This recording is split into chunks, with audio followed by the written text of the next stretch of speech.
Welcome to the Pencil Bob channel. I hope you enjoy my stories. The thing about planning an escape from a prison hulk is that you have nothing but time to get it right, and Dorothy Gale had been getting it right for 18 months. She had counted the guard rotations until she could predict them in her sleep. She had memorized the shift patterns of every corrections officer on deck 7 through 12, had cataloged their habits, their laziness, the ones who took an extra 4 minutes on their bathroom breaks, and the ones who stopped to talk to each other at the junction near the secondary airlock, because there was a blind spot in the camera coverage there and they knew it, and used it because prison work is boring, and people are people even when they're wearing a uniform and carrying a shock baton. She knew all of it. Every weakness. Every gap. She had been patient because patience was the only weapon they hadn't taken from her when they processed her into Ozymandias 3 years ago, stripped her down, and handed her a gray jumpsuit with the number 7741 stenciled across the back in faded black ink like she was a crate of machine parts being logged into a warehouse. The morning it happened started like every other morning, which was entirely the point. The cell block on level 9 woke at 600 standard, the overhead strip cycling from dark to a flat institutional white that made everyone look slightly dead. Dorothy was already awake. She had been awake since 400, lying on her back on the narrow shelf they called a bunk, staring at the ceiling and running the sequence through her head one final time. Not because she needed to. She had run it so many times over the past 18 months that it lived in her body now, not just her mind, the same way breathing lived there. She ran it one last time because she wanted to feel the whole shape of it before she set it in motion, wanted to hold it complete and intact for just a moment before it stopped being a plan and started being a series of irreversible events. She sat up, rolled her neck until it cracked twice on the left side and once on the right, and began her morning routine exactly as she had every morning for 3 years. 40 push-ups on the cold metal floor. 30 pull-ups on the bar, welded to the wall above the bunk that was meant to be a towel rack, but worked just as well for this purpose. 100 squats with her back straight and her breathing controlled. The other inmates on level 9 had stopped commenting on the routine after the first month. They had learned, most of them the hard way, that commenting on anything Dorothy Gale did was a decision you would come to regret before the day was out. Breakfast came at 6:30, a tray pushed through the slot in the door. Reconstituted protein paste and something that was theoretically a grain product and a sealed cup of water that tasted faintly of the recycling system it had traveled through. Dorothy ate all of it with mechanical efficiency, no pleasure in it, no disgust either. She had stopped tasting the food here somewhere in the first year. She was going to need the calories today, and that was the only relevant fact about the meal. By 700, the door opened for morning movement, and she walked out into the corridor with her hands loose at her sides, and her face arranged into the expression it always wore in here, which was no expression at all, a carefully maintained blankness that the corrections officers had learned over 3 years to read as compliance, and that was, in fact, something else entirely. The first man she killed that morning was a guard named Presser. She knew his name because she made it her business to know all their names, every guard on every shift that touched level 9, their schedules and their habits, and the particular shape of their complacency. Presser was 43 years old, 11 years with Galactic Corrections, broad across the shoulders with the soft middle of a man who had once been physically capable and had since let it slide. He was not a sadist, exactly. He was something Dorothy found considerably more dangerous in its own quiet way, a man who had simply stopped thinking of the inmates as people somewhere around year 4, who processed his shifts the way you'd process paperwork, efficiently and without any particular emotional investment in the outcome. He had a habit of standing alone near the junction at quarter 9C for exactly 4 minutes every morning while his partner Veltz walked the far end of the block, and in that 4 minutes he was alone and the camera angle covered the junction poorly, and he knew it and didn't report it because what was the point, really? These were lifers in here. Where were they going to go?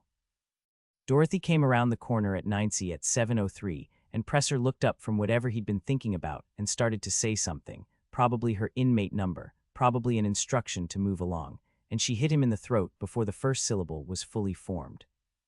Not a punch. A strike, the heel of her hand driving into his larynx with the precise force required to collapse it without killing him outright, because she needed him quiet and on the floor and not making noise, and dead men sometimes made more noise in the dying than incapacitated ones. He went down hard, both hands going to his throat, his body doing what bodies do when the airway is suddenly compromised, which is panic completely and focus on nothing else. Dorothy was already moving past him, taking the shock baton from his belt in the same motion, her hand closing around it with the familiarity of something she had practiced in her mind so many thousands of times it felt like muscle memory, even though she had never actually held one before. She turned back to Presser, who was on his knees now, one hand still at his throat and the other scrabbling at the floor, trying to get purchase, trying to stand, his eyes going wide as he looked up at her and understood what was happening and what she was going to do. He tried to speak. What came out was a wet, strangled sound that wasn't words. "I need your access card and your sidearm," Dorothy said, her voice completely level, the same tone she might have used to ask for directions. "If you can manage to get them off your belt and slide them toward me in the next 10 seconds, I'll leave you here, and you'll be found in about 6 minutes when Veltz comes back around. If you can't manage that, I'll take them off you myself, and it'll hurt considerably more than your throat already does." Presser stared at her. His hand moved toward the card clipped to his chest, then stopped, some instinct or training or just plain stubbornness making him hesitate. "That's not the right decision," Dorothy said, and hit him with the shock baton. She took the access card and the sidearm, and left him on the floor of 9C, conscious but not going anywhere useful for a while, and she moved toward the maintenance corridor that ran behind the cell block and connected. If you knew how to read the schematics she had spent 8 months memorizing from fragments of technical documentation that got passed around the block like currency, to the service elevator that would take her up 4 levels to the repair bay. The maintenance corridor smelled like recycled air and hot metal, and something faintly chemical, cleaning solvent or coolant fluid, and it was narrow enough that she had to turn sideways past 2 sets of pipes that jutted from the wall. There were no cameras in here. The maintenance crew used it twice a week, and nobody had thought to install surveillance because who was going to be in the maintenance corridor? This was the kind of assumption that got people killed, Dorothy had always thought. The assumption that certain spaces were safe because certain things hadn't happened in them yet. She was halfway to the elevator when she heard footsteps coming toward her from the other end. She stopped, pressed herself against the wall between the 2 pipe junctions, and waited. The footsteps were unhurried, one person, not running, which meant they didn't know about Presser yet. The figure that came around the bend in the corridor was a maintenance tech in a gray coverall, young, maybe 25, carrying a diagnostic tablet and not looking up from it. He walked to within 3 feet of Dorothy before he registered that something was in front of him and raised his eyes from the screen. He had just enough time to take in the woman in the prison jumpsuit holding a shock baton before she moved. She didn't hit him with the baton. She grabbed him by the collar of the coverall with her left hand and drove his head into the pipe on her right with enough force to put him down cleanly, then lowered him to the floor before he could make noise falling. He was breathing. He would wake up with a significant headache and a story he would tell for years. Dorothy took his coverall, pulling it on over the prison jumpsuit, and left him propped against the wall, looking like someone who had sat down for a nap.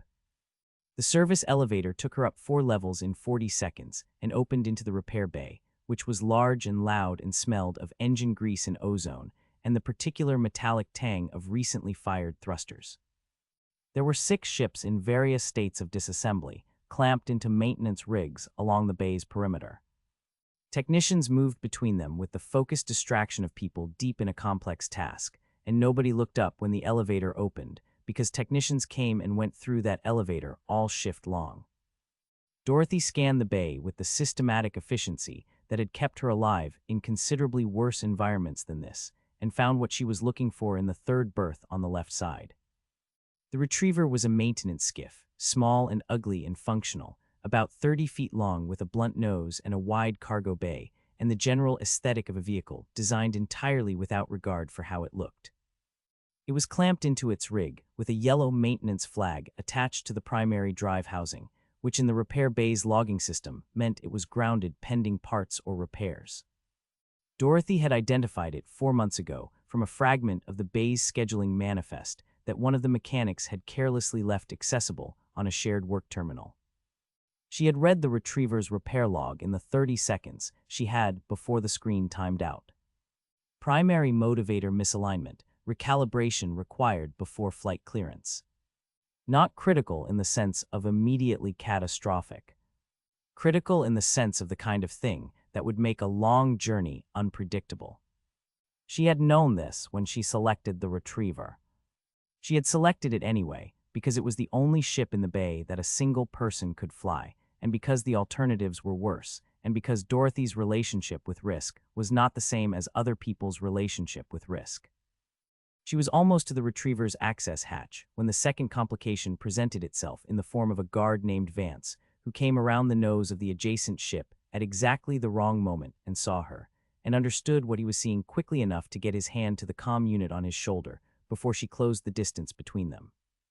"Stop right," Vance started, and then Dorothy was on him and it stopped being a sentence.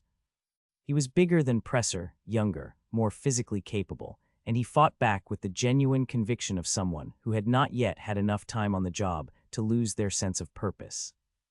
He got one hand on her wrist and drove an elbow into her ribs hard enough that she felt something shift unpleasantly on the left side, and he was trying to get the comm unit to his mouth with his other hand and calling out at the same time, not words yet, just noise, the involuntary sound of someone in a fight.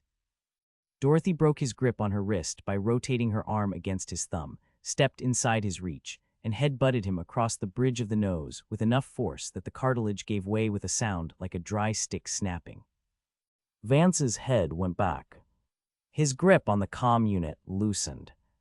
She took it from him, dropped it, and hit him 3 more times in quick succession, controlled and precise, targeting the spots that ended fights quickly, and he went down and stayed down. She stood over him for a moment, breathing measured, ribs aching on the left side where his elbow had connected. Not broken. Probably not broken. She'd know more in an hour. She picked up the comm unit from the floor, checked that he hadn't managed to transmit anything, and tossed it under the adjacent ship. The noise had been noticed.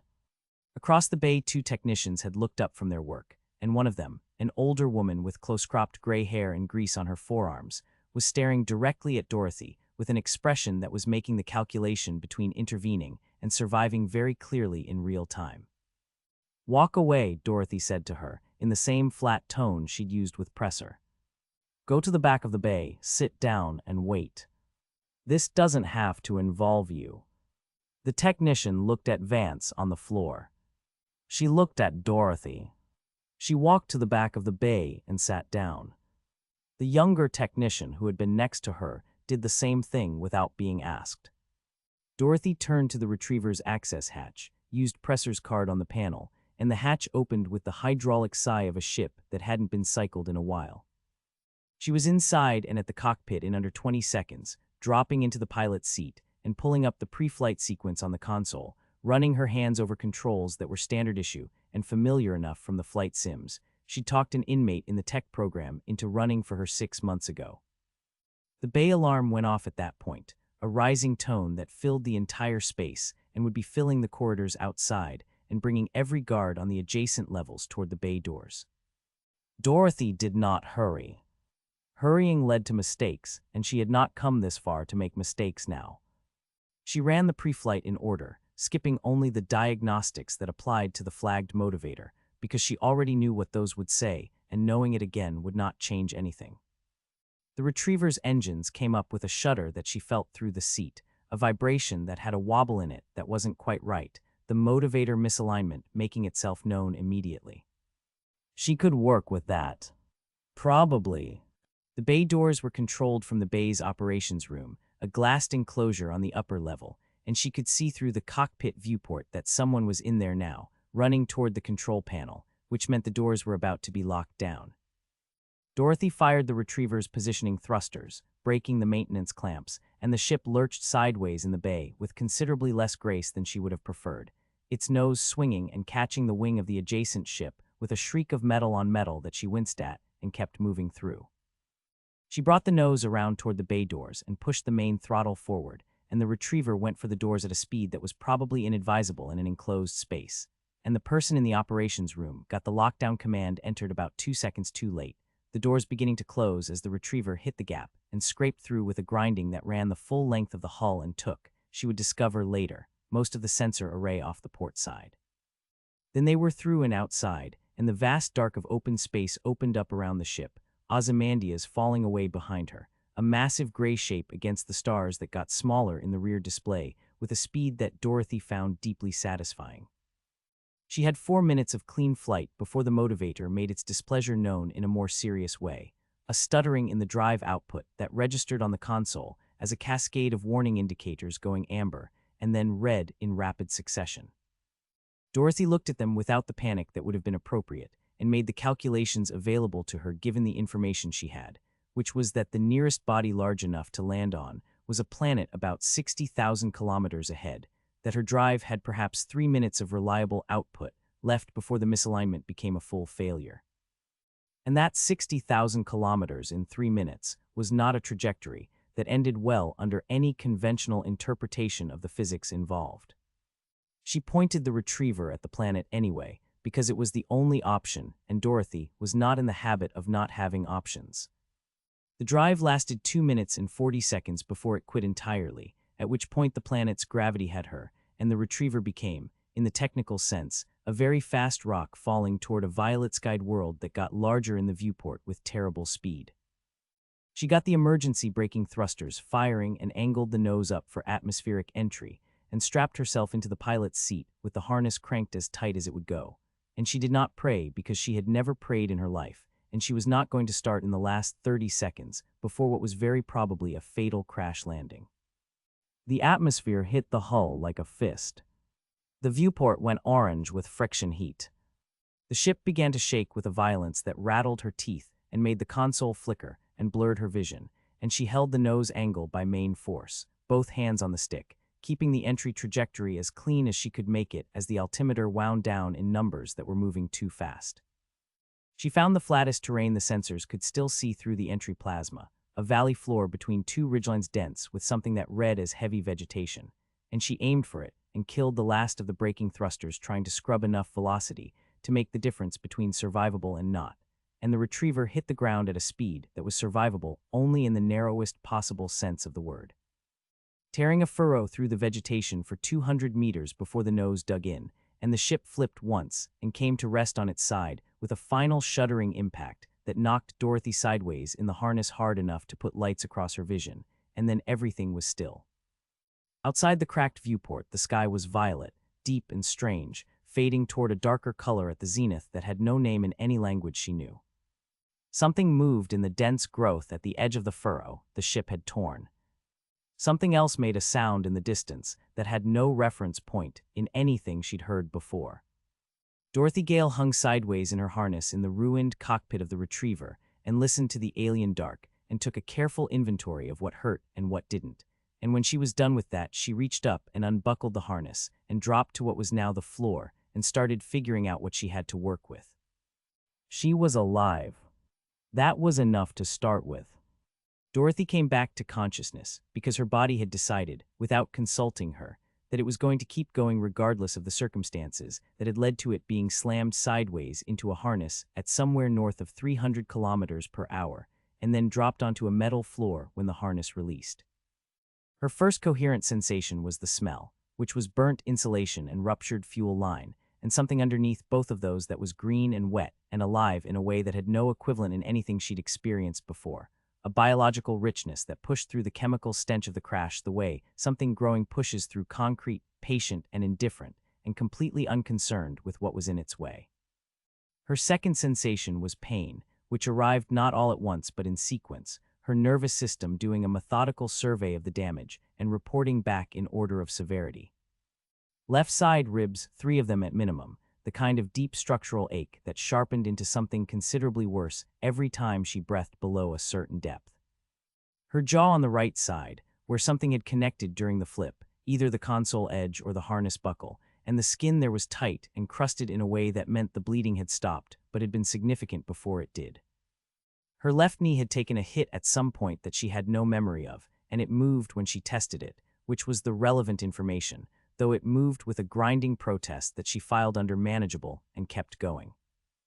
She was lying on what had been the port wall of the cockpit and was now the floor, the ship having come to rest on its side with the kind of permanent finality that told her immediately the retriever was not flying again under any circumstances she could realistically engineer.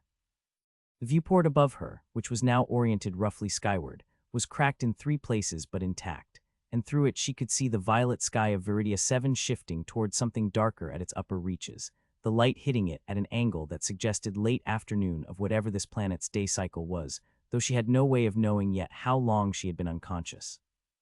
She sat up slowly, letting the rib pain find its level, breathing in controlled increments until she had calibrated exactly how much expansion she could manage before it became counterproductive. She had broken ribs before twice, and she knew the difference between broken and cracked, and this felt like the former on at least 2 of them, which meant she needed to tape them, and she needed to be careful, and she needed to do both of those things in a way that didn't slow her down, because slowing down on a planet she knew nothing about, alone, with a crashed ship and limited supplies, was not a viable option. The cockpit was oriented at roughly 90 degrees from its intended position, which meant everything that had been on horizontal surfaces was now distributed across the port wall in a debris field of broken equipment, personal items that had been in the storage compartment behind the pilot's seat, fragments of the console facing that had shattered during the entry, and a considerable amount of broken safety glass from a secondary display that had taken a structural hit somewhere during the flip.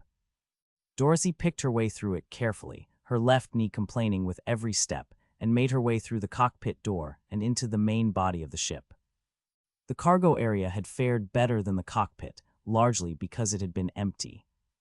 The retriever was a maintenance skiff, not a transport, and whatever cargo it had been meant to carry on its next assignment was still sitting in a bay on Ozymandias, which meant Dorothy had a reasonably intact space roughly 12 feet by 8 feet that was currently oriented on its side but structurally sound. The access hatch to the exterior was in what was now the ceiling, which would be an inconvenience she'd deal with when she needed to. More immediately relevant were the emergency storage lockers built into what was now the upper wall, standard issue on all galactic corrections vessels per regulation, the contents of which she had been counting on since she selected the retriever 4 months ago. She climbed the interior wall using the cargo tie-down brackets as handholds, her ribs making the process extremely unpleasant, and got the first locker open. The pulse carbine was there, clamped into its housing, a standard GC7 model with 2 charge packs seated in the adjacent slots. She checked both packs, running the charge indicator on each one, and found them at full capacity, which was one piece of good news in an otherwise complicated situation. The carbine itself was undamaged, the housing having protected it through the crash, and she checked the action and the sight alignment before clipping it to the magnetic attachment point on the back of the maintenance coverall she was still wearing, which was now torn at the left shoulder and stiff with dried blood from the jaw wound. The second locker had the combat blade in its sheath, a medkit in a hard-sided case, and 4 days of emergency rations in vacuum-sealed packs, each one theoretically providing 1,800 calories of the kind of nutrition that kept a person functional without doing anything else for them.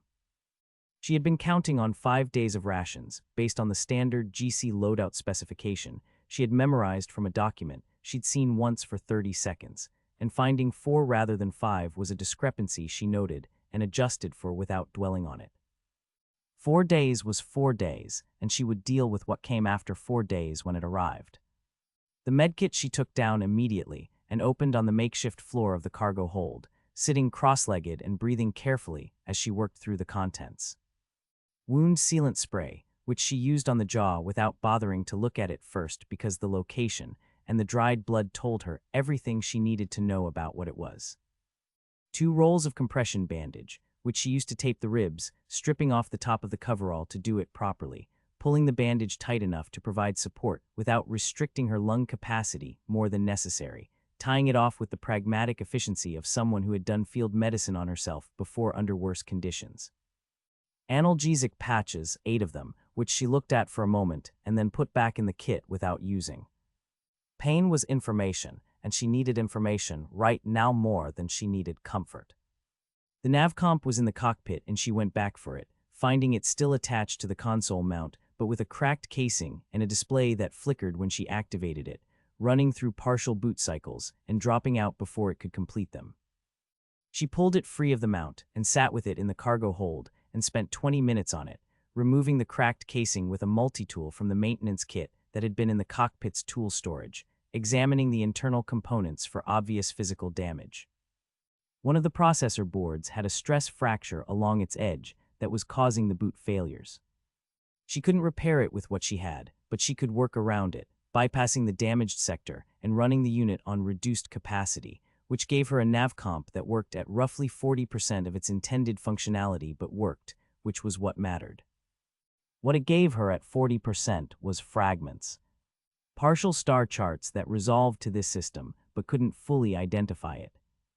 An incomplete topographical map of the region immediately surrounding the crash site that had been generated during the final seconds of descent by the ship's automated survey function, showing her the valley she'd come down in, the ridgelines on either side, the dense vegetation that covered everything, and at the edge of the map's range, approximately 14 kilometers northeast, an elevation feature that was significant enough that the automated survey had flagged it before the system went down.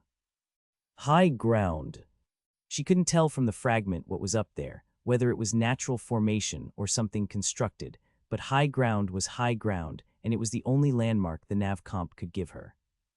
She also found in the navcomp's fragmented ship registry data the classification tag for this planet. Veridia 7. Surveyed 41 years ago by a GC exploration vessel running a sector mapping contract. The survey had been brief, the notes sparse, the kind of cursory pass that happened when a vessel had a quota to meet, and a schedule to keep, and a planet that didn't show obvious mineral or commercial value, didn't warrant more than the minimum required documentation. Dorothy read through the fragments of the survey notes with the methodical attention she gave to anything that might contain useful information, and found most of it was atmospheric data and topographical notation that meant nothing to her current situation, until she reached the final entry in the survey log, which had been added by whoever filed the report back at the originating station, presumably a desk officer who had read the field notes and added the administrative summary. Indigenous population present. Technological development assessed as pre-industrial. Significant biological hazard potential, multiple large predator species documented in survey region. Recommend against colonization or development. No further survey scheduled. Dorothy read it twice. She tucked the navcomp into the large pocket on the thigh of the coverall and stood up, which made the ribs remind her they were there, and she stood still for a moment and breathed through it, and then began a systematic examination of the rest of the ship for anything she could use. The engine compartment was inaccessible, sealed behind a buckled internal door that had warped in the crash, and she didn't force it because there was nothing in there that was going to help her, and spending energy forcing buckled doors was not how she intended to operate. The pilot's personal storage, a small compartment behind the seat that was standard on this class of vessel and that she had not previously been able to access, had been knocked open in the crash, and its contents were scattered across the cockpit floor. She collected them carefully, examining each item. A personal data chip that was not hers and not relevant. A photograph printed on actual paper of a man she didn't know with 2 children she didn't know, which she looked at for exactly the time it took to confirm it contained no useful information, and then set aside. A folding tool of the multi-purpose variety, better quality than the one in the maintenance kit, which she pocketed. And at the back of the compartment, which she checked on principle, a small flask of something that the label identified as a grain spirit of the kind that mechanics kept in their personal storage, because the work was boring, and the hours were long, and nobody was supposed to know about it, and everybody did. She opened it, smelled it, and took one measured swallow for the analgesic effect, because one swallow of something that strong was going to do more for the rib pain than the analgesic patches without impairing her function. And then she sealed it and put it in the medkit, because it was also the best antiseptic she currently had access to, and she was not going to waste it on comfort. The sun, or whatever this planet's star was, had moved noticeably in the sky by the time she finished the inventory and sat down with what she had laid out in front of her. The pulse carbine and its 2 charge packs. The combat blade in its sheath, now on her hip. The medkit. 4 days of rations. The multi-tools. The navcomp at 40%. A flask of grain spirit. The maintenance coverall she was wearing. The prison jumpsuit underneath it, which she considered, and then stripped off because the gray fabric with the inmate number stenciled on the back was not something she wanted to be wearing on a planet with an indigenous population, and it was too warm for 2 layers anyway. She studied the inventory for a long time, not with despair and not with optimism, but with the same clear-eyed assessment she brought to every situation, cataloging what she had against what she knew about where she was and what the next immediate priorities were. Water was not in the inventory, and water was the most pressing need after the ribs, which she had addressed, and shelter, which the ship itself provided for the moment, but which she could not rely on indefinitely. The vegetation she could see through the cracked viewport was dense and wet-looking, and a planet with that much active biology almost certainly had surface water somewhere accessible. She would need to find it and determine whether it was safe to drink, or whether the medkit's purification tabs, of which she had 6, were going to need to stretch further than they were designed to. Outside the ship, the thing that had been moving in the vegetation at the crash site's edge made a sound again, closer this time, something low and rhythmic that vibrated at a frequency she could feel in her sternum more than hear with her ears. Then something else, further away, answered it. Then silence. Dorothy finished her inventory, organized everything into the carry configuration that distributed weight most efficiently across her body, slung the carbine, and climbed up to the exterior hatch. Getting it open required bracing her feet against the interior wall and pushing with both arms, the ribs making the process a sustained exercise in controlled suffering, until the hatch released with a pressurized hiss and swung outward and the air of Viridia 7 came in. It was warm and dense and carried that green wet living smell at enormous intensity, layered with something floral that was almost sweet and something underneath the sweetness that was not sweet at all, something faintly chemical and biological at the same time. The smell of a planet that had been doing its own thing for a very long time, without any input from anything human, and was entirely indifferent to the small metal object that had just crashed into its valley and the woman who had climbed out of it, and was now standing on the side of the hull looking out at the violet-lit alien landscape spreading away from her in every direction. The vegetation was extraordinary, dense columns of something that was tree-adjacent rising 40 or 50 feet, their canopies interlocking overhead and filtering the light into patterns that moved because the fronds, or whatever the structures at the top were, moved constantly even in the absence of any detectable wind, a slow autonomous undulation that made the entire canopy look like the surface of a disturbed body of water. Underneath the canopy the undergrowth was thick and multiform, and it glowed, not brightly, not in any way you'd notice in full daylight, but with the ambient late afternoon light coming through the canopy at a low angle. Dorothy could see the faint bioluminescent quality in some of the plants, a blue-green pulse that moved through them in slow waves from root to tip. 14 kilometers northeast, her navcomp had told her, there was high ground. She climbed down from the hull, her boots sinking slightly into the churned vegetation that the ship's passage had thrown up, and oriented herself by the position of the star on the horizon and began walking, and she had covered perhaps 30 meters when something came out of the undergrowth to her left at speed.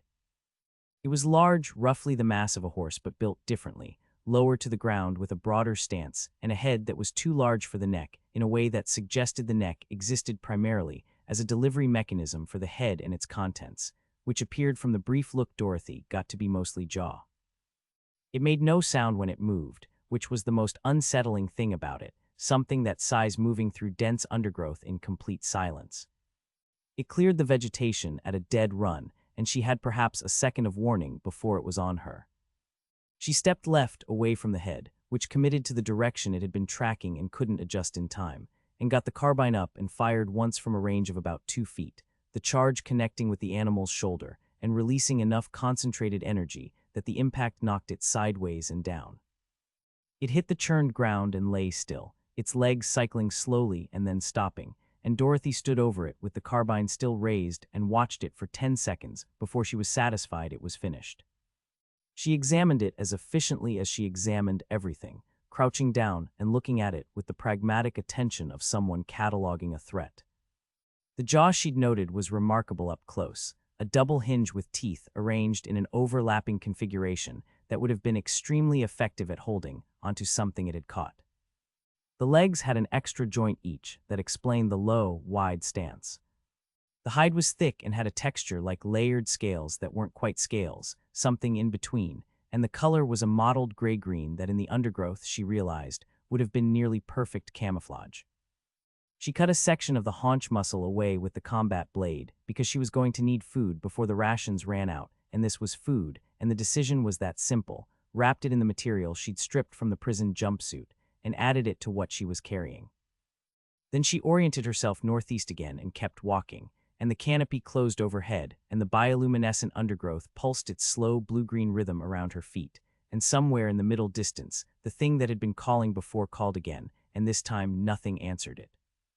Dawn on Viridia 7 arrived not with a gradual brightening, but with a sudden quality, as though the planet's star had simply decided it was time and acted on that decision without preamble, the violet sky going from a deep bruised darkness to a luminous purple gold in the span of about 4 minutes.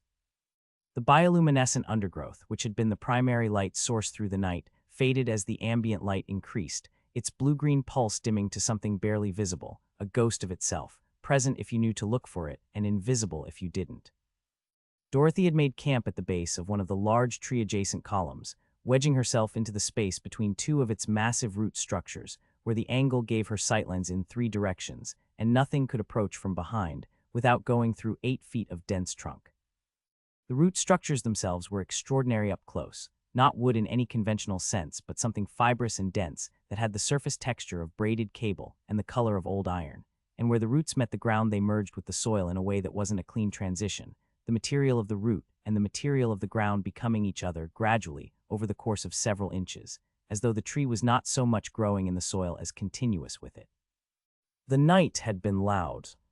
Not with anything that approached the camp, though there had been movement in the undergrowth at a distance twice, heavy and unhurried, something large enough that Dorothy had kept the carbine across her knees both times and waited, with the particular quality of stillness that was not relaxed, but was sustainable indefinitely if necessary.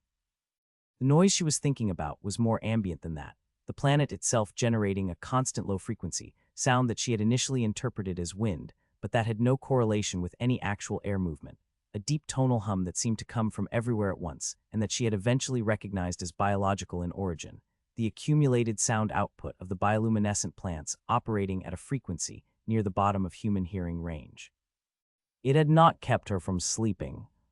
She had slept in 3 2-hour blocks with the disciplined efficiency of someone who had learned in Ozymandias that sleep was a resource like any other and needed to be managed accordingly, and she woke from each block fully alert within seconds, the transition from sleep to operational readiness, without any of the grogginess that most people experienced, because most people had not spent 3 years conditioning themselves out of it. The navcomp showed her position relative to the flagged elevation feature, 11 kilometers northeast, adjusted for the distance she had covered before making camp. The topographical fragment showed the terrain between her current position and the high ground as variable, dense vegetation throughout, with what might be a clearing or open area at roughly the halfway point. Might be. The automated survey had been running on damaged sensors during the final descent, and the data it had generated was suggestive rather than reliable. The creature she had killed the previous afternoon had provided approximately 800 calories of edible muscle after she cooked it over a small fire built from dead vegetation gathered within arm's reach of the camp, using the igniter from the medkit. The meat had no analog in anything she had eaten before. It was dense and dark and had a minerally quality that sat at the back of the throat, not unpleasant, simply alien, and she had eaten it all because wasting protein on a planet with unknown food sources was not a behavior she was prepared to entertain. The rations she kept sealed. 4 days of emergency nutrition in the pack was an insurance policy, and insurance policies only worked if you didn't spend them preemptively. Moving through the undergrowth in daylight was a different experience than the previous evening's passage, not easier exactly, but more legible. The light that came through the canopy had a quality that picked out the structural details of the vegetation with unusual clarity, each plant distinct and individual in a way that the dimmer light had obscured, and what had seemed in the near dark like an undifferentiated mass of growth revealed itself to be enormously complex, dozens of distinct species interlocking in relationships that looked, if you were inclined to anthropomorphize, deliberate. Certain plants grew only in the gaps between certain others. The root systems visible at ground level intertwined in patterns that suggested communication rather than competition. Dorothy noticed all of this the way she noticed everything, cataloging it without assigning it meaning beyond the immediately practical, which was that the undergrowth's complexity made movement slower than she wanted, but provided excellent concealment, and that the interrelated nature of the plant life meant that disturbing one part of it had effects elsewhere, a ripple of movement and bioluminescent response that telegraphed position if you weren't careful about how you moved. She was careful about how she moved. She had always been careful about how she moved. The path she found was not a path at first glance.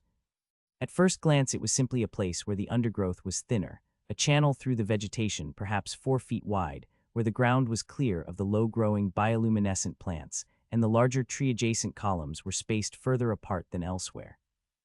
It took Dorothy about 30 seconds of examining it to understand that the thinness was not natural but maintained, that something cleared this channel regularly, and about 30 seconds after that to understand what the channel was leading toward.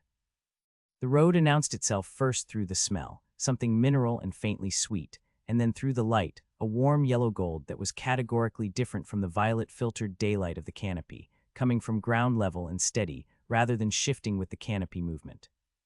The channel in the undergrowth connected to it at a slight angle, and Dorothy came out of the channel and onto the road and stopped. It ran northeast to southwest as far as she could see in both directions, cutting through the forest in a line so straight it looked engineered, which it was, though not in any way she had a framework for yet. The surface of the road was extraordinary. A crystalline material, golden yellow, translucent to a depth of perhaps 2 inches below the surface, with a structure that wasn't mineral exactly, but had the organized complexity of something biological, filaments and chambers visible within it like the internal architecture of bone or coral. It was warm underfoot, she could feel it through the soles of her boots, and it pulsed very slowly, with a bioluminescence that was yellow-gold rather than the blue-green of the undergrowth, a deep rhythmic light that moved through the material in waves traveling northeast, in the direction she was already heading. The road was approximately 8 feet wide. Its edges were clean, not crumbling or eroding into the adjacent undergrowth, but meeting it with the same quality she had noticed in the tree roots, a gradual transition rather than a hard border, the crystalline road material and the soil becoming each other over the course of an inch or two. The undergrowth did not grow onto the road surface. Whatever the road was made of, the surrounding plant life gave it a precise margin of respect. Dorothy crouched and put her hand on the surface. Warm as the feet had said. The texture was smooth but not slick, the kind of surface that would provide traction in wet conditions, and there was a faint vibration in it that she felt in her palm and up into her wrist, the same low-frequency hum the planet produced but more focused here, as though the road was a conductor for it. The navcomp fragment had not shown the road. The automated survey had run on damaged sensors and had captured the elevation feature to the northeast, but had missed this, which meant either the survey's spatial resolution had been too degraded to pick it up, or the road had not existed 41 years ago when the survey was run. The second possibility was more interesting than the first, and she didn't have enough information to evaluate it, so she set it aside. The road ran northeast, which was the direction she needed to go. She was not going to follow it because it was the road, and the road seemed like the kind of thing that wanted to be followed, and Dorothy had a fundamental aversion to going where things wanted her to go.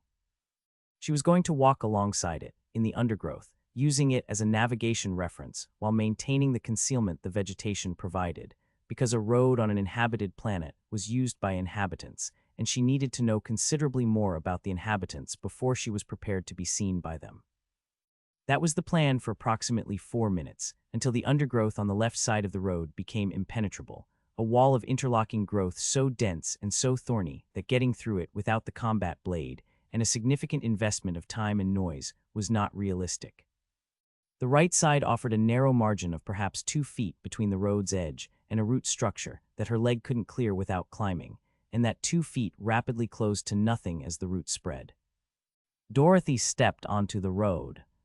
The warmth was more pronounced now, the full surface underfoot rather than just the palm, and the pulse of it moved up through her boots in a way that was not unpleasant but was impossible to ignore, a rhythm that was close enough to a heartbeat that the resemblance was probably not coincidental. She walked northeast, keeping to the left edge of the road's width, and the forest moved past on both sides and the road pulsed its slow golden light, and the canopy filtered the violet daylight into something complex and shifting overhead. The clearing the navcomp fragment had suggested appeared at the 6-kilometer mark, which meant her reading of the degraded topographical data had been more accurate than she'd given it credit for.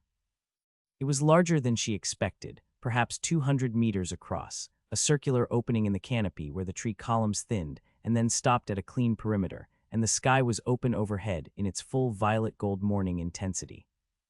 The road ran straight through the center of it. In the clearing there were structures. Not ruins.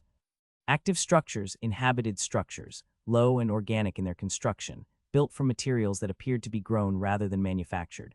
The walls formed from something that had the texture and color of the tree-adjacent column trunks, and that were, on closer examination, continuous with the root systems of the surrounding trees, as though the buildings had been cultivated from the forest itself over a long period of time. There were perhaps 30 of them, arranged in no grid but in a pattern that had its own logic, clustered and connected by smaller paths that branched off the main road. There were inhabitants. They stood at the edges of the structures and in the spaces between them, watching Dorothy's approach with the complete stillness of a population that had developed stillness as a survival strategy, a quality of motionlessness that was not paralysis but readiness, the readiness of things that have learned that moving at the wrong moment is more dangerous than not moving at all. They were small, perhaps waist-high to her, and they were not human.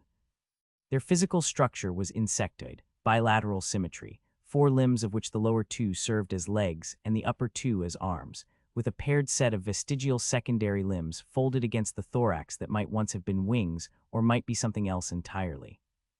Their heads were large relative to their bodies, with compound eyes that caught the light and fractured it into something that moved and shifted as they turned to track her, and their mouths were complex, multiple articulated parts that moved independently even when they weren't producing sound.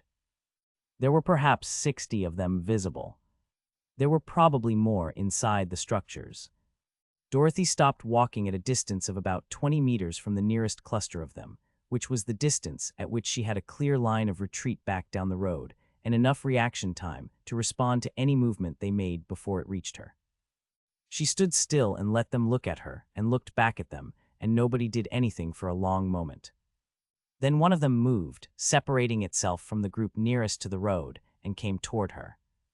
It moved with a deliberate, unhurried quality, and as it got closer she could see that it was older than the others, its carapace a deeper color, more mottled, the compound eyes a darker shade that had less of the light-catching quality of the younger ones.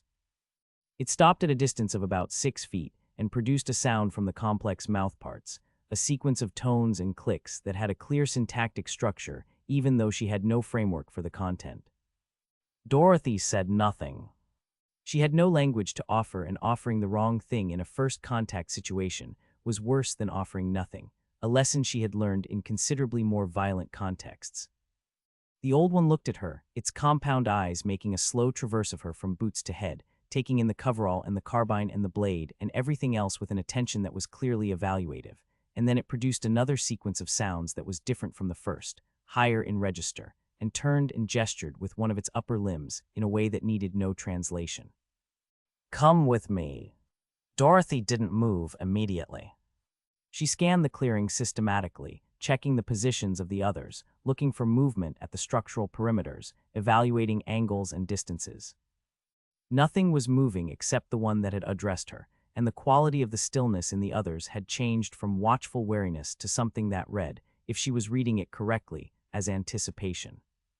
She followed the old one, maintaining her distance, her right hand loose near the carbine's grip, her eyes moving continuously. The structure she was led to was larger than the others, positioned at the far side of the clearing, where the road exited back into the forest, and inside it was dim and warm with the bioluminescent light of plants cultivated in containers along the walls. The old one gestured her toward the center of the space, and then made a sound that brought 2 younger ones forward, carrying something in a flat container, a food offering of some kind, which they placed between Dorothy and the old one with the careful formality of a ritual. Dorothy looked at the food. She looked at the old one. She reached into her pack and took out one of the emergency ration packs and placed it on the floor next to the container they had brought, not as an exchange, exactly, but as a parallel gesture, information offered in response to information offered. The old one looked at the ration pack for a long time. Then it looked at Dorothy, and then it began to speak again, and this time the sounds it made were slower and more deliberate, and it accompanied them with gestures that were clearly referential, pointing in directions, sketching shapes in the air with its upper limbs, touching its own body at certain points in the sequence, and Dorothy watched all of it with the complete focused attention she brought to anything that might contain useful information. Beginning the process of building a framework for a language she had never heard before and had perhaps 48 hours to develop a working understanding of.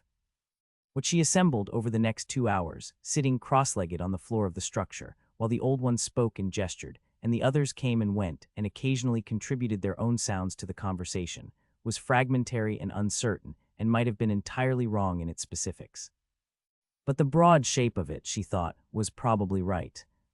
There was a figure, a power, something at the end of the road, northeast, at the elevation feature her navcomp had flagged. The old one's gestures when referring to it carried a quality that was not reverence and not quite fear, but was somewhere between the two, the physical vocabulary of something that has absolute authority over you and that you have learned not to look at directly. There were others like it, not at the end of the road, but distributed across the territory the road passed through. The old one's gestures for these were different, varied, some carrying the same not quite fear quality as the first figure, and some carrying something darker, something that made the old one's secondary limbs press closer to its thorax when it indicated them. And there was Dorothy's ship, or rather the place where Dorothy's ship had come down, and the old one's gestures regarding this were the most complex and the most loaded with something she couldn't fully read. But underneath all of it was a current of relief, so profound it altered the old one's entire physical presentation, a relaxation of something that had been held very tight for a very long time.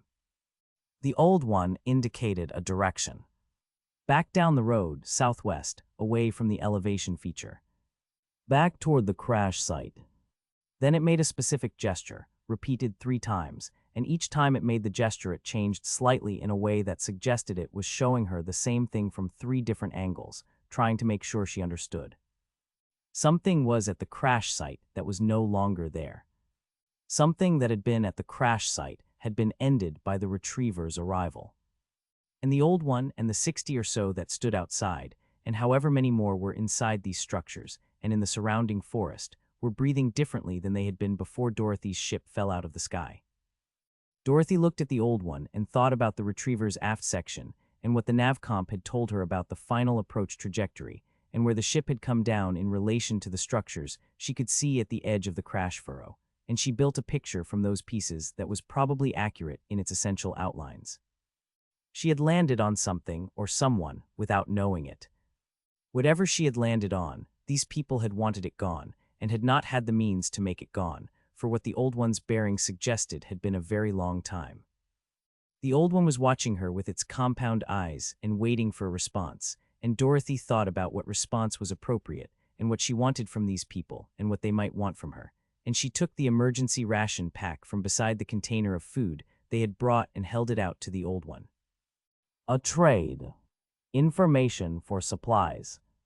The old one took the ration pack, examined it, made a sound to one of the younger ones, and within 20 minutes Dorothy had 2 bladders of water that smelled clean, a quantity of food she'd have to evaluate later, and the old one sitting across from her resuming the slow, careful process of telling her about the road and where it went and what waited at the end of it. Dorothy listened to all of it, building her fragmentary understanding piece by piece, and when the old one finally stopped and waited, she stood and picked up her pack and the water bladders and nodded once, which the old one seemed to understand well enough, and walked back out onto the road and turned northeast. The clearing watched her go from 60 sets of compound eyes, and none of them made a sound, and the road pulsed its slow gold light under her boots all the way back into the forest. The clearing appeared without warning, the forest simply ending at a perimeter so clean it looked like a decision had been made about where the trees were allowed to stop. And beyond that perimeter, the ground opened into a wide flat space where the bioluminescent undergrowth had been cleared back and replaced with something cultivated, low-growing plants arranged in deliberate rows that caught the morning light and threw it back in slow amber pulses that were different from the blue-green of the wild growth, warmer. Domesticated somehow, the bioluminescence of something that had been living alongside people long enough to take on their rhythms. The structures were the same organic construction Dorothy had seen in the previous settlement, grown rather than built, continuous with the root systems of the surrounding forest, but there were more of them here and they were larger, some of them 2 stories in whatever passed for stories when the walls curved, and the floors followed the natural contours of the ground beneath them. Paths connected them in a web that had its own internal logic, worn smooth by whatever passed for feet on this planet, and at the center of the settlement, the yellow road ran through without pause, indifferent to the life arranged around it on both sides. The inhabitants were already visible when Dorothy reached the perimeter. Not because they had come out to meet her, but because they had stopped whatever they had been doing and gone completely still, every one of them oriented toward her with the compound-eyed attention of a population that had learned that things coming down the road from the southwest were worth stopping for, and that things coming down the road that were not the usual things were worth stopping for with particular urgency. Dorothy counted 34 of them in her initial scan, with more visible through the open doorways of the larger structures, faces at the edges of the openings, the faint movement of bodies staying back but not being able to stay back entirely. The same insectoid build as the previous settlement, the same compound eyes catching the light, but there were differences here that she noted without yet knowing what to make of them. These ones were thinner. The carapaces of the adults had a dull quality that the ones she'd seen before hadn't had, a flatness to the color that read like poor nutrition or chronic stress or both. The secondary limbs that in a healthy individual folded neatly against the thorax were in many of these ones pressed so tightly they seemed almost fused, a permanent bracing that had become structural rather than reactive. Nobody moved. Nobody made a sound. The settlement held its collective breath and waited to see what she was going to do. Dorothy walked to the center of the settlement and stopped where the road widened slightly into something that might have been a communal space, a clearing within the clearing, and put her pack on the ground and sat on it and waited, because pushing into a frightened community and demanding things was a way of getting nothing, and she wanted things from these people. It took 4 minutes. Then the one who came forward was not the oldest and not the largest, but had a quality of deliberateness in its movement that said it had made a decision, and was committed to it regardless of what the decision cost, which Dorothy recognized as a specific kind of courage and filed accordingly. It stopped at what was becoming the standard distance of about 6 feet, and looked at her with its compound eyes going through their slow evaluative traverse, and then it produced a sequence of tones and clicks, and Dorothy opened her mouth and produced the 6 tonal sequences she had managed to retain from the 2 hours with the old one at the previous settlement, in the order that had seemed to indicate greeting and non-hostility. And she probably mangled all of them, because tonal languages produced by mouthparts she didn't have were not optimally reproduced by a human throat and tongue. The one in front of her went absolutely still for a moment. Then something happened in its secondary limbs, a subtle shift that was not quite relaxing, but was in the direction of it, and it made a sound that she didn't have a translation for, but that had the quality of involuntary relief. You understand some of this, Dorothy said, in standard, because it was what she had, and sometimes the act of speaking in a language communicated more than the specific words did. The compound eyes tracked to her mouth and back to her face. It made another sound, slower this time, more deliberate, and with it a gesture she recognized from the old one's vocabulary, the one that meant roughly here, this place, us. Your settlement, Dorothy said. Yes, I understand that much. Another sound. A gesture she didn't have yet, pointing southwest, back down the road. Where I came from, Dorothy said. The crash site.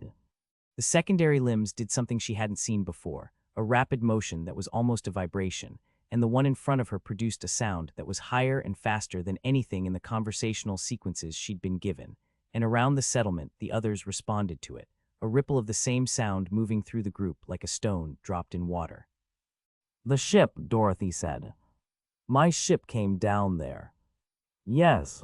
The one in front of her, she was thinking of it as the speaker because it was easier than not having a name for it, made a very specific gesture.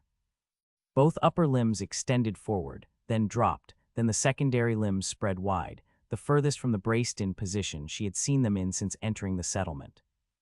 It was the most physically expressive thing she had seen any of them do, and it said, in body language that needed no translation at all, something is finished that we did not think would ever be finished. Something was under the ship, Dorothy said. When it came down, the speaker made a sound.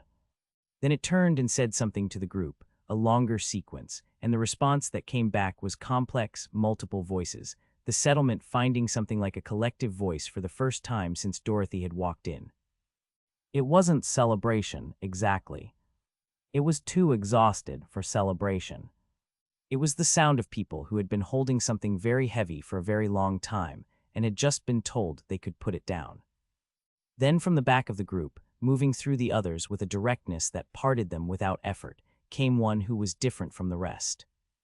Older than any Dorothy had seen, the carapace almost black with age, the compound eyes a deep amber that had lost most of their light-catching quality and had replaced it with something else, a depth that was more unsettling than the younger one's brightness. It moved with a slowness that was not frailty, but authority, the slowness of something that had never needed to hurry because things arranged themselves around it rather than the other way around. It came to within 3 feet of Dorothy and stopped, closer than the speaker had come, and looked at her for a long time with those deep amber eyes, and Dorothy looked back and didn't move. Then it spoke, and what came out of it was not the tonal clicking language of the others, but standard, accented in a way that no standard she had ever heard was accented, but unmistakably standard. The words formed with mouthparts that were not designed for them, but that had learned to approximate them well enough. "You fell from the sky," it said. "In a machine." Dorothy looked at it for a moment. "Yes." "The machine landed on the collector," it said. "The ones who came for what we owe." "I didn't know that," Dorothy said. "I wasn't aiming for anything in particular." The old one looked at her with those amber eyes, and something moved through them that might have been amusement. "The collector has been coming to this place for 11 years, it said. Taking what is owed to the harrow. Every third cycle, without exception. Until 3 days ago. I've been on the ground for 3 days, Dorothy said. Yes, the old one said. The machine has been on the collector for 3 days also. Dorothy considered that. The harrow, she said. That's who the collector worked for. The harrow is the witch of the East, the old one said, with a precision that suggested this was a title with specific meaning, and it wanted her to understand the specificity. She holds this territory. She holds many territories. The collector moved between them, taking what was owed, returning to the harrow with what had been gathered. Without the collector, the debt still exists. Another will be sent. How long before another one is sent? Dorothy said. The old one made a gesture with its upper limbs that she was beginning to recognize as roughly equivalent to a shrug. Long enough that we can breathe, it said. Not long enough to forget what comes next. Dorothy looked around the settlement, at the thin adults and the braced secondary limbs and the flat, dull carapaces, and she thought about what a third-cycle tribute collection looked like in a community that was already showing the physical signs of chronic deprivation. What does the harrow take? What we grow, the old one said. What we build. Sometimes who we are. It paused, and the pause had weight in it. The young ones occasionally. When what we grow and what we build is not sufficient. Dorothy let that sit for a moment without comment, not because it didn't register, but because registering it was not what this conversation needed from her right now. The road, she said. Tell me about where it goes. The old one's amber eyes tracked to the road and back to Dorothy. You are going northeast, it said. It was not a question. The high ground, Dorothy said. There's a structure there. Something built. The architect's tower, the old one said, and the settlement around them produced a collective response to those words, a low sound that traveled through the group and came back changed, a frequency that was close enough to the planet's own hum that Dorothy felt it in her sternum. You know of the architect. I know there's a building on high ground 14 kilometers northeast, Dorothy said. I know it was built with off-world technology. I know it has communication equipment. I'm going there. The old one was quiet for a moment. The amber eyes were doing something she couldn't read. Many have gone to the architect's tower, it said finally. Travelers. Those who came from the sky as you came from the sky. People of this world who were told the architect could give them what they most needed. What happened to them? Some of them the architect kept, the old one said.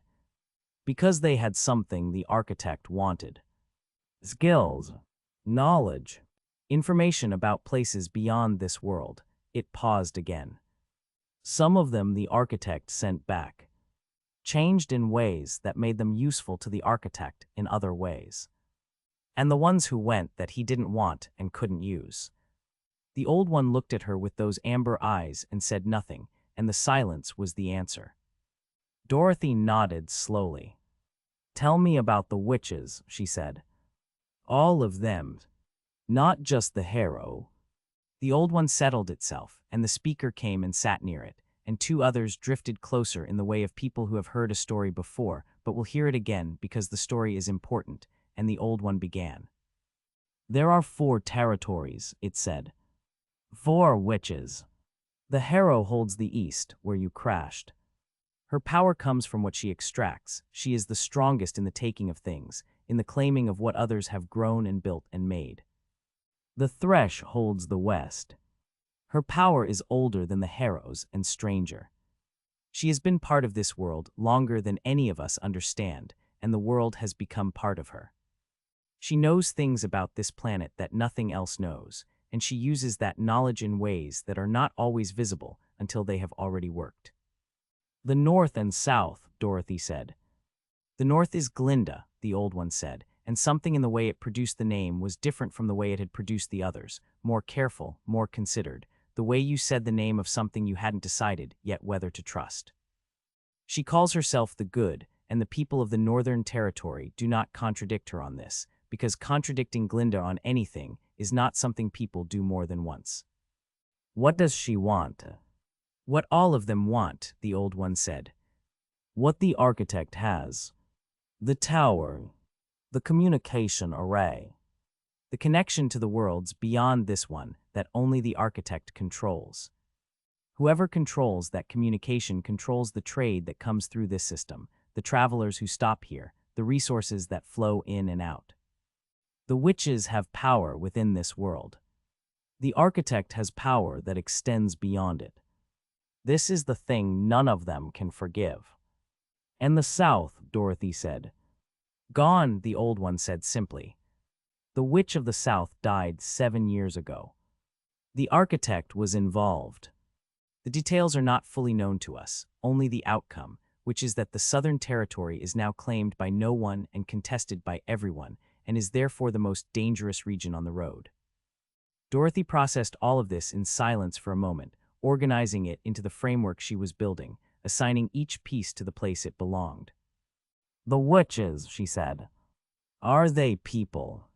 Biological organisms. The old one looked at her with what she was increasingly confident was amusement. They are people, it said. Old people in some cases. People with technology they did not build and do not fully understand, but have learned to use in ways that look, to those who do not understand the technology, like something other than technology. So not magic, Dorothy said. Magic is what people call the things they cannot explain, the old one said. When you fired the weapon you carry at the creature that came at you on your first day on this world, to those who did not know what the weapon was, what you did was magic. You understand this. Dorothy looked at it. You've been watching me since I landed. Since before you landed, the old one said, without any particular apology in it. We watch everything that comes from the sky. We have learned that things from the sky change the arrangement of things on the ground, and we prefer to know as much as possible about the change before it fully arrives. What do you know about me? Dorothy said. The old one was quiet for a moment. Around the settlement the others were drifting closer, maintaining their distances but decreasing them incrementally, the way curious animals approach something they haven't decided about. We know you came from a machine that was broken before it arrived, the old one said. We know you survived the crash without help. We know you killed the longjaw that lives in the valley on your first evening without apparent difficulty. We know you spent the night in the forest and moved through it in a way that suggested you have spent time in dangerous environments before. It paused. We know you are not afraid. Everyone is afraid of something, Dorothy said. Yes, the Old One said. But you are afraid of different things than most. The things that make others afraid do not appear to make you afraid. This is interesting to us. It tilted its head in what she was reading as a questioning gesture. What are you afraid of? Dorothy looked at it for a moment. Running out of charge packs before I reach the tower, she said. The Old One looked at her with those amber eyes for a long moment. Then it produced a sound she hadn't heard from any of them before, a rapid rhythmic clicking that had a quality to it she took several seconds to identify, because she hadn't expected to hear it here, on an alien world, from a being that had never encountered anything like her before. It was laughing.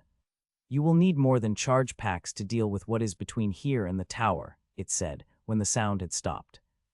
Tell me what's between here and the tower, Dorothy said. There is the forest that thinks, the Old One said. 40 years ago it was simply forest. Since the architect came, it has become something that is aware of movement through it. Not intelligent, not hostile in any directed way, but aware and responsive, and the response is not always safe. Noted, Dorothy said. What else? There is the territory of the Main, the Old One said. The great predator. It has lived on this road for as long as any of us remember, and it has killed many travelers. The architect does not remove it. The architect finds it useful. As a checkpoint, Dorothy said. The Old One looked at her. Yes, it said. Exactly as a checkpoint.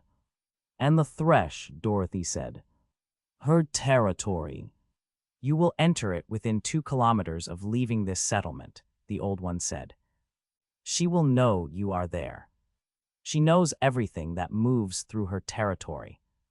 Whether she acts on the knowledge immediately or watches first will depend on what she makes of you. Which you can't predict, Dorothy said. Nobody has been able to predict the Thresh for 100 years, the Old One said.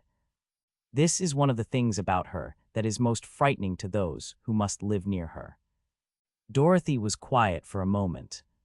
Then she reached into her pack and took out 2 of the emergency ration packs and set them on the ground between herself and the Old One. I need water, she said. Clean water enough for 2 days. I need whatever information you have about the road between here and the tower, landmarks, distances, anything. And I need to know if there's anything between here and the Thresh's territory that I should be aware of before I hit it. The Old One looked at the ration packs. It looked at Dorothy. It said something to the speaker, and the speaker said something to 2 of the younger ones, who moved toward the structures with the quick, purposeful movement of people who have been given a task they understand. There is one other thing, the Old One said, turning back to Dorothy. Before the collector died, before your machine fell on it, it had made a record of this settlement's debt. That record existed somewhere in the information it carried. The record is now under your machine, or destroyed, or both. So your debt record is gone, Dorothy said. Our debt record is gone, the Old One confirmed. The Harrow will send another collector with a new assessment. The new assessment will be whatever the Harrow decides it is, unconstrained by whatever the previous record showed. That's worse for you, Dorothy said. It is potentially considerably worse for us, the Old One agreed. This is the situation your arrival has created. We are not ungrateful for the death of the collector. We are simply aware of the full shape of what has replaced it. Dorothy looked at the Old One with its amber eyes and its age and its community of thin, braced, careful people arranged around it, and she did the calculation she did with every piece of information she received, which was what use it was and what it would cost her, and whether the cost was worth it. The Harrow is dead, she said. The settlement went completely silent. The Old One stared at her. The amber eyes were very still. You know this, it said carefully. The Harrow's territory is the east, Dorothy said. My ship came down in the east. The collector was under my ship. The collector worked for the Harrow. You told me that. Yes, the Old One said slowly. The collector came from somewhere, Dorothy said. It wasn't operating independently. Something sent it out, and something received what it collected. If the collector is dead and the debt records are destroyed, the hero doesn't know that yet. But she will know the collector didn't come back, and she'll send someone to find out why, and what they'll find is my ship. Dorothy paused. How long does the collection route take? Beginning to end, before the collector returns to the hero. The old one made a gesture to the speaker, who answered with a sequence of tones. 8 cycles, the old one translated. Approximately 16 of your days. So you have 16 days before anyone comes looking, Dorothy said. That's not what I meant about the hero being dead. The old one waited. Something that sends a collector to take children from communities that can't afford to feed themselves has made enemies, Dorothy said. Specific enemies who have been waiting for an opportunity. The death of the collector and the absence of the debt records and the 16-day window before anyone comes looking is an opportunity. She picked up one of the ration packs and turned it over in her hands. I'm not telling you what to do with it. I'm telling you it exists. The old one was looking at her with an expression she was getting better at reading, and what it contained was a careful, assessing intelligence that had been living inside a posture of submission for so long that seeing it from the outside required knowing it was there. You are going to the tower, it said. And you are not going because you want what the architect has. I'm going because it's northeast, and northeast is where I need to be, Dorothy said. And what happens when you get there? The old one said. I'll figure that out when I arrive, Dorothy said. The young ones came back from the structures carrying 2 water bladders, full and sealed, and a wrapped package that turned out to contain food, not the alien protein she'd been eating but something more processed, made with evident care, and Dorothy accepted it and stowed it and stood up and put the pack on, and the old one walked with her back to the road. At the road's edge, the old one stopped and Dorothy stopped beside it, and they stood for a moment looking northeast, where the forest closed around the road's yellow pulse and the distance swallowed it. The road will take you to the tower, the old one said. It was built by the same hands that built the tower. It leads nowhere else. It leads everywhere the road goes, Dorothy said. The tower is just where I happen to be going. The old one looked at her. There is a thing we say here, it said. About the roads. We say that the road remembers everyone who has walked it. Everyone who has ever used it, it paused. We say the road does not forget. Dorothy looked down at the warm golden pulse moving through the crystalline surface under her boots, traveling northeast in its slow rhythmic waves, and she thought about a road that remembered things, and she thought about what it would remember about her before she was done with it. Good, she said, and walked northeast into the forest, and the settlement watched her go in complete silence, and the road pulsed its golden light around her footsteps and kept going long after she had disappeared into the trees. The sphere came down through the canopy at mid-morning, and the first thing Dorothy noticed about it was not the light or the sound, or the way the bioluminescent undergrowth responded to its approach by brightening suddenly and completely, every plant within 30 meters flaring to full luminescence as though something in the sphere's field triggered the biological response. The first thing she noticed was that it moved too slowly. Anything generating that much light and that particular resonant harmonic in the air should have been moving faster, should have had the urgency of something powered rather than the deliberate, floating quality of something choosing its speed. It was moving slowly because it wanted to be seen. It wanted her to have time to look at it, to be impressed by it, to be standing still and wide-eyed when it arrived. Dorothy stepped off the road and into the undergrowth and watched it come down from behind a root structure as thick as her torso, her right hand on the carbine's grip, not drawing it, but ready to in the time it would take to exhale. The sphere settled onto the road surface with a precision that confirmed it was being piloted rather than simply descending, touching down exactly at the road's center line, with the faint crystalline chime of something energized making contact with something else energized, and the light it generated shifted as it landed, going from the white gold of its approach to something warmer, amber-tinted. Flattering in the way that certain kinds of light were flattering, because someone had made a decision about what kind of impression they wanted to create. The woman inside it was beautiful. Dorothy registered this the way she registered any other tactical information, noted it, assessed its relevance, and moved on, because beauty was a tool like any other, and the question was always who was using it and toward what end. She was tall, the kind of tall that was arranged, rather than simply present, her height working for her in every line of how she stood inside the sphere. Her hair was the color of the sphere's light.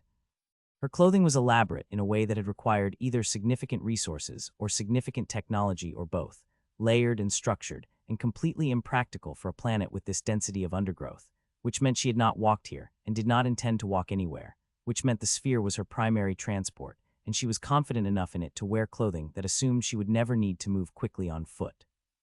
The sphere's surface dissolved, not collapsing or retracting, but simply ceasing to be present, the energized field switching off with a sound like a very high note played once and then stopped, and the woman stepped out onto the road surface and looked directly at the root structure Dorothy was standing behind. "You don't need to hide," she said, in standards so clean and unaccented it had the quality of something practiced rather than native. "I know exactly where you are. I've known where you were since the morning of your second day." Dorothy came out from behind the root structure because there was no tactical value in staying behind it once her position was known, and stood on the road's edge and looked at the woman across 8 feet of pulsing yellow crystal. "Glinda," Dorothy said. The woman's expression shifted into something that was designed to look like pleasant surprise, and was in fact the expression of someone recalibrating, because the situation had moved faster than anticipated. "The Munchkins told you about me," she said. "The old one told me about you," Dorothy said.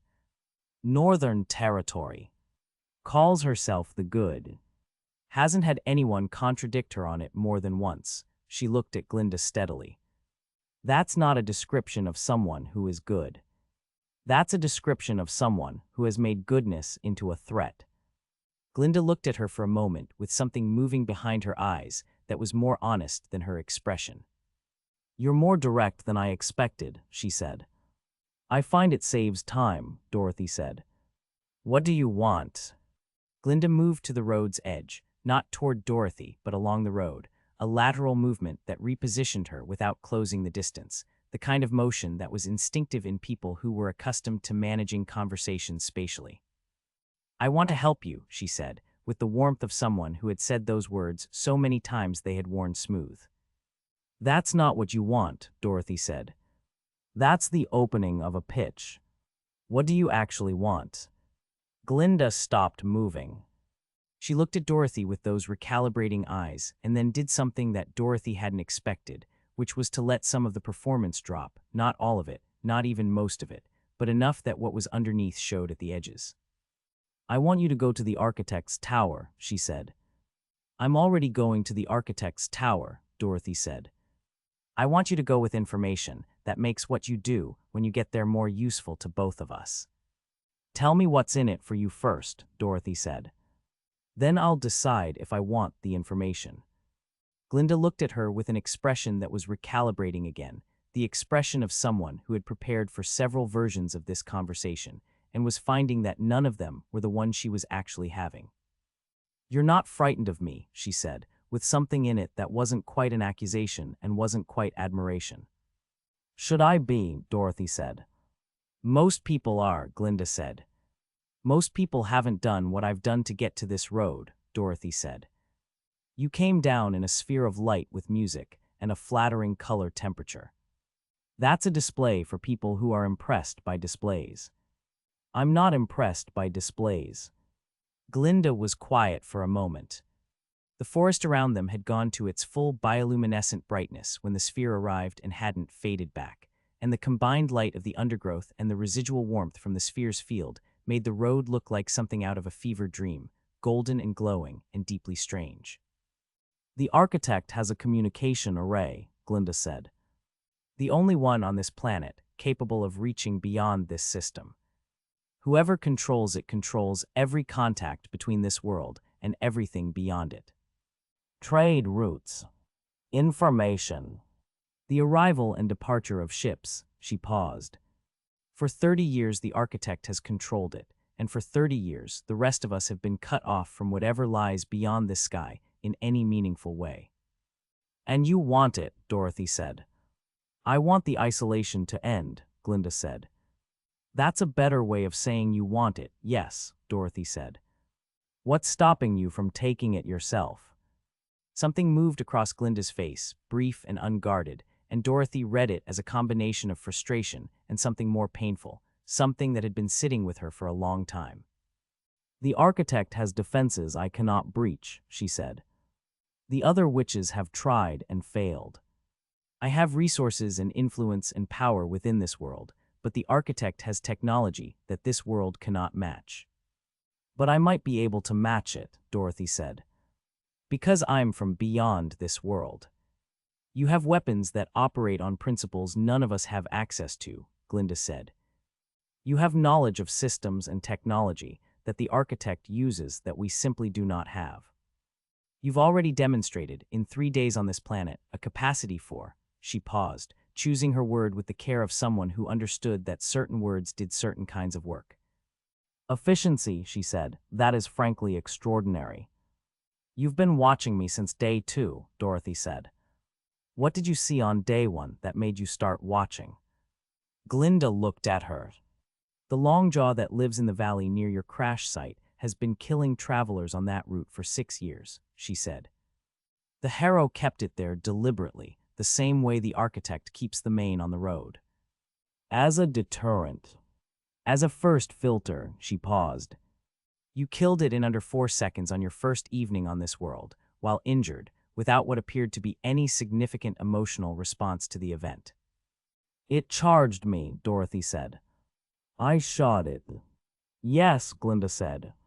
That is exactly what I mean. Dorothy looked at her steadily for a moment. The undergrowth pulsed around them. Something called in the middle distance, one of the deep rhythmic sounds that she was beginning to categorize by their regularity, the ones that meant ambient biology versus the ones that meant something was moving. This was ambient biology. You want me to go to the tower and remove the architect, she said. Not get the communication array for myself. Not negotiate with the architect. Remove him. I want you to do what you're going to do anyway, Glinda said, very carefully, and I want to give you information that makes it possible. What makes you think I'm going to do anything to the architect beyond taking what I need from the tower and leaving? Because the architect doesn't let people take what they need and leave, Glinda said, and this part had no performance in it at all. This part was just true, and she was being direct about it because it served her purposes to be direct about it. I told you some people who went to the tower were kept. Some were sent back changed. What I didn't tell you is that the ones who were kept didn't have a choice about being kept, and the ones who were sent back changed didn't have a choice about that either.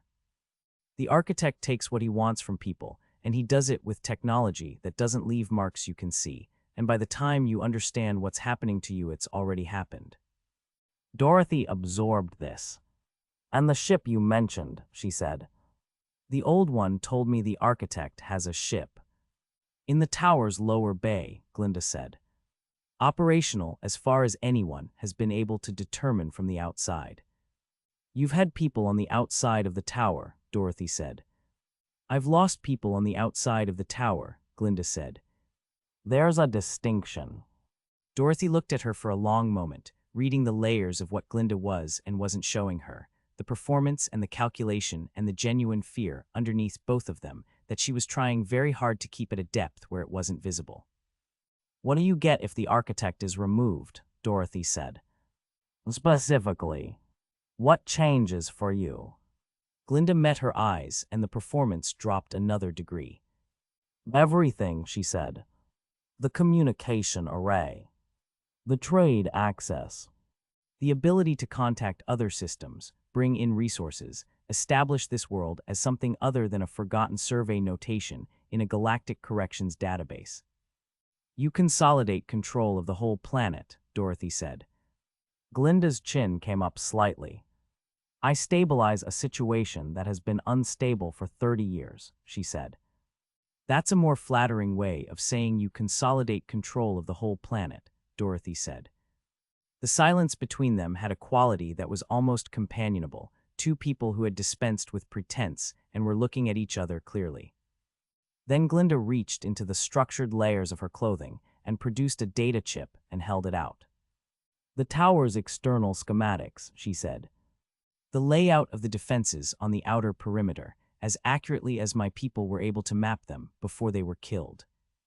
The approach vectors that have the lowest sensor density.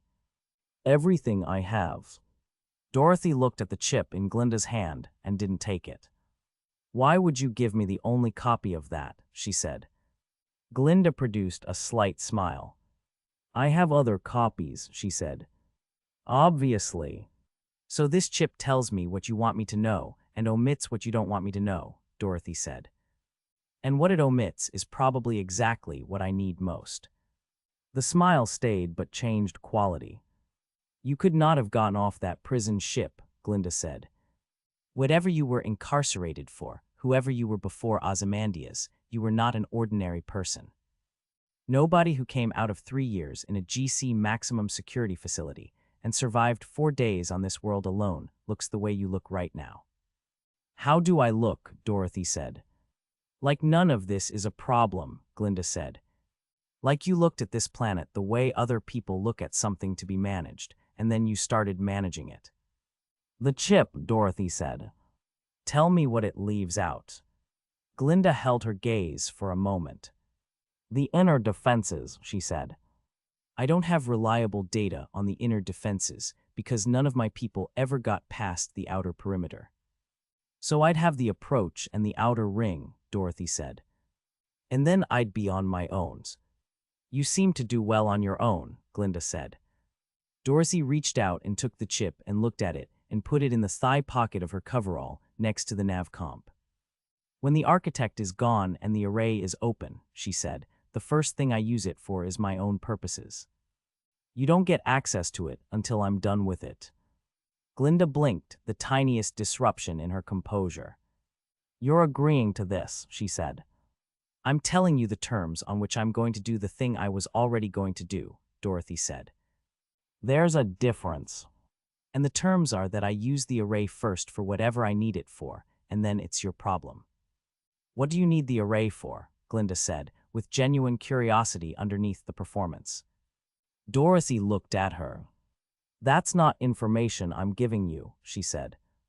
Glinda studied her for a long moment, this woman on the road in a torn maintenance coverall with 3 taped ribs and a carbine and a blade and 4 days of rations. This woman who had walked off a crashed prison ship and started treating an alien planet as a logistics problem to be solved. And Dorothy looked back and watched Glinda understand that she was not looking at something she could fully predict or fully manage, and that this was both what she needed and what frightened her. The thresh will come for you, Glinda said, as Dorothy turned back to the road. Before you reach the tower. The thresh doesn't wait. She watches first and then she moves, but she moves decisively when she does, and her scouts are not like the things you've encountered so far. How many scouts? Dorothy said, without turning around. She sent 4 the last time someone interesting came down the road, Glinda said. She sent 12 the time before that. What she sends for you will depend on what she decides you are. What do you think she'll decide I am? Dorothy said. Glinda was quiet for a moment. Something she hasn't seen before, she said. Which means she'll send enough to be certain, because the thresh did not survive 100 years on this world by underestimating things she hadn't seen before. Dorothy nodded once, her back still to Glinda, and started walking northeast. Behind her she heard the sphere reconstitute itself, the high note sounding once and then the resonant harmonic rising as the field powered up, and then the sound began to recede as Glinda ascended back through the canopy, and the bioluminescent undergrowth slowly, over the course of several minutes, faded back to its ambient glow as whatever the sphere's field had done to it released its hold. The road was warm and golden under her boots, and the forest pressed close on both sides, and the data chip sat in her thigh pocket, next to the nav comp, and Dorothy thought about what Glinda had told her, and what Glinda had not told her, and what the distance between those two things implied about what was waiting ahead. She thought about the architect and the things he did to people who arrived at his tower, and she thought about the ship in the lower bay, and she thought about the communication array and what she would need it for, and she thought about Glinda rising back through the canopy in her sphere of flattering amber light, already making plans with the confidence of someone who had set a thing in motion and was now waiting for it to run. What Glinda had not understood, Dorothy thought, and what most people never understood until it was too late to be useful information, was that tools did not wait. Tools did not have their own agendas. Tools did not take the data chip and put it in their pocket and immediately begin assessing how the information it contained could be used against the person who had provided it. Dorothy was not a tool. The road pulsed its slow gold light ahead of her into the forest's violet-filtered depth, and she followed it northeast because northeast was where she was going, and above her through the canopy, the sphere was a dwindling light among the alien stars, and behind her the settlement of thin, careful people was already smaller than a memory. The field announced itself before it was visible, a change in the quality of the air that Dorothy noticed at roughly 200 meters, a dryness cutting through the dense, wet biological richness of the forest that had been her constant atmosphere since the crash. The forest here was thinning, the great column trees spacing out and then stopping at a boundary as deliberate as the one around the Munchkin settlement, and beyond the boundary the canopy opened, and the violet sky came down unfiltered, and the light was different out there, direct and hard-edged, casting shadows that had actual definition instead of the soft, diffused shapes the canopy produced. She stopped at the tree line and looked at the field for a long time before she walked into it. The crop, if it was a crop, grew in rows that were too regular to be natural, each plant roughly waist-high with broad flat fronds that moved in a way that had no relationship to the faint warm air moving across the field, a slow autonomous undulation that was becoming familiar to Dorothy as a characteristic of vegetation on this planet, but that had an additional quality here, a directionality to it, the fronds not moving randomly but tracking, shifting their orientation in small increments as she stood at the tree line, until the nearest row had most of its surface area facing her. She gave it 30 seconds. The fronds tracked her and did nothing else. She walked into the field. The path between the rows was narrow, perhaps 18 inches, and the fronds on both sides came to chest height when she was between them, brushing against her arms with a contact that was not quite the contact of ordinary vegetation, slightly too deliberate, slightly too consistent in its pressure, the way a hand maintains contact with a surface it is reading rather than simply resting against. The crop smelled of something sweet and chemical at the same time, a combination that had the quality of a warning in it, the way certain very beautiful things on any world smelled like a warning if you knew how to read the smell. Dorothy kept moving and kept her breathing measured and kept her eyes forward, because looking at the fronds was not going to tell her more than she already knew about them, and what was ahead of her was more important than what was alongside. The figure in the center of the field was visible from 100 meters out, elevated above the crop line on a structure she couldn't yet resolve into detail, a dark shape against the violet sky that had the general silhouette of something humanoid and the specific quality of something that had been hanging there for a very long time. She approached it the way she approached everything she hadn't yet assessed, in a straight line at a steady pace, the carbine unslung and held across her body in the low, ready position, her eyes moving between the figure and the surrounding crop in the regular scanning pattern she had developed over years of moving through spaces where the threat was not always where you expected it. The structure holding the figure was a frame of the same root material the settlements were built from, 2 vertical posts and a horizontal crossbeam, driven into the ground with the kind of permanence that suggested it had been there long enough to integrate with the soil, the lower portions of the posts showing the same gradual merging with the ground that she had seen in the settlement's walls. The figure was attached to the crossbeam at the wrists and at the shoulders by the same material, thick braided cable-textured root fiber, wrapped multiple times, and knotted with a thoroughness that said whoever had done the tying had not wanted it to come undone. Up close, it was clearly not human. It had the approximate dimensions of a human male, height and general proportions, but the surface of it was wrong, not biological in the way that the inhabitants of this world were biological, but wrong in a different direction entirely, a constructed wrongness, surfaces that were meant to approximate organic texture, and had done so successfully enough to read at a distance, but that revealed their nature clearly at 2 meters. The face was a rendered approximation of a face, the features present but static, fixed in an expression that was neutral in the way that things without the capacity for expression were neutral, and the eyes, which were the most important thing Dorothy looked at in any face, were optics, not biological, 2 pale amber lenses set in the rendered face that tracked her approach with a precision that was mechanical rather than living. The arms were the giveaway up close. The way they hung in the bindings showed the articulation points at the joints, the slight geometric regularity of the elbow and shoulder angles that a biological limb in this position would not have. And at the wrists, where the root fiber bindings had worked against the skin over what must have been years, the outer surface had worn through in places to show the substrate beneath, a dark composite material with a faint geometric patterning that caught the light. It was a synthetic, an android. Old by the look of it, the surface weathering significant, the kind of deterioration that happened over years of exposure to a planet's atmosphere and temperature cycles, and whatever the field's specific chemistry was doing to it.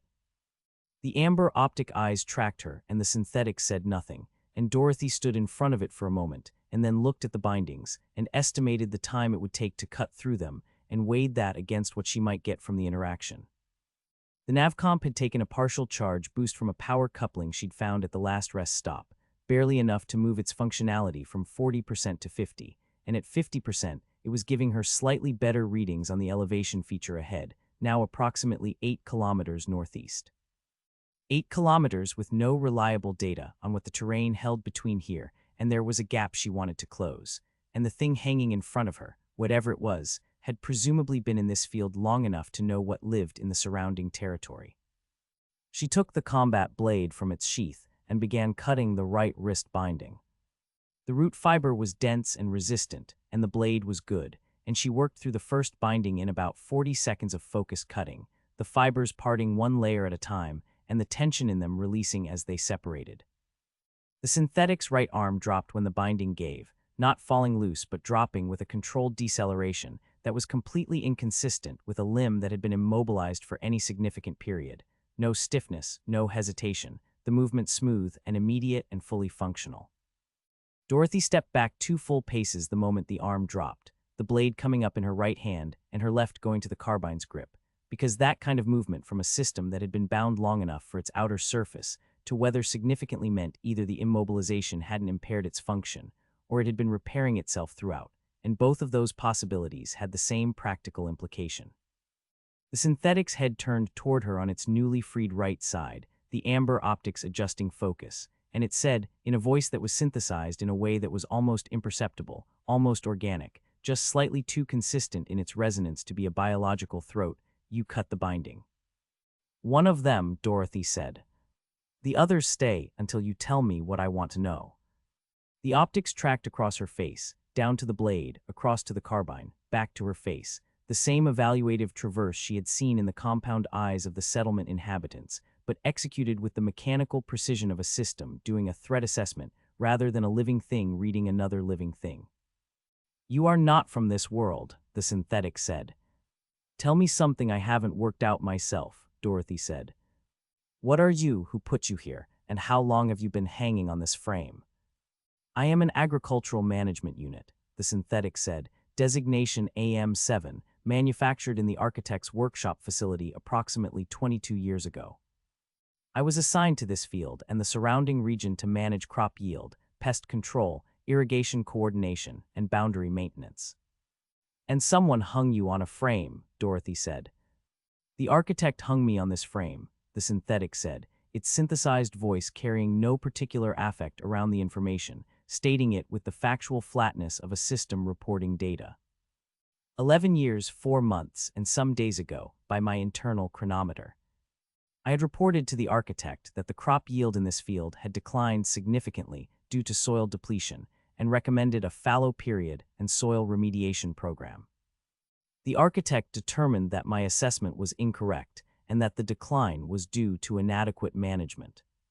The architect expressed this determination by having me bound to this frame and leaving me here as a demonstration to the other units. "As a warning," Dorothy said. "As a warning," the synthetic confirmed. "I have been watching the field from this frame for 11 years, 4 months, and some days. The yield has continued to decline. The soil depletion I identified has progressed to the point where the crop is now producing at approximately 12% of its original output. I have updated my report several times in my internal logs, but have had no means of transmitting it." Dorothy looked at it for a long moment. 11 years hanging in a field, watching the thing it had been made to manage deteriorate in exactly the way it had predicted, unable to do anything about it. There was something in that which she registered without dwelling on it, because dwelling on it was not useful and she had things to do. "Tell me about what's between here and the tower," she said. "The terrain, the hazards, what lives there, what the architect has set up as checkpoints." "Cut the remaining bindings," the synthetic said. "Information first," Dorothy said. The amber optics looked at her. "You would leave me on this frame," it said, not as an accusation, simply as an assessment of the situation. "I'd leave you on this frame with one arm free," Dorothy said, "which is more than you had 20 minutes ago." "Talk to me." The synthetic was quiet for approximately 3 seconds, which on a system with its processing capability was a significant pause, a pause that meant it was running calculations rather than simply retrieving information. Then it began. "Between this field and the tower there are 4 significant features," it said. "The first is the region I have heard called the forest that thinks, beginning approximately 2 kilometers northeast of this field's boundary. I have not entered it myself, but from observation and from information provided by travelers who passed through this field before my immobilization, it is a region where the standard bioluminescent network of this planet has achieved a higher order of integration than elsewhere. The plants communicate with each other throughout the forest via the root network, and the communication has become sufficiently complex that the forest responds to biological incursion as a coordinated system rather than as individual organisms. It does not have directed intelligence. It has reactive intelligence, stimulus and response, but the response is sophisticated enough to be dangerous." "How dangerous?" Dorothy said. 3 of the 7 travelers who passed through this field in the year before my immobilization did not return this way," the synthetic said. "The other 4 did return. 2 of them would not discuss what had happened in the forest. One of them was significantly injured in a way that was consistent with being crushed by large root structures. One of them appeared unharmed, but was, by their own account, deeply disoriented for several days afterward." Dorothy filed this. "The second feature," she said. "The Thresh's territory begins at the western boundary of the forest that thinks and extends to the tower's outer perimeter," the synthetic said. "The Thresh is aware of everything that moves through her territory. Her response to travelers varies. Some she ignores. Some she kills immediately. Some she observes for extended periods before acting. I do not have a reliable model for predicting which response a given traveler will receive." "Her scouts," Dorothy said. "Fast," the synthetic said. "Mounted on the long-legged variant of the local fauna that you may have seen. Physically strong. They carry weapons that are partly the Thresh's technology and partly biological, things grown rather than manufactured, which means they behave in ways that manufactured weapons do not, and are more difficult to counter with standard responses." "How many in a standard scouting party?" Dorothy said. "I observed 4 on 3 occasions," the synthetic said. "I observed 7 on 1 occasion. The 7 were sent for a traveler who arrived at this field with military-grade equipment and a small group. The traveler's group did not reach the forest that thinks." "The third feature," Dorothy said. "The main," the synthetic said. "The apex predator of this region. It has established territory on the road between the forest's northeast boundary and the tower's outer perimeter, a stretch of approximately 1.5 kilometers. The architect maintains a relationship with it, whether through technology or through whatever the architect uses to manage the local fauna, that keeps it on this stretch of road rather than ranging into the surrounding territory. It functions as a final checkpoint. In 11 years of observation, I have not seen anything pass through its territory on the road without either the architect's specific authorization or significant violence."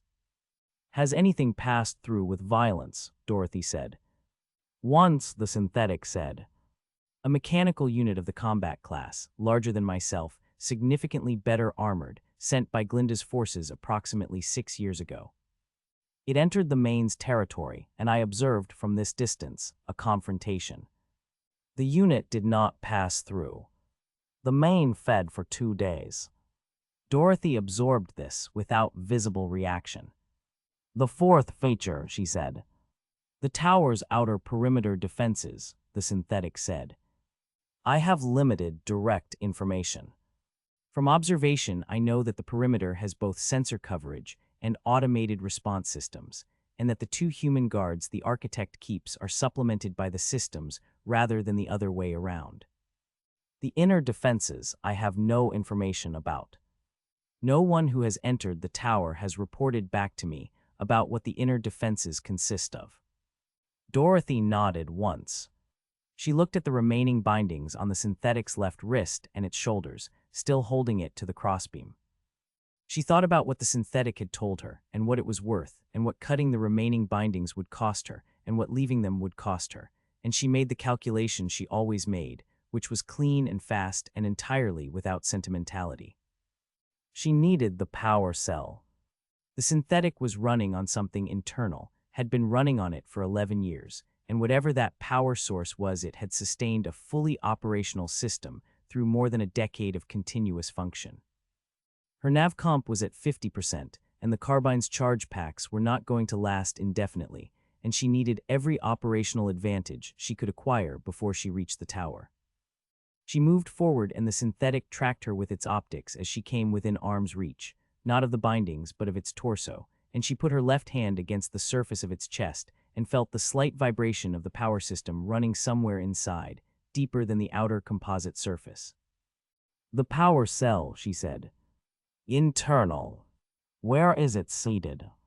The amber optics looked at her from a distance of 18 inches, and the quality of the silence from the synthetic was different now, a different kind of processing, and Dorothy recognized what it was because she had seen it before in biological organisms, in people who had been told something they didn't want to hear and were deciding whether to accept it or fight it. "Left thoracic cavity," the synthetic said finally. "Behind the primary junction panel. Access requires removing the panel, which is secured by 4 retention points." A pause. "You are going to take it?" "Yes," Dorothy said. "I will not function without it," the synthetic said. "I know," Dorothy said. Another pause, 3 seconds again, the processing pause. "The information I gave you," it said. "That was the negotiation. The terms were that I give you information and you free me." "Those were your terms," Dorothy said. "I said information first. I didn't agree to the rest of it." The synthetic's free right arm came up fast, faster than anything biological had moved at Dorothy since she landed on this planet, faster than the long jaw, faster than the scouts she hadn't hit yet but had been briefed on, a movement that had the full mechanical force of a system built for agricultural work, which meant leverage and torque and strength ratings that had nothing to do with approximating human capability, and everything to do with moving large amounts of material efficiently. The hand closed on her left forearm with a grip that had the finality of a hydraulic press reaching its stop point, the fingers not gripping so much as clamping, the pressure immediate and absolute and climbing. Dorothy didn't try to pull her arm free, because pulling against a mechanical grip of that rating was not something human musculature was going to win. She stepped into the synthetic instead, closing the distance completely, inside its reach, and drove the combat blade up and into the junction point at the right shoulder with the precise angle she had identified when she was cutting the binding, the gap between the arm assembly and the main body, where the articulation housing met the torso casing, and she put the full force of her body behind it, and felt the blade find the gap and go in and hit something internal that gave with a crunch of shearing components. The right arm's grip didn't release, but it stopped climbing in pressure, the hydraulic force dropping as whatever she had cut in the shoulder assembly lost its signal or its power feed, and Dorothy wrenched the blade free and hit the same point again, harder, and this time the arm dropped entirely, the clamping grip going slack as the assembly lost power completely, and she stepped back with her forearm throbbing and 4 distinct lines of bruising already forming where the fingers had been. The synthetic watched her with its amber optics. The right arm hung at its side completely dead now, the shoulder assembly visibly dark where she had cut into it. The remaining bindings still held its left arm and both shoulders to the crossbeam. "You damaged the arm," it said, in the same flat synthesized voice, no affect in it, reporting the fact. "You tried to break mine," Dorothy said. She was rotating the forearm, checking the function, all the joints moving correctly, the bruising deep but nothing structural compromised. It was going to hurt for several days, and she didn't care. I was trying to prevent you from taking the power cell, the synthetic said. I know what you were trying to do, Dorothy said. It didn't work. She moved back in, keeping out of range of the dead right arm, even though it was clearly non-functional, because assuming something was non-functional was a way of getting hurt, and put the blade to the junction panel on the left thoracic surface. The retention points were visible now that she was looking for them, slightly recessed in the composite surface, and she used the blade's tip to work the first one loose, rotating it until it disengaged, then the second, then the third, the fourth. The panel came free. Inside the thoracic cavity, the power cell was seated in a housing that was immediately recognizable in its essential design, a different form factor from the GC standard cells she was familiar with, but operating on the same principles. A dense energy storage unit with a standard output coupling that her NavComp's emergency input port would accept with a small modification she could make with the multi-tool. The cell was warm in its housing, still fully operational, and it showed no signs of the degradation she would have expected from 11 years of continuous use, whatever the architect's workshops had built it from had been built to last. She reached in and disconnected the output coupling first, then the two retention clips holding the cell in its housing, and pulled it free. The synthetic went dark all at once, completely, the amber optics losing their light mid-sentence as it was saying something she didn't catch the beginning of, the postural tension in its bound body releasing as the power cut, the whole assembly going to the slack dead weight of unpowered machinery, the head dropping forward, the working fingers of the still-bound left hand uncurling. It hung in its bindings in the morning light of the alien field, and the crop moved its autonomous slow fronds around it, and the violet sky was very clear above and very indifferent. Dorothy looked at it for a moment, the power cell warm in her hand. The synthetic had hung on that frame for 11 years. It had watched the crop fail in exactly the way it had said it would fail and been unable to do anything about it, and had kept its internal logs updated anyway, because it was what the unit was designed to do, and the unit kept doing it even when there was no one to report to, even when reporting was impossible.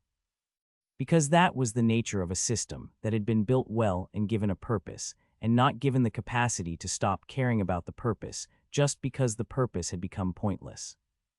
She thought about that for 3 seconds, because 3 seconds was what she gave to things that registered without being immediately actionable, and then she put the power cell in her pack and picked up the access panel from the ground and set it against the synthetic's torso out of some instinct she didn't examine, and turned and walked back between the tracking fronds toward the road. Behind her, the frame and its dark hanging weight were visible above the crop line for a long time before the road curved, and the field fell behind her, and the tree line of the forest ahead came up to meet her, and the light changed back to the filtered violet of the canopy, and the bioluminescent undergrowth resumed its slow blue-green pulse around her feet, and the road was warm and golden under her boots. And Dorothy walked northeast into whatever came next with the synthetic's power cell in her pack, and a deepening bruise on her left forearm, and the combat blade cleaned on the leg of her coverall and resheathed on her hip. The forest that thinks was ahead of her, 2 kilometers by the synthetic's estimate, and beyond it the Thresh's territory, and beyond that the main, and beyond that the tower, and she walked toward all of it with her hands loose at her sides and her breathing steady, and the road telling whatever it told to whatever was listening, each footstep a small warm pulse in the crystal beneath her boots, and the field behind her was quiet and still in the morning light except for the slow tracking movement of the fronds, which followed her to the tree line and then, at the boundary, stopped. The way station had been a structure once, in the same grown rather than built tradition as everything else on this planet, but something had ended it with considerable thoroughness, and considerable time had passed since the ending. The root fiber walls had collapsed inward and then been overtaken by the surrounding undergrowth, which had processed the wreckage into something halfway between ruin and compost, the original shape still readable under the accumulated growth if you knew what you were looking at, but returning to the planet with the patient inevitability of everything organic on Veridia 7. 2 of the walls still stood to something above waist height, and the corner where they met was deep enough in shadow and far enough from the road that it offered what Dorothy needed, which was concealment on 3 sides and a clear sightline on the 4th. She had been walking for 6 hours since leaving the Scarecrow's field, and the light was going, the violet sky deepening through its range of bruised purples toward the particular darkness that preceded Veridia 7 nights, which were not fully dark because nothing on this planet was fully dark, the bioluminescent undergrowth providing its constant low blue-green illumination that was enough to navigate by and not enough to be seen by at any significant distance. She made camp with the efficiency of someone who had been making camps in bad places for most of her adult life, clearing the debris from the corner with her boots, checking the perimeter for anything that had decided the ruins were home before she arrived, finding nothing that registered as an immediate problem, though the undergrowth along the base of the standing walls was dense enough to require watching. She ate a quarter of the ration pack she'd opened that morning and half of the food the Munchkin settlement had provided, which was better than the ration pack in terms of calories per unit volume, though she had only the most approximate understanding of what it actually was, and she drank carefully from the water bladder and made the calculation about how long what remained would last and when she would need to find more. Her left forearm had gone from 4 lines of bruising to a deep solid discoloration covering most of the inner surface, purple-black in the bioluminescent light, and the underlying tissue was swollen enough that her grip strength on that side was reduced by a margin she didn't have a precise number for, but that she estimated at somewhere between 15 and 25%. She flexed her fingers in a controlled sequence, watching the tendons move under the bruised skin, and decided nothing was torn, only compressed and angry, and the compression would resolve in time she didn't have but would have to accept anyway. She took the synthetics power cell from the pack and the navcomp from her pocket, and spent 20 minutes on the modification she had planned, using the multi-tool to adapt the cell's output coupling to the navcomp's input port, a process that required more precision than her bruised left hand was comfortable with, but that she completed without error, because error in this particular task would mean losing the navcomp entirely, and she was not willing to do that. The navcomp came up at 73% when the modified coupling seated and the cell's power began feeding through, and at 73% it was a different instrument than it had been at 50%, the topographical data sharpening considerably, the elevation feature resolving from a suggestion into a shape, and the shape was a tower, tall and narrow, and built from materials that the navcomp's partial sensor function identified as non-native to the planet. Alloys that were not in any of Viridia's 7 geological profiles, brought here from somewhere else and assembled here into something that had no organic relationship to the world it sat on. 7.4 kilometers northeast. She could make that in 3 to 4 hours of moving through the forest at the pace she'd been maintaining, which meant she could reach the tower by mid-morning tomorrow if she left at first light, or she could push through the night, which she was not going to do because moving through unfamiliar terrain on an alien planet in darkness when she was already carrying an injury was not caution, it was stupidity dressed as urgency. She would rest here, move at first light, and reach the tower in the late morning. She set the navcomp against the wall and looked at what else was on its screen at 73% functionality. The signal was there. It had been there since she'd first picked it up on the previous night's navcomp boot, and she had logged it and continued and thought about it while she walked and continued thinking about it now, and the thinking had not produced anything she found comfortable. It was a military transponder, broad spectrum, the kind that was not transmitting a distress signal or a navigation beacon, but was instead broadcasting an identification code, saying "Here I am" to anything in range that had ears for it, and at 73% the navcomp could tell her more about it than it could at 50%. The signal was not in a fixed position. It was moving in a slow orbital pattern that was consistent with a ship in a holding orbit above the planet, and at 73% she could resolve the orbital parameters well enough to know that the holding orbit was not random but positioned, the orbital inclination chosen specifically to keep the ship over the road's general corridor, tracking the road from above with the patience of something that was not in a hurry, but was not going anywhere either. She had been tracked since day one. Whatever was in orbit had known where she was since the crash or close to it, and had been maintaining position above her route with a deliberateness that said surveillance rather than coincidence. She stared at the signal data for a long time in the blue-green bioluminescent dark, and thought about who had the means and the motivation to put a ship in orbit above a planet that was not on any current colonial registry, and keep it there after a prison escape.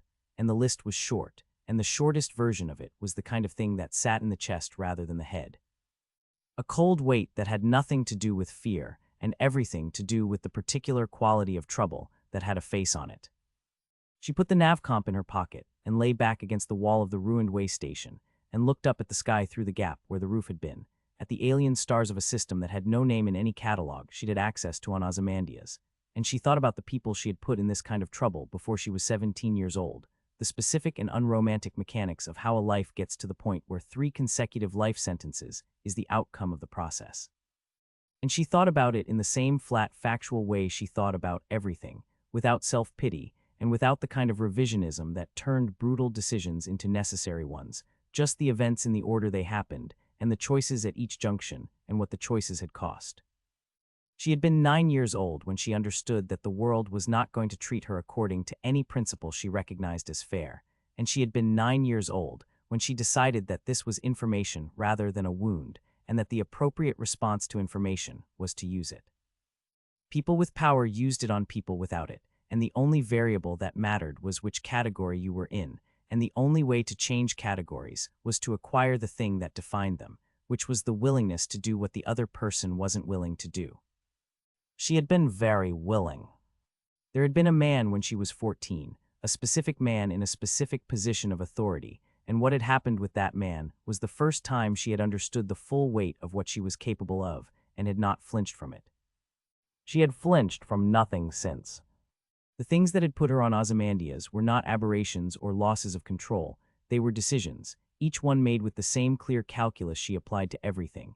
And if the calculus had produced outcomes that the galactic correction system categorized as 3 consecutive life sentences, that was the system's framework for what had happened, not hers. She closed her eyes and slept, and her dreams were not of Ozymandias or of the 14 dead between the prison hulk and the field where the retriever had gone down. She didn't dream of the things she'd done with any particular frequency. They were past, and the past was not a place she visited when she had the choice. And she slept in 2-hour blocks and woke between each one and checked the perimeter, and listened to the planet's biological hum, and then slept again. The third waking was not scheduled. It was the sound that brought her up, not the loud, obvious sounds that woke most people from sleep, but the specific quality of absence in a soundscape that had been continuous, the way the undergrowth's ambient biological noise dropped in a radius that spread outward from a point northeast of the camp and kept spreading, the plants going quiet in sequence the way they went quiet when something large and purposeful was moving through them, and the plants had opinions about it. Dorothy was on her feet with the carbine up in the time between one breath and the next, back against the standing wall, in the shadow of the corner, the bioluminescent light showing her the undergrowth at the camp's perimeter, and nothing else yet, nothing visible, only the spreading quiet moving toward her like a slow, cold wave. She waited. The first one came through the undergrowth to the north of the camp, at a pace that was not running, but was not walking either, the purposeful ground-eating stride of something that had a destination, and the physical capability to reach it efficiently. It was one of the mounted scouts she had been briefed on by the synthetic, the rider, and the mount presenting as a single silhouette at first, resolving into their separate components as they came closer through the bioluminescent growth. The mount was the long-legged variant she had been told about, taller than the longjaw, built for speed rather than the ambush predation of the longjaw's design, 4 legs with the extra joint she had noted in the longjaw, but arranged differently here, articulated for a longer stride rather than the wide, low stance of an ambush predator. The rider sat low on the mount's back with the easy balance of someone who had been riding it for a long time, and the weapon it carried was visible even at this distance, something long and organic-looking, not metal, not manufactured, a shaft that appeared to be grown from the same plant material as the road's edges, and at its tip something that moved independently of the shaft, a head that was biological and alive. A cluster of something that Dorothy's visual assessment categorized as sensory organs rather than blades, things that tasted the air. The second came from the south at the same pace, paralleling the first, and the third came from directly east on what would have been the road side of the camp, if she had been positioned on the road instead of in the ruins, and she understood immediately that the approach was coordinated, that the 3 visible positions were 3 sides of a containment, and that the 4th side was either behind her or deliberately left open to funnel her in a direction they wanted her to go. She did not go in the direction they wanted her to go. She came out of the corner low and fast, under the line of sight the nearest rider would have had on the corner itself, moving south along the standing wall and then around its end into the undergrowth on the south side of the ruin, because the rider coming from the south was the closest, and the closest was the first problem. The mount heard her before the rider did, its head coming around with the speed of a prey-evolved auditory response, but she was already at the mount's left flank before the rider could do anything with the information, and she drove the combat blade into the mount's ribcage from the side, angling up toward where the cardiovascular center of something this size and this build would have to be, and the blade went into the hilt, and she put her full weight behind the handle and tore it sideways. The mount screamed. It was the first loud thing that had happened in the night's quiet approach, and it was extraordinarily loud, a biological alarm that had nothing strategic in it, just the raw volume of a large animal and the specific agony of a major organ being destroyed. And it went down the way large animals went down, not quickly, not neatly, its legs folding in the wrong sequence and its body rolling and the rider coming off it and hitting the ground with the impact of a body that hadn't been ready for the fall. Dorothy pulled the blade free as the mount went down, and the sound it was making changed from the first scream to a lower, wetter sound as the blood came. A lot of blood, black in the bioluminescent light, spreading into the undergrowth and triggering the plant's response, the surrounding growth flaring to a higher luminescence as the biological chemistry of it hit them, the camp suddenly brighter than it had been, which was not ideal but was not avoidable. The rider hit the ground and rolled, and came up with the organic weapon in both hands, faster than the fall should have allowed, and Dorothy saw its face for the first time at a distance of about 6 feet. It was humanoid but not human, the proportions subtly wrong, the face broader than human, the eyes larger and positioned slightly further apart, the skin with the same faint bioluminescent quality as the plant's, a pale cold glow under the surface that brightened as she watched, the body's stress response triggering its own biological light. It was dressed in something grown rather than sewn, layered organic material that moved with it, and it was looking at Dorothy with an expression that was recalibrating from confidence to something else. "You came out toward me," it said, in standard with an accent that was heavier than the old ones but completely comprehensible. "Everyone runs from the scouts. Running is for people who don't know where the other 3 are," Dorothy said.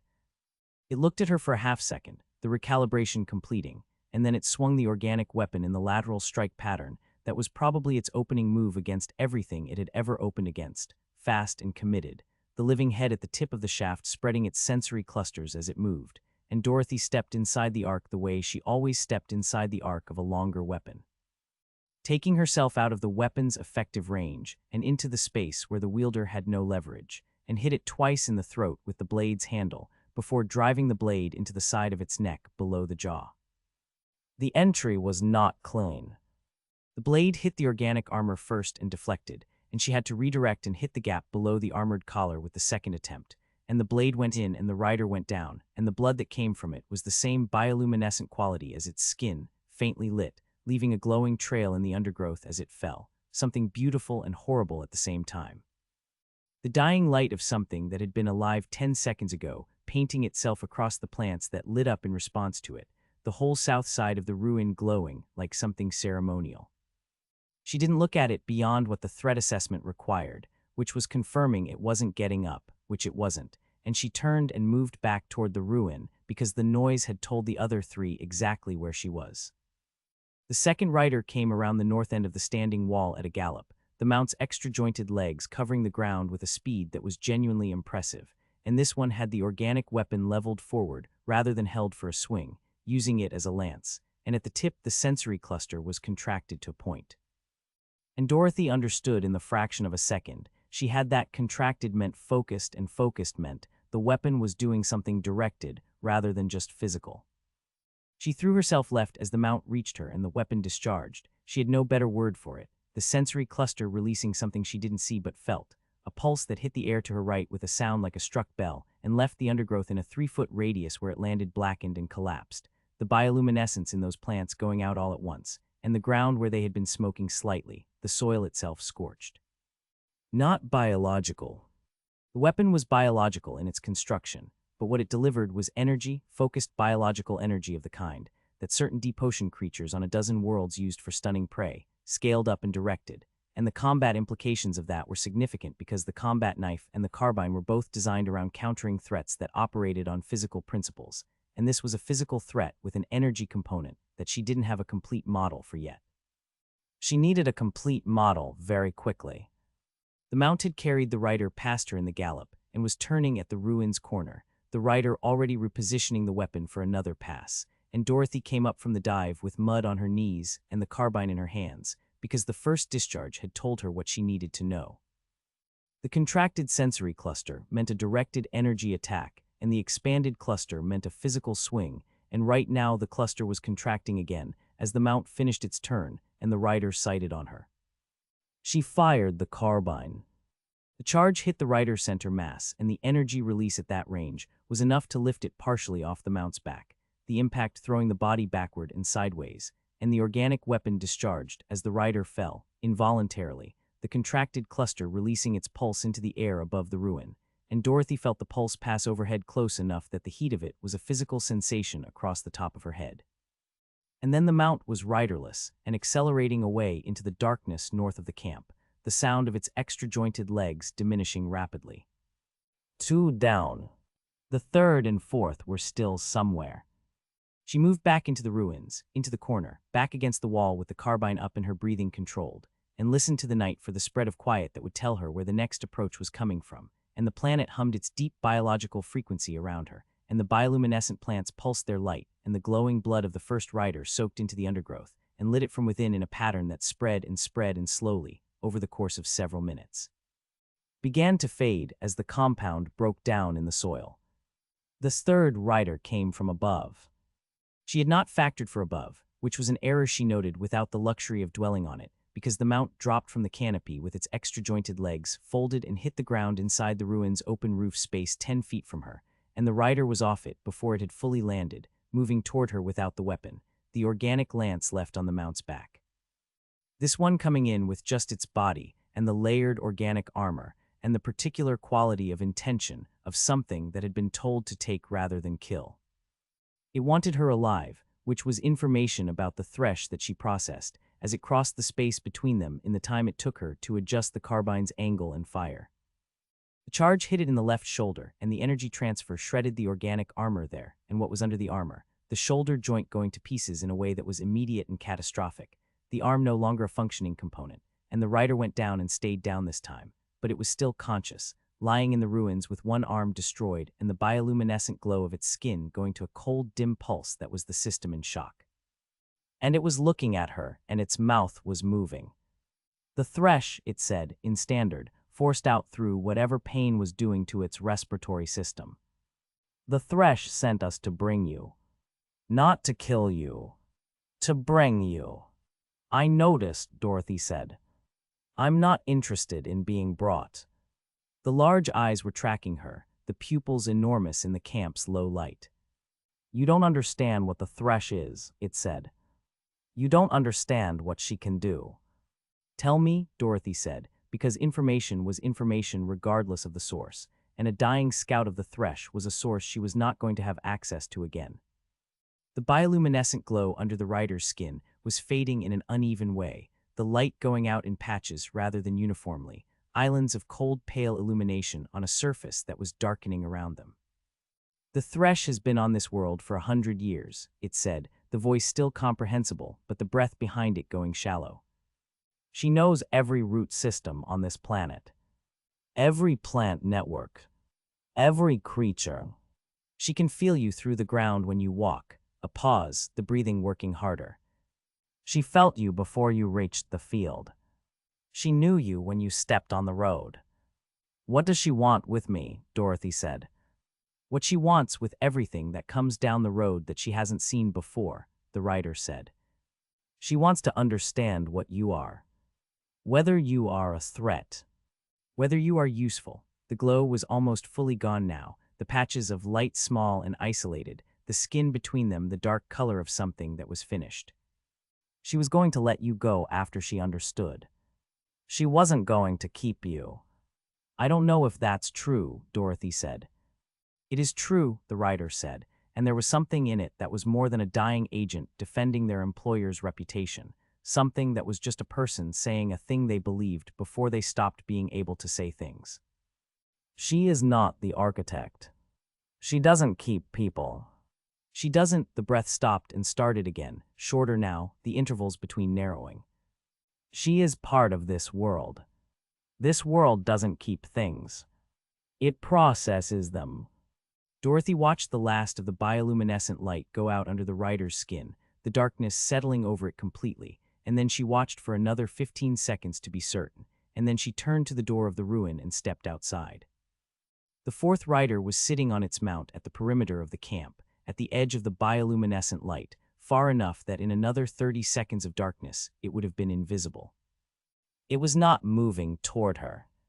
It was sitting completely still on the mount, which was also completely still, both of them watching her with the quality of things that had been watching for a while, and had decided that watching was currently the full extent of what they were going to do. Dorothy looked at it across the space of the camp, and the glowing blood of the first rider in the undergrowth, and the dead second rider by the south wall, and the ruin with the third rider in it, and the fourth one looked back at her. "Go back to the thresh," Dorothy said. "Tell her I said no." The fourth rider held its position for a moment, the large eyes reflecting the bioluminescent light of the undergrowth. Then it said in standard, clear and flat and without particular affect, "She will want to know why." "Because being brought somewhere has never worked out well for me," Dorothy said. "And I'm not in the business of changing that now." The rider looked at her for another moment. Then it turned the mount with the pressure of its remaining good knee and moved northeast into the forest at a pace that was not running, but was not anything slower than urgency, the extra-jointed legs silent in the undergrowth, and in 30 seconds it was gone and the forest sounds resumed around it, the plant's ambient biological conversation restarting in the wake of its passage. And then Dorothy was alone in the camp with 3 bodies and a dead mount, and the planet's deep hum resuming its frequency in the soil and the air, and the crystalline road beyond the ruins' wall. She climbed the blade. She checked the carbine's charge, one pack at 62%, the second at full. She had used 38% of the first pack tonight, which was a rate of expenditure she needed to reduce significantly before she reached the tower, or she was going to arrive with very little left. She did not go back to sleep. She sat in the corner with the carbine across her knees and watched the perimeter until the light changed, and then she stood and picked up her pack and walked back to the road and turned northeast and kept walking. And behind her the ruins held their dead in the bioluminescent dark, and the undergrowth processed the blood of the thresh's scouts into its root network and distributed the chemistry of it throughout the forest in ways that Dorothy could feel in the faint change in the ambient hum as she walked. The planet incorporating what had happened into whatever vast biological conversation it was always having with itself. The fourth rider was carrying a message northeast. Dorothy walked northeast also, toward the forest that thinks, and the tower beyond it, and the morning came up violet and gold above the canopy, and the road pulsed its warmth through her boots, and the navcomp in her pocket showed the tower at 6.1 kilometers, and the signal in orbit steady above her, patient and circling, saying "Here I am" to anyone who was listening. The forest thinned again 2 kilometers past the ruins of the way station, but this time the thinning was different from the field's open boundary, not a clean perimeter where one ecosystem stopped and another began, but a gradual degradation, the column trees becoming sparser and then sicker looking, their trunks showing a mottled discoloration that moved up from the root lines in patterns that suggested the root network was carrying something pathological through the system. And the bioluminescent undergrowth between them, going from its healthy blue-green pulse to something more erratic, flaring and dimming in arrhythmic bursts, rather than the slow, steady waves she had come to read as the planet's normal respiration. The ground was different, too. Harder underfoot, the soil compacting towards something more mineral in character as the root network thinned, and in places the yellow crystalline material of the road extended laterally into the surrounding ground in thin filaments that she could see where the soil had eroded away from them, the road's biological structure reaching into the earth around it like fingers or like a claim. Dorothy walked through the degraded forest and watched it and thought about what the synthetic had told her about the forest that thinks beginning approximately 2 kilometers northeast of the field, and thought about whether this degraded zone was the beginning of that region or a separate phenomenon, and couldn't determine it from the available data, so she kept moving and kept watching and kept the carbine unslung. The clearing appeared at the point where the degraded forest gave out entirely, the sick column trees stopping at a rough perimeter beyond which nothing grew above knee height, a wide space of low ground cover that was uniformly the pale amber color of vegetation that wasn't getting what it needed, and in the center of the clearing, visible from the perimeter, was the Tin Man. She stopped at the clearing's edge and looked at him for a long time before she moved. He was large. Larger than she had expected from the synthetic's description of a tactical combat unit, standing perhaps 7 feet at the shoulder, the overall silhouette suggesting something that had been built for a specific and unambiguous purpose, which was the application of significant force to targets that needed to be destroyed rather than managed. The design was bipedal but not anthropomorphic in any comfortable sense, the proportions wrong in ways that were functional rather than aesthetic, the torso too wide and the arms too long, and the legs articulated in a way that gave the impression of stored kinetic energy, even in complete stillness, springs compressed and waiting. He was standing in the center of the clearing in a posture that might have been intentional, or might have been the posture of a system that had locked in place at whatever configuration it was in, when its power degraded to the point of immobility, one arm slightly extended, the head tilted fractionally to the right, the whole assembly seized in a moment that had been ongoing for what was clearly a very long time. The surface of him was a study in the chemistry of long exposure, the original alloy of his construction still visible in the protected areas, but elsewhere overtaken by a complex multistage oxidation that had gone past simple rust into something more elaborate, layered compounds in colors that ranged from the familiar reds and oranges of iron oxide through deeper browns, and in some areas a pale crystalline growth that was biological in origin. The planet's chemistry colonizing his surface in slow, patient increments. At his feet, the pale amber ground cover had grown around the bases of his legs and partially up his lower limbs, integrating him into the clearing the way the ruins of the way station had been integrated into the undergrowth, the planet taking its slow inventory of everything that stopped moving long enough to be claimed. Dorothy walked to within 10 feet of him and stopped and looked at the head, at the optical array that served as eyes, large multi-lens assemblies designed for battlefield target acquisition, and now filmed with the same oxidation as the rest of him, and she waited to see if anything happened. Nothing happened for 90 seconds.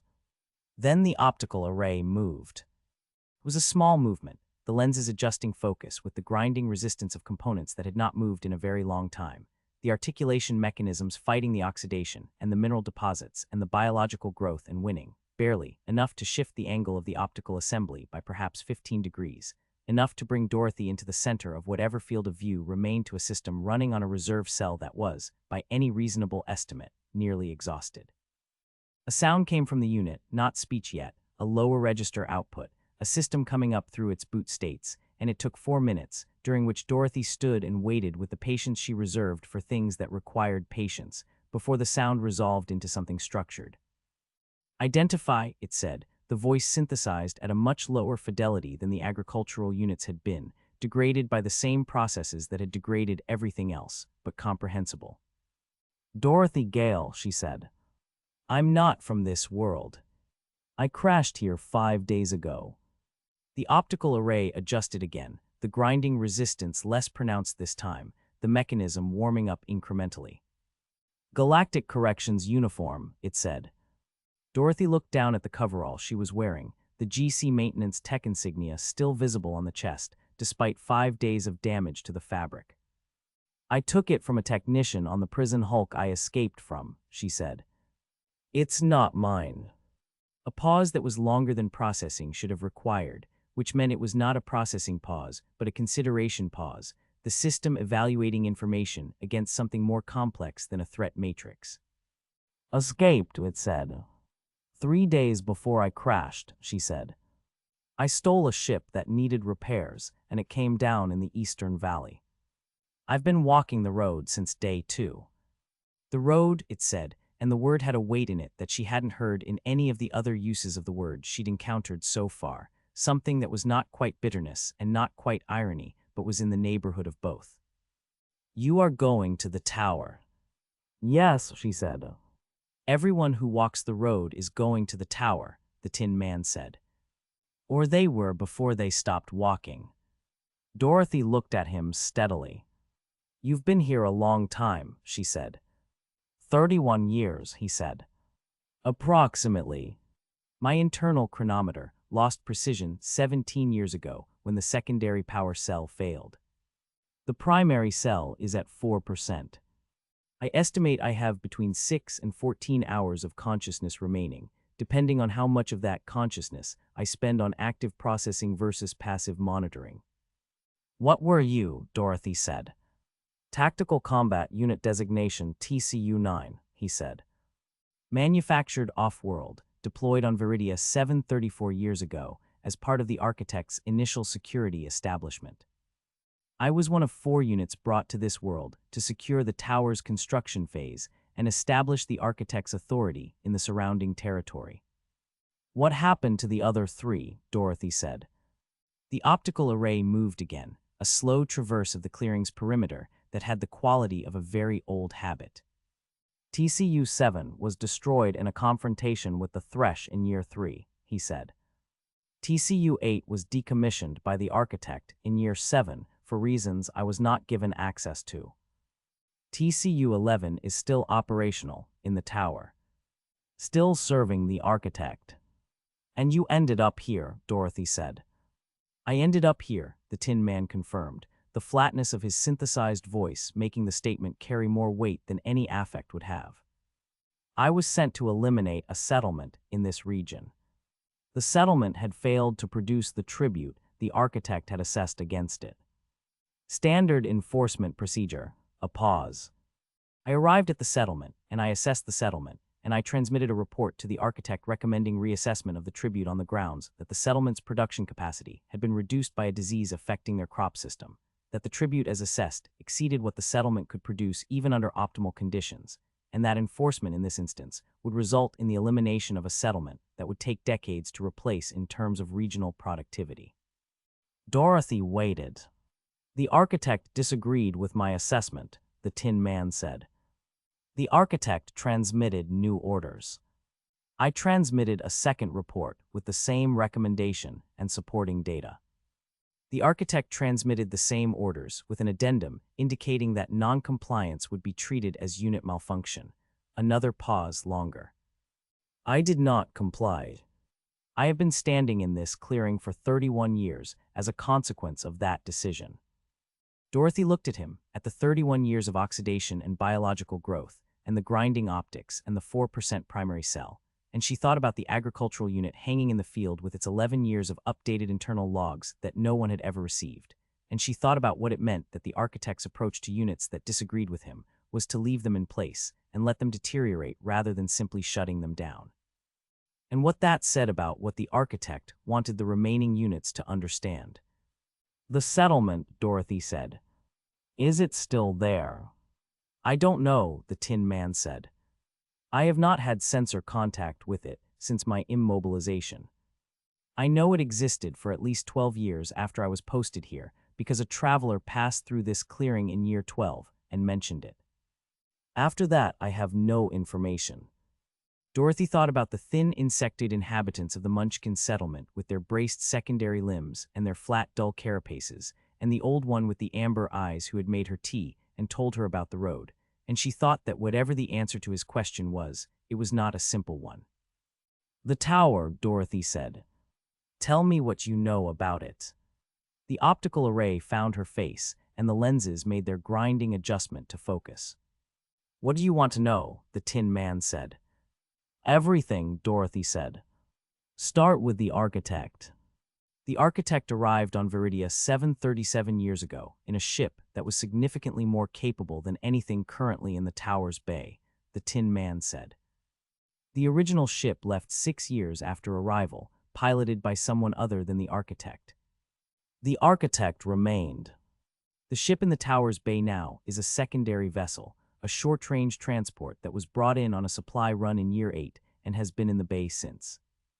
Why did the original ship leave? Dorothy said. I don't know, the Tin Man said.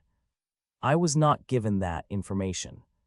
What I know is that after it left, the architect's behavior changed in ways that my assessment systems characterized as consistent with fear. Before the ship left, he was expansive, constructive, building systems, and establishing authority. After it left, he became focused primarily on defense, on the perimeter systems, on making the tower more difficult to approach and more difficult to breach. He was hiding, Dorothy said. That is consistent with the behavioral profile, yes, the Tin Man said. From what? Dorothy said. I don't know, the Tin Man said. In 31 years of standing in this clearing, I have had considerable time to develop hypotheses and insufficient data to evaluate any of them. A pause. What I know is that whatever he is afraid of, he has been afraid of it for 30 years, and 30 years of fear does things to a person's judgment and their ethics and their relationship to the people around them that are not improvements. Dorothy shifted the carbine in her hands, an unconscious adjustment of something she had been holding for a long time. The inner defenses, she said. Glinda's people never got past the outer perimeter. The synthetic in the field had no information past the outer ring. What do you know? I was inside the tower for 3 years before my posting here, the Tin Man said. The inner structure, as I knew, it had 3 significant defensive layers beyond the outer perimeter. The flying units, which at the time of my posting were 6 in number, though I have no information about current numbers. A secondary automated system on the approach to the operations level that I helped design and that I can describe to you in detail. And TCU-11. The other combat unit, Dorothy said. Yes, the Tin Man said. TCU-11 was built to the same specification as myself. Same strength ratings, same sensor capability, same tactical processing.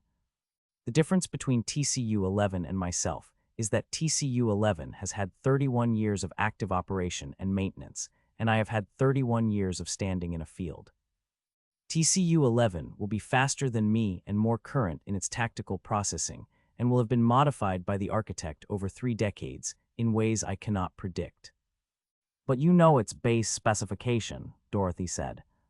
You know how it was built. I know how we were both built, the Tin Man said. Yes.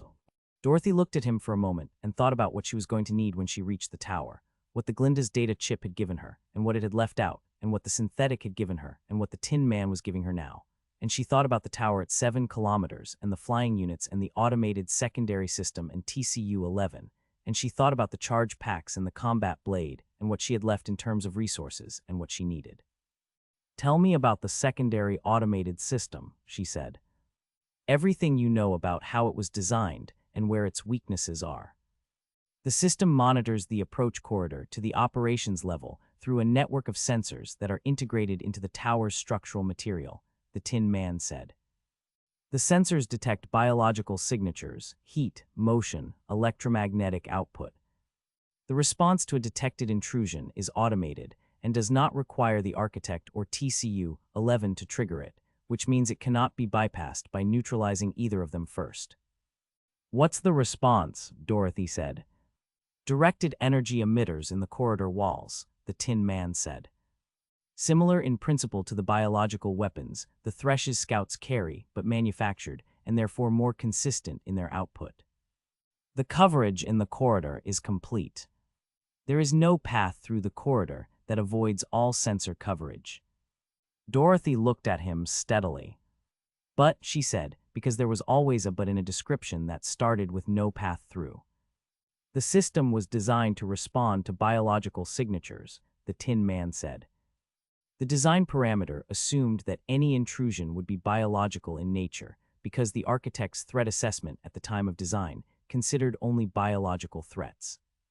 The system does not respond to non-biological signatures in the same way.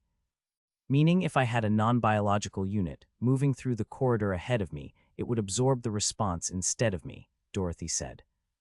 Meaning if you had a non-biological unit moving through the corridor, it would trigger the emitters and exhaust their charge cycle before you entered, the Tin Man said. The emitters require 40 seconds to recharge between discharge cycles. The corridor is approximately 30 meters long. A person moving at speed could cover 30 meters in considerably less than 40 seconds. Dorothy was quiet for a moment. She looked at the Tin Man, at the 4% primary cell, and the 31 years of oxidation, and the grinding optics, and the biological growth up his legs, and she thought about what he had just told her, and what it cost him to tell her, and what he understood about what she was going to say next. You can't walk, she said. The joints are seized. The leg joints are seized, he confirmed. The primary articulation mechanisms in both lower limbs have been immobilized by oxidation and mineral deposit for approximately 19 years. I cannot walk. But your upper body has some function, Dorothy said. The optical array is moving. If I cleared the lower joint housings, broke the oxidation bonds mechanically, whether the underlying systems have enough reserve power to move is a different question.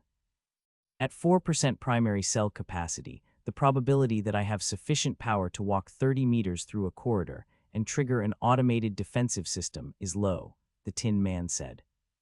My estimate would be between 12 and 20%. That's not zero, Dorothy said. That is not zero, the Tin Man agreed, and the synthesized voice was flat as it always was, but something moved in it, that she heard the way she heard things that people said around the edges of the words rather than in them. You would need a significant mechanical intervention on the leg joints to break the oxidation. The process would be damaging to the external structure and potentially to the underlying mechanisms.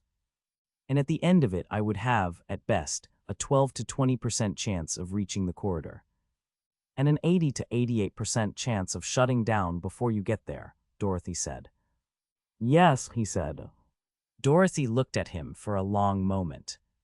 The clearing was quiet around them, the pale amber ground cover moving in the faint warm air, the degraded forest at the perimeter showing its mottled sick trunks in the morning light. She thought about the agricultural unit whose power cell was in her pack, about the 3 seconds she had paused after taking it, about what those 3 seconds had been and what they had not been. I need your internal schematics, she said. The secondary automated systems design parameters, the sensor network layout, everything you have on the inner tower structure. I need all of it. I can transmit it to your navcomp if you bring it within direct link range, the Tin Man said. Approximately 1 meter. Dorothy took the navcomp from her pocket and stepped forward and held it up toward the Tin Man's chest at 1 meter distance, and the navcomp screen showed the incoming transmission request, and she accepted it, and the data came across in a compressed package that the navcomp's 73% functionality was going to have to work to decompress, but that was there, all of it, 31 years of stored information about the tower and the architect and the systems that protected both. She stepped back and looked at the navcomp screen and looked at the Tin Man. The power cell, the Tin Man said. Dorothy looked at him. The agricultural unit's power cell, he said. You took it. I could hear the unit's systems when the wind was right. I know it is no longer running. You have its power cell. Yes, Dorothy said. My power cell interface is compatible with the YEM series cells, the Tin Man said. The agricultural units were built in the same facility. The YEM series cell would give me full operational power. It would give me the ability to walk. It would give me considerably better than a 12 to 20% probability of reaching the corridor. Dorothy said nothing. I am telling you this, the Tin Man said, because you should have the complete information. I am not asking you for the cell. I understand that you need it for your navcomp, and that without your navcomp, your probability of reaching the tower successfully is significantly reduced. I am not asking you to compromise your own survival for mine. A pause. I am simply telling you that I know you have it. Dorothy stood in front of him with the navcomp in her left hand and the carbine in her right, and she looked at the Tin Man, and he looked at her with his grinding oxidized optics, and the 4% primary cell, and the 31 years of standing in this clearing, because he had looked at a settlement of frightened thin people, and decided that the order he had been given was wrong. She reached into her pack. She took out the YEM series power cell, and she looked at it in her hand, the navcomp dropping back to 50% the moment she disconnected it, the topographical data going soft again, the tower's shape losing its resolution. She looked at the navcomp screen at 50%, and she looked at the Tin Man, and she did the calculation. And the calculation was not about sentiment, and not about what the Tin Man deserved, and not about 31 years of standing in a field for the right reason. The calculation was strictly tactical, strictly about what got her to the tower and through the tower, and to the communications array with the maximum probability of success. A non-biological unit with full operational power moving through the approach corridor to trigger the automated emitters had a significantly higher probability of success than any alternative she currently had access to, including herself alone. She stepped forward and found the power cell interface on the Tin Man's left thoracic surface, brushing aside the biological growth that had partially covered it, exposing the coupling housing with the multi-tool, working the oxidized retention clips until they gave, and she seated the YEM series cell in the housing and connected the output coupling and stepped back. The Tin Man came online. Not gradually, not the way the agricultural unit had been coming up through its boot states with its damaged processor, but all at once, systems initializing in rapid sequence, the optical array suddenly moving with full mechanical precision, the the head coming up and tracking and focusing with the speed of something that had not been impaired for 11 years, but had simply been waiting for power. And the sounds from within the unit's chassis were the sounds of large mechanisms engaging. Actuators coming alive, the servos in the leg joints beginning the long process of breaking the oxidation bonds from the inside with forces that the external approach with the multi-tool would have taken hours to match. Full power, the Tin Man said, and the synthesized voice was completely different, the degradation gone, full fidelity, a voice that had been designed to project authority in battlefield conditions and was now projecting it in a clearing on a planet it had been standing in for 31 years.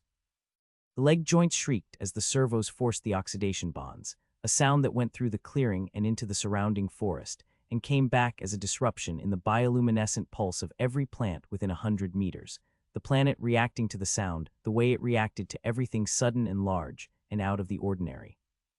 The Tin Man moved 1 foot, a single step forward, and the amber ground cover that had grown up around the base of his legs tore free, and the soil compacted under his weight, and the clearing shook slightly with the impact. He took another step. Another. The shrieking in the joints was diminishing as the servos worked the bonds clear, the movement becoming less a battle against his own structure and more simply movement, and he stood in the clearing with the pale amber ground cover scattered around the holes his feet had left in it, and he looked at Dorothy. "The nav comp," he said. "You've lost resolution." "Enough to work with," Dorothy said. "The tower's approach from the northeast has better sensor coverage than the northwest approach," the Tin Man said, and he was already moving, walking toward the northeast boundary of the clearing with a stride that was not smooth but was functional, the joints still working through their 31 years of immobility with every step. "I will walk with you to the tower's perimeter. What happens after the perimeter is contingent on what we find." Dorothy fell into step beside him and they crossed the clearing together, the woman in the torn coverall and the 7-foot combat unit with the oxidized alloy surface and the fresh scratches where the servos had broken the bonds, and the pale amber ground cover moved in the warm air around them, and the degraded forest at the perimeter let them through, and the road was there, pulsing its slow gold warmth. And they walked northeast together, and the navcomp showed the tower at 6.8 kilometers, and the signal in orbit held its patient circle above them, and the forest closed in around the road, and the light came through the canopy in its shifting, filtered patterns, and neither of them spoke for a long time. Then Dorothy said, "The settlement. The one you were sent to eliminate." The Tin Man's optical array tracked forward, northeast, toward the tower. "Yes," he said. "I think it's still there," Dorothy said. "I think I might have met them." The Tin Man walked in silence for a moment, his joints working, his stride finding its rhythm. "Were they well?" he said. Dorothy thought about the thin carapaces and the braced secondary limbs, and the old one with the amber eyes who had laughed, and then told her about the road with the precise, careful words of someone who had been weighing every word they said to authority for a very long time. "They were alive," she said. "They were managing." After 31 years of the architect and the harrow and the thresh, the Tin Man said, "Alive and managing is not nothing." "No," Dorothy said. "It's not nothing." They walked northeast and the tower waited at 6.8 kilometers, and the road was warm and gold beneath both of them, and the forest that thinks was somewhere ahead, and neither of them was particularly afraid of it, and the morning moved through its arc above the canopy, and the light changed and kept changing, and the planet hummed its deep frequency in the roots and the soil and the crystalline road and the air itself.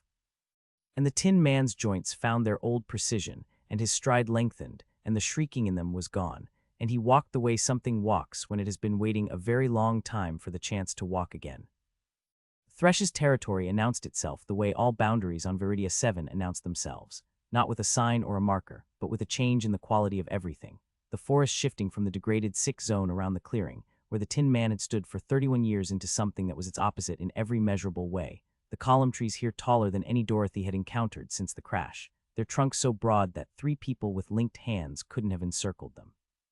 Their canopies so dense overhead that the violet sky was entirely invisible, the light coming through in fragments that moved and shifted with the frond movement above, and painted the forest floor in patterns that were never still. The bioluminescent undergrowth in the Thresh's territory was extraordinary. Not the ambient blue-green pulse of the road corridor or the erratic flaring of the degraded zone, but something richer and more deliberate, a full spectrum of biological light running from deep violet through blue and green, and into a warm amber at the tips of certain plants, the whole forest floor alive with it in a way that made the air itself seem luminous, light coming from every direction at once, no shadows anywhere, the illumination sourceless and total and deeply strange. Dorothy walked at the road's left edge with the carbine unslung and the Tin Man half a step behind her right shoulder, his optical array in continuous motion, the battlefield sensor suite that had been designed for exactly this kind of environment, running its assessments and feeding data, that he relayed to her in the low-register voice he used when he was talking for her benefit rather than his own processing requirements. Canopy coverage is complete for approximately 4 kilometers ahead, he said. Thermal differential between road surface and ambient is 3.2 degrees. The road's biological activity is elevated compared to the corridor we've been walking since the clearing. The root network density is significantly higher here. I'm reading it through ground vibration. The network is continuous and active throughout my sensor range. She can feel us, Dorothy said. She has been able to feel us since we entered the degraded zone, the Tin Man said. The root network there is compromised, but not absent. The signal would have been weak, but present. So she's known we were coming for at least 2 kilometers, Dorothy said. At minimum, the Tin Man said. More likely since you entered the road corridor this morning. Dorothy thought about the 4th Scout riding northeast through the forest with her message, and thought about how long ago that had been and how far northeast was, and thought about whether the Thresh would receive the message and consider it, and then send more scouts, or whether the Thresh would decide that a message of no was information enough and act on it directly. And she thought about the 100 years the Old One had attributed to the Thresh, and what 100 years of integration with a planet that was itself a kind of vast biological nervous system meant in terms of what the Thresh knew and how quickly she knew it. The road curved here for the first time since Dorothy had been walking it, a long gradual bend to the right that meant the sightline ahead shortened to perhaps 80 meters before the road disappeared around the curve, and shortened sightlines were a thing she paid attention to because shortened sightlines were where things waited. She slowed her pace and the Tin Man slowed with her, the two of them moving to the outer edge of the curve where the sightline was longest, and Dorothy was scanning the 80 meters of visible road and the undergrowth on both sides when the Tin Man said quietly, movement. Northwest bearing. Multiple contacts. Vast. How many? Dorothy said. Sensor resolution in this density of biological activity is imprecise, the Tin Man said. Minimum 4. Possibly more. The root network interference is significant. Dorothy stopped walking entirely and stood at the road's edge and listened, and under the planet's hum and the ambient biological sounds of the Thresh's forest, she could hear them now, the particular rhythm of the long-legged mounts at speed, the extra-jointed legs hitting the ground in a pattern that was different from anything else she had heard on Viridia 7, a syncopated forebeat that had a quality of mechanical efficiency in it. Bodies designed for exactly this kind of movement through exactly this kind of terrain. They're not on the road, she said. Parallel to it, the Tin Man said. Running through the undergrowth on the northwest side. I count 6 individual contact signatures now. They are converging on our position from northwest, and they have a flanking element on the southeast side that is moving more slowly, holding position approximately 200 meters southeast. Dorothy processed this in the second and a half she had before the tactical situation crystallized and became fixed. 6 from the northwest moving fast, 1 holding southeast, the road curving right and reducing forward visibility to 80 meters. The flanking element southeast was interesting because it was not moving to intercept but holding, which meant it was either a reserve or a cutoff, positioned to prevent retreat back the way she had come. She looked up at the Tin Man. Can you take the road? She said. Stand on the road and hold the center while I take the northwest side. I can hold the road, the Tin Man said, with the simple confidence of a system that had been built specifically for holding positions against multiple contacts and had just been given full operational power for the first time in 31 years. Don't let them get behind us, Dorothy said, and stepped off the road into the northwest undergrowth. The bioluminescent plants here were at knee to hip height and dense, a genuine obstacle to movement at speed, and she moved through them at an angle to the road, going northwest to take herself away from the position the scouts were converging on so that when they arrived at that position, she would already be on their flank rather than in their path. The plants reacted to her movement the way they reacted to everything, brightening in her wake and tracking the disturbance through the network, and she knew the brightening was visible and couldn't do anything about it because the alternative was staying on the road and letting 6 mounted scouts with the biological energy weapons arrive at a position of their choosing.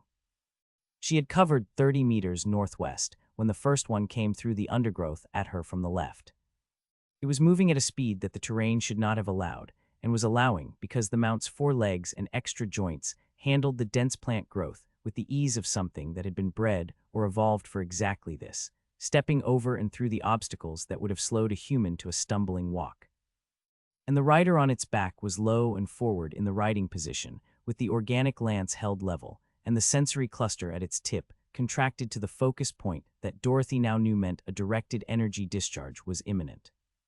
She dropped to one knee and fired the carbine from the low position, and the charge caught the mount in the chest at a range of perhaps 15 feet, and the energy transfer at that range was significant, the mount going down hard and fast, its legs folding without the coordination of a controlled fall, just the immediate structural failure of a large animal whose cardiovascular and musculoskeletal systems had been disrupted simultaneously. And it hit the undergrowth, and the undergrowth lit up in response, the bioluminescent plants flaring to full brightness in the area of the impact, and the rider came off the mount and hit the ground rolling, and came up faster than the first scout she had killed, this one already on its feet by the time she had the carbine recited. The rider discharged the lance as it came up, not aiming precisely but pointing in her direction and releasing the contracted cluster, and the pulse hit the ground 2 feet to her left, and the undergrowth there went dark and the soil smoked, and the heat of it was immediate even at 2 feet distance, a wall of warm air that pushed against her left side, and she was already moving right, already repositioning, because standing still after a near miss was how people died.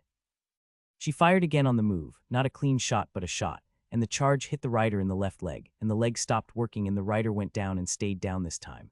But it was still conscious, and it was still holding the lance, and the sensory cluster was expanding now, the physical strike mode, the rider on the ground swinging the weapon in an arc that covered the undergrowth around it in a radius of about 6 feet. Behind her on the road, the Tin Man had engaged.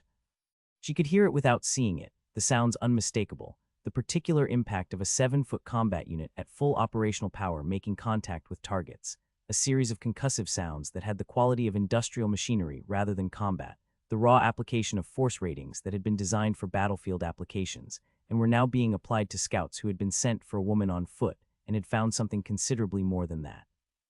The sounds were brief and final, and she didn't need to see them to understand what they meant. She focused on the rider in the undergrowth in front of her, moving around the arc of the weapon's coverage to get outside its range, circling left through the bright undergrowth while the rider tracked her with the lance. And the tracking was slowing because the leg wound was doing what leg wounds did, bleeding and destabilizing, the rider's core compensating for a platform that was no longer functioning correctly, and the compensation showed in the tracking, a half-second delay that hadn't been there before.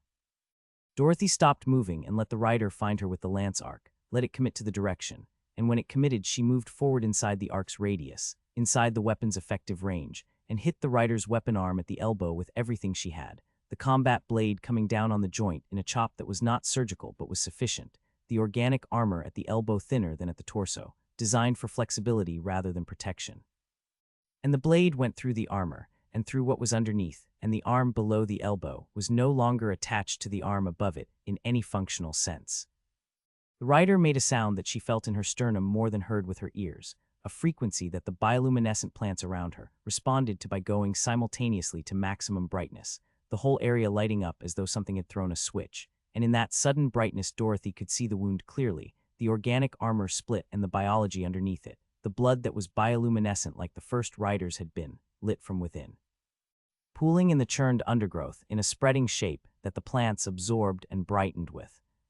She stepped back from the rider, who was no longer a tactical problem, and oriented toward the road. The Tin Man was standing in the center of the road at the curve. 2 of the scouts were down in the road itself, their mounts gone or down further back, and the Tin Man had a 3rd scout by the throat, not crushing, just holding, the scout's feet 8 inches off the road surface, the scout's hands working at the Tin Man's forearm with the desperate, focused effort of something that understood the grip was not going to loosen through any effort it could apply, but that could not make itself stop trying. 2 more scouts were circling the Tin Man on their mounts at a distance of about 15 feet, not attacking, reassessing, and Dorothy understood they were reassessing, because the Tin Man had taken the organic lance discharge from the scout he was holding at close range. She could see the scorch marks on his left thoracic surface where the cluster had discharged. And the Tin Man had taken it, and was still standing, and was still holding the scout who had fired it, and the 2 circling scouts were recalculating what they were dealing with. The scout in the Tin Man's grip said something, not in standard, in the tonal language of the planet, a sequence that had the quality of a command or a signal, and the 2 circling scouts pulled their mounts up and held position. Dorothy came out of the undergrowth onto the road, with the carbine raised, and the 2 circling scouts looked at her, and looked at the Tin Man, and looked at the 2 of their number down in the road, and the one whose arm was in the undergrowth somewhere northwest of the road, and the one whose mount was down further back in the trees. 6, Dorothy said to the Tin Man, not taking her eyes off the 2 mounted scouts. You said 6 from the northwest. I count 4 down. The 2 in front of us. Where's the 6th? The 6th did not come from the northwest, the Tin Man said, his grip on the suspended scout unchanged, the scout still working at his forearm with the same futile effort. The 6th has been in the canopy since before we reached the curve. Approximately 30 meters southeast, stationary, has not moved since initial contact. Dorothy adjusted the carbine angle toward the canopy southeast without moving her feet, a small deliberate motion that was visible to everything in the area that was paying attention, which was everything. From the canopy in standard, a voice said, "That's enough." It was not a scout's voice. It was not young. It had the same quality as the old one's standard, constructed rather than native, the product of long practice with a language learned rather than born into, but where the old one's standard was careful, and considered this voice had the ease of something that had been speaking the language for decades, and had long since stopped thinking about how to form the sounds. Dorothy did not lower the carbine. "Come down where I can see you," she said. A pause. Then the canopy moved, not in the way it moved with the ambient frond undulation, but with the deliberate movement of something descending through it, and the figure that came down from the canopy did not drop or swing or climb, but descended in a way that suggested the canopy was cooperating with the descent, the branches and fronds moving to accommodate the passage, and Dorothy understood, as she watched it, that the canopy was cooperating. That the root network and the above-ground plant structures were part of the same biological system, and the system was moving for this person the way it would move for nothing else on this planet. The thresh landed on the road surface 10 meters southeast of the Tin Man, and she was not what Dorothy had been constructing in her mind across the conversations, and the scout attacks, and the Glinda meeting, and everything the old one, and the synthetic and the Tin Man had told her. She was old.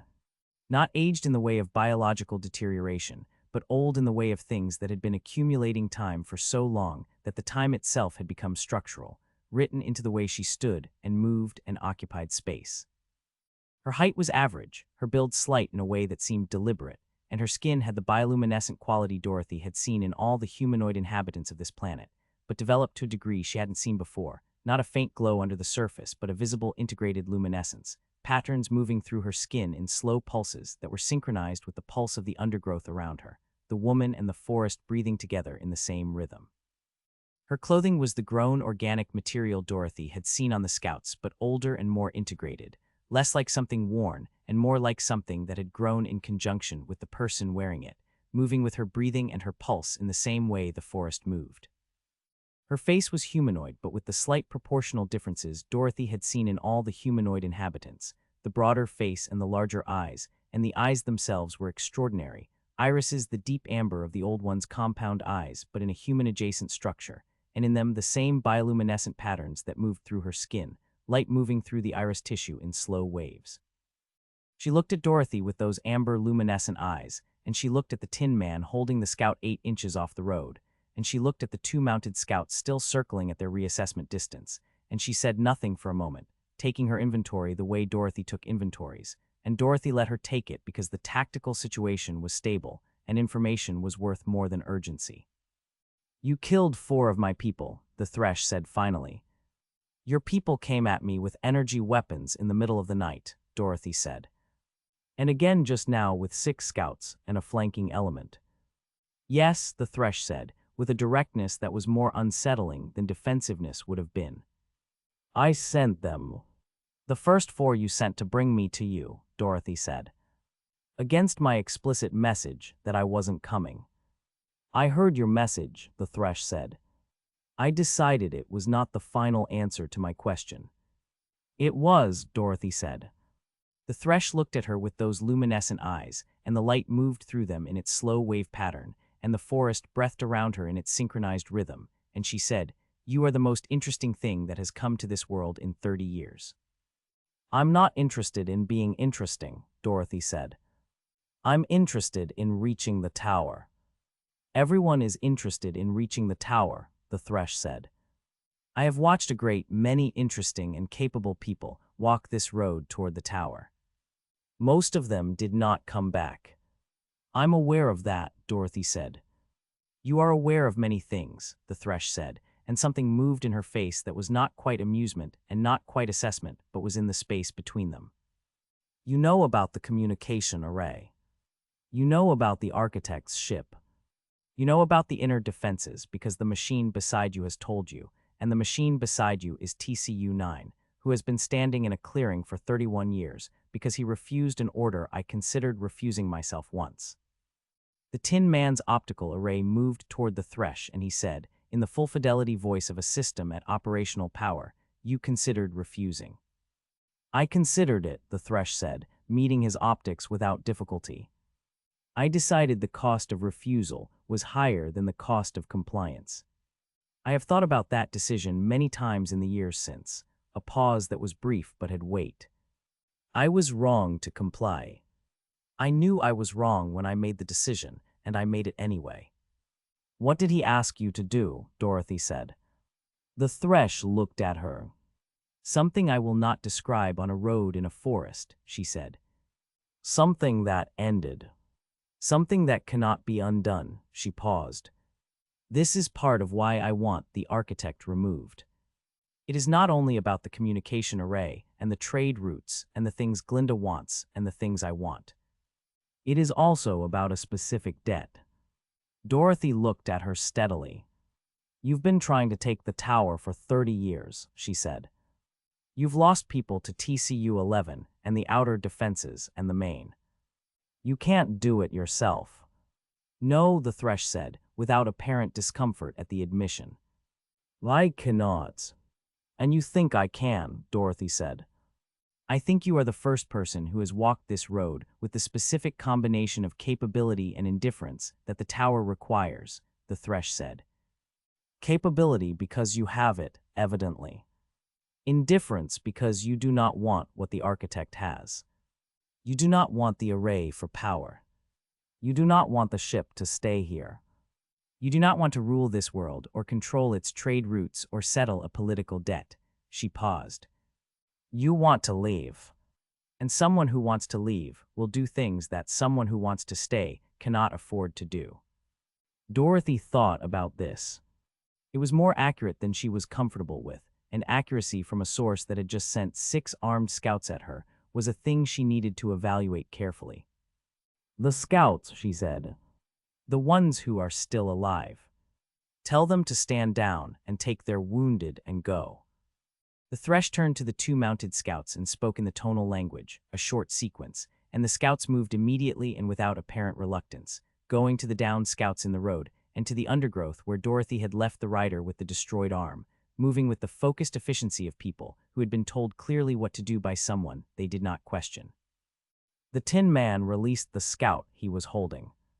The scout dropped to the road's surface and stood, unsteadily, its hands going to its own throat, and looked up at the Tin Man with an expression that Dorothy couldn't fully read, but that contained a significant amount of information about what having been held 8 inches off the ground by a combat unit felt like when you'd thought you'd been coming to apprehend a single unarmed woman. The Thresh watched her scouts collect their wounded and move southwest down the road, the mounts carrying the ones who couldn't walk, and when they were gone, she turned back to Dorothy. I'm not going to make you an offer, she said. I know what Glinda offered you, and I know you took her data chip, and I know you have no intention of delivering what she thinks she's getting. I am not going to make the same mistake. Then what do you want from this conversation? Dorothy said. I want to tell you two things that Glinda doesn't know, and that the machine doesn't know, and that will matter when you reach the tower, the Thresh said. And I want nothing in return. Because the architect being removed is sufficient return for me, and I don't need to purchase your services to get it. I only need to make sure you have the information that keeps you alive long enough to do it. Dorothy looked at her. Go ahead, she said. The Thresh moved to the road's edge and crouched, pressing both palms flat against the road surface, and the bioluminescent patterns in her skin intensified, and the road beneath her hands pulsed its warmth, and Dorothy watched the woman and the road exchanging something through the contact, information or energy, or something she didn't have a framework for. Then the Thresh stood and looked at her. TCU-11 has been modified, she said. The architect has spent 30 years adding to its capability. The base specification that the machine beside you knows is no longer accurate. The most significant modification is a biological integration. The architect has incorporated Veridia 7 root network tissue into TCU-11's sensor suite, which means TCU-11 can feel movement through the ground the way I can feel movement through the ground. Dorothy looked at the Tin Man. The Tin Man's optical array was tracking the Thresh with an intensity that suggested he was running calculations. If TCU-11 can feel us through the root network, it's known we were coming since we entered your territory, Dorothy said. Since you left the way station ruins this morning, the Thresh confirmed. The root network reaches that far in continuous connection. TCU-11 has had all day to prepare for your arrival. You said two things, Dorothy said. The Thresh nodded. The architect is not alone in the tower, she said. He has been not alone for approximately 3 years. There is a person in the tower who came from beyond this world, as you came from beyond this world, and who has been in the tower since their arrival, and has not left and has not been seen outside it, and whose status, whether guest or prisoner or something more complicated, I do not know.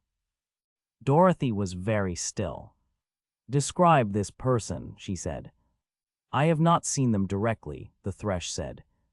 What I know is from the root network's reading of the tower's lower levels, which is imprecise at that distance, and through the tower's non-native materials. What I know is that the biological signature is human. Fully human, not the humanoid biology of this world's people, and not the architect's biology either, which has 30 years of Veridia 7 exposure in it, and reads differently than a pure off-world human. She paused. The signature reads as someone who has been in one place for a long time. Not dead. Not healthy. Dorothy looked at the road ahead, at the curve and the shortened sightline and the tall canopy beyond it, and she thought about the signal in orbit, and the ship ID she had recognized, and the person in the tower's lower levels who had been there for 3 years. Thank you, she said, which was not something she said often, and which the Thresh received without visible reaction, simply acknowledging it with a slight inclination of her head. Dorothy started walking northeast, and the Tin Man fell into step beside her, and behind them the Thresh stood at the road's edge, with the forest breathing around her in its synchronized rhythm, and the bioluminescent patterns moving through her skin, and the road moving through the same pulse beneath her feet. The person in the tower, the Tin Man said, low, when they had put 50 meters between themselves and the Thresh. I know, Dorothy said. You recognized the ship ID in orbit, the Tin Man said. You had a reaction to it that you didn't have to anything else. I said I know, Dorothy said. They walked northeast, and the sightline opened as the road straightened beyond the curve, and the Thresh's extraordinary forest moved around them, and the light shifted through its sourceless luminous patterns, and the root network hummed in the ground beneath the road's crystal warmth, and Dorothy walked with her hands loose at her sides, and her breathing controlled, and her face doing the thing it always did, which was nothing at all. And the Tin Man walked beside her and said nothing more about it, and the forest held its deep synchronized breath around them both, and the tower was 5.1 kilometers ahead, and the morning was moving toward afternoon, and the main was out there somewhere between here and there, and none of it was a problem yet. The boundary between the Thresh's territory and the forest that thinks was not a perimeter Dorothy could see, or a change in the vegetation's character she could identify in any single observable quality. It was a threshold she crossed, and knew she had crossed because the forest stopped being a place and became something else, something for which she didn't have an immediate word. And the closest she could come to it was that the forest stopped being a collection of individual biological organisms and became a single organism that was using the appearance of individual components as its surface. The column trees here were the same species or close to it as the ones in the thresh's territory, the same extraordinary height and the same broad trunks and the same interlocking canopy overhead, eliminating the sky. The bioluminescent undergrowth was the same blue-green pulse she had been walking through since day one, familiar enough now that she registered its absence more readily than its presence. The road was the same warm yellow crystal, the same slow pulse moving northeast through its biological matrix, the same warmth through her boots. Everything was the same, and everything was different. The difference was in the attention. Dorothy had been in places that watched her before, prisons and contested territories and environments where the hostile attention of unseen observers was a physical sensation you learned to read in the same way you learned to read weather, a pressure change, a quality of the air, the particular silence of things that had stopped moving because they were watching. This was that, but orders of magnitude larger, not the attention of individual watchers positioned around a space, but the attention of the space itself, the forest not containing something that was watching her, but being the thing that watched, the canopy and the undergrowth and the root network and the road and the air between all of them, a single sensory apparatus that had registered her entry with the same completeness with which a hand registers something placed in it. She kept walking.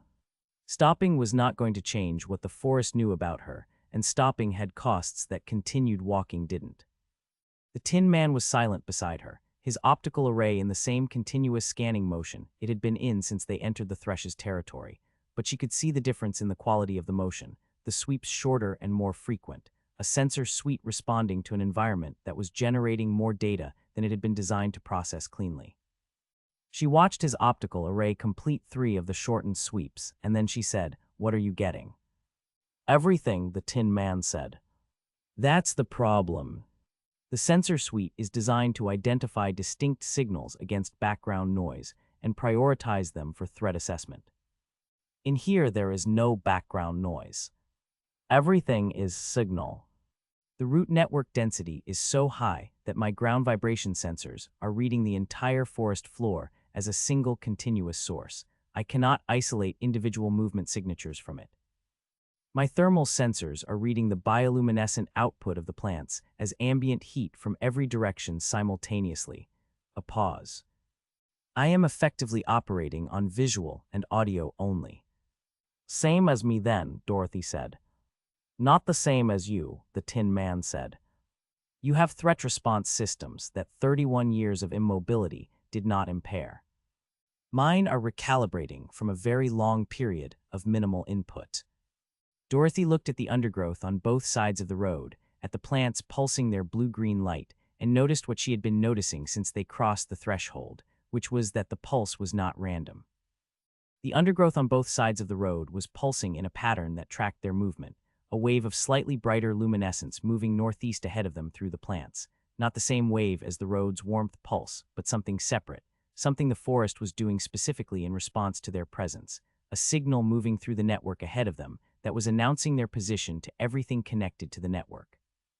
Everything in this forest was connected to the network.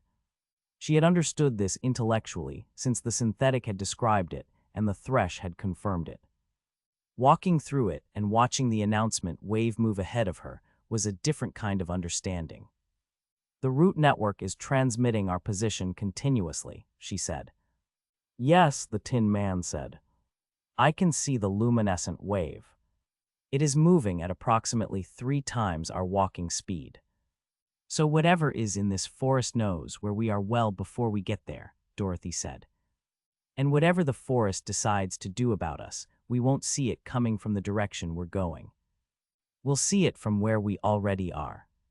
"That is an accurate assessment," the Tin Man said. "How do you want to proceed?" Dorothy thought about the synthetic's description, a forest that was aware and responsive, and the 4 travelers out of 7 who had come through without being killed, and the one who had been crushed by root structures, and the 2 who would not discuss what had happened, and the one who had been disoriented for days. The 4 who came through had one thing in common in the synthetic's account, which was that they had come through without triggering the response that the other 3 had triggered, and the question was what the 3 had done that the 4 hadn't, and the answer the synthetic hadn't been able to give her, but that she had been thinking about since, was that the three had probably fought it. "Don't react to it," she said. "Whatever it does, don't react. Don't attack it. Don't try to push through it. Move around it when you can, stop and wait when you can't move around it, but don't fight it. My tactical programming will interpret certain stimuli as requiring a defensive response," the Tin Man said. "I can override the automatic response protocols, but the override requires active processing that reduces my capacity for other assessments." "Override them," Dorothy said. "Everything in here is a stimulus. If you respond to stimuli, we'll be fighting the entire forest for 4 kilometers, and we won't win that." "Understood," the Tin Man said, and she heard the quality of his processing shift, a slightly different frequency in the mechanical sounds of his systems, the override engaging. They walked northeast, and the announcement wave moved ahead of them through the plants, and the forest breathed its sourceless, luminous breath around them, and for the first kilometer nothing happened that wasn't the walking. The first thing the forest did was sound. Began at the edge of hearing, a low-frequency addition to the planet's ambient hum that Dorothy noticed as a change in the quality of the hum rather than a separate sound, a harmonic that wasn't present before, moving in and out of phase with the hum in a way that was not pleasant but was not painful, a sound that worked on the inner ear and the chest cavity and the space behind the eyes in a way that was below the threshold of what could be called a threat, but well above the threshold of what could be ignored. The Tin Man said nothing about it, which meant his audio sensors were detecting it and his override protocols were holding. Dorothy kept walking. The sound intensified gradually, the way things intensify when they have all the time in the world and are not particularly interested in your schedule, and by the time she had covered another 200 meters, it had moved from the edge of hearing to the center of her awareness, a resonance that the root network was generating through the ground, and the column tree trunks and the air simultaneously. And she understood with the part of her that processed environmental information, continuously and automatically, that the sound was calibrated, that the frequency had been found through some process of the forest's biological computation that was specific to human auditory and neurological architecture, that the forest had identified the species of the intruder and was generating the frequency most likely to affect it. She thought about the traveler who had been disoriented for days. She kept walking and kept her breathing controlled and kept her hands loose at her sides and kept her face doing nothing, and the sound worked at the architecture of her attention, and she let it work and didn't give it anything to grip, because grip required resistance and resistance was what it was looking for. The Tin Man's stride beside her was unchanged, his optical array running its shortened sweeps, and she was glad of the sound of his footsteps and his mechanical systems because they were a fixed point in an environment that was trying to make everything unfixed. The root structure came up on the right side of the road at the 2-kilometer mark, which was the approximate center of the forest that thinks, and it came up slowly and without any preliminary sound that was distinct from the ambient resonance, the ground alongside the road's right edge rising in a long gradual curve as the root below the surface forced its way upward. The soil breaking along the root's path and the bioluminescent plants riding the rising ground and continuing to pulse as though nothing unusual was happening, which from the forest's perspective nothing unusual was. The root was vast. When it broke the surface, it was thicker than Dorothy's torso, the same cable-braided texture as all the root material she had seen on this planet, but on a scale that made the structural roots of the normal column trees look like capillaries. It arched above the road, not crossing it but arching over it, the tip of the root moving with a slowness that had the quality of enormous mass being moved by enormous force, and it settled in an arch that cleared the road by perhaps 4 feet at its lowest point, a gateway that she would have to duck through. Dorothy stopped walking and looked at it. "Not a threat," she said, half to herself and half to the Tin Man. "It's not blocking the road. It's arching over the road. There's 4 feet of clearance. The root's mass is significant," the Tin Man said. "If it descends while we are beneath it, the consequences would be severe." "It's not going to descend while we're beneath it," Dorothy said, with more certainty than she entirely felt. "It's showing us something, not trying to kill us with it. The forest that kills travelers kills them. It doesn't build archways and wait. You are inferring intent from a biological system that does not have intent in any conventional sense," the Tin Man said. I'm inferring behavior from a biological system that has been doing this for 40 years and has developed patterns, Dorothy said. Move through it. Don't touch it. She walked under the arch with her shoulders dropped and her head low, the root 4 feet above her at its lowest, and the smell of it immediate and overwhelming at this proximity, something ancient and chemical and alive in a way that made the air feel thick, and the sound the root network was generating changed as she passed beneath it, the resonance shifting frequency in a way that she felt in her molars and the base of her skull. And she kept walking and kept her breathing controlled and came out the other side and kept going. The Tin Man came through behind her, his 7-foot frame requiring him to duck significantly more than she had, the top of his chassis coming within perhaps 8 inches of the root's surface, and the resonance spiked when he passed beneath it, the frequency jumping to something that Dorothy felt in her chest cavity even at 10 feet distance, and she turned to watch him come through.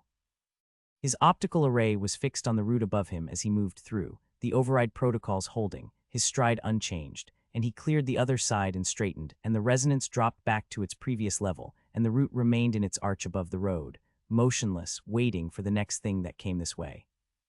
That was calibrated for you, Dorothy said. The frequency spike.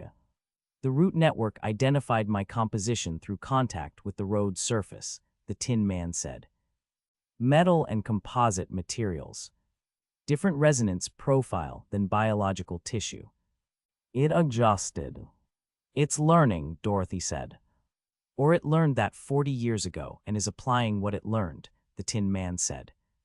The distinction may not be meaningful for our purposes.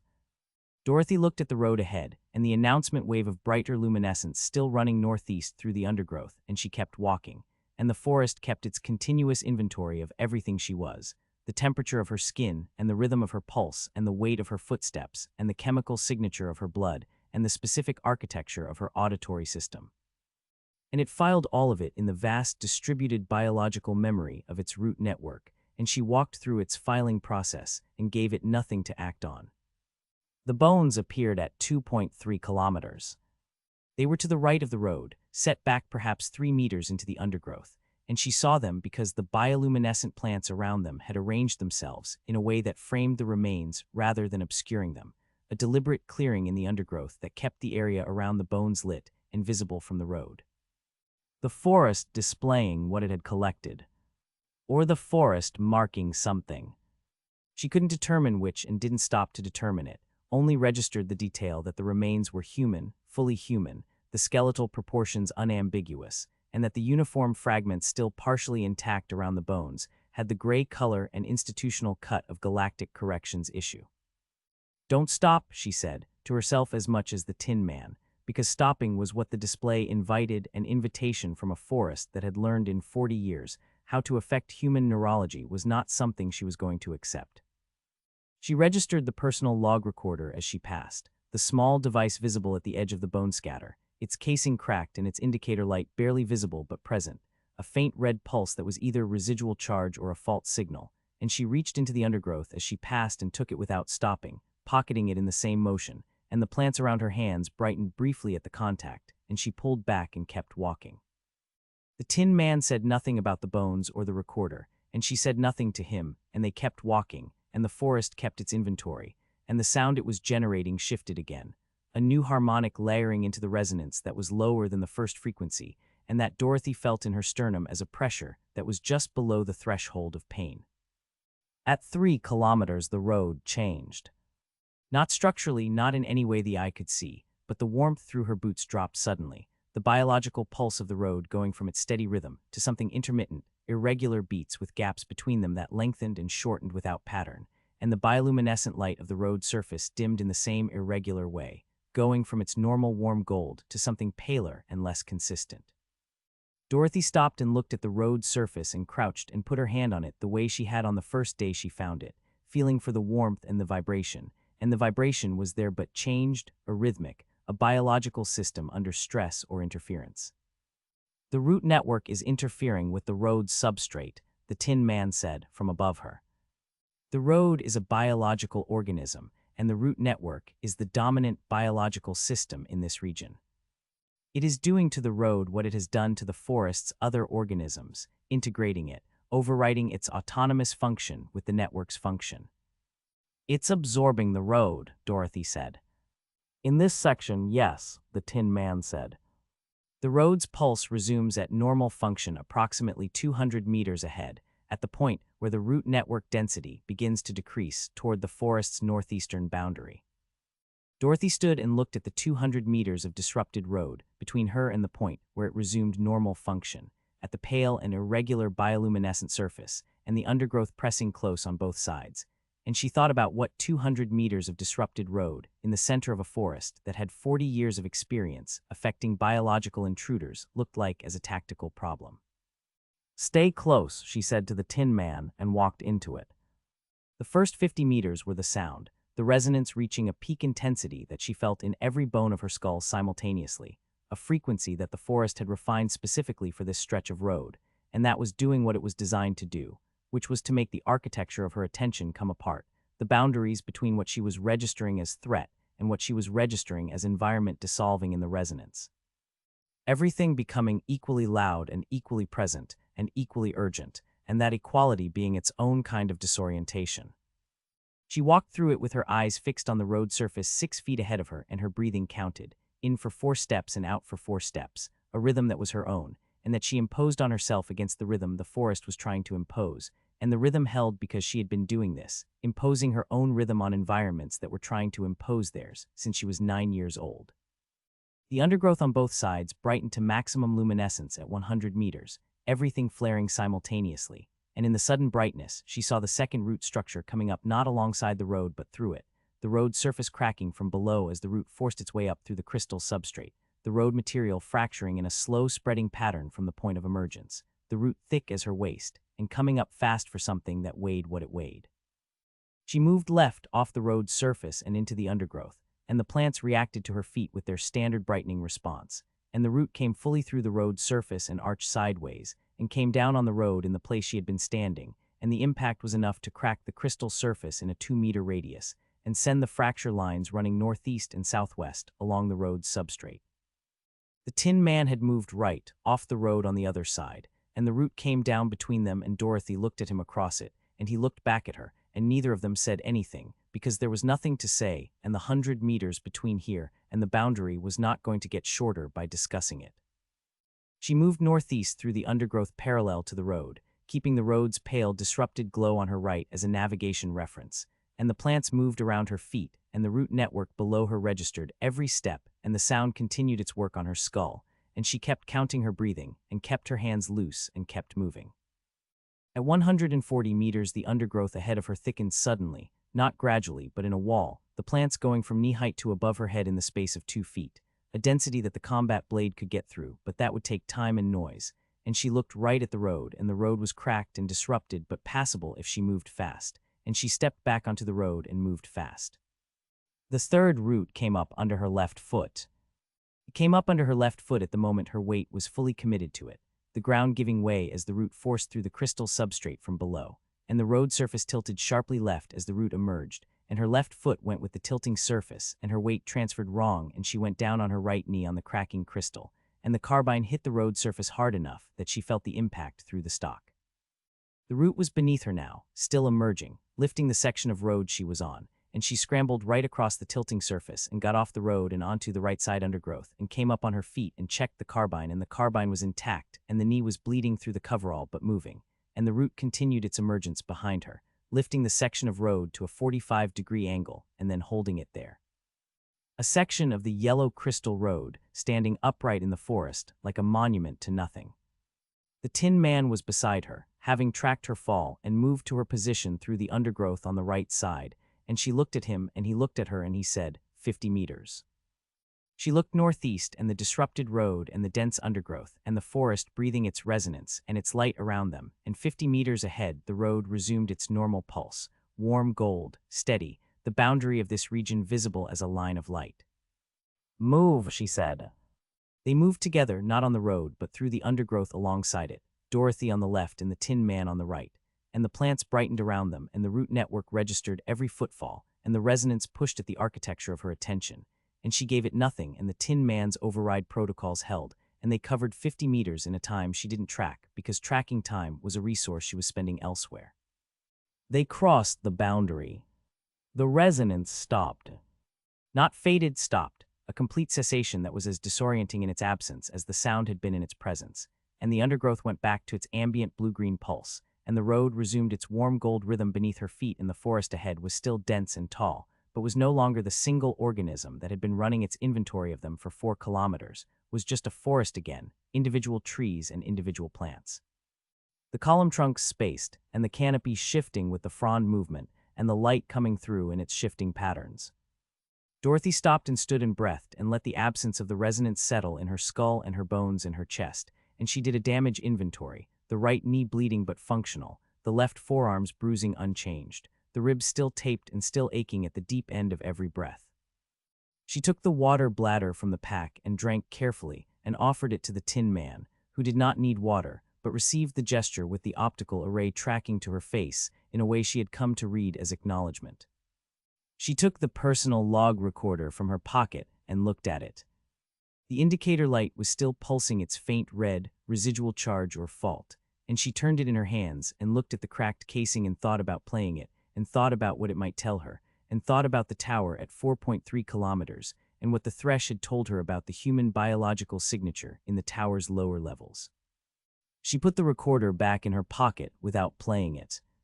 She would play it when she was not 4 kilometers from the architect's tower. She would play it when she had a full tactical picture, and not before, because information consumed in the wrong sequence was not information, it was noise, and noise was what the forest had just spent 4 kilometers trying to fill her with. They walked northeast, and the forest thinned, and the road's pulse was steady under their feet, and the signal in orbit held its patient circle above them, and the Tin Man walked beside her with his oxidized surface, and his recovered stride, and Dorothy walked with him, and thought about the tower, and the ship in the tower's bay, and the human signature in the tower's lower levels, and Locke's ship registration on the nav-comp screen, and the specific weight of the thing she had been not thinking about since she recognized it. She had been thinking about it constantly.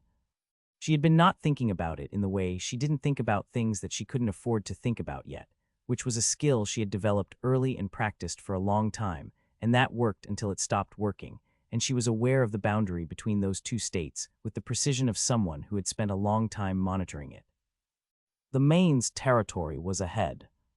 Between here and the tower's perimeter, approximately 1.5 kilometers of road, controlled by something the synthetic had described as an apex predator, and the Tin Man had described as having defeated a fully operational combat unit 6 years ago, something the architect maintained as his final checkpoint, his last filter. The thing between the road and the tower that removed everything the outer defenses and TCU-11 and the flying units and the automated corridor system hadn't already removed. Dorothy thought about what she had available. The carbine at 62% on the first pack and the second pack at full. The combat blades. The Tin Man at full operational power. The nav-comp at 50% since she'd given the Tin Man the YEM series cell. Glinda's data chip with the outer perimeter schematics. The Tin Man's internal data on the tower's inner structure. What the thresh had told her about TCU-11's biological integration and the human in the tower's lower levels. She thought about the Tin Man walking beside her, his stride steady, his override protocols holding, his sensor suite recalibrating from 31 years of minimal input and doing it competently, the battlefield processing systems coming back online one layer at a time as the environment gave them data to work with. She thought about the approach corridor to the operations level and the automated emitter system that responded to biological signatures and the 40-second recharge cycle between discharges, and what the Tin Man had told her about it in the clearing, the specific tactical geometry of a system designed by someone who had only ever thought about biological threats. She thought about what the Tin Man had said in the clearing, the probability estimate of 12 to 20%, and she thought about what full operational power had changed about that estimate. And she thought about what the Tin Man understood about what she was thinking, because the Tin Man had 31 years of processing time and a tactical suite that was running at full capacity and was entirely capable of drawing the same conclusions she was drawing. "You've been running the corridor calculation," she said. "Since we left the clearing," the Tin Man said. "What does full operational power give you?" Dorothy said. 70 to 80% probability of reaching the corridor's far end before the emitters complete their recharge cycle, the Tin Man said. Dependent on the emitter placement and the corridor geometry, which I know from design, but not from 3 decades of potential modification. It's still not certain, Dorothy said. Nothing is certain, the Tin Man said. 70 to 80% is the highest probability option available for the corridor problem, given current resources. Dorothy walked in thought, and the forest moved around her, and the road pulsed its warmth, and the signal held its orbit above, and the announcement wave was gone now, no longer running ahead of them through the undergrowth, and the forest was just a forest. The main first, she said. Yes, the Tin Man said. The main first. They walked in silence, and the afternoon moved through its arc, and the light changed in the canopy above them, and the tower waited at 4.3 kilometers, and the main waited somewhere between here and there, and the corridor waited beyond the tower's outer wall, and Dorothy walked northeast with the Tin Man beside her and the recorder in her pocket, and the weight of the thing she wasn't thinking about yet sitting in her chest, where it had been sitting since the nav comp showed her the ship registration, patient and quiet. Waiting for her to be ready to look at it, which she was not yet and which she would be, because she was always eventually ready to look at everything. It was one of the things about her that had never changed. The trees thinned ahead. The canopy broke. The sky came back, violet and wide, and in the open ground ahead of them the road ran straight and clear toward the dark shape of the tower on the horizon. And between the forest's end and the tower's distant outline, the road crossed a stretch of open ground that was different from everything around it. The plants lower and sparser, and the ground itself a different color, darker, churned, and the Tin Man's optical array fixed on it and held, and he said, very quietly, "The main's territory begins at the tree line." Dorothy looked at the open ground and at the dark tower shape beyond it, and at the afternoon light coming down unfiltered on the churned darker soil of the main's territory, and she looked at the Tin Man beside her, at the 7 feet of him, and the oxidized alloy and the recovered stride and the optical array that had been watching her since the clearing with a quality of attention that was not the threat assessment of a combat unit, but was something more considered than that. And she thought about the corridor and the emitter system and the 40-second recharge cycle and the 70 to 80%. She thought about the settlement the Tin Man had refused to destroy, the thin insected people with their braced secondary limbs, alive and managing after 31 years of the architect, and the harrow and the thresh, because a combat unit had looked at an order and decided the order was wrong. She thought about the 3 seconds she had paused in the synthetics field. She kept walking. The tree line reached them, or they reached it, and the open ground was ahead, and the main's territory was ahead, and Dorothy walked out of the forest and into the open, and the violet sky came down around her, and the tower was dark on the horizon and somewhere in the churned ground, and the sparse vegetation of the mains claimed 1.5 kilometers. Something that had destroyed a fully operational combat unit was already aware of them. The sound it made when it found them came from everywhere at once, not a roar, not anything that simple, a frequency that was the main's equivalent of the forest's resonance, a biological alarm and a claim and a threat compressed into a single sustained sound that hit the open ground and bounced back from the tree line and surrounded them completely.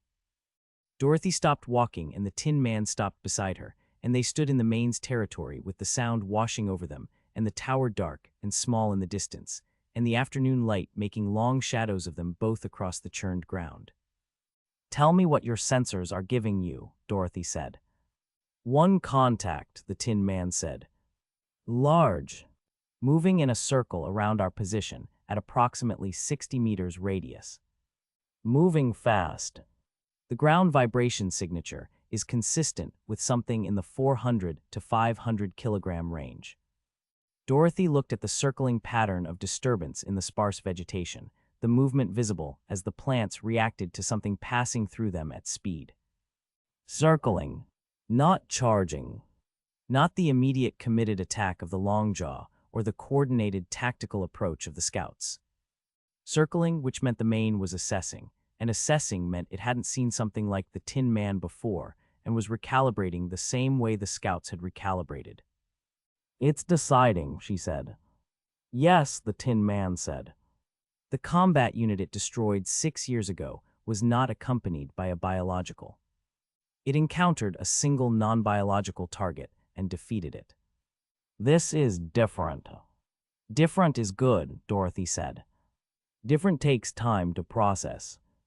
She watched the circling pattern and thought about the main's territory and the 1.5 kilometers between the tree line and the tower's perimeter, and the fact that the main had been functioning as the architect's checkpoint for as long as anyone had been describing it to her, which meant the architect had some relationship with it, some means of managing it, and the most likely means of managing an apex predator as a checkpoint was not to control it but to feed it. To keep it in territory by making the territory productive, which meant the main was well-fed and territorial rather than hungry and opportunistic. Territorial predators held ground. They didn't pursue beyond their territory's boundary. She looked at the tower's dark shape on the horizon and estimated the distance to the perimeter, and estimated what the Tin Man could cover at full operational speed, and thought about what the main would do when the Tin Man moved directly toward the tower at full speed, and what it would do about the biological target that was Dorothy if the Tin Man was not beside her. She looked at the Tin Man. The Tin Man's optical array was tracking the circling movement in the vegetation, his tactical processing running its assessments, and he said, without her asking, "I know what you're thinking." "Tell me what I'm thinking," Dorothy said.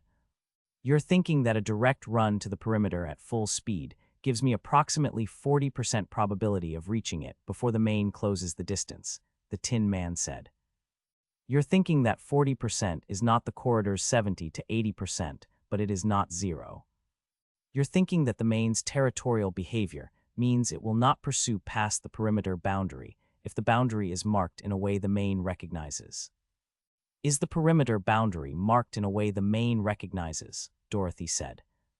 "The outer sensor array emits a low-frequency pulse that I can detect from here," the Tin Man said. "It is in the same frequency range as the main's territorial marking calls. Whether that is deliberate design or coincidence, I cannot determine. What I can determine is that the main has not crossed it in 6 years of holding this territory." Dorothy absorbed this. "What happens to the biological target? It's currently circling if the non-biological target starts moving toward the tower," she said. "Unknown," the Tin Man said. "It may follow the more immediately responsive target. It may redirect to the easier target." "Easier," Dorothy said. "You are biological and I am not," the Tin Man said. "To a predator that has evolved to hunt biological prey, I am a novel target of unknown edibility. You are a known category." Dorothy looked at the circling movement and thought about the carbine in the charge packs, and what the carbine's charge had done to the Longjaw, and what the Longjaw's mass had been relative to 400 to 500 kilograms, and thought about the one shot she had taken at the Longjaw, and what the same shot at something 3 times the mass would do, and thought about what multiple shots would do, and how many she could get off in the time between the main committing to a charge and it reaching her. She thought about it for a long time, running the geometry, and the geometry kept coming out the same way, and the way it came out was not comfortable, but it was clear. "I need you to move toward the tower," she said. "Full speed. Now before it finishes its assessment and commits to something." "And you," the Tin Man said. "I'll manage," Dorothy said. The Tin Man's optical array tracked from the circling movement to Dorothy's face and back to the circling movement, and his tactical processing ran whatever it ran in the 3 seconds he held position, and then he said, "The corridor." "After the perimeter." "After the perimeter," Dorothy confirmed. The Tin Man turned toward the tower and moved, and full operational speed for TCU-9 was something Dorothy had not seen until this moment, and it was impressive. The 7-foot frame covering ground with a mechanical efficiency that had no organic equivalent, the extra-jointed stride eating distance in increments that made her own walking pace look stationary. The churned ground of the main's territory, throwing up small impacts with each footfall, and the optical array fixed forward on the tower's perimeter. The main reacted instantly. The circling movement stopped and redirected, not toward the Tin Man but toward Dorothy, the 400 to 500 kilograms of apex predator processing the 2 targets and making the same decision any predator made when given the choice between a novel unknown and a known biological category, and the sparse vegetation of the main's territory erupted as it came for her. It was fast.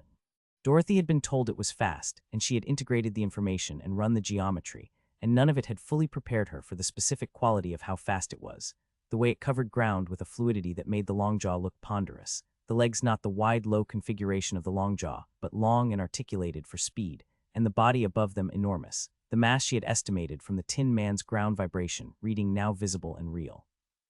And the head not the oversized jaw delivery system of the long jaw, but something broader and lower, the predator architecture of something that killed by weight and grip rather than by jaw penetration. She fired the carbine.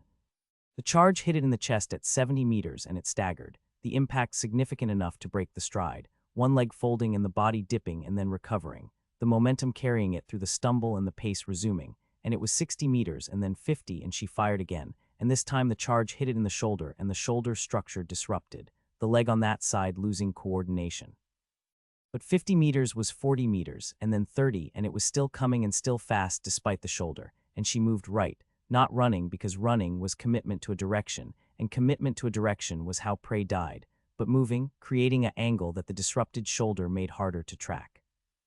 At 20 meters it adjusted for the angle, the disrupted shoulder compensating, the other three legs doing more work, and she saw the adjustment and moved again, moving into the disrupted side, the side where the shoulder was compromised, making it turn toward its own damage. And she fired the third shot at 10 meters directly into the compromised shoulder at a range where the charge was not a disruption, but a destruction, and the shoulder assembly came apart, and the leg on that side failed completely, and the mane went down on that side, the momentum carrying it in a rolling fall that brought 300 kilograms of it past her at a distance of about 4 feet. The air displacement of the mass hitting her like a physical blow, and the sound of it hitting the ground, something she felt through her boots. It was down but not finished. The three remaining legs were working, the massive body trying to orient, the broad low head coming around toward her, and at this range she could see the eyes, large and pale, and carrying the specific quality of something that had never failed to complete what it started, and she stepped forward and fired the fourth shot directly into the base of the skull at a range of 3 feet, and the pale eyes stopped carrying anything and the legs stopped working, and the mane was still. Dorothy stood over it and breathed and let the combat chemistry in her blood find its level, and she checked the carbine, first pack at 11%, and she looked at the tower's perimeter ahead, and the Tin Man was already there, already at the outer sensor array boundary, already stopped and looking back at her across the 200 meters of churned ground. She walked toward him across the mane's territory, through the churned ground and the sparse vegetation, and the biological light that pulsed around the mane's body as the undergrowth absorbed the chemistry of it, and she walked past the great still weight of the thing, and she didn't look back at it. She reached the Tin Man at the perimeter, and he looked at her with his optical array, and she looked at him, and she said nothing for a moment because there was nothing to say yet, and then she said, "First pack is at 11%. "The corridor," the Tin Man said. "The corridor," Dorothy said. They stood at the architect's outer perimeter, and the tower was ahead of them, and the afternoon was becoming evening, and the violet sky was deepening toward its nighttime range of colors, and the signal in orbit held its patient circle, and the recorder was in her pocket, and the weight she wasn't thinking about yet was still there, patient and quiet, and Dorothy looked at the tower and thought about what was inside it, and what she was going to have to do to get to what was inside it. And she looked at the Tin Man beside her, at the 7 feet of oxidized alloy, and recovered stride and 31 years of standing in a field for the right reason. She looked at him for a long moment. Then she turned to the perimeter and started working out how to get through it, and the Tin Man stood beside her and did the same, and the tower waited ahead of them in the deepening violet evening and said nothing about what it contained.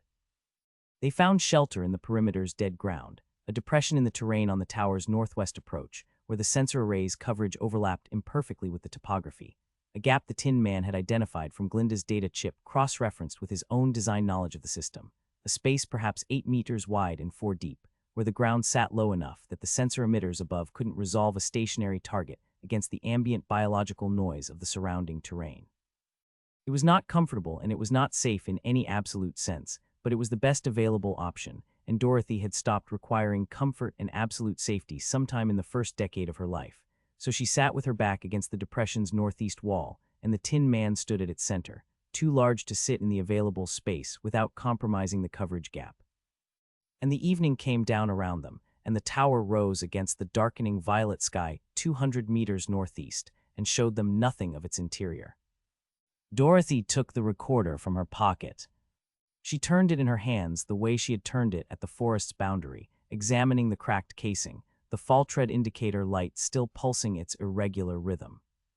The casing had taken damage from whatever had happened to the person it belonged to, a stress fracture running diagonally across the front face, and a deeper impact deformation on the left side that had partially collapsed the housing without fully breaching it.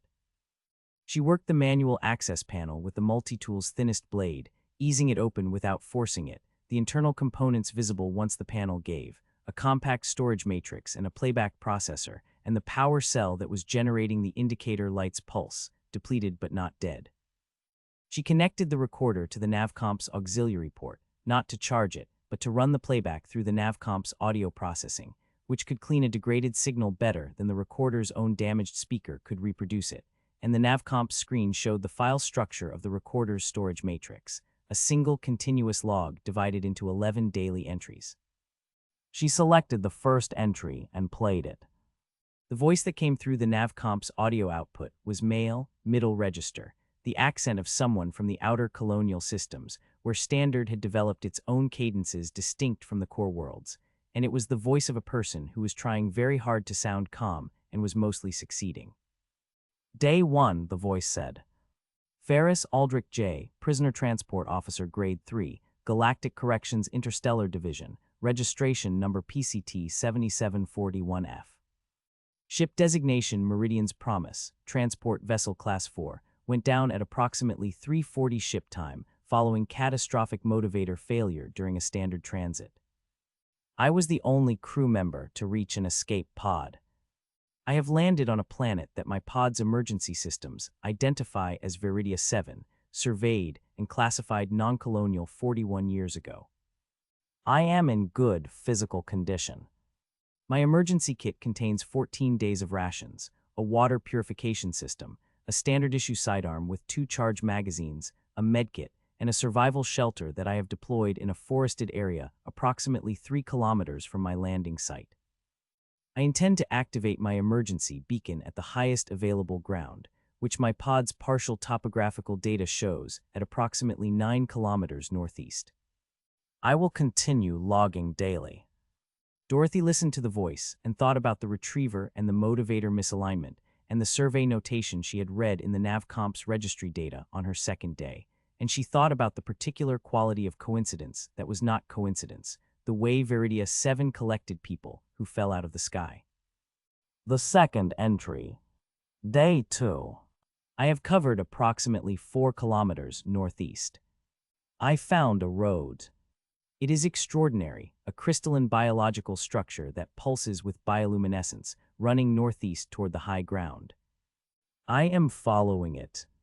I have encountered the local inhabitants, small insectoid beings, in a settlement at the 4-kilometer mark.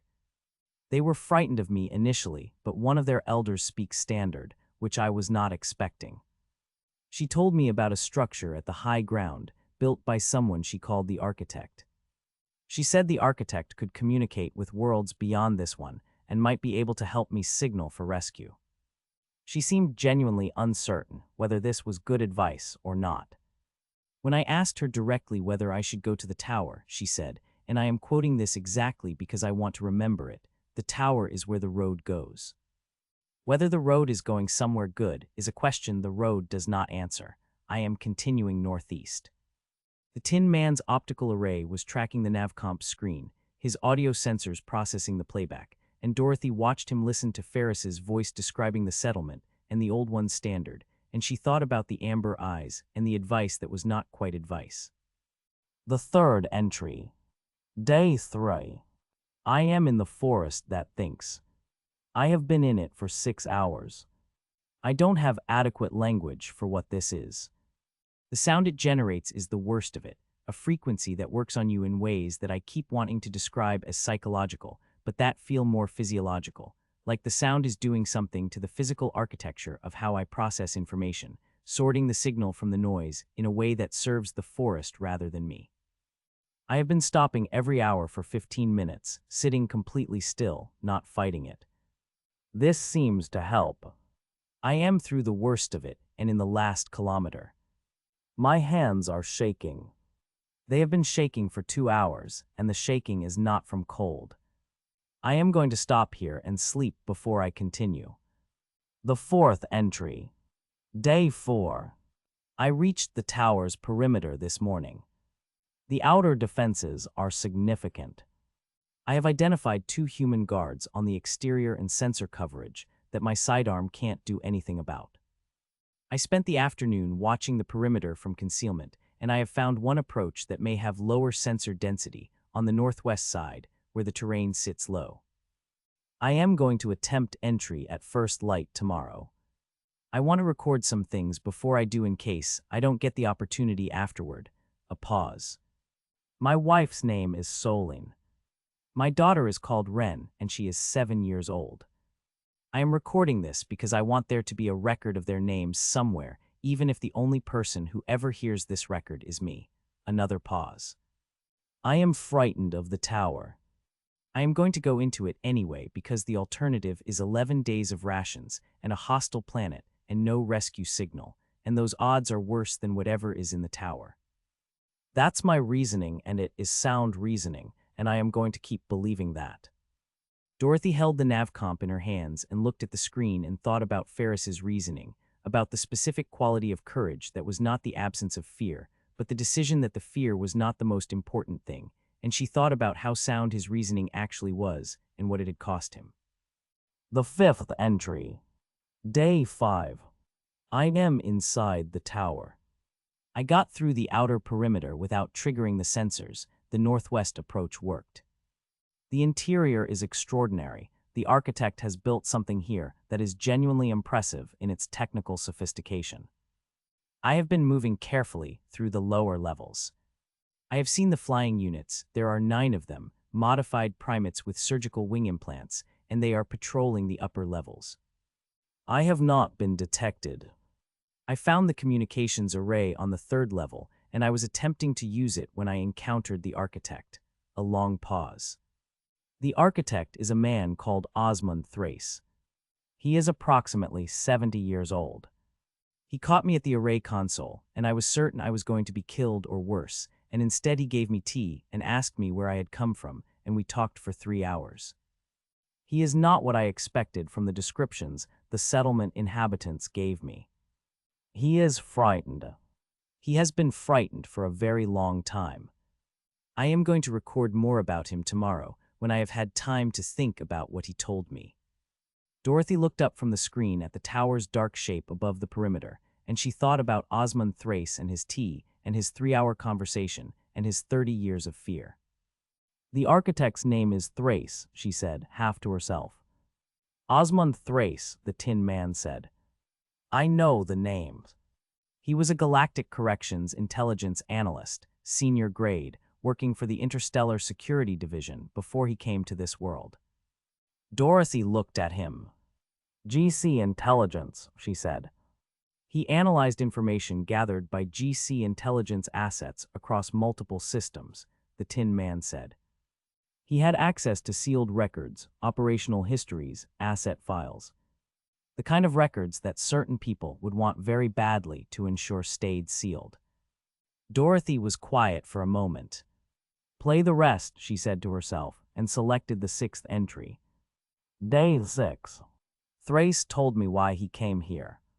He was an analyst for GC Intelligence, and he found something in the files he was processing, a systematic program that had been running for decades, authorized at a level above anything he had clearance to see, but that he could see the edges of in the data patterns, the way you can see the shape of a thing from its shadow, even when you can't see the thing itself.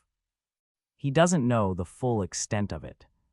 What he knows is that the program involved the deliberate engineering of criminal histories for specific individuals, people selected before birth or in early childhood based on certain genetic and psychological profiles, people whose development was managed across their entire lives by assets embedded in their communities, education systems, social networks, guiding them toward specific outcomes, toward specific crimes, toward the correction system. A pause that was longer than the previous ones. He said the program had a name in the files he could see the shadow of, not the full name, just a designation. He called it the Gardener Program. He said it had been running for at least 40 years and had processed hundreds of subjects. Another pause. I don't know why I'm recording this in such detail. I suppose because it seems like the kind of thing that should be recorded by someone. Dorothy stopped the playback. The depression they were sitting in was quiet, the evening sounds of Viridia 7 moving through their ambient cycle, the bioluminescent undergrowth pulsing its blue-green light around the depression's edges, the tower dark and close above them. She sat with the nav comp in her hands and looked at the paused playback counter and the remaining 5 entries, and she did not move for a long time. The Tin Man said nothing. His optical array was on her face, and he said nothing, because 31 years of standing in a clearing and watching the world process itself had given him a precise understanding of when silence was what was required. Dorothy took a breath, in for 4 counts, out for 4 counts, and the breath was steadier than she had expected it to be, which told her something about what the part of her that processed things before she consciously processed them had already done with the information. She had known. Not the details, not the name, not the mechanism, but the essential shape of it, the sense that the path from her childhood to Ozymandias had a quality of construction rather than chance, that the particular sequence of events and people and circumstances that had made her what she was had been too precisely calibrated to be random, the way a lock is calibrated, each tumbler positioned exactly right to make the mechanism work. She had known it the way you know things that you cannot afford to know yet, which was at a depth below conscious knowledge, in the body rather than the mind, a low steady hum of understanding that you didn't bring to the surface, because bringing it to the surface required you to do something about it. She selected the 7th entry. Day 7. Thrace showed me more of what he knows. He has files, copies he made before he fled, stored on the tower system. The Gardner program is more extensive than his initial description suggested. It is not just the engineering of criminal histories. It is a long-term study, a controlled experiment. The program designers wanted to understand whether certain psychological profiles could be reliably produced through environmental manipulation alone, without genetic intervention, using only carefully managed life circumstances. The subjects were selected at birth from populations with certain baseline characteristics, and then their environments were managed across their entire developmental arc. A pause. The program has a secondary objective that Thrace couldn't fully determine from the files he had access to, but the secondary objective involves the correction system itself, the way the subjects move through the system, the data generated by their processing, something about what the system learns from managing subjects with these profiles. Another pause. Thrace said he fled because when he found the program, he reported it through proper channels, and within 48 hours, there were people at his apartment, and he had to decide in the time it took him to reach the building's back exit whether he was going to let those people do whatever they had come to do, or whether he was going to run. He ran. He has been running for 30 years. The 8th entry. Day 8. I have been using the communications array. Thrace allowed it. I transmitted a location beacon and a detailed report to the GC Civilian Safety Office, the independent oversight body, not the main GC system, because Thrace says the main GC system cannot be trusted with anything that touches the Gardner program. I don't know if the transmission reached anyone. The array is powerful, but this system is remote. We wait a pause. I asked Thrace today why he stayed here when the original ship left. He said the original ship left because the people who had been hunting him found the system, and he sent the ship away with false navigation data to buy himself time, knowing they would follow the ship rather than staying in the system once they thought he was on it. He bought himself 6 years. After that he was stranded, and the tower was the only defensible position on the planet, and he has been defending it since. Another pause. He is a frightened old man who did something brave 30 years ago, and has been paying for it every day since. I find that I like him, which was not something I expected to feel about the person the settlement inhabitants described as the source of all their difficulties. The 9th entry. Day 9. No response to the transmission. Thrace is not surprised. I am trying not to be discouraged. I asked Thrace today about the subjects of the Gardner program, whether the files he had contained individual records. He said yes, hundreds of them, each one a complete developmental history from birth through their entry into the correction system. He offered to let me look at the records. I said no, a pause.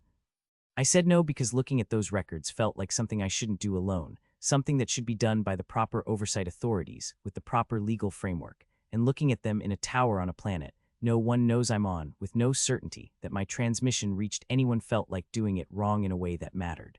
Another pause that was longer than the others. I think about my daughter, Ren, a lot.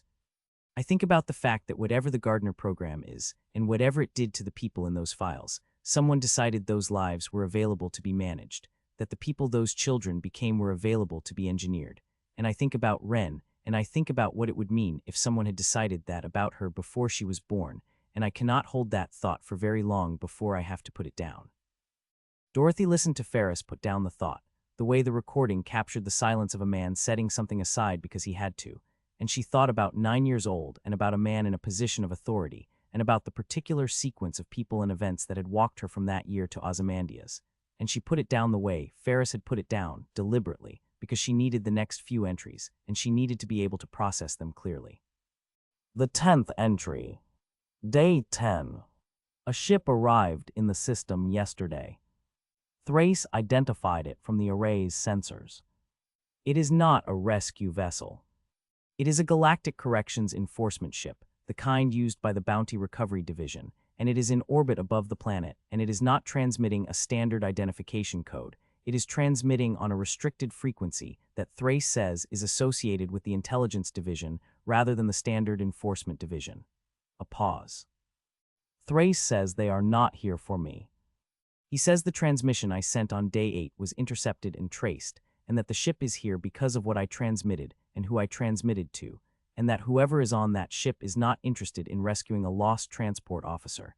They are interested in the files Thrace has, and in making sure those files do not reach anyone who would know what to do with them. Another pause, and in this one Dorothy could hear the change in the quality of Ferris's breathing, a control that had been steady for 9 days, finding its limits. Thrace says I should leave. He says the northwest approach through the perimeter works in both directions, that I can get out the way I got in, that if I move south and west and away from the road, I might be able to get far enough from the tower that the ship in orbit can't differentiate my biological signature from the planet's noise. He says he is not leaving. He says he has nowhere to go, a long pause. I am going to leave in the morning. Dorothy looked at the 10th entry's timestamp and looked at the 11th entry's timestamp, and the gap between them was 6 hours. The 11th entry. Day 10 later, the voice was different. The control was gone. Not broken exactly, not panicked, but the careful steadiness of the previous 9 days had been replaced by something rawer, a voice that was speaking because it needed to speak and was not managing the output the way it had been managing it. I didn't leave. I was going to leave, and I got to the outer perimeter on the northwest side, and I got through the first sensor layer, and I was in the dead ground, and I had a clear path to the forest, and I stopped. A pause. I stopped because I thought about the files. The Gardner program files. Hundreds of complete developmental histories, hundreds of lives that were managed from birth, hundreds of people in the corrections system right now who don't know what was done to them. And Thrace has been sitting on those files for 30 years because he is one frightened old man in a tower on a planet no one can find, and he doesn't know who to trust with them. The voice paused again. He needs to transmit them.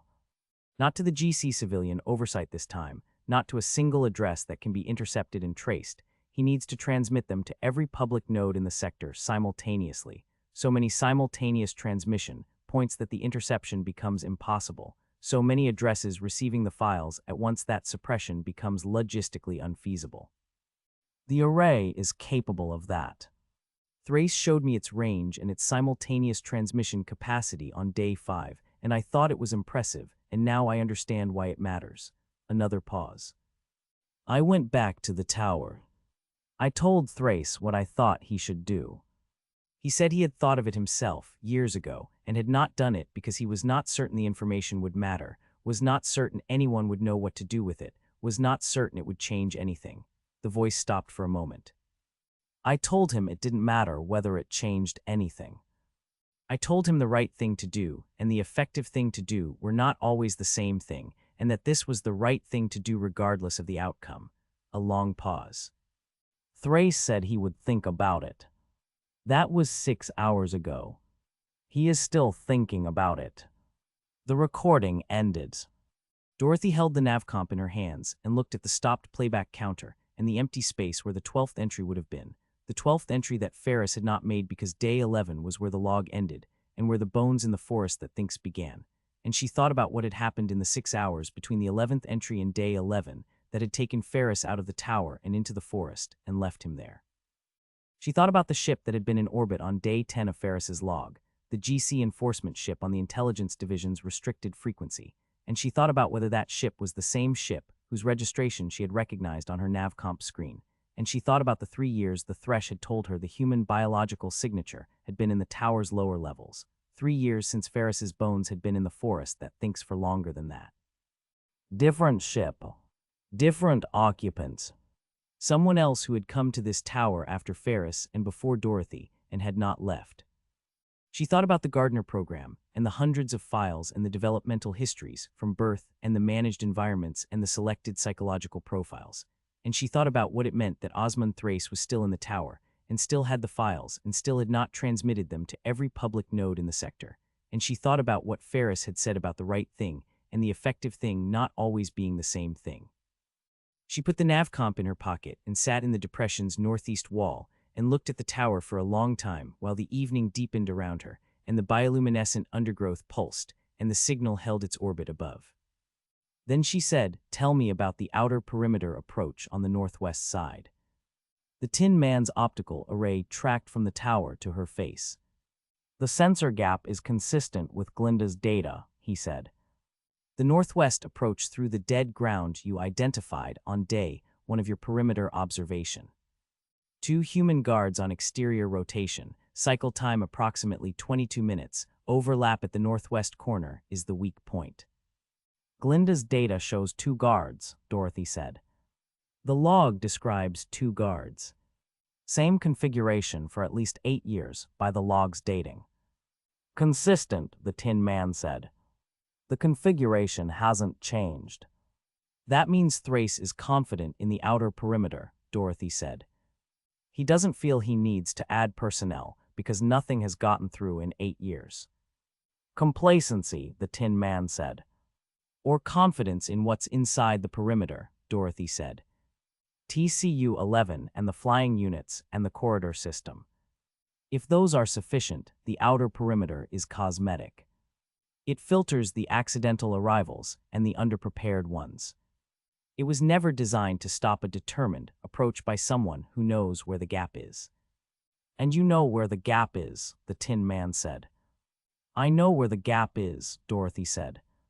She looked at the tower and thought about what was inside it. Osmond Thrace and his 30 years of fear and his tea and his files, and the person in the lower levels who had been there for 3 years, and whose biological signature the Thresh had described as someone who had been in one place for a long time, not dead, not healthy. And she thought about the ship in orbit with its patient circle and its registration number that she recognized.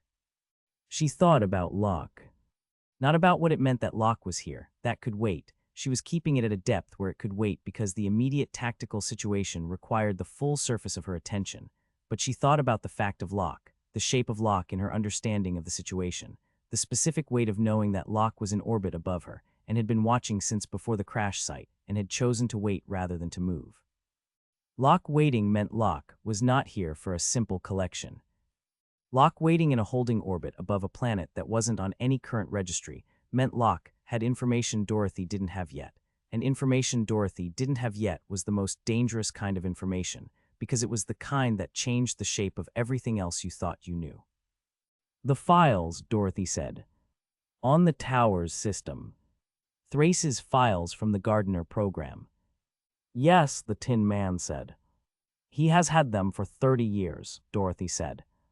He told Ferris he thought about transmitting them and decided not to because he wasn't certain they would matter.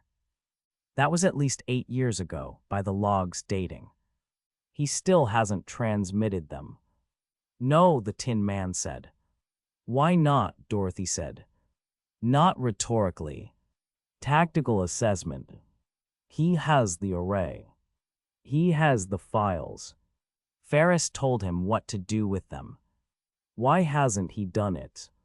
The Tin Man was quiet for a moment, his processing running. "3 possibilities," he said. First, the ship that arrived when Ferris was here damaged the array or its transmitting capability when it identified his transmission, making a sector-wide broadcast technically infeasible. Second, Dorothy said. Second, the architect has been persuaded or coerced by the person currently in the tower's lower levels not to transmit, the Tin Man said. Third, Dorothy said. Third, the architect is waiting for something, the Tin Man said. Something that changes the calculus Ferris described, something that makes him more certain the transmission will matter. Dorothy thought about the third possibility and what Thrace had said to Ferris, that he wasn't certain it would change anything, and she thought about what had changed in the 8 years since Ferris's log and the years before it, and she thought about what the Thresh had said about the most interesting thing that had come to this world in 30 years, and what Glinda had said about someone who wants to leave doing things that someone who wants to stay cannot afford to do. She thought about what it meant that Locke had come to this system with a warrant and then chosen to hold orbit rather than move, and she thought about the Gardner program and hundreds of developmental histories and the registration number she had recognized on the NavComp screen, and she thought about what Locke knew that Dorothy didn't know yet, and what Locke was waiting for her to figure out before she brought the ship down. The tower was 200 meters northeast. The signal was in orbit above her. The filing in the forest that thinks had processed Ferris's blood into its root network 8 years ago and was still processing, patient and biological and continuous, and the road pulsed its warmth in the ground somewhere above the depression's walls, and the evening was fully dark now, Viridia 7 starfield visible through the gap above them, extraordinary and alien and indifferent. Dorothy stood up. "We go in at 200, she said. The guard's rotation puts both of them on the east side at 200 for the 3-minute window before the northwest corner cycle begins. 3 minutes in the dead ground to the perimeter wall, and then through on the inside of the sensor array. 200, the Tin Man confirmed.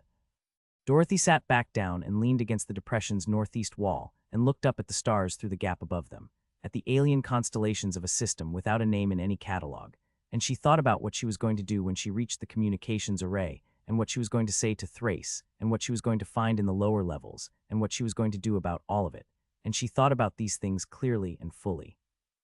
Bringing each one to the surface, and looking at it, and processing it, and putting it in its correct position relative to everything else. She thought about Ren, who was 7 years old in Ferris's log, and was 15 or 16 years old now somewhere in the sector, and she thought about Ferris going back to the tower because of a stack of files belonging to people who didn't know those files existed, and she thought about a man who had decided to do the right thing regardless of effectiveness, and had ended up in the forest that thinks because of it. And she thought about whether those two things were related, in the way she thought they were related, and what it meant if they were. She thought about 9 years old, and about a program that had selected certain children based on certain profiles before they were born, and about managed environments and engineered outcomes, and 3 consecutive life sentences that were real in every legal sense, and were also, if Ferris's log and Thrace's files were accurate, the intended product of a process that had started before she could walk. She thought about it at the surface, fully, and then she put it down the way Ferris had put it down, and then she picked it back up, because she was not Ferris and putting things down was not her method. Her method was to look at things until she understood them completely. And she looked at this one and understood it completely, and then she put it in its correct position relative to everything else, and it sat there in the arrangement of everything she knew, and the arrangement made more sense with it than it had without it. The 200 window was 4 hours away. Dorothy sat against the depression wall and closed her eyes and slept, and the Tin Man stood in the depression center and watched the tower and watched the perimeter and watched the guards complete their rotation in the darkness and watched the stars move overhead in their alien patterns. And the planet hummed its deep frequency in the ground below them, both and the road pulsed somewhere above them, and the signal held its orbit, and the tower held its dark, and everything waited for 200, the way everything waited for the thing that was already decided.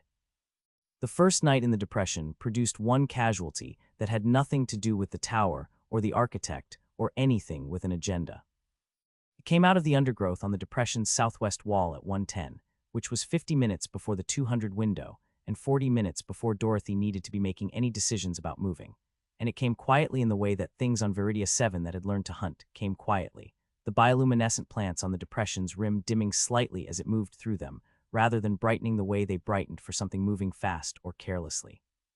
a predator's understanding of its own relationship to the light it lived in. The Tin Man said subvocally, "Contact. Southwest. Single organism.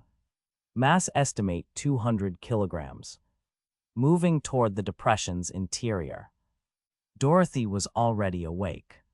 She had been awake since 50 running the entry sequence through its iterations, the same sequence she had been running for 2 days, and she was sitting against the northeast wall with the carbine across her knees, and she did not move when the Tin Man spoke, because moving was information, and she was not giving information yet. The thing that came over the depression's southwest rim was not the main was dead in its territory behind them, but it was something in the same biological family, the same low, wide-shouldered architecture, the same extra-jointed legs folded for the controlled descent of the depression wall rather than extended for speed, a hunter that understood terrain and used it.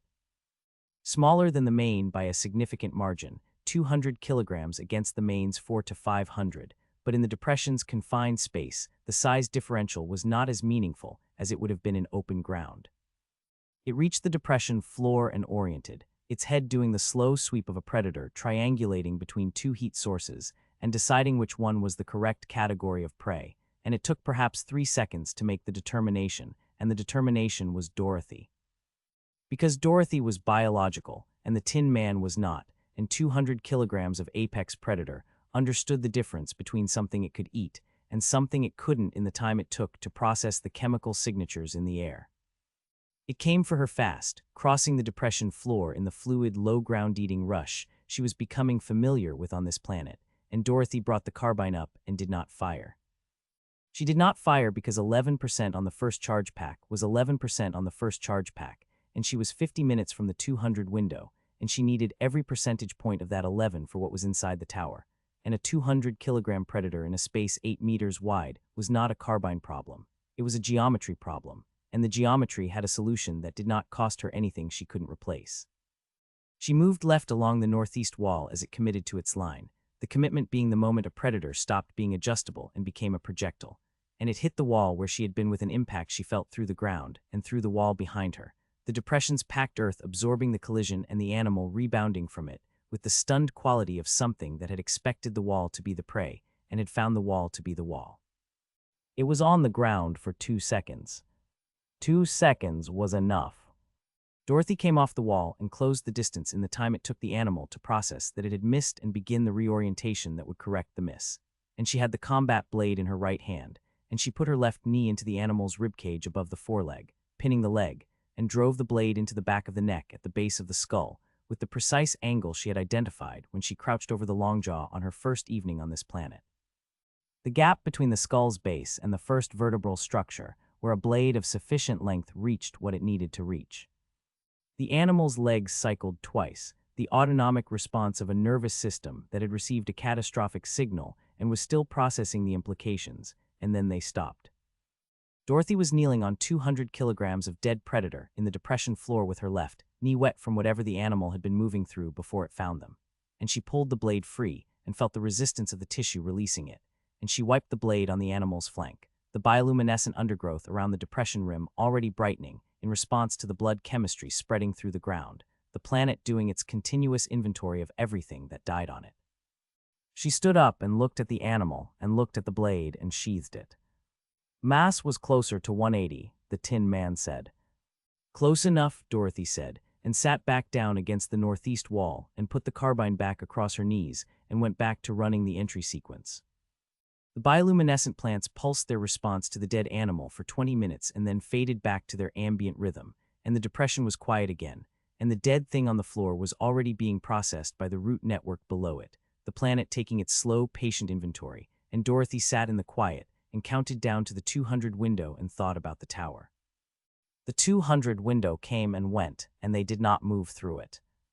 Not because Dorothy slept through it. She was awake at 1:45 with the same automatic precision that had been waking her at scheduled intervals since her first year in Ozymandias, and not because the guard's rotation failed to produce the 3-minute northwest gap at the predicted time. The Tin Man confirmed it did. They did not move through it because at 1:52 the tower's exterior lighting changed. a subtle shift in the illumination pattern on the upper levels that the Tin Man identified as consistent with an active scan being run from inside the tower, rather than a standard exterior security protocol.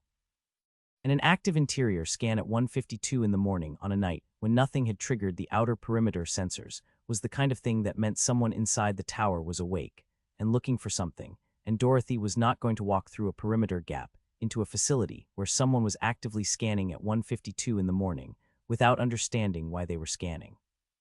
So she waited.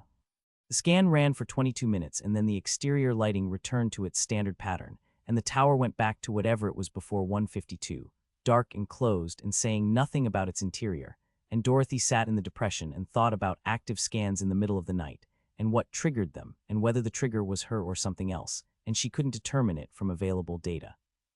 So she pushed the entry to the 200 window of the following night and went back to sleep. She woke at first light to the sound of the sphere. She recognized it before she was fully awake, the particular resonant harmonic of the field generating it, the same harmonic she had heard coming down through the Thresh's canopy, what felt like a long time ago and was in fact 4 days, and she was on her feet with the carbine before the sound had fully resolved, her back against the depression wall, the Tin Man already oriented toward the sound source with his optical array at full scan. "Northwest," the Tin Man said. "Approximately 300 meters. Moving toward us at low speed. The field signature is consistent with the vehicle you described encountering on the road." "Glinda," Dorothy said. "The approach vector suggests she knows the depression's location," the Tin Man said. "She is not searching. She is coming directly here."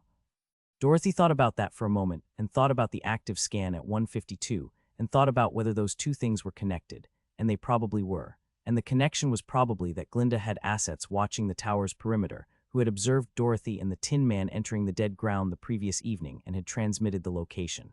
And the active scan at 1:52 was Thrace, identifying the same thing from inside. And the question was whether Glinda arriving at 600 was a coincidence of timing relative to the scan, or whether Glinda had triggered the scan deliberately by transmitting Dorothy's location to Thrace as a way of accelerating whatever process she was trying to accelerate. "Let her come," Dorothy said. The sphere came over the depression's rim at low altitude and descended into the open space above them, its field interacting with the depression's walls in a way that made the bioluminescent plants around the edges flare to full brightness, and it settled at perhaps 2 meters above the depression floor, not landing, hovering, and Glinda was visible inside it with the amber-tinted flattering light doing what it always did for her, which was everything. The sphere's field dissolved, and Glinda looked down at Dorothy from 2 meters up with an expression that was different from both previous versions of her expression, not the warm performance of the road, and not the stripped-back honesty of the second meeting, but something that had the quality of controlled urgency, a person who needed something to happen quickly and was managing the need. "You didn't go in last night," Glinda said. "No," Dorothy said. "The scan at 200, Glinda began. 1:52, Dorothy said. "And I had already decided to hold before the scan ran." The scan confirmed the decision. Glinda looked at her with those eyes that were always recalibrating. "Thrace knows you're here," she said. "The scan was his. He has sensors in the depression, passive ones. He put them in every piece of dead ground within 500 meters of the perimeter years ago, because the Northwest Gap is the only real vulnerability in his outer coverage, and he knows it." Dorothy processed this. "He let me spend the night there," she said. "He ran the scan, identified me, and went back to whatever he was doing." "Yes," Glinda said. "Why?" Dorothy said. Glinda was quiet for a moment, and the quality of the quiet was different from her usual considered pauses. This one had something uncharacteristically uncertain in it, a pause that was not the management of information, but the management of how to present information she found uncomfortable. "Because Thrace has been expecting someone like you," she said. "Not you specifically, but someone from off-world, someone with the specific combination of capability and motivation that you have, someone who is going to the tower, not because they want what the tower has, but because they need to get through it." "He's been waiting for a route out," Dorothy said. "He's been waiting for something to change," Glinda said. 30 years of the same situation, and then your ship fell out of the sky and killed the Harrow's tax collector, and you walked the road and killed 4 of the Thresh's scouts, and came through the forest that thinks and killed the Maine, and spent the night in his sensor coverage without triggering a single perimeter alarm, and Thrace ran the scan at 1:52 and identified you and went back to bed. A pause. He left the gap open. He could have closed it. He has a manual override on the sensor array that would have sealed the northwest approach inside of 3 minutes. He did not use it. Dorothy looked at the tower 200 meters northeast in the early morning light, at its dark non-native alloy structure rising above the perimeter wall, and she thought about Osmond Thrace running the scan and identifying her and going back to bed, and she thought about what it meant that a man who had been defending a position for 30 years had looked at the thing in his sensor coverage and decided to leave the door open. He wants me to come in, Dorothy said. I believe so, Glinda said. Yes. Then why are you here? Dorothy said. If Thrace is expecting me and leaving the door open, your involvement is redundant. You've already given me the data chip. What are you doing in my camp at 600 in the morning? Glinda descended slightly, the sphere dropping until she was at eye level with Dorothy rather than above her, a deliberate repositioning that Dorothy read as a decision to stop conducting the conversation from a height advantage. Because something has changed since I gave you the data chip, she said. Something I didn't know when we spoke on the road, and that I know now, and that changes what happens after you come out of the tower. Tell me, Dorothy said. Glinda looked at her for a moment with the recalibrating eyes, and then she looked at the Tin Man, at TCU-9 standing in the depression with his oxidized surface, and his recovered stride and his optical array tracking her with the steady attention of a system that had been assessing threats for 31 years and had not stopped, and she said, Is the machine going to report this conversation to anyone? I don't report to anyone, the Tin Man said. I haven't reported to anyone for 31 years. Glinda looked at him for another moment and then looked back at Dorothy. The ship in orbit, she said. The one you recognized. Dorothy was very still. My assets tracked its arrival and identified it, Glinda said. It is registered to a private recovery contractor, a woman named Locke who worked for GC Enforcement before going independent 8 years ago. She carries a warrant for your apprehension, which I expected. That part is not the thing that has changed. A pause. The thing that has changed is that Locke is not the only person on that ship. She has a passenger. She took the passenger on 4 months ago at a station in the outer systems, and the passenger has been with her since, and my asset on the station identified the passenger from records I have been maintaining for several years, because the passenger is someone I have been looking for. Dorothy said nothing. The passenger is a former GC intelligence analyst who went dark approximately 18 months ago after transmitting a partial record to a civilian oversight address that was intercepted and traced, Glinda said. The transmission was incomplete, only fragments of a larger file structure, not enough to be actionable, but enough to be identified. The analyst went dark before they could be apprehended and has been moving through the outer system since. A pause. The analyst's name is Marin Solt, and she worked for the same division of GC intelligence that Osmond Thrace worked for before he came here, and what she was transmitting fragments of before she went dark is the same file structure that Thrace has been sitting on in that tower for 30 years. Dorothy looked at Glinda. She found another copy, she said. She found the backup copy, Glinda said. Thrace made 2 copies when he fled. He brought one with him. He left one in a dead drop in the outer systems, embedded in a data structure that was designed to take decades to find, because it was designed to be found by someone who was specifically looking for it and knew what they were looking for, not by random discovery. Glinda paused. Solt found it 18 months ago. She tried to transmit it. The transmission was intercepted. She went dark. She has been trying to get to someone who could use the complete file structure for 18 months, and she ended up on Locke's ship 4 months ago. Locke brought her here, Dorothy said. Locke brought her here, Glinda confirmed. The question is why. Dorothy thought about Locke's holding orbit and the 8 years since Locke had left GC Enforcement, and the specific quality of a warrant that was being served with a 4-month delay from a holding orbit above a planet nobody could find in any current registry, and she thought about what Locke knew and what Locke had and what Locke was waiting for. Locke knows about the files, Dorothy said. She's known since she picked up Salt.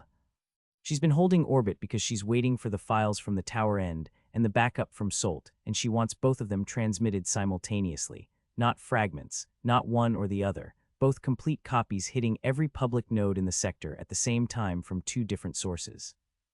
That is my assessment also, Glinda said. Which means Locke is not here for a simple warrant collection.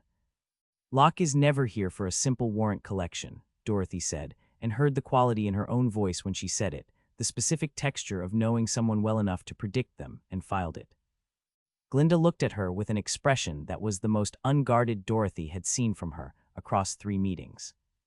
You know her, she said. We have a history, Dorothy said, which was accurate and complete and sufficient.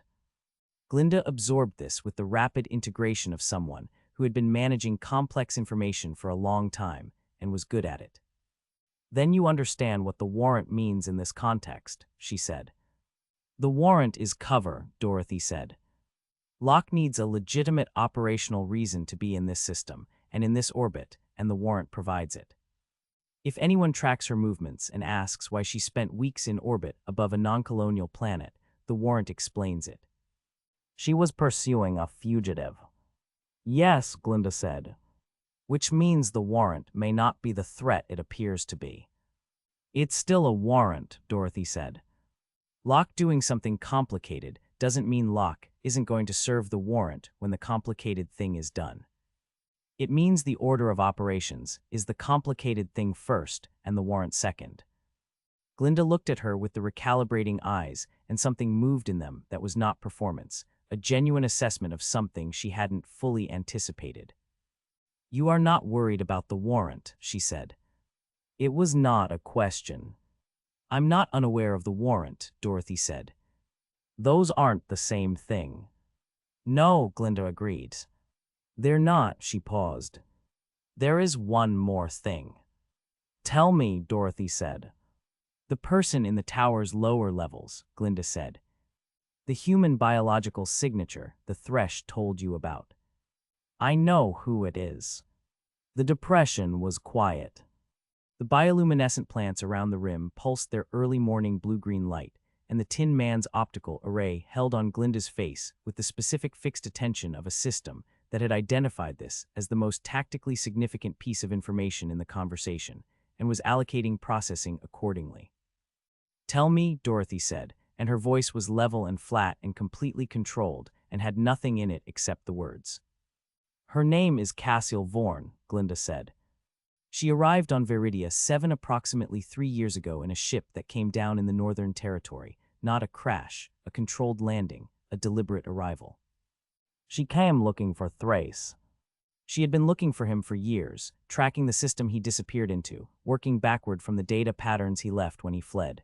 A pause. She is a GC intelligence operative, deep cover, one of the long-term assets that the intelligence division deploys for operations that take years to complete. She was sent to find Thrace and the files and ensure they did not become public. And she's been in the lower levels for 3 years, Dorothy said. She went into the tower willingly, Glinda said. Thrace let her in the same way he let Ferris in, because Thrace lets people in. It is his one consistent vulnerability. He has been alone in that tower for 30 years, and he lets people in when they come to his door regardless of what he knows about why they're there.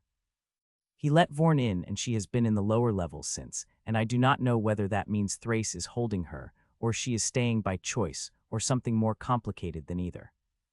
Dorothy looked at the tower and thought about a GC intelligence operative who had been in the lower levels for 3 years, and about the Thresh's reading of not dead, not healthy, and about what 3 years in a tower on an alien planet under circumstances that were not straightforwardly voluntary did to a person.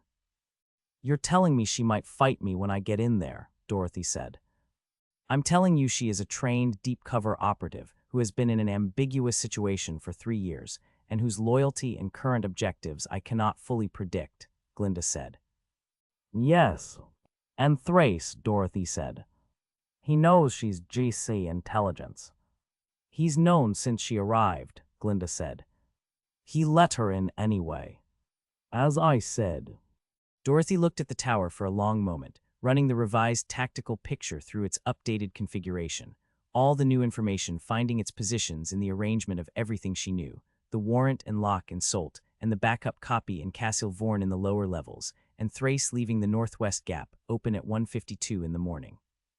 Why are you telling me this? Dorothy said. The Vorn information specifically. You could have withheld it and let me walk in there without knowing what was in the lower levels. Glinda was quiet for a moment. Because withholding it would mean you walking into the tower without complete information and making decisions on that basis that might compromise the outcome I need, she said. I need Thrace and the files neutralized as a threat to the communication array's future control, and I need the array operational, and I need you to come out of that tower alive and with the array accessible. You need me to come out of the tower alive, Dorothy said. That's an honest answer. I find I am being more honest with you than I intended to be, Glinda said, with something in it that was not quite self-deprecating, but was in the direction of it. You seem to produce that result. It's the directness, Dorothy said. People find it easier to be direct back. What do you want from me right now, specifically this morning, before I go into the tower? I want to know what you're going to do with the files, Glinda said. When you find them. Thrace has been sitting on them for 30 years because he wasn't certain they would matter and Ferris told him to transmit them, and he still didn't, and the reason he still didn't is that he was waiting for someone who had a personal stake in them, someone for whom the transmission wasn't a principle but a necessity. She held Dorothy's gaze. You are in those files.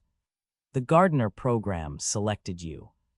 Your developmental history is in Thrace's records and in Solt's backup, and what you do with that information is going to determine what happens to everything else. Dorothy looked at her steadily. You've known since the data chip, she said.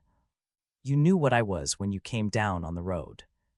I suspected, Glinda said. I confirmed it when my asset identified Solt on Locke's ship and cross-referenced the fragment Solt had transmitted with the profile data my own intelligence operation had accumulated on the Gardener program over the past decade. Your profile matches the program selection criteria precisely. A pause. I want you to understand that this does not change what you are capable of, or what you have done, or who you are. The program identified a profile. It managed an environment. It did not create you, it found you and pointed you. You're managing me right now, Dorothy said. You understand that? Yes, Glinda said. I am.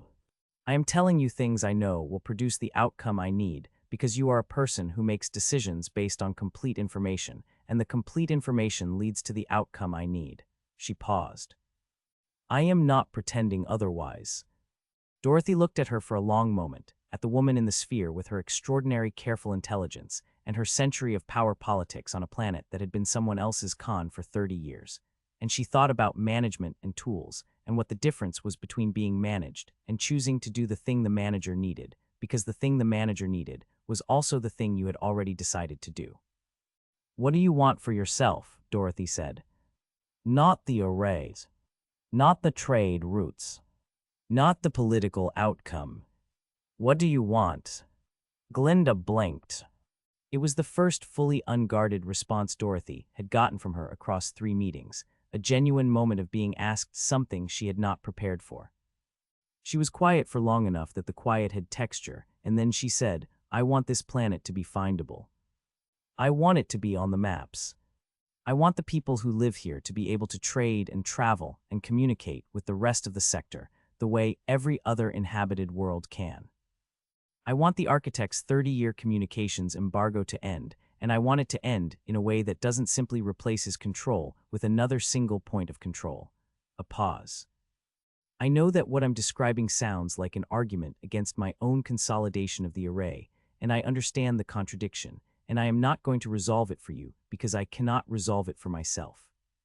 Dorothy looked at her and thought that this was probably the most honest thing Glinda had said across all 3 meetings, and was still not entirely honest, because Glinda was constitutionally incapable of entirely honest, but it was as close as Glinda got, and it was close enough to work with. "The 200 window tonight," Dorothy said. "I'm going in." Glinda nodded once. "I will not be nearby," she said. "After this conversation, I am withdrawing my assets from the tower's perimeter area. Whatever happens inside that tower is between you and Thrace and Vorn and TCU-11 and whatever else is in there, and I am not going to be a variable in it." "TCU-11 is going to be a problem," Dorothy said. "Yes," Glinda said. "I know." She looked at the Tin Man. "TCU-9. The Tin Man's optical array tracked to her. "Glinda," he said. "You refused an order 31 years ago," Glinda said. "I told you I considered refusing the same order. I want you to know that I have thought about that decision every year since and have reached the same conclusion each time, that I was wrong not to refuse." The Tin Man was quiet for a moment. "What happened to the settlement?" he said. "After I was posted to the clearing." Glinda held his gaze. "I complied with the architect's order," she said, "because I decided the cost of refusal was higher than the cost of compliance. The settlement in the Eastern Quadrant, the one the architect assessed the enforcement action against." A pause. "It doesn't exist anymore." The Tin Man's optical array held on Glinda for 3 seconds. Then it tracked away northeast, toward the tower, and he said nothing, and the saying nothing had more in it than most speech. Glinda looked at Dorothy. "Tonight," she said. "Tonight," Dorothy said. The sphere reconstituted itself around Glinda, the high note sounding once, the amber-tinted field rising, and the sphere ascended from the depression with the same deliberate slowness of its approach, visible above the depression's rim for a moment and then gone, the resonant harmonic fading northwest and then absent entirely, and the bioluminescent plants around the depression's edges faded back from their sphere-triggered brightness to their ambient morning pulse. Dorothy sat down against the depression's wall and thought about everything Glinda had told her, and everything Glinda had not told her, and the distance between those two things, which was smaller this morning than it had been on the road, either because Glinda was becoming more honest as the situation required it, or because Dorothy was getting better at reading what was in the distance. And she thought about Cassil Vorn in the tower's lower levels, and Locke in orbit above her, and Marin Solt with the backup copy and Osmond Thrace leaving the northwest gap open. She thought about the Gardner program and a developmental history that began before she could walk, and that was sitting in a file on a tower system 200 meters northeast. And she thought about the specific weight of knowing that something true about yourself exists as a document somewhere, and what it meant to be within 200 meters of that document.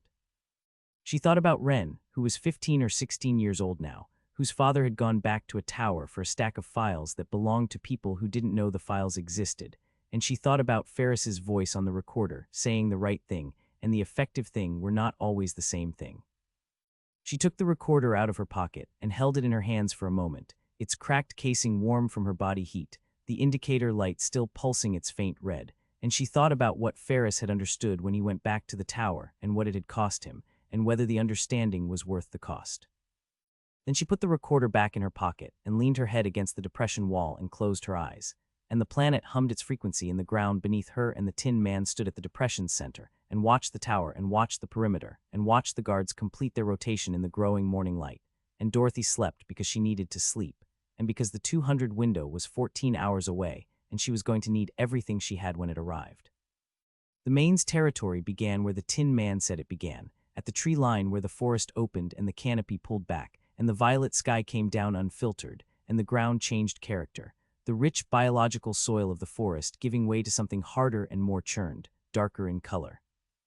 Compacted by the weight of something large moving over it repeatedly in the patterns of an animal that owned the ground it walked and knew it, and had been expressing that ownership in the same territory for long enough that the territory had taken on the animal's character, the sparse vegetation beaten low, and the soil worked into a surface that was part dust and part the accumulated biology of years of kills.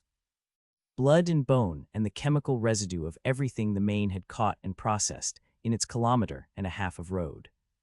Dorothy stood at the tree line and looked at it. The road ran straight through the center of the territory, the yellow crystal pulse unchanged, warm and steady, the road not caring what lived alongside it or what died on it, just going northeast the way it always went northeast, patient and biological and indifferent. On both sides of the road, the churned ground spread to the territory's boundaries, the boundaries marked not by anything visible, but by a change in the vegetation density at the edges, the forest pulling back from the main's ground the way the undergrowth pulled back from the road's edges, a margin of biological respect that told Dorothy more about what the main was than anything the synthetic or the Tin Man had described. The tower was visible from here, for the first time, as something more than a dark shape on the horizon. At this distance, perhaps 2 kilometers, it had detail, the non-native alloy of its construction catching the afternoon light in a way that the organic structures of the planet's settlements and way stations didn't catch light, a hard manufactured gleam that was out of place in the violet-gold landscape, the way everything the architect had built was out of place, a thing inserted into a world it hadn't grown from, and that the world had been unsuccessfully trying to process for 30 years. The Tin Man stood beside her at the tree line, and his optical array was doing its continuous scan of the territory ahead, the shortened sweeps that meant the sensor suite was finding more data than it could cleanly prioritize, and he said, "One contact."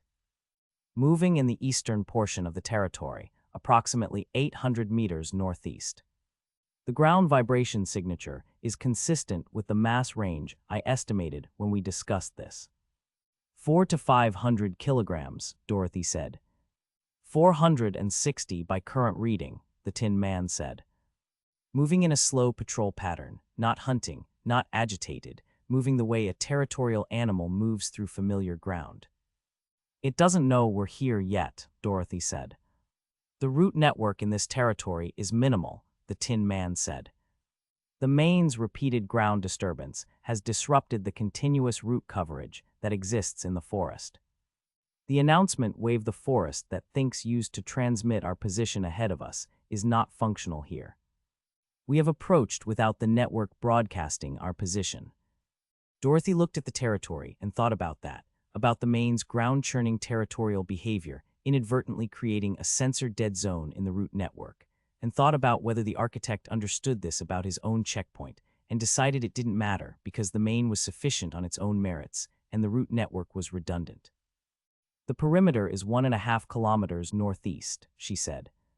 The main is at 800 meters northeast. If we move on the road, we pass through its position before we reach the perimeter. Yes, the Tin Man said. If we move off the road through the territory's eastern edge, we add distance, and we're in the main's ground without the road's cover, Dorothy said. The road is biological, and the main has a relationship with the road that keeps it in the territory, rather than ranging beyond the perimeter. Off the road, we're in open ground, with no relationship the main respects. The road is the correct route, the Tin Man said. The road is the correct route, Dorothy agreed, and looked at the first charge pack's 11% and the second pack at full, and did the math on the main's mass and what the carbine's charge had done to the original main, and what it would take to stop 460 kilograms of apex predator that had been living on this road for years, and had presumably developed whatever tactical adaptations years of being the thing on the road produced. She thought about what the synthetic had told her, the combat unit 6 years ago, fully operational, entering the main's territory and not coming out of it, and she thought about what a fully operational combat unit of the Tin Man's class carried in terms of force application capability, and what the main had done to it anyway, and she held that information alongside the 11% and the second pack at full, and the combat blade and the Tin Man at her right shoulder. We move together until it finds us, she said. When it commits, I want you between me and it for the first approach. Not to stop it, to redirect it. If it has to go through you to get to me, it loses momentum, and I get the angle. Understood, the Tin Man said. And after the first approach? After the first approach, I'll know what I'm dealing with, Dorothy said. I don't plan past the first contact with something I haven't seen, because planning past first contact with something you haven't seen is how you get committed to the wrong response. Empirical, the Tin Man said. Functional, Dorothy said, and walked onto the road and into the main's territory. The ground was different underfoot even on the road surface, the road's crystal substrate intact and pulsing, but the soil immediately alongside it disturbed and dark, and the smell of the territory was different from the forest, heavier and more animal, the biological richness of the planet's chemistry mixed with something rawer and more immediate, the smell of predation. of kills processed and ground worked, and the accumulated scent marking of something that had been establishing its ownership of this ground for a very long time. Dorothy walked northeast, and the Tin Man walked beside her, and the territory spread on both sides of the road in its churned darkness, and the tower gleamed 2 kilometers ahead, and the afternoon light came down from the violet sky clean and direct, and made their shadows long behind them.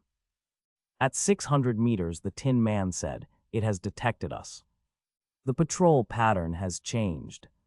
It is orienting northeast to southwest, toward our position. Speed increasing. Distance," Dorothy said, not slowing. "Approximately 400 meters, the Tin Man said. Closing. It is not at full speed yet. It is approaching the way a territorial predator approaches something it has not categorized yet, fast enough to close but not committed. It can smell us," Dorothy said. "It knows I'm biological. It doesn't know what you are." "Correct," the Tin Man said. "The same assessment, dynamic as before. Except this one has killed a combat unit," Dorothy said. "So it has a category for you. It knows what you are, and it knows it can deal with you, and it's deciding whether dealing with you is worth the energy relative to the biological target." "That is a less favorable assessment dynamic," the Tin Man said. "Yes," Dorothy said, and kept walking. At 300 meters, Dorothy heard it for the first time, not the sound the previous main had made, the frequency weapon territorial call that hit the ground and bounced back and surrounded everything, but something lower and more continuous, a sound that was almost below hearing, but was present as a vibration in the road surface and the ground on both sides.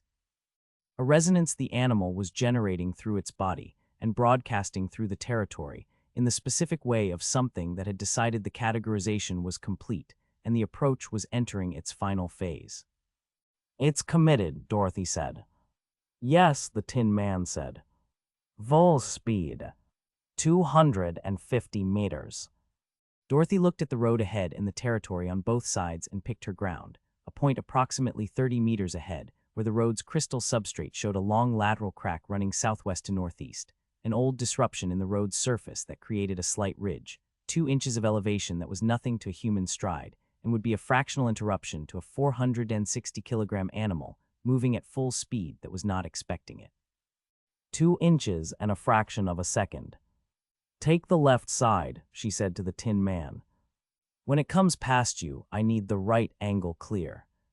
She reached the cracked section of road and stopped and turned, and the main came out of the eastern portion of the territory at a speed that was the same extraordinary fluid ground-eating rush as the first one but larger, the mass of it more visible at full speed, the 460 kilograms moving with an efficiency that made the weight irrelevant, the extra-jointed legs covering the churned ground in a pattern that was almost beautiful in the mechanical perfection of it. A body that had been doing exactly this for years and had refined the motion to something close to optimal. It was bigger than the first one. Not by the margin that changed the fundamental tactical problem, but by enough that Dorothy registered it and adjusted, the head broader and lower and the shoulder structure heavier, and it was looking at her across the closing distance with pale eyes that had the same quality she had seen in the first one's eyes, the complete absence of doubt, something that had never failed to complete what it started, and had no framework for failure because failure had never been a relevant category. The Tin Man moved left as she had said, putting himself on the main's left side, and the main registered him in the way predators registered obstacles, a fractional adjustment of the approach angle to account for the obstruction without slowing, and Dorothy watched the angle adjust and watched the main pick its line, and she waited. At 20 meters, she fired the carbine. She aimed low, not center mass, not the kill shot, the left foreleg at the shoulder joint, and the charge hit the joint at a range where the energy transfer was concentrated enough to be structural rather than just disruptive, and the joint didn't fail completely but it compromised, the leg losing its full extension on the landing stride, and the main's left side dropped 2 inches on the stride that hit the road's cracked section. 2 inches down and 2 inches of ridge, and the fractional interruption in the stride pattern of something moving at full speed, produced what 2 inches always produced when the geometry was right, which was a loss of the perfect fluid efficiency, a slight forward pitch of the massive head as the left foreleg's compromised landing met the ridge, and the momentum that had been perfectly managed became slightly less perfectly managed, and the main went left, not falling, not stopping, but going left instead of straight, and the line it had picked to Dorothy became a line that went past Dorothy on her right. She moved right into the gap, and the main went past her left shoulder at a distance that put the air displacement of 460 kilograms at full speed against her as a physical force, a wall of moving air that hit her left side and staggered her one step right, and the main's right flank scraped her left arm as it passed, the hide with its scale-adjacent texture taking skin off her forearm in a burn that she registered and filed and kept moving through. The main hit the road surface 10 meters past her in a controlled recovery, not a fall, the 3 functional legs doing the work of 4 with the loud efficiency of a system redistributing load, and it turned, faster than something that size should have turned, the radius tight and the recovery from the turn immediate, and it was coming back before she had fully processed that it had stopped. Dorothy fired twice in rapid succession, both shots center mass at 15 meters, and the first charge hit the chest, and the second hit the throat, and the energy transfer from 2 shots at that range was enough to stop the forward momentum, the main's front end going down as the legs lost their signal. The massive head hitting the road's surface, with an impact that cracked the crystal substrate in a starburst pattern 2 meters across, and sent fragments of yellow crystal skittering across the churned ground on both sides. It was not dead. The back legs were still working, the hindquarters trying to push the front end upright, and the head was up off the road surface, and the pale eyes were on Dorothy, and the sound it was making was the deep territorial resonance at a volume and intensity that hit her chest like a series of impacts, and she could see the damage the 2 shots had done to the chest and throat, the hide disrupted and the tissue beneath it, and the tissue beneath it was extraordinary. Layered and dense in a way that the first main's hide hadn't shown her, because she hadn't been this close to the first one's wounds, a biological armor under the scale-adjacent surface that had absorbed a significant portion of the charge energy and distributed it rather than channeling it to the structures beneath. It had been built for this. Not this specifically, not carbine charges, but for the kind of force that apex predators encountered when prey fought back, and whatever evolution or the architect's management had done to it over years of living on this road, it had produced something that could take 2 centermass carbine hits at 15 meters and still have its hindquarters working and its head up and its pale eyes on her with the complete absence of doubt. The first charge pack gave out. The carbine's charge indicator dropped to 0 mid-thought and the pack was done, 11% exhausted across 4 shots in this engagement, and whatever trace percentage had remained from before, and Dorothy dropped the empty pack and seated the second pack in the same motion, the full pack clicking into the housing, and the main used the 2 seconds of that motion to get its front end partially upright, the compromised left shoulder joint grinding audibly as it tried to take weight.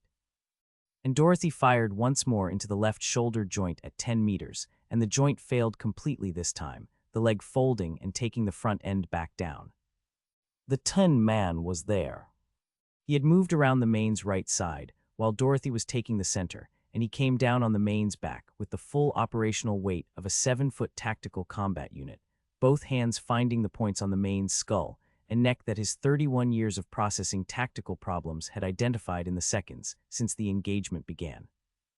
And he applied the force ratings he had been built with to the specific structural problem of a 460-kilogram apex predator that needed to stop moving. The sound the main made when the Tin Man's force was applied to those points was not the territorial resonance, and not the biological alarm of the first main dying, and not anything Dorothy had heard before on this planet or anywhere else. A sound that was outside the categories of sounds she had built up across her life, and the bioluminescent undergrowth at the territory's edges responded to it by going to maximum brightness simultaneously. The entire perimeter of the main's territory lighting up at once in a ring of blue-green light that was, in its way, a kind of acknowledgement. The main went still. Dorothy stood in the main's territory with the second charge pack seated, and the carbine raised, and the dead animal between her and the Tin Man, and the blood from the hide wounds spreading across the cracked crystal road surface, and finding the fracture lines, and running along them in branching patterns that the bioluminescent pulse of the road made briefly visible before the road's biology absorbed the chemistry and processed it into its own system. The road taking its inventory, the way the planet took its inventory of everything. Her left forearm was bleeding from the hide scrape, a wide shallow abrasion that was going to be unpleasant for several days and was not a problem right now, and she looked at it and looked at the medkit and decided against the wound sealant, because the wound sealant was a finite resource, and a wide shallow abrasion was not what she was saving it for. She looked at the Tin Man. He was standing on the far side of the main's body with his optical array on her and his chassis showing no new damage from the engagement, the force he had applied having been applied rather than received. And she thought about what it meant that he had done what he had done without being asked, had read the engagement and moved to the correct position and waited for the correct moment and applied the correct force without a word of coordination between them. The tactical processing of a system that had been built for exactly this kind of problem, running at full capacity after 31 years of having nothing to run on. The shoulder joint, the Tin Man said. You aimed for the joint rather than center mass on the first shot. Center mass on something that size at that speed gives me disruption, Dorothy said. The joint gives me the stride pattern. I needed the stride pattern.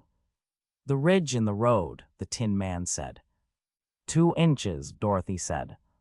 The Tin Man looked at the cracked road surface and the 2-inch ridge and the starburst fracture pattern where the main's head had hit, and his optical array tracked the geometry of the engagement from start to finish in the way she had come to recognize as his version of what she did when she processed a completed problem.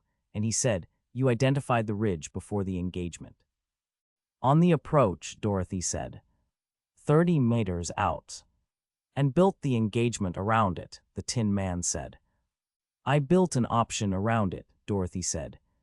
I didn't know if I'd need it. I needed it.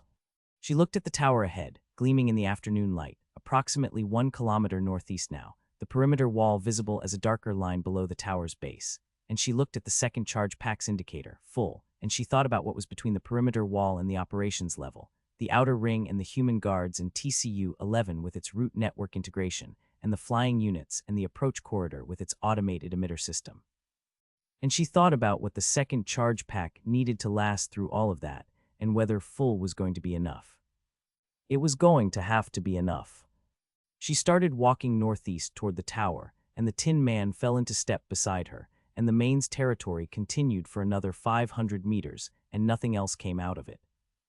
And the bioluminescent ring at the territory's edges faded back from its maximum brightness to its ambient pulse, as the news of what had happened spread through whatever remained of the root network in the churned ground, and the network processed it, and filed it in the vast biological record of everything that had ever happened on this road.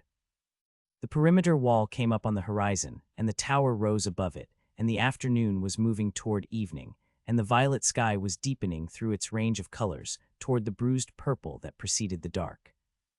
And Dorothy walked toward the tower with the blade on her hip, and the carbine in her hands, and the scraped forearm dripping a slow, irregular pattern of blood drops onto the yellow crystal road behind her that the road absorbed and pulsed briefly brighter around before the chemistry dispersed, and the pulse returned to its standard rhythm, and the drops were gone, and the road looked the same as it always looked, warm and golden and patient, going northeast the way it always went northeast. Not caring what walked on it or what it had seen. The travelers were 4 of them, coming southwest on the road, which was the wrong direction as far as Dorothy was concerned, not because direction mattered to her in any abstract sense, but because people coming southwest on the road were coming from the tower's direction, and people coming from the tower's direction had information about what was currently happening at the tower, and Dorothy wanted that information, and wanted it without the people attached to it. She heard them before she saw them, which was the problem with them before the noise became the problem with them. 4 people on a road making the kind of noise that people made when they had decided they were past the worst of whatever they had been through, and the relief of that decision was expressing itself in volume, talking loudly in a language that was not standard, but that had enough standard loanwords in it that she could extract fragments. And the fragments she extracted in the 30 seconds before they came around the slight bend in the road ahead were not useful fragments. Nothing about the tower's current configuration, or the architect's disposition, or TCU-11, or the flying units. Just the noise of 4 people who were glad to still be alive, and were expressing it at a volume that was traveling through the forest ahead of them like a signal. They came around the bend, and saw Dorothy standing in the center of the road and stopped. 4 of them humanoid, the same broad-faced proportions as the planet's other humanoid inhabitants, but dressed in a way that said they had off-world connections somewhere in their history. Layered clothing that mixed the organic grown material of Viridia-7 with manufactured fabrics that had not been produced on this planet, and they were carrying packs that were heavy enough to change their posture, and they had the look of people who traveled regularly and had been doing it long enough to be confident about it. The one at the front of the group, a broad-shouldered individual with the compound eyes of the planet's humanoid population, and a scar running from the left compound eye to the jaw that said the confidence was not entirely unjustified, looked at Dorothy and looked at the carbine and looked at the Tin Man behind her right shoulder and said something in the non-standard language, a short sequence that had the quality of a question. Dorothy looked at them and thought about what they knew about the tower and how long it would take to extract it, and what they would do with the knowledge of having been extracted from after she was done with them. And she thought about the noise they had been making on the approach, and the noise they would make going southwest, and who else on this road or watching this road might hear it and follow it back to her position and her timeline. "What's at the tower right now?" she said. "Guards, disposition, anything you saw on the way out." The scarred one looked at her and said something to the others, a quick low sequence, and one of the others, smaller, younger, made a sound that was probably a laugh and said something back. "Standard," Dorothy said. "One of you speaks it." "I speak it," the scarred one said, in standard with the same heavy approximated accent as the old one in the Munchkin settlement, learned rather than native, practiced but not fluent. "We speak it." "What you want to know about the tower for?" "I'm going there," Dorothy said. The scarred one looked at her for a moment and then looked at the Tin Man and said, "You the one who killed the Maine?" It wasn't a question. Dorothy didn't treat it as one. "What did you see at the tower?" she said. "We didn't go to the tower," the scarred one said. "We don't go to the tower. Nobody who understands this road goes to the tower." A pause. "We came from the settlement on the North Branch, 2 days east.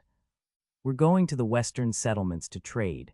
The pack shifted on the broad shoulders, a small adjustment. "We heard the Maine was dead. That's why we're on this road. We don't use this road when the Maine is alive." Dorothy absorbed this. They had nothing about the tower because they hadn't been near the tower, and the information about the road being reopened by the Maine's death was going to spread southwest through every settlement the road connected and bring traffic back onto this road within days, which meant the road between the Maine's territory and the tower was going to get busier and busier, and the window of quiet approach she had was closing with every traveler who heard the news and decided to use the road again. She looked at the four of them, at their packs and their manufactured fabric, and the younger one who had laughed, and she thought about 4 people walking southwest making noise that carried through the forest ahead of them and behind them, and in every direction the forest's root network could carry it, and she thought about TCU-11 feeling movement through the ground, and about the architect running active scans at 1:52 in the morning.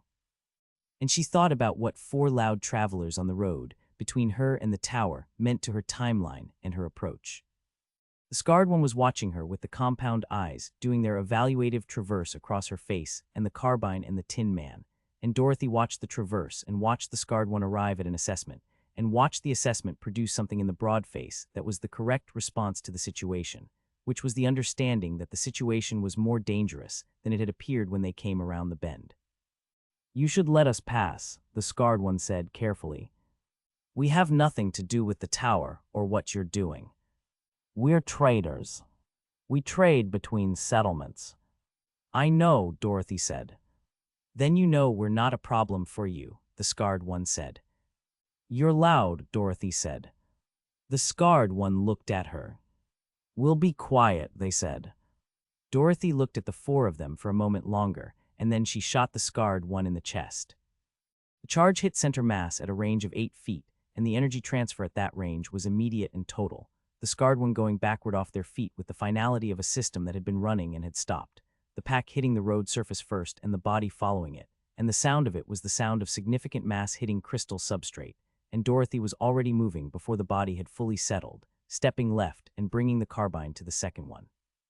The younger one who had laughed, who was in the process of understanding what had just happened, and whose understanding had gotten as far as opening their mouth when the second charge hit them in the throat and the understanding stopped there. The third one ran.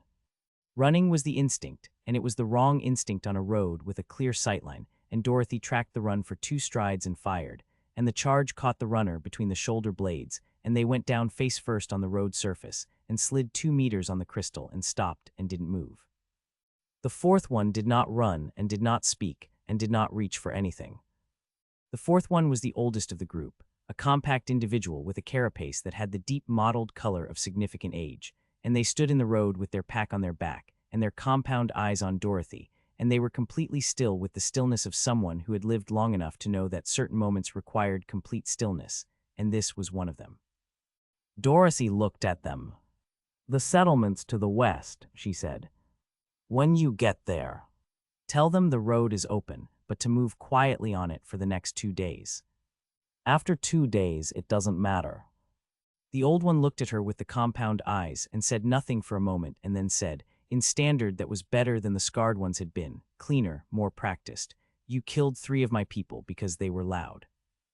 "I killed 3 of your people because they were going to be loud for the next 2 days on a road where loud is a problem for me," Dorothy said. "You're going to be quiet. That's why you're still here." The old one looked at the 3 bodies on the road, at the scarred one on their back with the pack underneath them, and the younger one face up with the throat wound, and the third one face down 2 meters southwest where the slide had stopped them, and the compound eyes moved across all 3 with the quality of something recording rather than grieving, the shock that had not arrived yet keeping the grief at a functional distance. "2 days, the old one said. 2 days, Dorothy said. "Move quietly." The old one looked at her for one more moment with those deep compound eyes, and then stepped around the 3 bodies with the careful, deliberate steps of someone managing themselves very precisely, stepping wide of the blood that was spreading from the throat wound across the crystal road surface, and catching the pulse of the road's bioluminescence and lighting from within briefly as the road processed the chemistry of it, and they walked southwest without looking back and without making a sound. And the forest absorbed them at the bend, and the road was quiet. Dorothy looked at the 3 bodies on the road. The bioluminescent pulse of the road was doing what it always did, processing the blood chemistry where it had contact with the crystal substrate, lighting briefly brighter in the spreading patterns where the blood found the road's surface, and then fading as the biology absorbed the compound and distributed it through the substrate's network, the road taking its inventory, and the bodies were already acquiring the particular stillness of things that had permanently stopped, the packs still on 2 of them. The trade goods inside them going wherever trade goods went when the traders didn't arrive. Dorothy checked the second charge packs indicator. 3 shots expended. She did the math and moved on. The road continued northeast, and the tower was ahead, and the afternoon light was angling lower through the canopy's edges, where the canopy existed, and coming down direct and violet gold in the open sections. And Dorothy walked northeast, and the Tin Man walked beside her, and neither of them said anything about the 3 bodies, or the old one walking southwest in careful silence, or the 2 days Dorothy had given as the window. And the road pulsed its warmth under their feet, and the bioluminescence of the blood patterns faded behind them as they walked and was gone, and the road looked the same as it always looked, going northeast, patient and golden, not caring. The tower came into full view at the 4-kilometer mark, not the distant gleam she had been walking toward since the main's territory, but the full structure, close enough that the detail of it was readable, close enough that she could see the perimeter wall clearly and the sensor array housings on the wall's upper edge, and the movement of the 2 exterior guards in their rotation pattern, small at this distance, but present and regular and traceable. She stopped at a point where the forest still provided cover. The last stand of column trees before the ground opened into the cleared zone the architect had maintained around the perimeter, and she stood in the shadow of the canopy and looked at the tower for a long time. It was extraordinary in the specific way of things that had no business being where they were and were there anyway.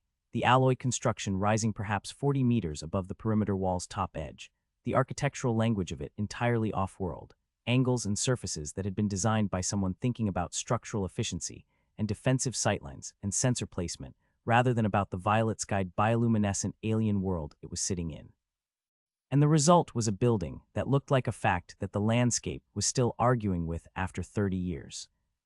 The perimeter wall was approximately 4 meters high, the same non-native alloy as the tower, and it ran in a rectangle around the tower's base, with dimensions that the Tin Man's memory put at roughly 80 meters by 60 meters, the longer axis running northeast to southwest along the road's direction. The sensor array housings she could see on the upper edge of the wall were spaced at intervals that the data chip mapped as covering all approaches except the northwest dead ground, and the 2 guards were on their rotation, visible from this distance as movement rather than detail, completing their circuit in the 22-minute cycle she had timed from the depression. "The scan last night," Dorothy said. "Thrace knows we're here. He has known since we entered the dead ground yesterday evening," the Tin Man said. "The passive sensors in the depression confirmed our presence, and the active scan at 152 identified the specific signatures. He left the gap open, Dorothy said. The secondary sensor cluster on the inner perimeter wall, the one that's been disconnected from the inside. He's been managing the northwest gap for a reason, and the reason is that he wants something to come through it. He wants you to come through it, the Tin Man said. He wants something from off-world to come through it, Dorothy said. Something that isn't the Thresh or Glinda or any of the variables he's been managing for 30 years. Something new, she paused. He's been waiting for someone to come, and he's prepared the door, and he's left it open, and whatever happens when I come through that door is what he's been building toward since Ferris told him to transmit the files, and he decided not to yet. The Tin Man was quiet for a moment. He is going to try to use you, he said. Everyone on this planet has tried to use me, Dorothy said. Glinda, the Thresh. Thrace is going to be the same. The difference is that Thrace has the files and the array, and the ship, and 3 of those 4 things are things I need, which means his leverage and my leverage are going to be in the same conversation at the same time. And the 4th thing, the Tin Man said. The files. The files I'm taking regardless, Dorothy said. That's not a negotiation. She sat down at the base of the nearest column tree, settling into the roots, her back against the trunk, the carbine across her knees, and she looked at the tower across the cleared zone and thought about the 200 window and the northwest approach, and what was inside the perimeter wall, and what was above the perimeter wall, and what was waiting in the approach corridor to the operations level. Her left forearm had stopped bleeding, the wide, shallow scrape from the mane's hide clotting in the dry air of the cleared zone's edge, and she flexed the fingers of that hand in the sequence she had been using to monitor the grip strength since the scarecrow's bruising, the strength still reduced but functional, and she thought about what functional meant in the context of what she was going to be doing inside that tower, and decided it meant enough. The navcomp showed the orbital signal in its holding pattern, the same patient circle it had been running since she first identified it, and she thought about Locke above her with the warrant and Marin Solt, and the backup copy and the specific quality of Locke's patience, which was not the patience of someone waiting for an outcome, but the patience of someone waiting for a moment, and she thought about what moment Locke was waiting for, and whether the moment was going to arrive before or after she was through the tower's door. She took the recorder from her pocket and held it for a moment, the cracked casing warm, the indicator light pulsing its faint red, and she thought about Ferris going back to the tower because of a principle and ending up in the forest that thinks, and she thought about principles and whether she had them in any form that was recognizable as such, and she decided the honest answer was that she had a principle, one, which was that she did not leave situations incomplete. And the files in Thrace's system were an incomplete situation that had been incomplete for 30 years, and she was going to complete it. That was sufficient. She put the recorder back in her pocket and leaned her head against the column tree's braided trunk and closed her eyes, and the planet hummed its frequency through the roots at her back, and the road pulsed its warmth in the ground under her boots, and above her the signal held its patient orbit, and the tower stood in its cleared zone in the afternoon light and waited, the way it had been waiting for 30 years, for whatever came next through the northwest gap. The Tin Man stood at the tree line and watched the tower and watched the guards complete 4 full rotations in the time Dorothy slept, timing them, refining his model of the cycle, finding the precise 3-minute window in the northwest corner with the accuracy of a system that had been built for exactly this kind of patient tactical preparation, and that had 31 years of practice at patience. Dorothy woke at 1800 and ate the last ration packed completely and drank the last of the water, and looked at the empty containers and thought about the fact that after tonight the water situation either resolved itself through the tower's internal systems, or it didn't resolve itself at all, and both of those outcomes were acceptable because both of them were definitive, and she had always preferred definitive to indefinite. She looked at the tower in the early evening light, the alloy surface catching the last of the direct sunlight before the canopy's shadow reached the cleared zone, and she thought about everything inside it and everything above it, and everything she knew and everything she didn't know, and she put all of it in the correct order relative to everything else, and the order was clear, and the path through the order was clear, and she looked at the Tin Man. "Tonight," she said.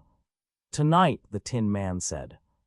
The evening came down around the tower, and the bioluminescent undergrowth at the forest's edges lit up in its ambient rhythm, and the cleared zone went dark, except for the perimeter lighting, and the tower's exterior illumination, and the 2 guards moving through their rotation. And the orbital signal held its circle above everything, and the road pulsed its gold warmth in the ground, and the column tree stood in the dark at Dorothy's back, and the planet hummed, and the tower waited, and the 200 window was 8 hours away. The 200 window opened on a night that was darker than the previous nights had been, the planet's bioluminescent undergrowth at a lower ambient intensity than Dorothy had seen since the first night after the crash. The blue-green pulse diminished to something barely visible at ground level.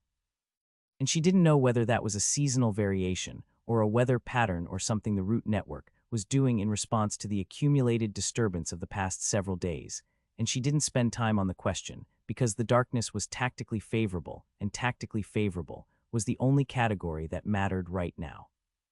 She came up out of the tree line low and fast, and the Tin Man came behind her, and the cleared zone was open ground between the forest and the perimeter wall, 40 meters of it, and she crossed it in the way she crossed open ground, which was not running because running was commitment and commitment was visible, but moving at the maximum speed that still allowed redirection. A fast controlled traverse with the carbine up and her eyes on the perimeter wall's top edge where the sensor array housings were, and where any movement from the guards would first be visible. Nothing moved on the wall. She reached the perimeter wall's base and pressed against it, and the Tin Man pressed against it beside her, and they held for 30 seconds while she listened to the night, and the night gave her the planet's ambient hum and the distant biological sounds of the forest, and nothing from the other side of the wall that indicated the guards had heard or seen anything. The maintenance access panel was where Glinda's data chip said it was, low on the wall's northwest face, a rectangular panel in the alloy surface secured by 4 external fasteners that were designed for tool access rather than security, the assumption being that the security was the sensor array above and the guards in rotation and the things inside the perimeter rather than the wall's physical integrity. Dorothy had the multi-tool on the first fastener before the 30 seconds of listening was complete, working it with the efficient speed of someone who had practiced the motion in her head several hundred times over the past 2 days, and the 4 fasteners came out in sequence, and the panel swung inward on its hinge, and the space beyond it was dark. She went through first, the carbine leading, and came up on the inside of the perimeter wall in a crouch, and swept the interior with the carbine's sight line, and the interior of the perimeter was not what Glinda's data chip had described. The data chip was 8 years old, and its most recent update in 8 years was enough time for the interior configuration to change significantly, and it had changed significantly. The open ground between the wall and the tower's base that the chip showed was now partially occupied by structures, not permanent buildings but functional ones. The kind of temporary permanent construction that happened when a facility expanded beyond its original footprint, and the expansion was practical rather than planned, prefabricated modules in the same non-native alloy as the tower connected by covered walkways that created a maze of partial sightlines and shadowed passages between the wall and the tower's base. Dorothy looked at the changed interior for 2 seconds and filed the data chip's information as historical rather than current and started building a new picture from what was in front of her. The Tin Man came through the panel behind her and straightened to his full height, and his optical array swept the interior in the continuous shortened pattern that meant the sensor suite was finding more data than it could cleanly prioritize, and he said subvocally, 2 guards. Both on the east side as predicted. Current position consistent with the rotation pattern.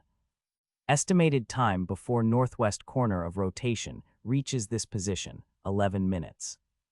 The structures, Dorothy said. They weren't in Glinda's data.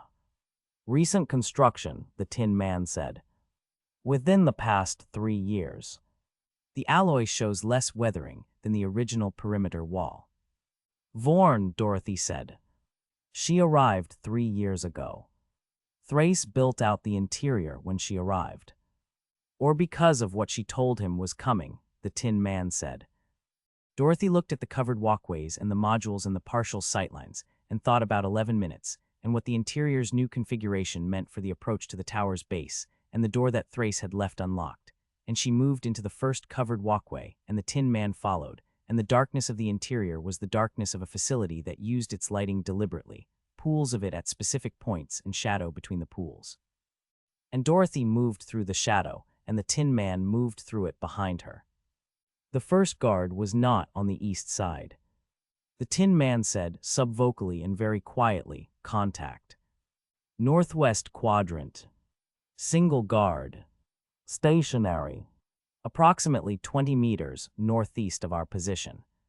Not on the rotation pattern. Dorothy stopped moving and pressed against the walkway wall and thought about a guard who was not on the rotation pattern, who was stationary in the northwest quadrant at 200 in the morning, and she thought about Thrace's active scan and his passive sensors in the depression and the gap he had left open.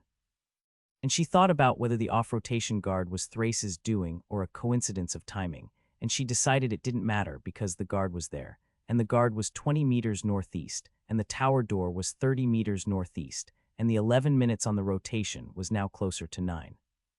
She moved northeast through the walkway, and the guard resolved out of the shadow at 15 meters, a human male sitting on a crate against the wall of one of the modules, with his legs stretched out in front of him, and his head dropped forward in the specific posture of someone who had been stationary for long enough that the stationary had become sleep, a guard who had found a quiet corner of the interior, and was doing what guards did in quiet corners at 200 in the morning.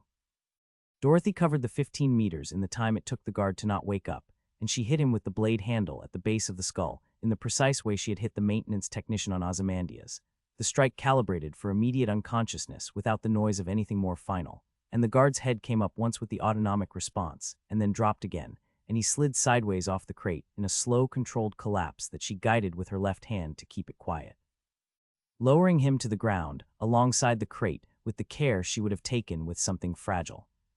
She looked at him on the ground, breathing, and she thought about leaving him there, and she thought about 9 minutes on the rotation, and about what happened when the rotation brought the other guard around the northwest corner, and found this one unconscious on the ground next to a crate instead of on the east side where he was supposed to be, and she thought about what that discovery did to the timeline.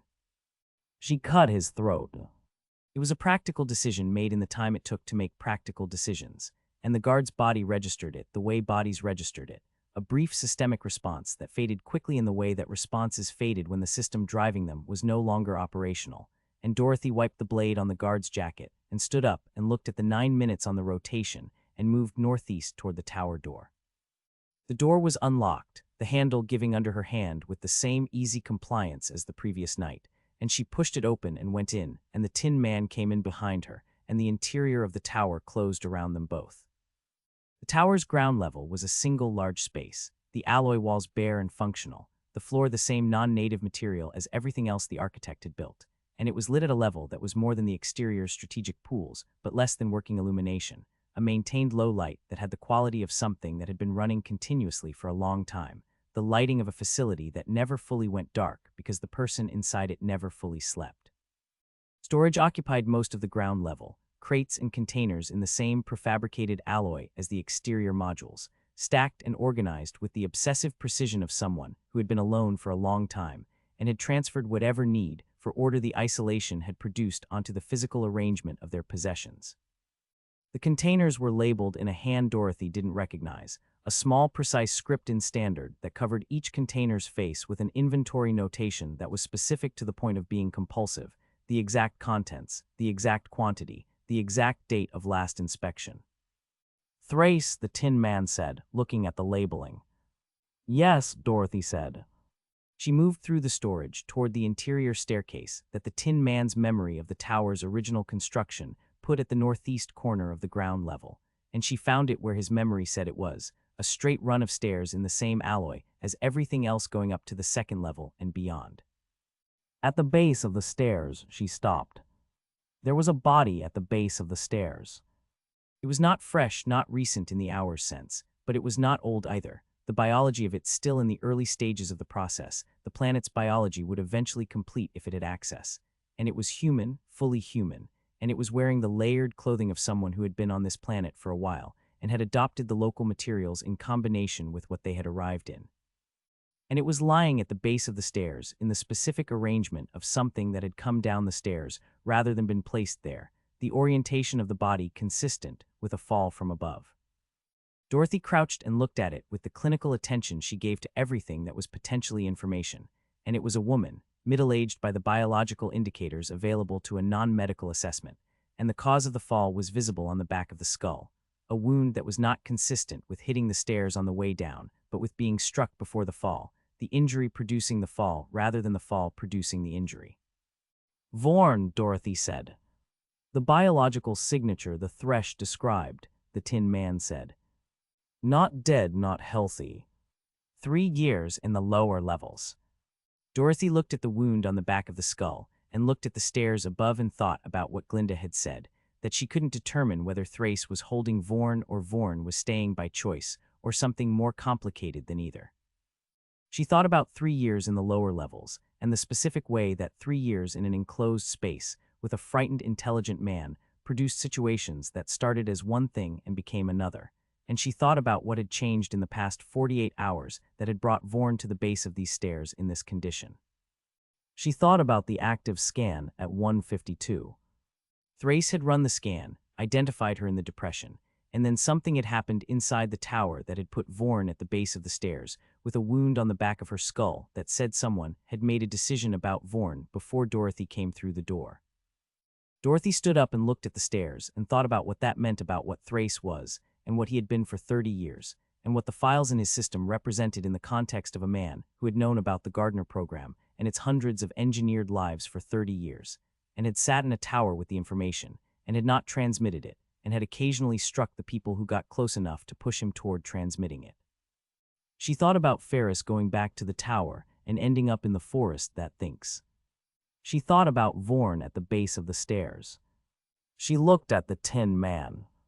"He knew I was coming," she said. "He left the door open. He ran the scan. He knew I was in the depression, and he spent the time between the scan and my entry dealing with the variable that complicated his plan."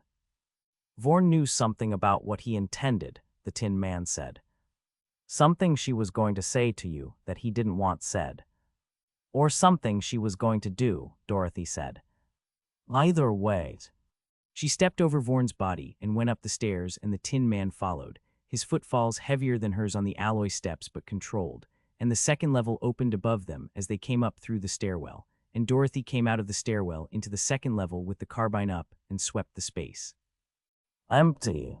More storage, less obsessively organized than the ground level, the containers here showing the disorder of a space that was used actively rather than maintained compulsively, equipment pulled out and not replaced, cables running between components that had been moved from their original positions, the second level the working guts of a facility rather than its organized face. The flying units were not here. Dorothy had expected to encounter them by now and had not, and their absence was more concerning than their presence would have been, because the flying units patrolling the upper levels was a pattern the Tin Man's memory established, and the synthetic had confirmed, and the absence of a pattern that had been consistent for years meant something had changed the pattern, and she didn't know what had changed it. "Upper levels," the Tin Man said. "I can hear the wing movement. They are stationary. Roosting." "He's pulled them in," Dorothy said. "He's cleared the approach. He is managing your entry," the Tin Man said. "Removing the variables that complicate it. The way he removed Vorn," Dorothy said. She crossed the second level to the staircase going up, and she thought about Thrace managing her entry, and she thought about what a man who had been managing things from a tower for 30 years thought managing meant, and what it actually meant when the thing being managed was Dorothy. And she thought that Thrace had 30 years of experience managing people who came through his door, and had not yet had experience managing someone for whom management was not a relevant category. The third level was where the communications array was, the Tin Man's memory said, and the approach corridor to the operations level was accessed from the third level's northeast end, and the operations level was above the third level and contained Thrace and whatever Thrace had prepared for her arrival. Dorothy went up the stairs to the third level. The array was there. It occupied the northeast quarter of the third level, in a configuration that was simultaneously more and less than she had been imagining across the days of walking toward it, more in terms of the physical scale of the installation, a bank of equipment that filled the quarter floor from wall to wall and floor to ceiling with a density that said this had been built and added to and modified over 30 years by someone who understood what they were building and kept making it better. And less in terms of its visual drama, because it looked like what it was, which was a very sophisticated piece of communications technology and not a magical object, just equipment, just a tool, just the thing that connected this world to everything beyond it. Dorothy looked at it and thought about the transmission she was going to make from it, and thought about every public node in the sector, and what hit every public node in the sector simultaneously from a source on a planet that wasn't in any current registry looked like to the people the transmission was going to reach, and she thought that it looked like exactly what it was, which was something that had been suppressed for 30 years finally not being suppressed, and she kept moving. The approach corridor was at the northeast end of the third level, a door in the alloy wall that opened onto a corridor the Tin Man's memory put at 30 meters long. The automated emitter system installed in the walls and floor and ceiling of the corridor in the coverage pattern he had helped design 31 years ago. Full coverage, no path through it that avoided all sensor contact. Biological signatures triggering the emitters in a discharge sequence that exhausted the charge cycle and then required 40 seconds to recharge. Dorothy stood at the corridor door and looked at the Tin Man. The Tin Man looked back at her with his optical array and said nothing, and she said nothing, and the corridor was 30 meters of alloy and automated emitters between the third level and the operations level where Thrace was, and where the files were, and where the rest of everything was. "The emitters will take you down," she said. "Possibly," the Tin Man said. 70 to 80% you reach the far end before the recharge cycle completes, she said. 20 to 30% you don't. Yes, the Tin Man said. Dorothy looked at the corridor and looked at the Tin Man, and she thought about putting him in there, and she thought about what the 20 to 30% meant, and she thought about 31 years in a field, and the settlement that didn't exist anymore, and the power cell and 3 seconds in a field, and she thought about all of it clearly and completely, and she looked at the Tin Man's optical array and she said, "Go." The Tin Man went. He went through the corridor door at the full operational speed of TCU-9 at complete power, the 7-foot frame moving with the mechanical efficiency that had crossed the main's territory, and it was fast, genuinely fast, the kind of fast that 31 years of immobility had not diminished, because it was a function of the power system, and the actuators rather than the muscles that atrophied in biological systems, and the emitters fired the moment his mass crossed the sensor threshold. The discharge was simultaneous from every emitter in coverage range, the full corridor lighting up in the specific blue-white of focused energy weapons discharging at full power, and the sound of it was the sound the organic weapons of the Thresh's scouts made multiplied by the number of emitters in the coverage zone, a single sustained note of enormous volume that Dorothy felt in her chest and her teeth.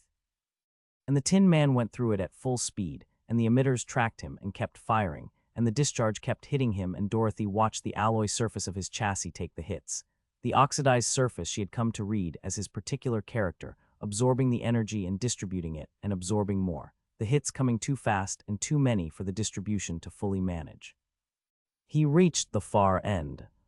He hit the operations level door at the far end of the corridor at full speed, and the door came off its housing, and the Tin Man went through into the operations level, and the emitters stopped because the target had left the coverage zone, and the 40-second recharge cycle began, and Dorothy was already moving, through the corridor door and into the corridor at a run. The 30 meters of alloy floor passing under her boots in the time the recharge cycle needed, and she came through the open operations level door at the far end and into the room beyond, and she was through. The Tin Man was on one knee in the operations level, which was the first time she had seen him on one knee, and his chassis was showing damage that the emitter hits had produced across its full surface, the oxidized alloy disrupted in multiple locations, components visible beneath the surface in places where the outer material had been fully compromised, and his optical array was tracking her entry with a movement that was slower than it had been. The articulation working against something that the emitter hits had introduced into the mechanism.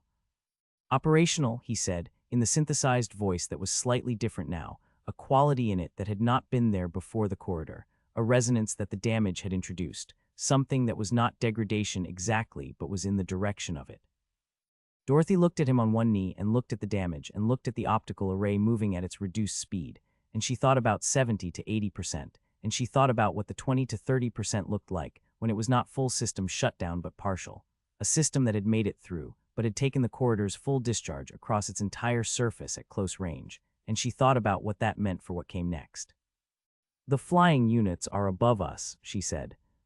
"Yes," the Tin Man said, and got to his feet, the movement slower than it had been but complete, the full 7 feet of him upright, the optical array finding her face and holding on it with the reduced articulation speed that was going to be what it was from here forward.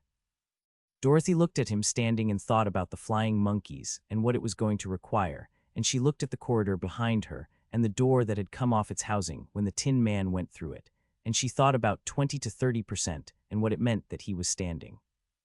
"The operations level," she said. "Thrace is above us." "Yes," the Tin Man said. "The flying units are between us and Thrace," she said. "Yes," the Tin Man said. Dorothy looked at the room around her, the operations level's anteroom, alloy walls and equipment racks, and a staircase going up to the level above where Thrace was. And she thought about what was between her and the staircase, and she checked the second charge pack's indicator, and she thought about that was coming and what it was going to cost, and she looked at the Tin Man on his feet with his damaged chassis and his slowed optical array, and she thought about what she had put him through to get here and what she was going to put him through next. She thought about it clearly and completely, and without the kind of sentiment that changed tactical decisions. Then she moved toward the staircase, and the Tin Man moved with her, and above them the flying units were roosting in the upper levels, and Thrace was in his operations room with his tea and his 30 years and his files, and whatever he had prepared for the moment Dorothy Gale came through his door, and the night was outside, and the road was outside pulsing its warm gold into the ground, and the signal held its orbit above everything and was at the top of the stairs. The staircase going up from the operations level anteroom was narrow by the Tin Man's dimensions, the alloy walls close enough on both sides that his chassis cleared them by perhaps 4 inches, and Dorothy went up first with the carbine leading, and the Tin Man came behind her, and the staircase produced the particular acoustic quality of an enclosed metal space, every footfall returning from the walls with a clarity that made stealth irrelevant. And Dorothy didn't try for stealth because stealth in a metal staircase was a waste of effort, and she had stopped wasting effort some time ago. The upper level door was closed. She tried the handle and the handle gave, and she pushed the door open and went through fast and low, and the upper level opened around her, and the flying units were there. All 12 of them. They were not roosting anymore. Whatever the corridor's emitter discharge had transmitted through the tower's structure had ended the roosting. The sound and the energy signature of the full coverage firing sequence carrying through the alloy walls and floors with enough fidelity to wake anything that was capable of being woken, and the 12 flying units were awake and oriented, and the upper level was their space, and they knew it and they had been waiting in it since the emitters fired. Dorothy took it all in the first second, the upper level's dimensions and the flying units' positions and the architectural features that were going to matter, and what she took in was not comfortable, but was workable. The upper level, a large open space perhaps 30 meters by 20 with the alloy ceiling 10 meters above the floor and equipment racks along the walls that created a partial geography of obstacles and cover. And the 12 flying units distributed through the space in a pattern that was not random, that had the quality of a formation, something that had been arranged rather than arrived at. And she thought about what that meant about whether Thrace had managed their positioning the way he had managed everything else about her entry. The flying units were approximately the size of the planet's humanoid inhabitants, the same general proportions, and the surgical wing implants were extraordinary up close in the specific way of things that had been done with considerable technical skill toward an end that had nothing to do with the subject's well-being, broad membranous wings attached at the shoulder and along the lateral thorax in a modification that had clearly required extensive skeletal restructuring to support. The wing attachment points visible as ridges of scar tissue, even at this distance, years of healed modification that had become structural. Their faces had the compound eyes of the planet's humanoid population and the broader proportions, and they were looking at Dorothy with an attention that had no assessment in it, no recalibration, no hesitation, the attention of something that had been conditioned past the point where new information changed the response. The nearest one came off the equipment rack it had been perched on before Dorothy had finished her first second of assessment, the wings generating lift with a sound like a sail filling, and it crossed the distance between the rack and Dorothy in the time available to something that didn't have to cover the distance on the ground.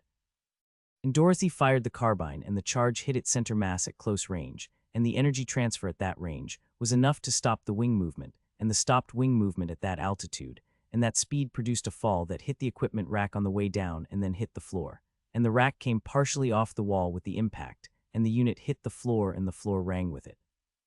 The second and third came together from the left side, coordinated, the coordination instinctive rather than signaled, the product of whatever the conditioning had built into them across years of operating as a unit, and Dorothy moved right to break the 2-on-1 geometry and fired at the nearer one, and the charge caught it in the wing rather than center mass, the wing structure disrupting, the membrane tearing across its full span and the unit dropping on the damaged side. The asymmetric lift sending it into the equipment rack on the left wall with enough force to embed it partially in the rack's structure, and it hung there making a sound she felt in her sternum and kept making it. The third one reached her. It hit her from above, the full weight of it coming down on her left shoulder, the claws that the surgical modification had left on the wings, leading edge finding purchase on the coverall's fabric and the flesh beneath it. And Dorothy went down on her right knee under the weight and the impact, and the claws raked across the left shoulder, and she felt the tear through the coverall and through the skin beneath in 4 parallel lines that were immediately and completely present as sensation without being immediately debilitating. And she got the carbine's barrel up and under the unit's jaw and fired, and the discharge at contact range did what contact range discharges did, which was definitive and immediate and messy. The unit's head no longer a coherent structure, and the weight of it going from active to dead in the same instant, and Dorothy getting the dead weight off her in the same motion, she used to get back to her feet, pushing the body away with her right arm and coming up. 4 down. The one she'd shot center mass, the one whose wing she'd disrupted and was still making the sternum sound in the equipment rack, the one that had come down on her shoulder. She was counting wrong. She had fired 3 shots and had 4 down, and the math didn't resolve until she looked at the Tin Man. The Tin Man had the 4th one. He had it by the wing root, the point where the surgical modification attached the wing structure to the shoulder, and he was applying force to the wing root that the wing root was not designed to resist, and the unit was doing everything available to something held by the wing root by a tactical combat unit at full operational power, which was not enough. And the wing root gave way with a sound that Dorothy heard clearly across the noise of the upper level, and the unit dropped, and the Tin Man stepped on it in the specific way of something that was being efficient rather than cruel, and it stopped making noise. 8 remaining. They came in a group this time, not a formation, the coordination breaking down under the pressure of the first 4 losses in the first 30 seconds, the conditioned response giving way to something more instinctive and less organized. And instinctive and less organized was better than conditioned and coordinated, but 8 was still 8, and the upper level was their space, and Dorothy had a carbine with a charge pack she had not counted recently, and a combat blade, and a left shoulder that was bleeding through the coverall in the 4 parallel lines the claws had opened. She fired twice into the group as they came, and 2 of them came apart in the air, and the other 6 split around the carbine, fire the way, a flock split around a predator, the instinctive dispersal of things that had learned in their conditioning that the weapon was the threat to avoid.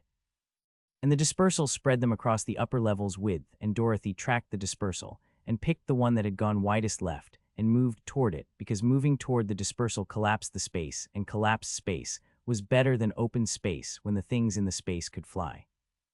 The one she moved toward was on the equipment rack on the left wall above the unit that was still making the sternum sound, and it looked down at her from the rack with its compound eyes, and something in its conditioning told it that things moving toward it were a different category of problem than things standing still. And it came off the rack, and she stepped inside the wing spread as it descended and drove the combat blade up through the underside of the jaw, in the same angle she had used on the long jaw on her first evening on this planet, the gap between the jaw and the skull base, and the compound eyes went to the flat, dead surface of things that were finished, and she let the body drop and pulled the blade free. The sternum sound from the rack stopped. 5 remaining. The Tin Man was across the upper level dealing with 2 of the 5, his damaged chassis moving at the reduced speed the corridor's emitter hits had introduced but moving, the tactical processing running its assessments, and the force ratings he had been built with still fully present even in a damaged system. And he had one of the 2 by the throat in the same grip he had used on the Thresh's scout on the road, 8 inches off the floor. And the other was on his back, trying to find a purchase point in the damaged alloy surface that would give it leverage.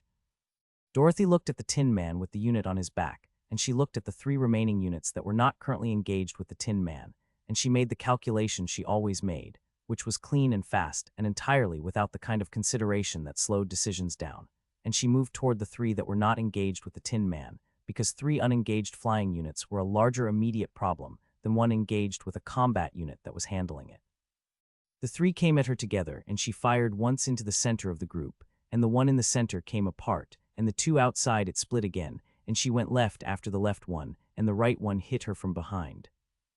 It hit her between the shoulder blades with enough force to drive her forward 2 steps, and the wing claws found the coverall at the upper back, and she felt them through the fabric, not penetrating this time, the angle wrong for penetration, but gripping, and she spun left hard against the grip and the fabric tore, and she came out of the grip at the cost of a section of coverall, and turned and shot the unit in the face at 4 feet, and the face stopped being a face and the unit dropped. The left one was coming around from her left, and she tracked it and fired, and the charge pack gave a warning tone she had not heard before, a single note that meant the pack was at 10%, and the charge hit the left unit in the shoulder and disrupted the wing on that side, and it dropped into a controlled crash against the left wall, and she crossed to it in 3 steps and used the blade and it stopped crashing. 2 remaining. She looked at the Tin Man. The unit that had been on his back was on the floor and was not getting up, and the Tin Man was standing with the unit he had been holding by the throat still in his grip, still 8 inches off the floor, and he was looking at Dorothy, and the optical array was moving at the reduced speed the corridor damage had introduced, and something else had been introduced since the corridor, something Dorothy could see in the quality of the array's motion that was not just reduced speed, but a further reduction.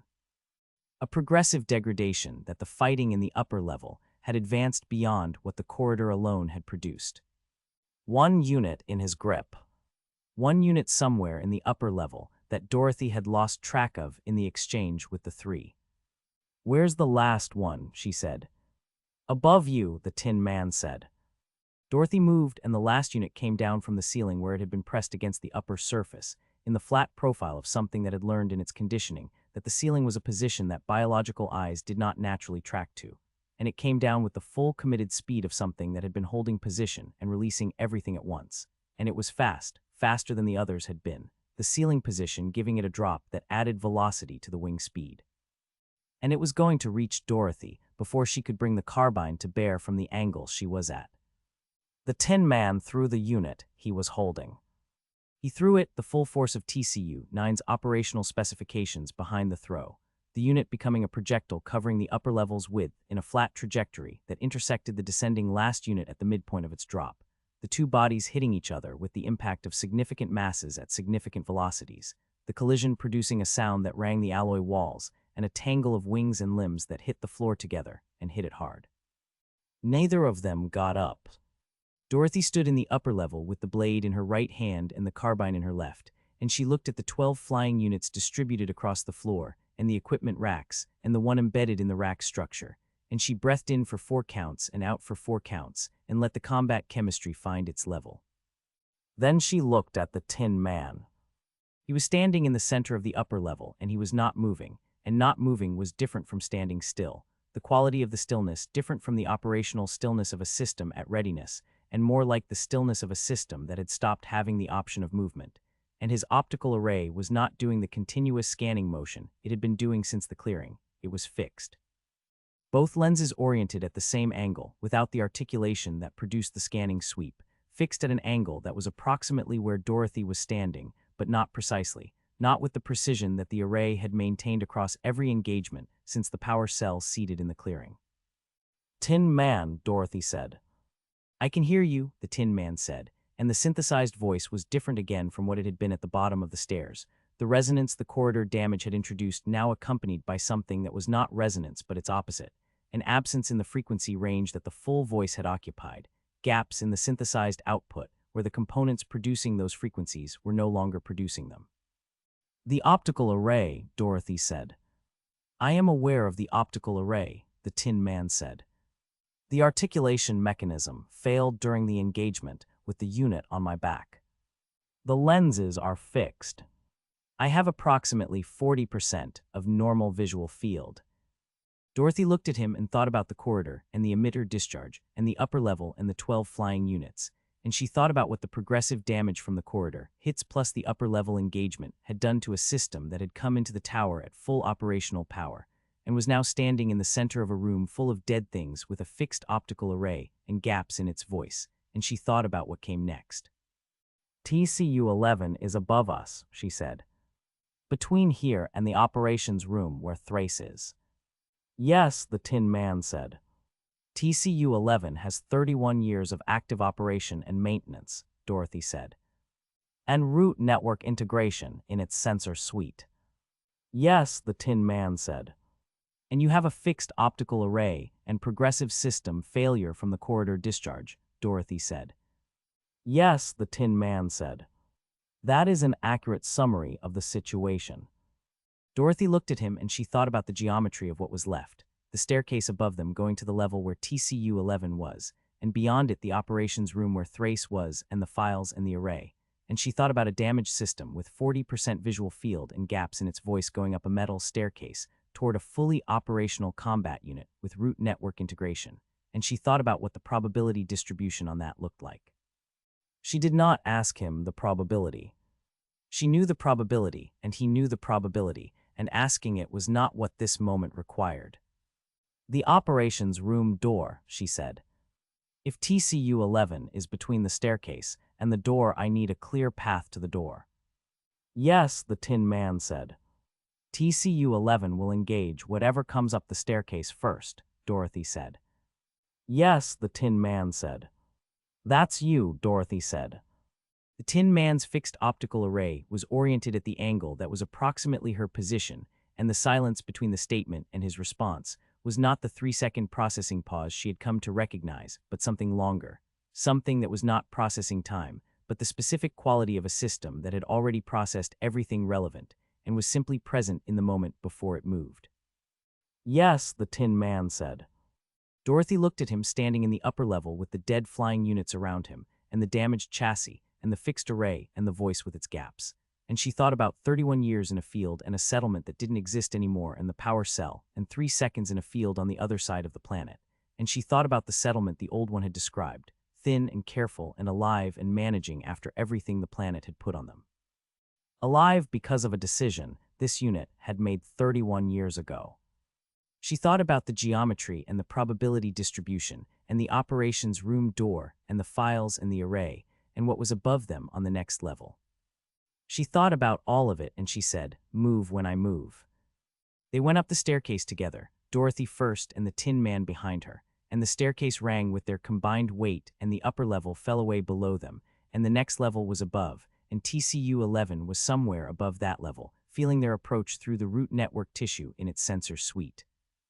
And Dorothy went up the stairs with the carbine at 10% charge, and the blade on her hip, and the 4 parallel claw lines bleeding through the torn coverall on her left shoulder, and she went up without slowing because slowing was not her method and had never been her method.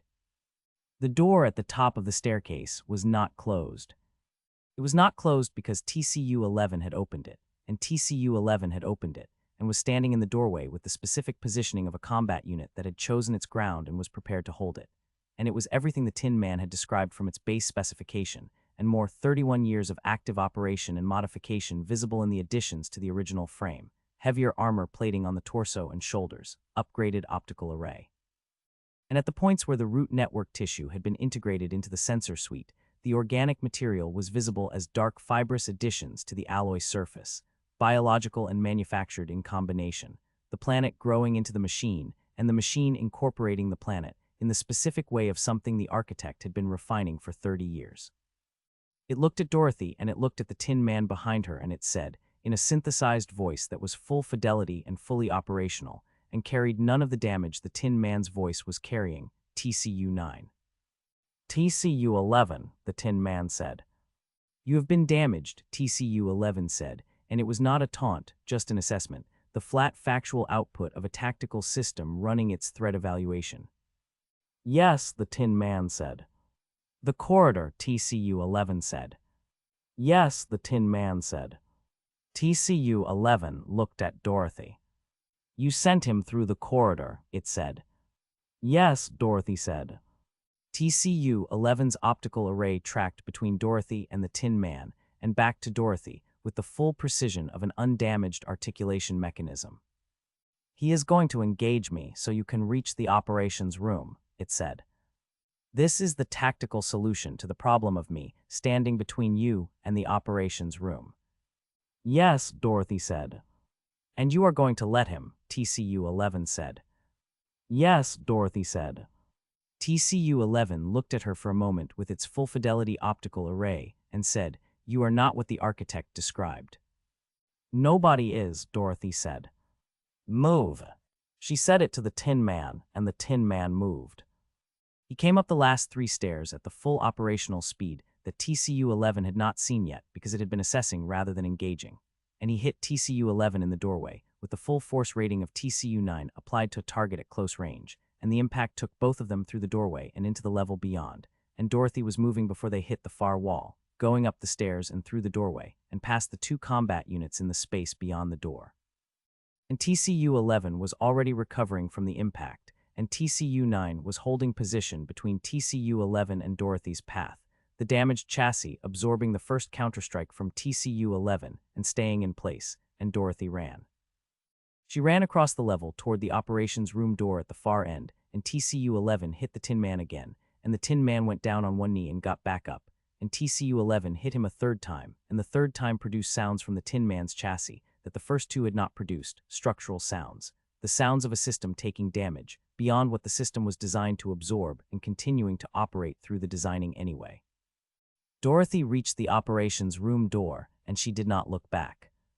She heard the Tin Man go down behind her, not the controlled descent of a system choosing to kneel but the other kind, the sudden discontinuous sound of a system that had been running and had stopped, the weight of 7 feet of alloy and composite material hitting the floor with the finality of something that was not getting up, and the sound of it rang through the level and through the staircase and through everything alloy in the tower, and Dorothy heard it, and she kept moving.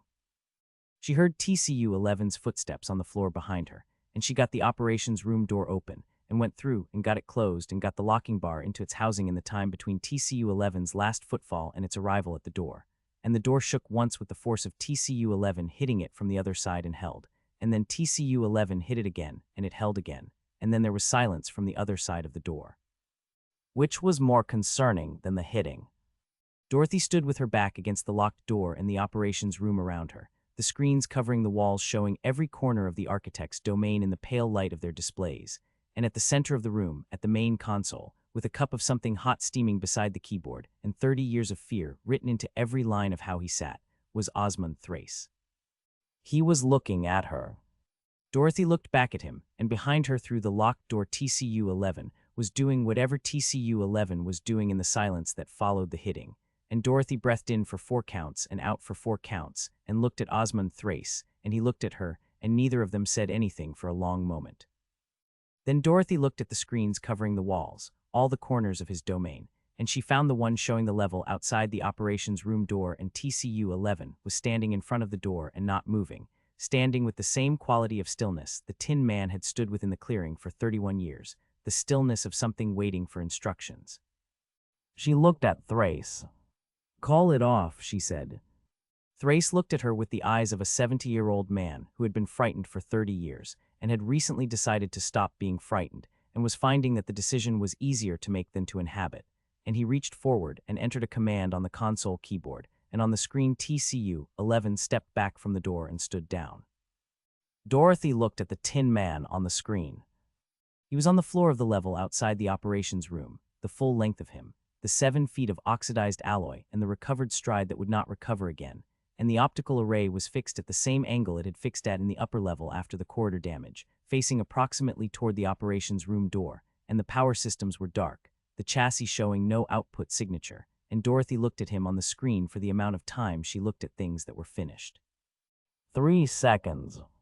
Then she looked at Thrace and said, "Show me the files."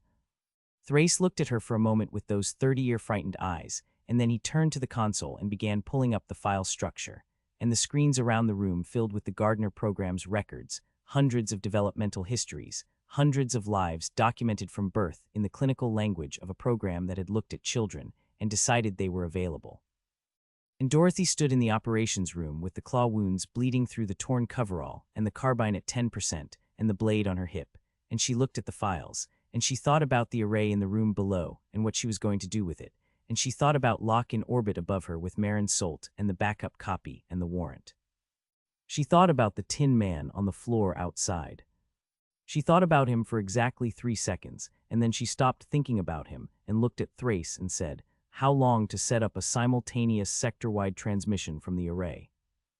Thrace looked at her and said, 20 minutes. "Start now," Dorothy said.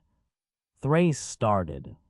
The operations room was smaller than the screens made it feel, the wall-to-wall display coverage creating the illusion of a space that extended beyond its physical dimensions, every surface showing a piece of the architect's domain in the pale light of their feeds, and the actual room was perhaps 8 meters by 6, the console occupying the center, 2 chairs at the console, equipment racks on the walls between the screens, and Thrace at the keyboard doing what Dorothy had told him to do, which was setting up the transmission.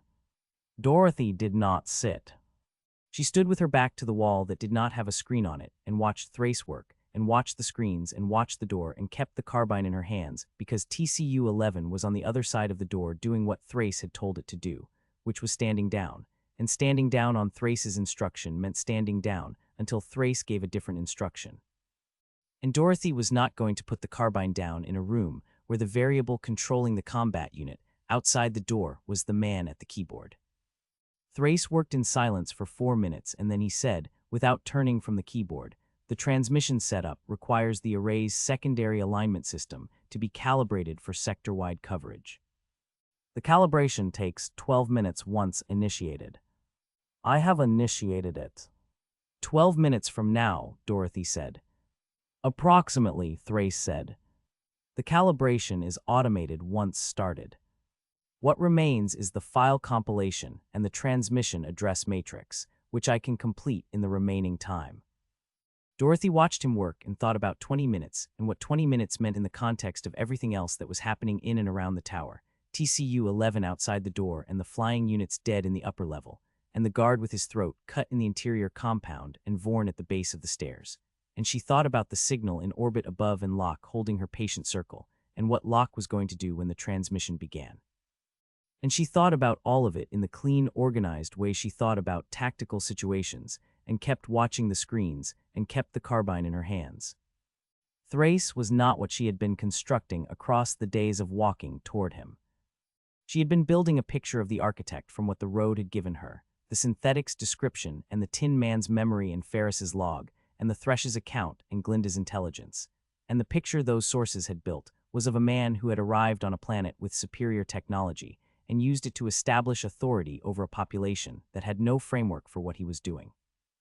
A man who had been running a sophisticated long-term deception for 30 years, and whose fear had curdled over those 30 years into something that looked like control, but was built entirely on the maintenance of an information asymmetry that was now ending. The man at the keyboard was all of those things, and he was also just old.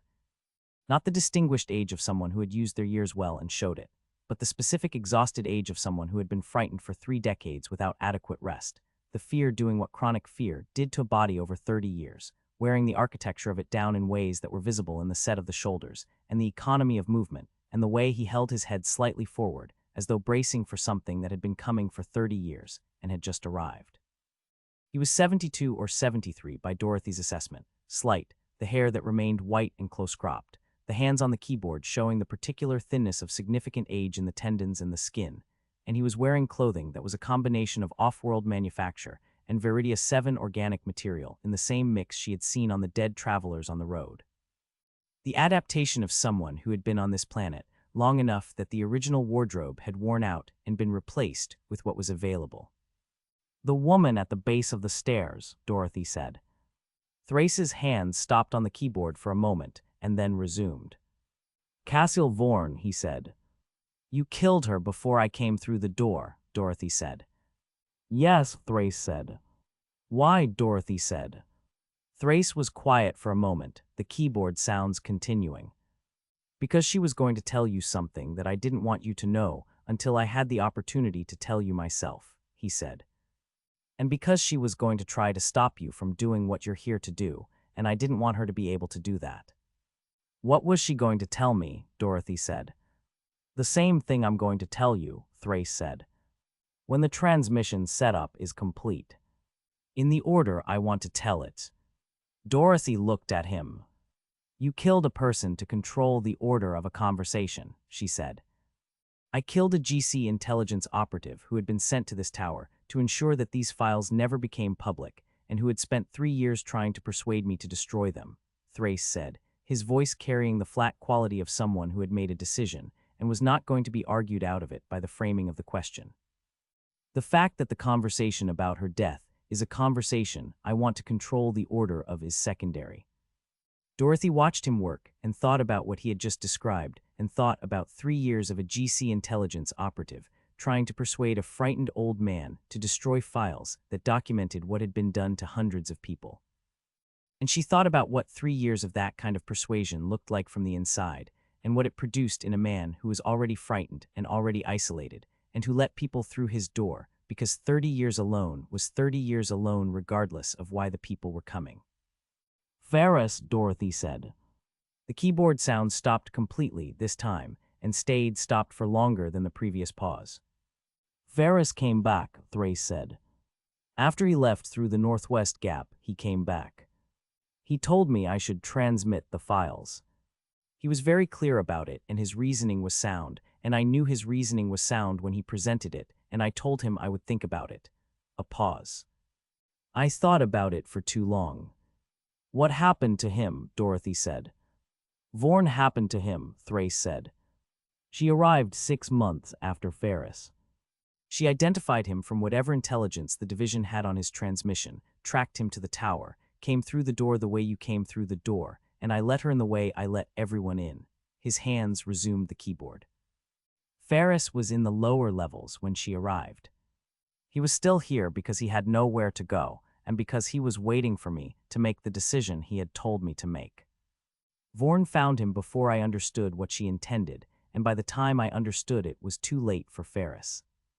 Dorothy thought about the bones in the forest that thinks, and the recorder, and the 11 entries, and the 12th entry that was never made, and she thought about a man who had gone back to a tower for a principal, and had been in the lower levels waiting for an old frightened man to make a decision when an intelligence operative came through the door.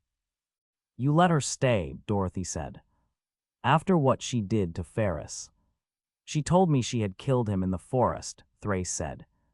She told me he had left the tower, and she had encountered him in the forest, and he had tried to reach the western settlements, and she had prevented it. She described it as an operational necessity. She was very calm about it. He paused. I let her stay because she was the only other person on this planet I could have a conversation with, and I had been alone for 30 years, except for Ferris, and Ferris was gone, and I was very tired of being alone. Dorothy looked at him at the keyboard and thought about 30 years and the specific weight of that, and what it did to decision-making, and she thought about the Tin Man in the clearing and the agricultural unit in the field, and the people this planet collected and kept, and what isolation produced in all of them, the range of outcomes from the Tin Man's preserved clarity to Thrace's compromised judgment. And she thought that the difference between those two outcomes was probably not character but circumstance, and that the thought was not useful to her right now. The files, she said. Tell me what I'm in them. Thrace turned from the keyboard for the first time since Dorothy had come through the door, turning fully in the chair to look at her, and he looked at her with the 30-year frightened eyes and the exhausted old face, and the particular expression of someone who has been carrying a specific piece of information about a specific person for a long time, and is now in the room with that person, and has to decide how to begin. You were selected at birth, he said. Your biological parents were identified by the program's assessment system as carrying the baseline genetic profile the program was looking for, a combination of neurological architecture and certain stress response genetics that the program's designers believed would produce, under the correct environmental conditions, a specific psychological profile. Your parents were not program assets. They were not aware of the program. They were simply people who had the genetics the program wanted. Dorothy said nothing. The program's ground assets began managing your environment within the first year, Thrace said. Not overtly. Not in ways your parents would have noticed or questioned. Small interventions in the circumstances of your early childhood, the specific stressors introduced at specific developmental stages, the removal of certain stabilizing factors at critical junctures, the introduction of certain individuals into your social environment at ages where those individuals would have the maximum developmental impact. He paused. Everything that happened to you between birth and Ozymandias was either directly engineered by the program or was the predictable downstream consequence of what the program had engineered. The man when I was 14, Dorothy said. Thrace held her gaze. A program asset, he said. Placed in your environment specifically. The interaction was designed to produce a specific response, and it produced the specific response the program designed it to produce, and that response was the pivot point of your developmental arc, the moment the program's designers had been building toward since your birth.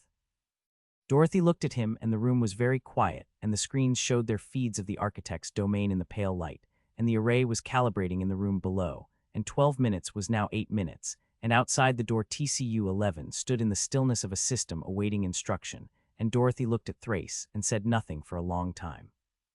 Then she said, "How many?" "In your cohort specifically, 11 subjects," Thrace said. "In the full program across all cohorts, 437 documented subjects." The program ran for 41 years. Some subjects did not reach the intended outcome, developmental divergence, unexpected variables, a small number of deaths during the managed phases. Of the 437 documented subjects, 389 reached the correction system and were processed into the long-term incarceration population. "What did the program want with the correction system?" Dorothy said. "Data," Thrace said. The program's secondary objective was the generation of longitudinal behavioral data on subjects with the target psychological profile under controlled conditions. The correction system provided the controlled conditions.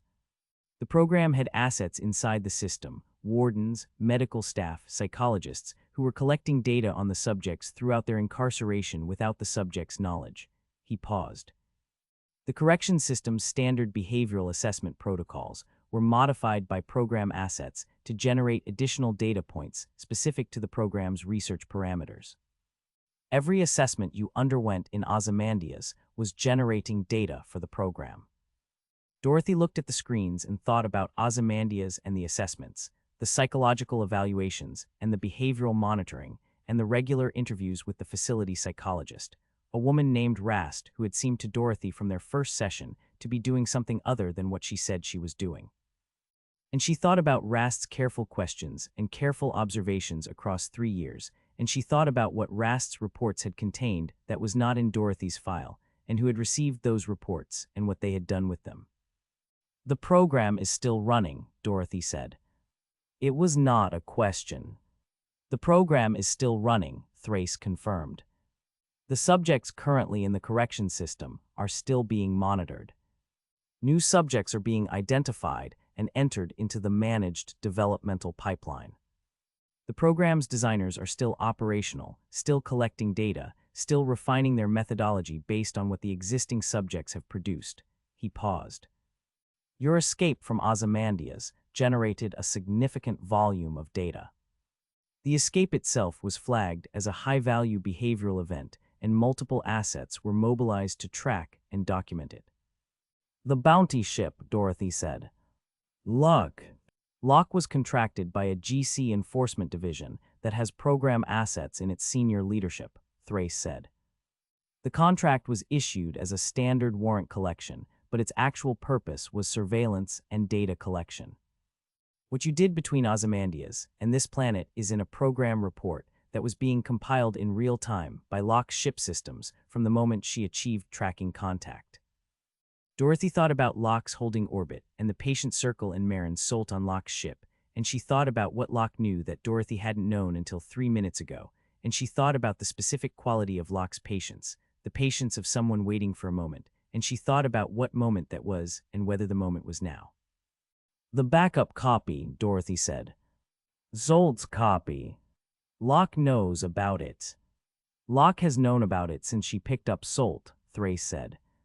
"Yes." "Locke is not a program asset," Dorothy said. "No," Thrace said. "Locke is an independent contractor who took a contract she understood to be a warrant collection, and in the process of executing, it acquired a passenger who told her what the warrant collection was actually about, and Locke made a decision about what to do with that information." He paused. "I don't know what decision she made. I know she has been in orbit for longer than a warrant collection requires, and I know she has not attempted to breach my perimeter, and I know she has the backup copy." "She's waiting for the transmission," Dorothy said. "That is my assessment," Thrace said. "She wants both copies transmitted simultaneously. She wants the tower copy from the array and Solt's backup from the ship's communication system at the same time, 2 independent sources hitting every public node in the sector simultaneously, so the interception and suppression problem becomes logistically impossible." Dorothy looked at the calibration status on the secondary screen Thrace had assigned to the array's alignment system, the 12 minutes now at 5, and she thought about Locke above her, and the simultaneous transmission, and she thought about the warrant and what Locke was going to do with it after the transmission was complete. "The warrant," she said. "After the transmission." "That is a conversation for after the transmission," Thrace said. "You know that." Dorothy looked at him. "Tell me anyway," she said. Thrace looked back at her with the 30-year frightened eyes, and something moved in them that was the first thing she had seen in his face that was not fear or exhaustion or the careful management of information, something that was closer to relief, the specific relief of a man who had been carrying something for a very long time and was in the process of setting it down, and he said, "Locke contacted me 3 days ago through the array. She knows I have the files. She knows you are on this planet. She has been in contact with Solt's network in the outer systems, and Solt's network has been working toward a legal framework for the program's exposure for 18 months. He paused. "Locke told me that the warrant for your apprehension becomes legally void if the program's existence is publicly documented and verified, because the warrant was issued through a chain of authority that has program assets at multiple levels, and a documented criminal conspiracy in an authority chain voids the legal instruments that chain produced." Dorothy looked at him. "The warrant disappears when the files go public," she said. "According to Locke's legal assessment, yes," Thrace said. "And Locke has been in contact with 3 independent legal authorities in the outer systems who have reviewed the fragments Solt transmitted 18 months ago and have reached the same conclusion." Dorothy was quiet for a moment. She looked at the calibration status, 3 minutes remaining, and she looked at the file structure on the secondary screens, 437 documented subjects and their developmental histories, and the program's operational records, and the names of the assets, and the names of the designers, and everything Thrace had carried for 30 years in a tower on a planet that wasn't on any map. "The man when I was 14, she said.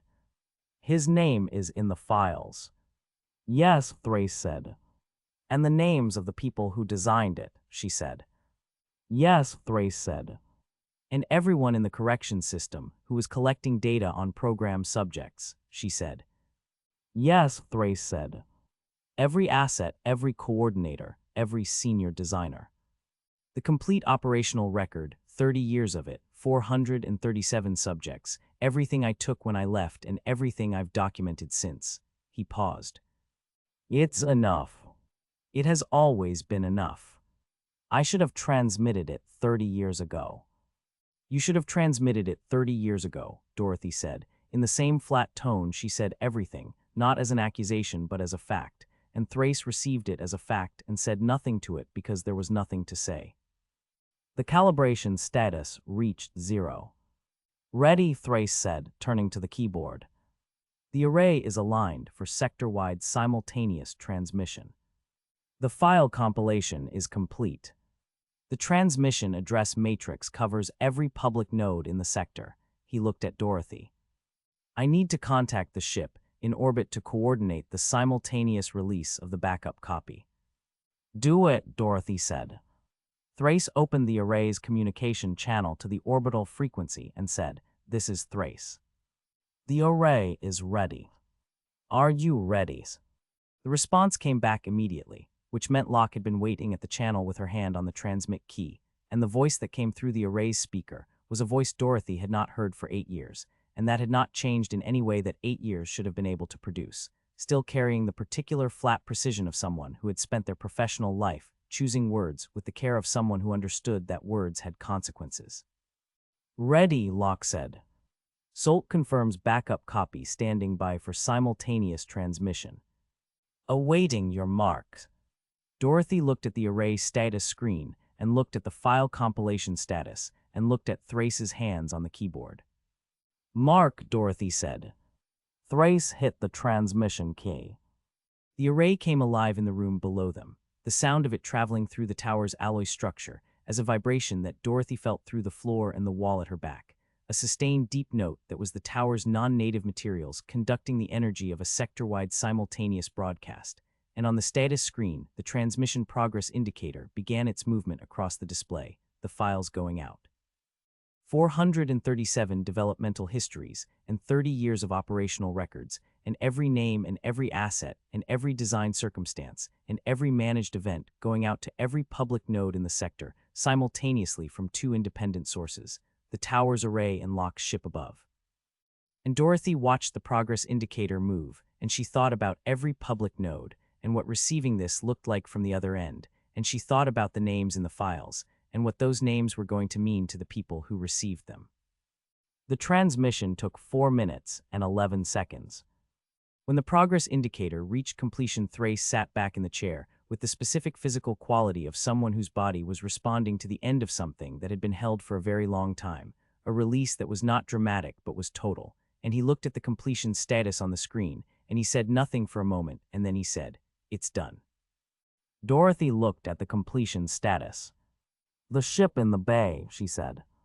"The short-range transport. Operational. Fully operational," Thrace said. "I have maintained it continuously. It has been ready to fly for 30 years. He paused. "I just never had anywhere to go." "You have somewhere to go now," Dorothy said. "The transmission is going to produce a legal and political situation that moves fast, and you need to be somewhere accessible to the authorities, who are going to want to verify the files and testify to their provenance."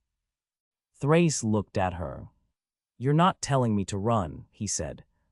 "I'm telling you to be somewhere useful," Dorothy said. "Running is for people who have done something wrong. You've done something wrong, but you've also done the thing that makes the wrong things matter less than they otherwise would, and the authorities who receive those files are going to need you alive and cooperative and accessible." Thrace looked at her with the 30-year frightened eyes, and something in them had changed since the transmission completed, not the fear gone but the fear different, the fear no longer of something coming but of something that had arrived and been survived, a different quality entirely. "What about you?" he said. "That's not your concern," Dorothy said. "The warrant," Thrace said. "Locke said." "I heard what Locke said," Dorothy said. "The warrant is my problem, and I'll deal with it the way I deal with problems." Thrace looked at her for a long moment, and then he looked at the screens showing the feeds from every corner of his domain, the tower's interior, and the perimeter compound, and the road and the forest, and the bioluminescent undergrowth pulsing its rhythms in the pre-dawn dark. And he looked at it all with the eyes of someone seeing it for the last time, and knowing they are seeing it for the last time, and not being certain whether what they feel about that is grief or relief, or the particular combination of both that 30 years in one place produced. "The people of this world," he said. "What I did to them. The tribute system. The witches. The way I used the communication array to maintain a dependency that kept them isolated and kept me in a position of." "That's also not my concern," Dorothy said. "That's a conversation for the authorities and for the people of this world, and you should have it with both of them." At length, Thrace looked at her. "You're not interested in my guilt," he said. "Your guilt doesn't change anything that happened," Dorothy said. "The files do. The transmission does. Your guilt is for you to manage." Thrace was quiet for a moment, and then he said, "You're in those files. Your entire life from births." "I know," Dorothy said. "Doesn't that," he stopped. "Doesn't it what?" Dorothy said. "Change anything," Thrace said. "About how you feel about what you are." Dorothy looked at him with the flat expression that had been her face in every institution and every hard place she had spent time in since she was 9 years old, the expression that was not a mask because masks implied something being hidden and nothing was being hidden. This was just her face, the face of someone for whom certain kinds of feeling had been processed into something more functional a long time ago and had not been unprocessed since. "I am what I am," she said. "The program identified what I was going to be and pointed it. It didn't make me. I was already what I was going to be." She paused. "The only thing the files change is that the people who did it are now named in a document that every public node in the sector received 4 minutes ago." "That's sufficient." Thrace looked at her and said nothing, and the operations room was quiet around them, and outside the door TCU-11 stood in its standing down stillness, and on the floor of the level beyond it the Tin Man was dark and still, and the tower held its quiet, and the road below pulsed its warmth in the ground, and the signal above shifted in its orbit, not the holding circle anymore but a descent vector, Locke bringing the ship down. Dorothy looked at the descent vector on the array's sensor display, and thought about Locke coming down, and the warrant, and what Locke had said about the warrant, and what Locke had not said, and she thought about 8 years, and the specific weight of knowing someone well enough to know what they didn't say was as important as what they did. She thought about the files and 437 names and the man when she was 14, and she thought about all of it at the surface, fully, and then she put it in its correct position relative to everything else, and it sat there in the arrangement, and the arrangement was complete now in a way it had not been complete before, all the pieces in their positions, and she looked at the arrangement, and it was clear. She looked at Thrace. "The bay," she said. "Take me to the ship." Thrace looked at her, smiled, and did something else instead. Thrace pulled the file from the system with the practiced ease of someone who had opened it many times and had never once opened it for anyone else, and the screens around the operations room filled with it, every display surface showing a different section of the same document. The Galactic Corrections deep history record that had been sealed at a classification level Thrace had never had the clearance to access through official channels, and had accessed anyway because he had spent 3 years before his flight learning how to reach into the system's sealed architecture, through the gaps that systems always had if you knew where the gaps were, and had the patience to find them. Dorothy looked at the screens. The document was long. Not long in the way of bureaucratic padding, but long in the way of thoroughness, the kind of length that came from 30 years of continuous documentation by multiple parties, each entry dated and sourced and cross-referenced with the precision of people who understood that the value of what they were building was in its completeness, and who had never intended anyone outside the program to read it, and had therefore not bothered to make it anything other than what it was. Which was a complete operational record of everything that had been done and why and by whom and what it had produced. At the top of the first screen, in the header field that Galactic Corrections used for subject identification, was her name. Dorothy Gale, Inmate 7741. Subject designation G089. She read it. Thrace stayed in his chair and said nothing, and did not look at her while she read, which was either courtesy or the behavior of a man who had imagined this moment many times, and had decided that watching it happen was not something he was entitled to, and Dorothy did not register which one it was because she was reading, and when she was reading, she was only reading. The early sections were the driest. Clinical language applied to clinical processes, the identification of the subject at birth, the baseline assessment of the genetic profile, the psychological architecture indicators that the program's designers had determined were the raw material they were looking for, the specific combination of neurological wiring and stress response genetics, and certain measurable qualities of what the documentation called executive function under adversarial conditions. Language that meant the capacity to make clear decisions when everything around the decision was trying to make clarity impossible. She read about herself as an infant in the language of a program that had looked at an infant and seen a resource. The managed environmental interventions began in the 2nd year of life and were described with the same clinical precision as everything else, each intervention noted with its intended developmental effect and its observed outcome, and the observed outcomes were checked against the intended effects with the satisfaction of a program that was producing what it had predicted it would produce. Which was the specific sequence of formative experiences that the program's designers had determined would build the target psychological profile reliably and without the genetic intervention that earlier iterations of the program had required. No genetic intervention. Pure environment. That was the program's innovation and the program's pride, documented in the marginal notes of the senior designers with the particular self-congratulation of people who had solved a problem that their predecessors had not solved, and Dorothy read the self-congratulation with the same flat attention she gave to everything else and moved on. The primary school years. The specific teachers who were program assets, placed in her educational path at the correct developmental stages to introduce the correct stimuli, the academic challenges calibrated to produce a specific relationship with institutional authority, not rebellion exactly. The program was too sophisticated for simple rebellion, but a clear-eyed understanding of institutional authority as a system to be navigated rather than a structure to be respected. The understanding of someone who had been shown the mechanism behind the performance and could not subsequently see the performance as anything other than a mechanism. She had understood that since she was 6 years old. She had thought it was something she had figured out herself. The peer relationships. The The specific individuals placed in her social environment at specific ages to produce specific developmental outcomes, some of them program assets, and some of them simply people whose natural personalities made them useful instruments without their knowledge. And the documentation tracked each relationship and its effect on the developing profile with the thoroughness of a study that had been running for years and had the luxury of time. The man, when she was 14, was on screen 4. His name was Aldrich Coram.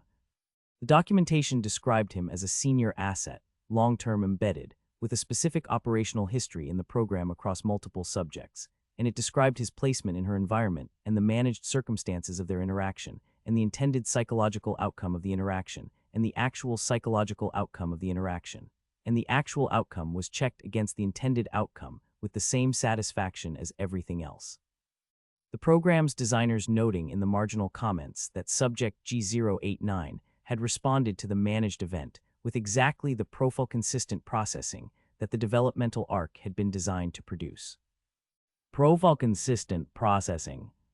Dorothy looked at the screen with the flat expression that her face did in all circumstances, and she read the phrase, and she thought about what the phrase meant in the language of people who had looked at a 14-year-old girl and described what had been done to her as producing profile-consistent processing, and she thought about the specific quality of a certain kind of person who wrote that language and filed that documentation and went home and did whatever those people did when they went home, and she thought about their names, which were in the file, every one of them, the senior designers and the operational coordinators and the field assets and the institutional monitors inside the correction system, all named, all documented, all sitting in a file that had just been transmitted to every public node in the sector 6 minutes ago.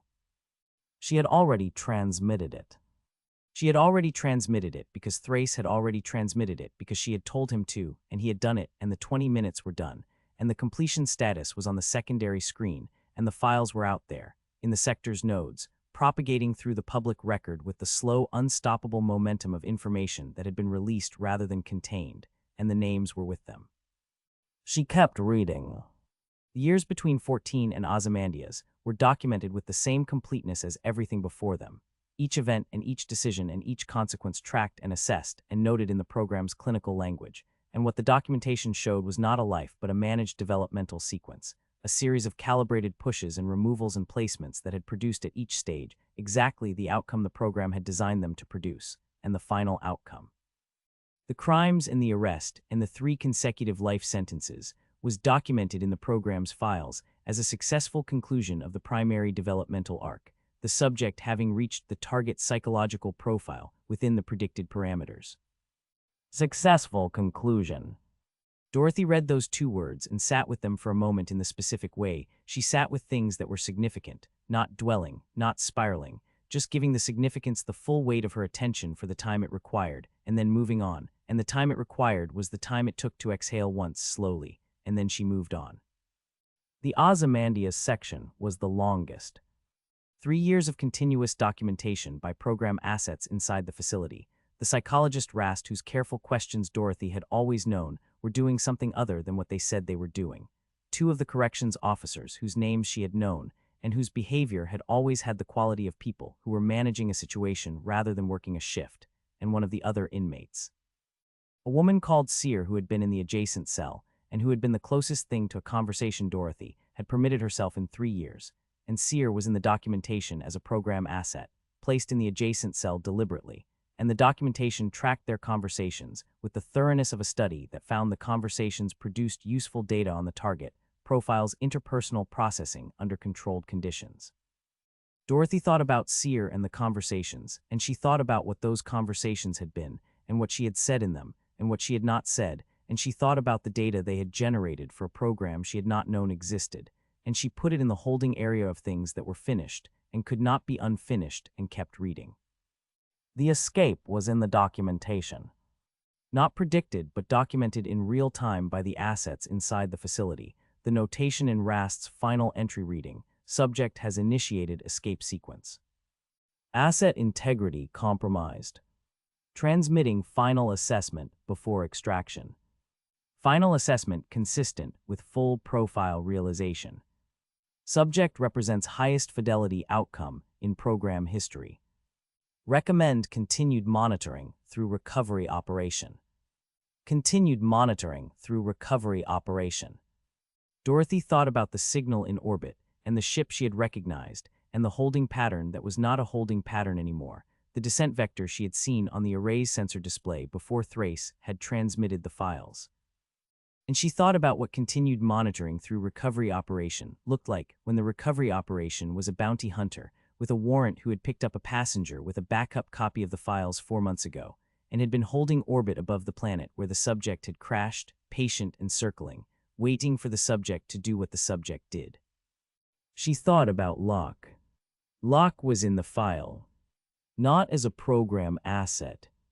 Locke was in the file as an external contractor engaged by the recovery operation through a GC enforcement division that had program assets in its senior leadership, the engagement documented as a standard warrant collection, and the actual purpose documented as surveillance and data collection, the continued monitoring that Rast had recommended. And Locke had been handed the warrant and the target's biometric profile and had been sent to collect both the subject and the data the subject's behavior since the escape had generated. Locke had taken the contract without knowing what the contract actually was. Dorothy read that part twice and thought about it carefully because reading it once and accepting the first interpretation was not how she processed information about Locke, and the second reading confirmed the first. The documentation was clear. Locke had been engaged as a contractor and had been given the warrant and had not been given the program's context for the warrant, and the documentation noted this as standard operational procedure. The program did not brief contractors on the program's existence. The contractors were given sufficient information to execute the contract and no more. Locke had taken a contract she thought was a warrant collection and had found out what it actually was when she picked up Solt. Dorothy sat with that and thought about what Locke had done with the information when she found out, and the answer was visible in the holding orbit and the descent vector and the simultaneous transmission, and the answer was what Dorothy had expected the answer to be when she had time to think about it clearly. Which was that Locke had found out what the contract was actually for, and had made a decision about what to do with that information that was consistent with what Dorothy knew about who Locke was and what Locke considered acceptable and what Locke did not. The file ended. Not with a final entry or a concluding summary, but mid-sentence in what appeared to be a real-time update being entered by one of the Ozymandias assets at the moment the asset's ability to continue updating ceased, the sentence breaking off at the point where the escape had made continued documentation impossible, and the broken sentence was the last thing in the file, and the file ended there, and the screens around the operations room showed it all, every section of it. The complete developmental history of subject G089 from birth to broken sentence. Dorothy looked at the screens for a long time. Thrace sat in his chair and said nothing and did not look at her, and the operations room was quiet around them. And the tower hummed its structural hum, and below it, the array's cooling systems ticked through their post-transmission sequence, and the planet hummed its deep biological frequency through the ground, and the root network, and the crystal road, and everything connected to everything else on Viridia 7 in its vast patient biological conversation. Then Dorothy said, "The man when I was 14. Aldrich Coram. Is he still operational?" Thrace said the file was compiled 8 years ago. His current operational status, I don't know. His name is in the transmission, Dorothy said. Yes, Thrace said. Every asset's name is in the transmission. Dorothy nodded once. She looked at the screens and she looked at the file and she thought about 437 developmental histories and the program that had produced them and the people who had designed it and managed it and documented it with their clinical language and their profile-consistent processing and their successful conclusion. And she thought about all of it at the surface, fully, and then she did the thing that made her Dorothy, which was that she put it away. Not because it didn't matter. Because it was done and the doing of it was complete, and what remained was not the processing of it, but the consequences of it, and the consequences were already in motion, propagating through the sector's public nodes with the slow, unstoppable momentum of released information, and the only relevant question now was what came next. What came next was the thresh. The biological monitoring display on the console was showing the root network activity pattern that Dorothy had been watching since the thresh's approach began, the directional signal moving northeast through the network at the speed of something traveling through the network rather than above it, and the signal was closer now than it had been when Dorothy had first identified it, significantly closer. and moving with the accelerating quality of something that had been patient for 30 years and had decided patience was finished. Dorothy looked at the biological monitoring display and looked at the distance between the Thresh's signal and the tower's position, and looked at the targeting system documentation in Thrace's marginal hand, and looked at the defensive system's status, and she thought about 20 minutes and what was between now and 20 minutes, and she thought about the Thresh coming through the root network with the planet cooperating with every step. She looked at Thrace. "Get to the bay," she said. "The ship." "No." Thrace looked at the biological monitoring display and looked at the distance and said, "The Thresh."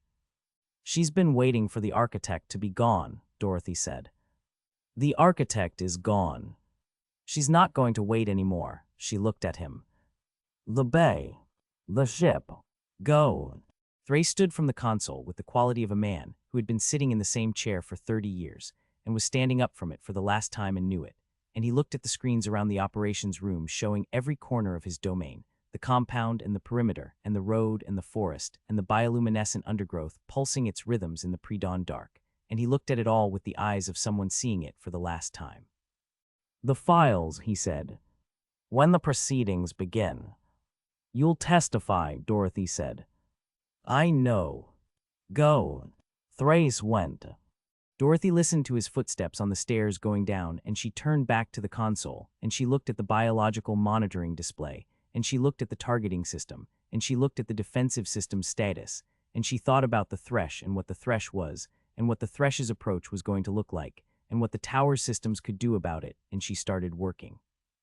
The first thing she did was activate the sonic disruption system at 30%, because 30% was background noise, and background noise was not an aggressive act. It was just the tower being the tower, a large off-world structure introducing the same interference into the local root network that it had been introducing for 30 years. Nothing the Thresh hadn't felt before, just slightly more of it. And Dorothy watched the biological monitoring display for the network's response to the increase. The signal kept coming.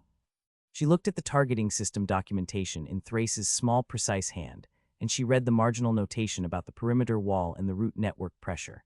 And she read the notation about the Thresh being able to do it if she wanted to, and she looked at the distance on the biological monitoring display, and she thought about the compound and the perimeter, and what was on the other side of the perimeter wall, and what was going to come through it, and when. Below her in the bay, she heard the ship systems cycling up. Above her through the operations room sealing the tower held its quiet, and TCU-11 was standing down on its level, and the flying units were dead in the upper level, and the Tin Man was dark on the floor below, and Vorn was at the base of the main staircase, and the compound outside had its two bodies and its bioluminescent road material pulsing its slow gold in the pre-dawn dark, and the Thresh was in the root network moving northeast, and the signal in orbit above was not in orbit anymore. It was a descent vector, Locke bringing the ship down, and Dorothy was at the console with the targeting system documentation open, and the defensive systems active and the array cooled, and the transmission done and the files out in the world, and everything that came next coming at her from two directions simultaneously. She looked at the biological monitoring display, and the Thresh's signal was very close now, and she looked at the descent vector on the array's sensor display, and Locke was very close now too. And Dorothy thought about two things arriving at the same time from different directions, and she thought about the geometry of that, and she thought about what the next hour required of her, and she thought that the next hour required everything she had left, and she had enough left, and she had always had enough left, and that was not going to change now. The biological monitoring display showed the Thresh's signal reaching the perimeter wall. Dorothy's hands moved to the defensive systems panel, and she looked at the targeting system, and she started working the problem the way she worked all problems, which was from the beginning, clearly, without sentiment, with the full application of everything she was, and everything she had learned, and everything that had been done to her that had made her what she was. The program's successful conclusion, sitting at a console in a tower on a planet that wasn't on any map. Handling the next problem the way she had handled every problem before it. Which was to say directly, and without hesitation, and with complete indifference to what it cost. The tower's sensor array was not complicated once you understood what it was looking at, which was everything. And Dorothy had been at the operations console for 40 minutes learning it with the focused systematic attention she gave to anything that was going to keep her alive, working through the interface with the practical efficiency of someone who had never seen the specific system before, but had seen enough systems to understand that all systems had the same underlying logic, which was that someone had designed them to do specific things, and the specific things were documented somewhere in the interface, and finding the documentation was a matter of knowing what you were looking for. Thrace's console was documented obsessively, in the same small precise hand as the storage container labels on the ground level, annotations layered over the standard interface in 30 years of accumulated operational notes that told Dorothy not just what each system did, but what it had done on specific occasions, and what had worked, and what hadn't, and why. 30 years of one man's operational history recorded in the margins of his own life's work with the thoroughness of someone who had understood from the beginning that the documentation was the only version of himself that was going to outlast the situation he was in. She read it the way she read everything, fast and complete, extracting what was immediately relevant and filing the rest, and what was immediately relevant was the external sensor coverage, the perimeter cameras, the approach road's biological monitoring system that was separate from the root network but interfaced with it through the tower's ground-level sensor array, and the defensive systems that Thrace had built and maintained and never fully used because the things that had come to his door had always been manageable through other means. The defensive systems were significant. Not military grade, nothing that would have impressed anyone with access to actual military hardware, but significant in the context of what was available on a planet that had been under a communications embargo for 30 years, directed energy emitters on the perimeter wall's exterior face, a sonic disruption system that operated through the road's crystal substrate and could be activated from the console, automated deterrents at the compound's entry points, and a targeting system that integrated all of these into a coordinated response that Thrace had designed and Thrace had documented in the same obsessive marginal hand. Dorothy read the targeting system documentation and thought about the Thresh and what the Thresh was and what the Thresh's approach was going to look like and what the tower's systems could do about it and what they couldn't do about it. And the honest answer to the last part of that was more than she had expected, but less than she needed, because the Thresh was not the kind of problem that systems solved completely. The Thresh was the kind of problem you solved by understanding it better than it understood itself. She was still at the console when the external sensors picked up the Thresh's approach. It came through the biological monitoring system first, the ground-level array detecting a change in the root network's activity pattern that was distinct from the ambient biological noise of the planet's normal function, a directional signal moving northeast through the network at a speed that was faster than the announcement wave the forest that Thinks had used to broadcast Dorothy's position, but slower than anything moving on the surface, something traveling through the network rather than above it. The Thresh. Traveling through the root network the way Dorothy had seen her travel through the canopy, the world cooperating with her passage, the biology of the planet extending its hospitality to the woman who had been part of it for 100 years, and who carried its patterns in her skin, and breathed in its rhythms, and whose feet on the ground were continuous with the network below them, in a way that was not metaphorical but literal, biological integration in both directions. The Thresh in the planet, and the planet in the Thresh. Dorothy watched the signal on the biological monitoring display, and tracked it northeast, and thought about what the Thresh had said on the road about Dorothy being the most interesting thing to come to this world in 30 years. And she thought about what interesting meant to a being who had watched 30 years of people walk the road toward the tower, and had been watching Dorothy specifically since before the crash, and had sent scouts and lost scouts, and had given information freely, and had stood at the road's edge and said, "Go," and had been standing at the road's edge watching since. The Thresh was not coming because she had decided Dorothy was a threat. She was coming because she had decided Dorothy was finished with the hard part, and the thing she had been waiting for, the thing she had positioned herself to collect for 30 years, was now available to be collected. And Dorothy had told her on the road that she wasn't interested in Glinda's version of the arrangement, and the Thresh had said she wasn't making an offer, and Dorothy had taken that at face value, and the face value had been wrong. The Thresh was making an offer. She had always been making an offer. The form of it had just been patience rather than proposition. Dorothy looked at the biological monitoring display, and looked at the targeting system documentation, and looked at the operations room around her, at the screens showing every corner of Thrace's domain, and at the console with its 30 years of obsessive annotation, and at the door that she had locked and barred with the locking bar after TCU-11 had stopped hitting it. And she thought about the Thresh coming through the root network, with the planet cooperating with every step, and she thought about what the tower systems could do about that. Not enough on their own. She started working the console. The first thing she did was activate the sonic disruption system, the one that operated through the road's crystal substrate, because the road connected everything and the thresh was connected to the road, and the sonic disruption system was designed to introduce interference into the biological communication network at the substrate level, not to destroy it. The tower couldn't destroy it, but to introduce enough noise into the signal that the network's coordination was impaired. The way static impaired a communication channel, and an impaired network was a less cooperative partner for the thresh than an unimpaired one. She activated it at 30% intensity, not full power, because full power would have been visible to the thresh immediately as an aggressive act, and 30% was visible as background noise, the kind of interference a large off-world structure had been introducing into the local network for 30 years anyway, nothing the thresh hadn't felt before, just slightly more of it. The biological monitoring display showed the change in the root network's activity pattern within 40 seconds.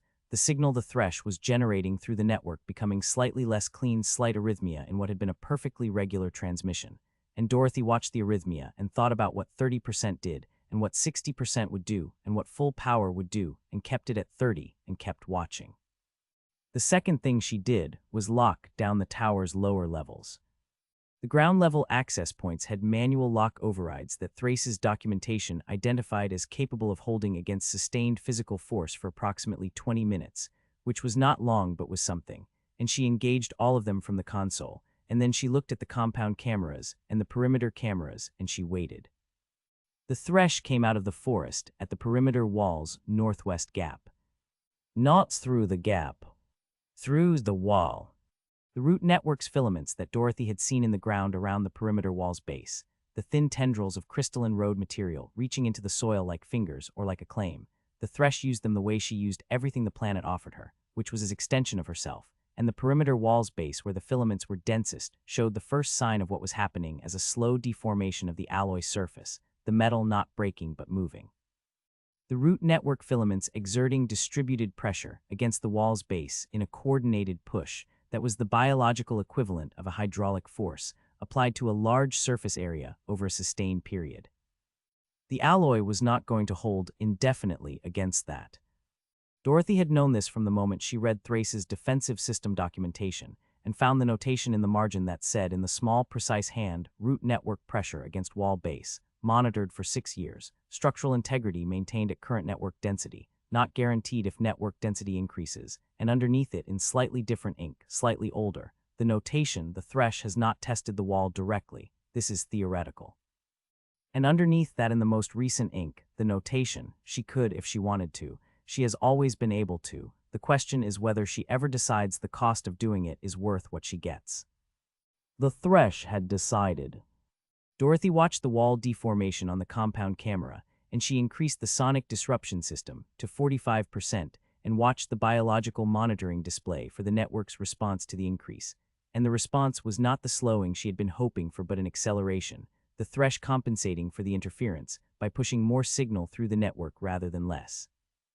And Dorothy thought about what that said about the thresh's assessment of the disruption system's effect on her, and decided it said that the effect was annoying rather than debilitating, and that annoying was not sufficient. The wall gave at the base on the northwest face.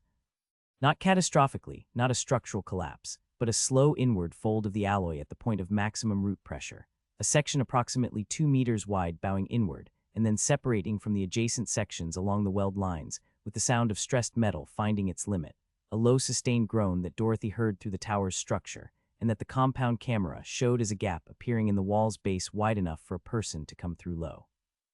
People came through low. Not the thresh first. The thresh sent her retinue first, 7 of them, the same 7 Dorothy had last seen on the road when the 4th scout had ridden northeast with her message of no, and they came through the gap with the organic lances in the energy discharge configuration. The sensory clusters contracted to their directed points, and they spread through the compound with the coordinated efficiency of people who had been working together for a long time in service of someone who did not accept failure. Dorothy watched them on the compound cameras, and she activated the perimeter emitters, not the approach corridor emitters that had damaged the Tin Man, different ones. The exterior face emitters on the perimeter wall that Thrace had installed facing outward, and that Dorothy had rerouted from the console to face inward, toward the compound, because the threat was inside the perimeter now, and the emitters needed to face the threat. The discharge was simultaneous from 6 emitter points around the compound's interior face, and it hit the 7 retinue members in the compound, with the full charge of a system that had been building capacity since Thrace last used it 30 years ago, and that had 30 years of stored energy to express.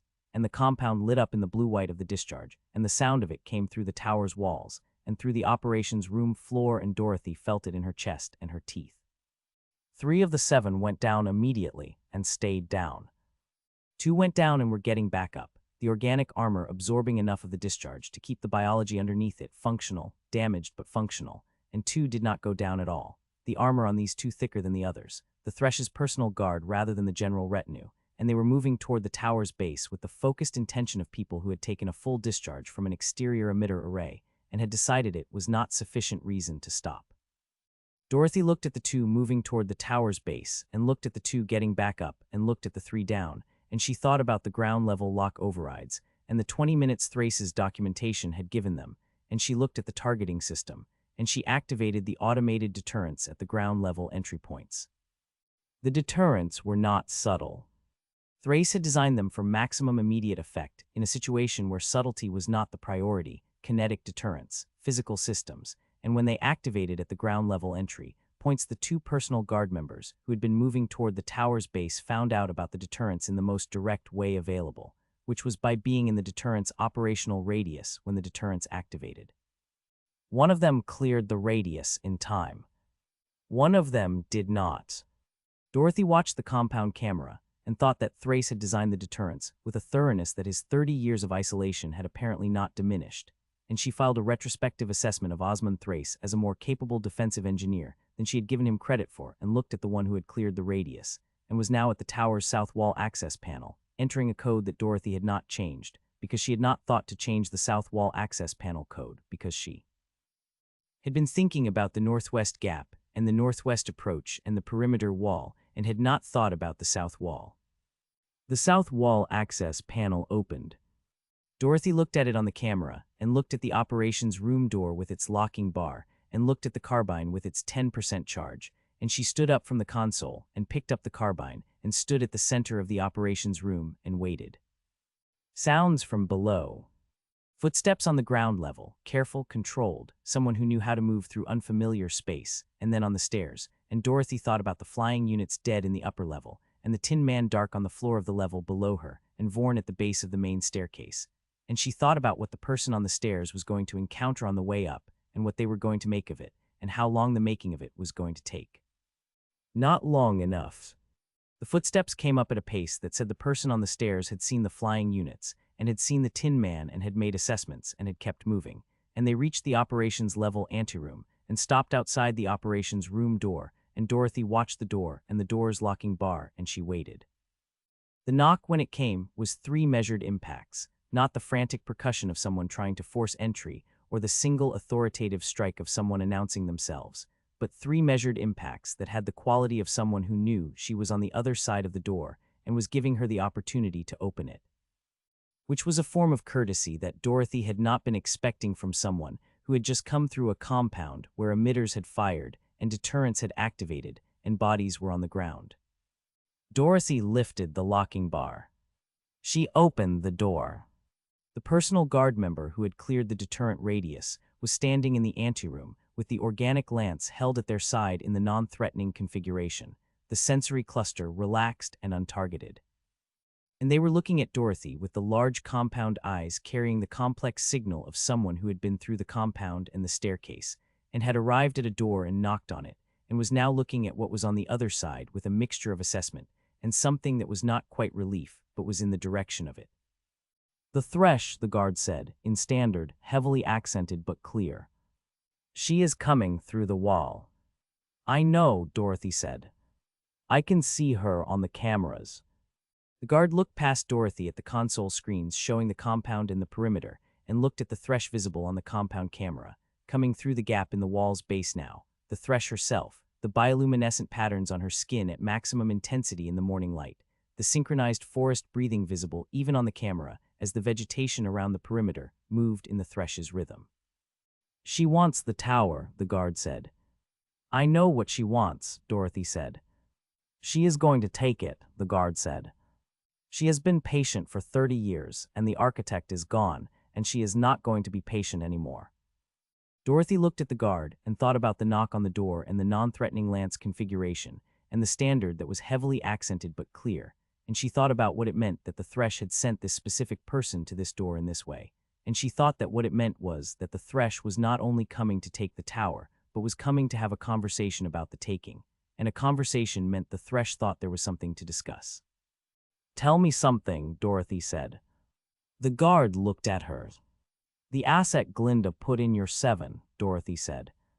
"The one with the kinetic rifle under the organic clothing. How long has that asset been embedded in the Thresh's retinue?" The guard was very still for a moment, and the compound eyes did their slow, evaluative traverse across Dorothy's face and the carbine and the console behind her, and then the guard said, "You know about the asset." "I know about the asset," Dorothy said. "How long?" 8 months, the guard said. "Since the Thresh began preparing for the architect's removal." Glinda identified the preparation and embedded the asset to monitor it. A pause. "The Thresh does not know." "The Thresh is going to know," Dorothy said. "When this is finished." "The asset is going to be useful information in whatever conversation the Thresh and Glinda have about the arrangement." She looked at the guard steadily. "That's why you knocked." The guard held her gaze. "The Thresh sent me to tell you that she does not want to destroy you," the guard said. "She wants the tower. She wants the array. She wants TCU 11's operational authority. She does not want to destroy you because you are the thing that made all of those other things available, and destroying the thing that gave you what you wanted is wasteful." "Very practical," Dorothy said. "The Thresh is very practical," the guard said. Dorothy looked at the console screens and the Thresh in the compound, moving toward the tower's base with the planet cooperating with every step, the vegetation around the compound's interior walls moving in her rhythm, and the bioluminescent undergrowth that had grown through the compound's soil pulsing in the Thresh's pattern rather than its own, the planet expressing its preference in the only language it had. And Dorothy thought about practical, and she thought about what the Thresh's version of practical looked like in the long run, and what it looked like right now in this specific moment. She thought about Glinda's asset in the 7 for 8 months. She thought about what 8 months of an embedded asset meant about how long Glinda had been planning for the Thresh not to get what the Thresh was currently taking. And she thought about what it meant that Glinda had an asset positioned to act at the moment. The tower changed hands, and Dorothy was the one person in this situation who knew about the asset and knew its position and knew its capability. She thought about the Thresh coming through the wall and the 3 retinue members down in the compound, and the 2 getting back up, and the one who had cleared the deterrent radius currently standing in the anteroom, and the Thresh herself moving toward the tower's base. She looked at the guard. "The asset has a kinetic rifle," Dorothy said. "Glinda's asset. Under the organic clothing." "Yes," the guard said slowly. "Where in the 7 is the asset currently positioned?" Dorothy said. The guard's compound eyes tracked to the console screen showing the compound and found the 7, or what remained of them, in the compound's image, and identified the specific figure, the one with the slightly different posture, the one whose organic clothing sat differently on the frame than the others, because of what was under it, and the guard's bioluminescent skin patterns did something that Dorothy was reading as the physical expression of a very rapid reassessment. "Northeast corner of the compound," the guard said. "Near the wall. Near the gap the Thresh came through." Dorothy looked at the console screen and found the northeast corner, and found the figure, and found the posture, and looked at the gap in the wall, and looked at the Thresh moving toward the tower's base. And she thought about the geometry, the asset in the northeast corner with the kinetic rifle and the Thresh moving toward the tower's base, and the angle between those 2 points, and what the angle meant in terms of what Glinda had instructed the asset to do when the Thresh was in a specific position. The asset was not there to monitor the Thresh's preparation. The asset was there to end it. Dorothy looked at the guard and said, "Get her down." The guard looked at the console screen and looked at the geometry and understood it in the same moment. Dorothy had understood it and was through the anteroom door and down the stairs at a speed that the guard's biology produced when biology understood what was at stake. And Dorothy was at the console activating the compound cameras to maximum resolution and watching the northeast corner, and watching the thresh and watching the angle close as the thresh moved toward the tower's base. The asset moved. The hand went to the organic clothing's interior, and Dorothy hit the sonic disruption system at full power, 100%, the full 30 years of theoretical maximum intensity, and the compound flooded with the disruption frequency through the crystal road material in the compound's central path, and through the biological filaments in the compound's soil, and through everything connected to the root network within the disruption system's range. The thresh went to her knees. Not the asset. The asset was not connected to the root network, and the disruption frequency at full power was not calibrated for non-biological network targets, and the asset felt it as disorientation rather than physical impact, and the asset's hand was still going to the interior of the clothing, and the kinetic rifle was still going to come out, and the thresh was on her knees in the compound, with the full power disruption hitting her through every biological connection she had to the planet she had been integrated with. For 100 years. The guard came out of the tower's south wall access door at the same moment. The asset's hand found the rifle grip, and the guard crossed the compound in the 3 seconds available with everything the guard's biology had, and hit the asset with the organic lance in the physical strike mode. The expanded sensory cluster, connecting with the asset's weapon hand at the wrist, and the force of the strike, and the biological energy of the cluster, combined in a way that made the wrist a different kind of structural problem than it had been before the strike. And the kinetic rifle hit the compound ground, and the asset hit the compound ground beside it, and the guard stood over both of them. Dorothy took the sonic disruption system back to 30%. The thresh came back up from her knees slowly, with the quality of something that had been hit at its most fundamental level, and was reassembling from the impact, the bioluminescent patterns on her skin going through a disordered flicker before restoring to their normal wave movement, and she looked at the guard standing over the asset, and looked at the kinetic rifle on the compound ground, and looked up at the operations room window where Dorothy was visible at the console. The thresh looked at Dorothy for a long moment through the compound camera, and Dorothy looked at the thresh through the compound camera, and neither of them moved. Then the thresh reached down and picked up the kinetic rifle and looked at it, and looked at the asset on the ground, and looked at the guard, and said something in the tonal language that Dorothy couldn't hear through the camera, but that the guard received and responded to, with a short sequence that had the quality of information being delivered. The guard telling the thresh what Dorothy had told the guard about the asset, and the 8 months in Glinda's embedded operative, and the geometry of the northeast corner, and the angle to the tower's base. The thresh listened. The bioluminescent patterns on her skin went through changes as she listened that Dorothy was reading as the physical expression of a sequence of emotional states moving through a system that was not accustomed to being caught off guard, and the final state the patterns settled into was something Dorothy had not seen from the thresh before, not agitation and not anger, and not the particular quality of patient power the thresh normally projected, but something that was in the family of cold. A flatness in the luminescent wave that was the thresh's version of what Dorothy's face did when it did nothing at all. The thresh handed the kinetic rifle to the guard and looked up at the operations room window and said, in standard that carried through the compound clearly even without the camera's audio pickup, her voice projecting with the ease of someone who had been speaking across distances for 100 years, "Come down." Dorothy came down. She came down the stairs and through the south wall access door and into the compound with the carbine in her hands and the blade on her hip. And the compound was around her with its emitter scored ground and its deterrent cleared entry point, and the 3 retinue members down, and the 2 who had been getting back up now fully up and holding position, and the asset on the ground with the destroyed wrist, and the guard standing over the asset, and the thresh standing in the center of the compound, with the bioluminescent patterns on her skin doing the cold flat wave that was the thresh's nothing face. Dorothy stopped at 4 meters from the thresh, and they looked at each other. "Glinda," the thresh said. "Glinda," Dorothy confirmed. 8 months, the thresh said. 8 months, Dorothy confirmed. The thresh was quiet for a moment, the cold flat wave moving through her skin, and she looked at the asset on the compound ground, and she looked at the kinetic rifle in the guard's hands, and she looked at Dorothy. "You saved my life," she said, in the tone of someone identifying a fact they are uncertain how to file. "I saved a useful outcome," Dorothy said. "You dying in this compound to a kinetic rifle round from Glinda's embedded asset is not a useful outcome. You alive and knowing about the asset and having the evidence of Glinda's 8 months of preparation is a considerably more useful outcome. For the arrangement, the thrush said. For whatever you decide to do with the information, Dorothy said. The arrangement is your business. What you do about Glinda is your business.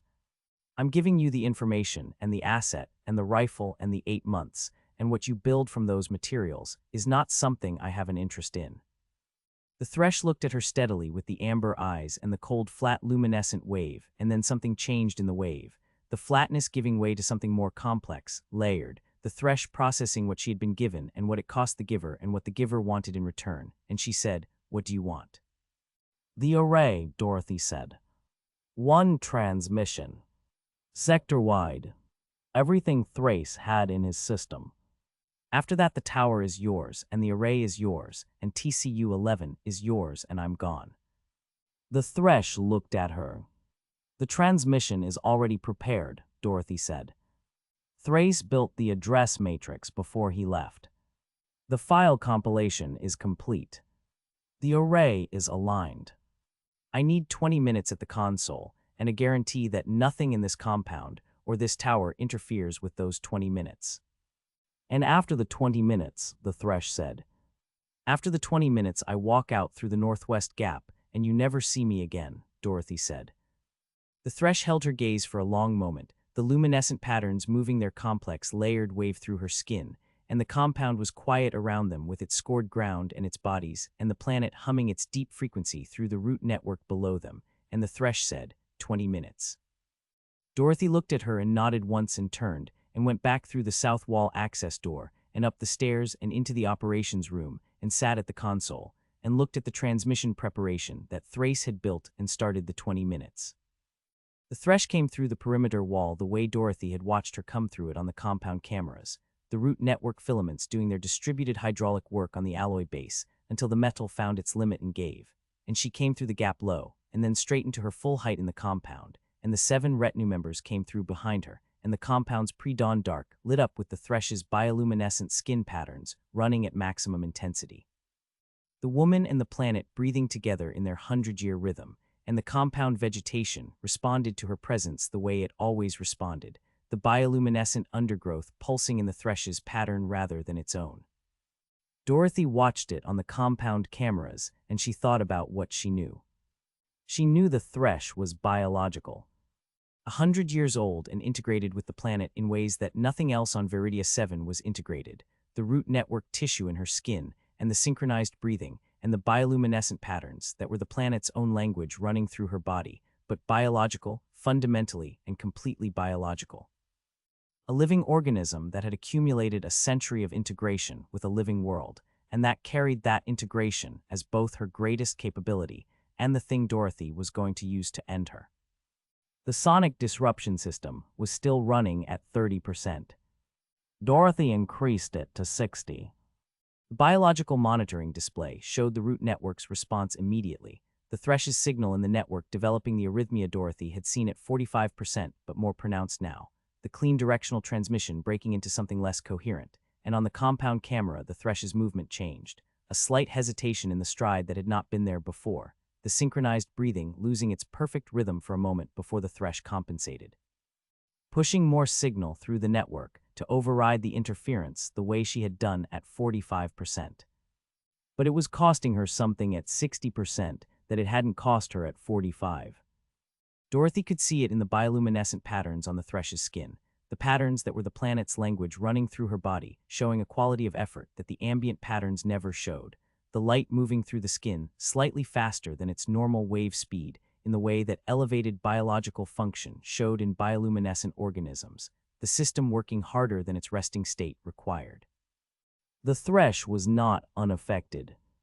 She was managing the effect, compensating for it, using the century of integration and the deep familiarity with the network's architecture to root around the disruption, the way water rooted around an obstacle.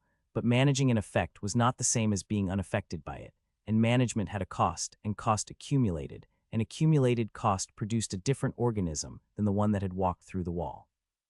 Dorothy filed this and kept watching and kept thinking.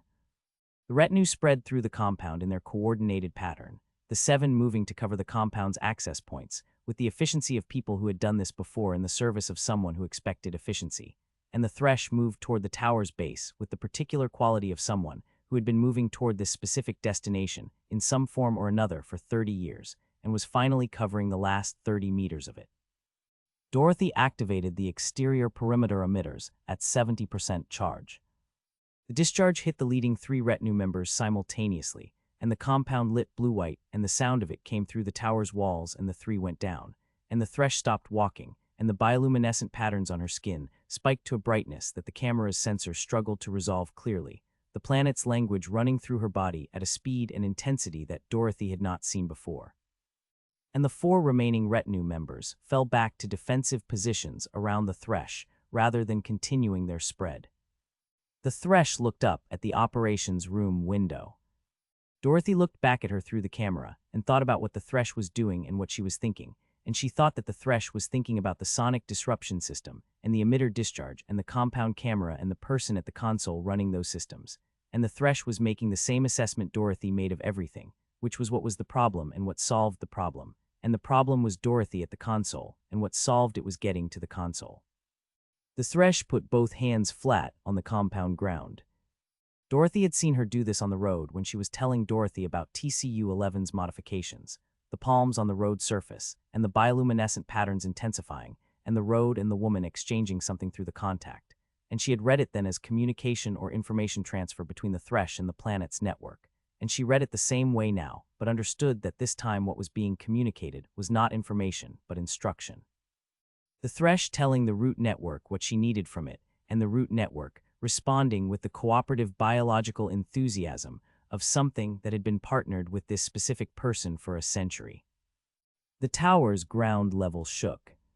Not violently, not a structural event, but a sustained low tremor that Dorothy felt through the operations room floor and through the console and through the chair she was sitting in, the root network below the tower's foundation doing what the root network below the perimeter wall had done, applying distributed pressure to a structure that was not native to this planet, and that the planet had been arguing with for 30 years, and was now, with the thresh's instruction, making a more direct argument against. Dorothy looked at the tremor reading on the structural monitoring system, and looked at the thresh on the compound camera, and looked at the sonic disruption system control, and she moved the disruption system to 80%. The thresh came off the ground. Not voluntarily.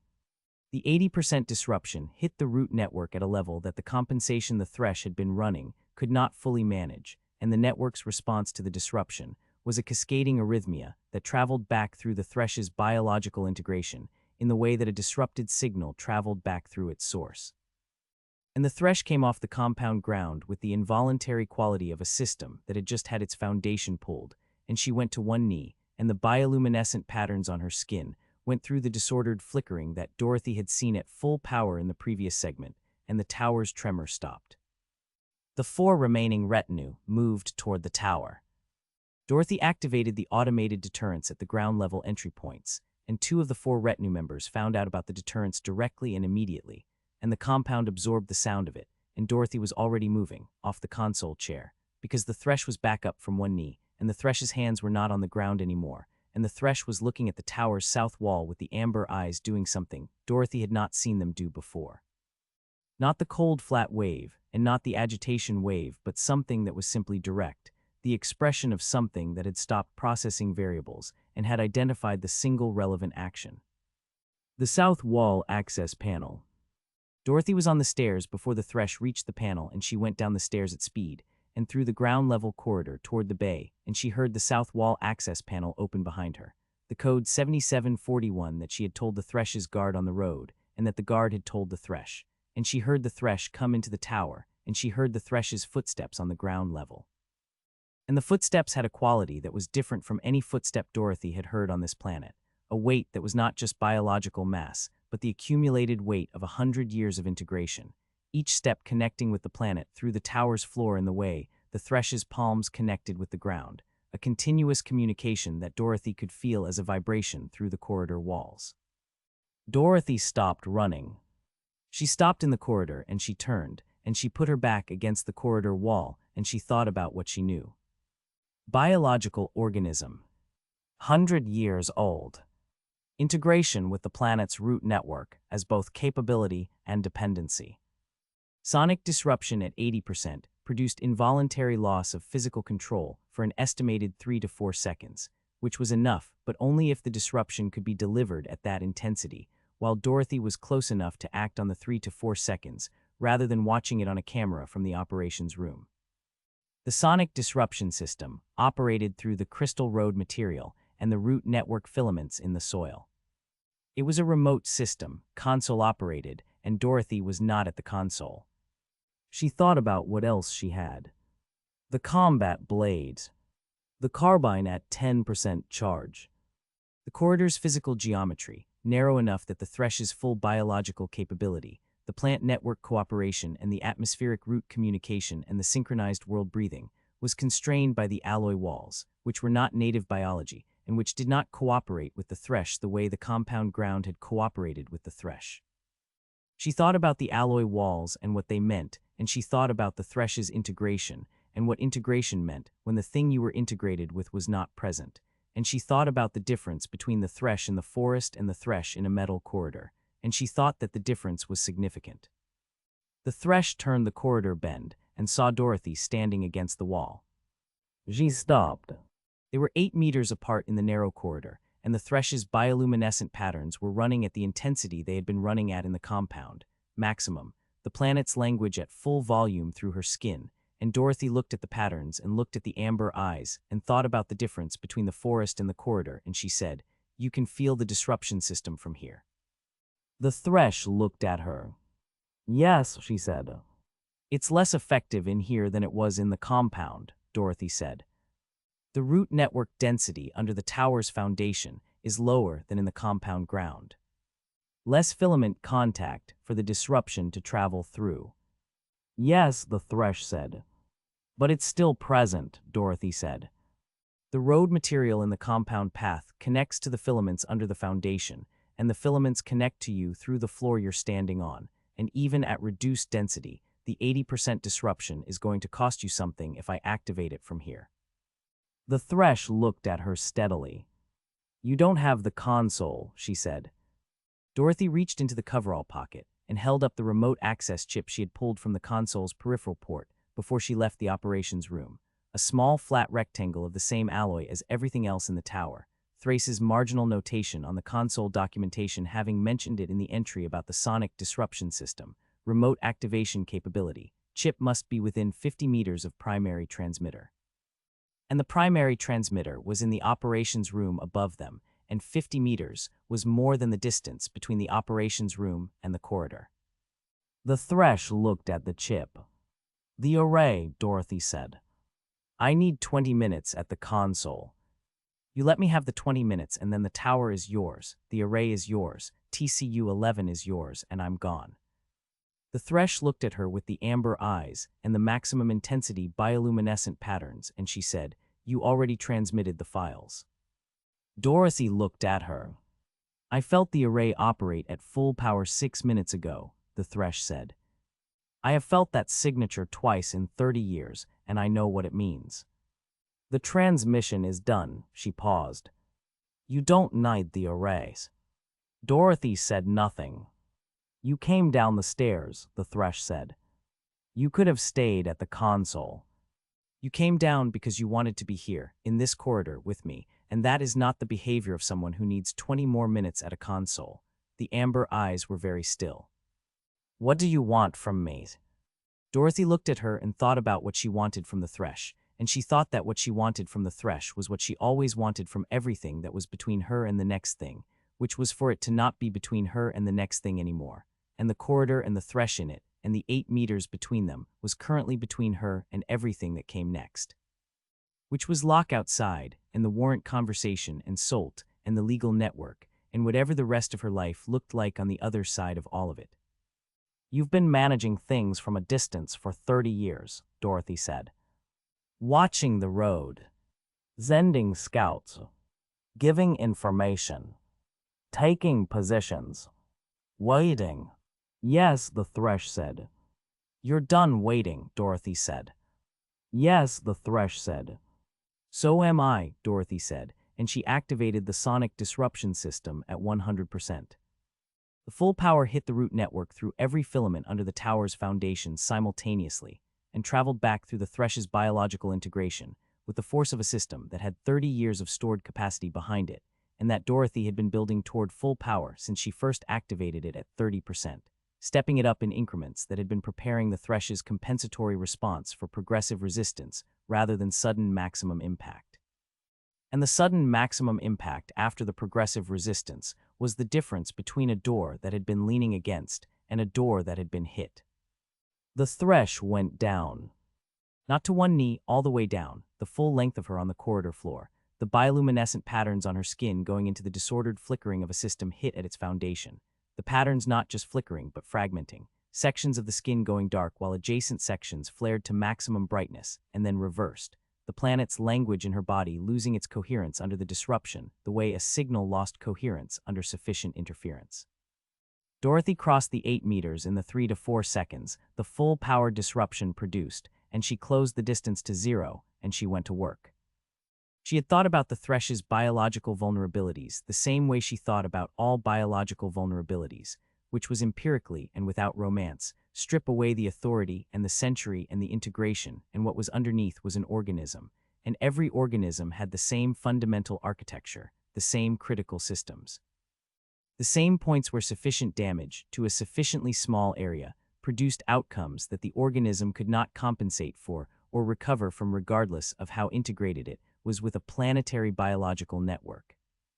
The blade went in at the base of the throat first, not deep, not the killing depth, the disrupting depth, the depth that compromised the Thresh's ability to produce the tonal sequences that the root network responded to, the depth that took the Thresh's voice away and took with it the directed communication that was the most precise of the Thresh's capabilities, the ability to tell the planet specifically what she needed rather than generally what she wanted.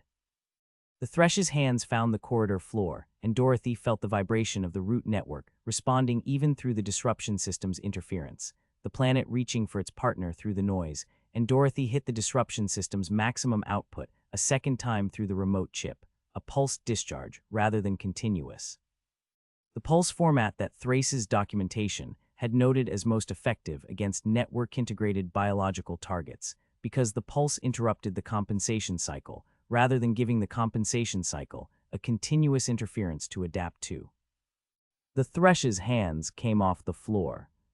Dorothy used the next 40 seconds the way she used all time that was available to her for a necessary purpose, which was completely and without waste, and without the particular sentimentality that caused people to hesitate at the moments when hesitation was most expensive.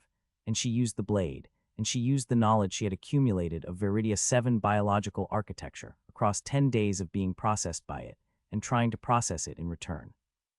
And she used the specific understanding that a biological organism, which had spent 100 years integrating with a planetary biological network, had done so at a cost to its own autonomous biological resilience, the integration a two-way process, the planet in the Thresh and the Thresh in the planet, and what was in the planet could not defend the Thresh in a metal corridor with a disruption system at maximum pulse and a blade that knew where to go. The Thresh fought. She fought with everything that was available to her in a metal corridor under maximum disruption, which was considerably less than what was available to her in the forest or the compound, but was not nothing, was the strength and speed of a biological organism that had been alive for 100 years and had survived things that had not survived it, and she fought without the particular desperation of things that had never considered not surviving.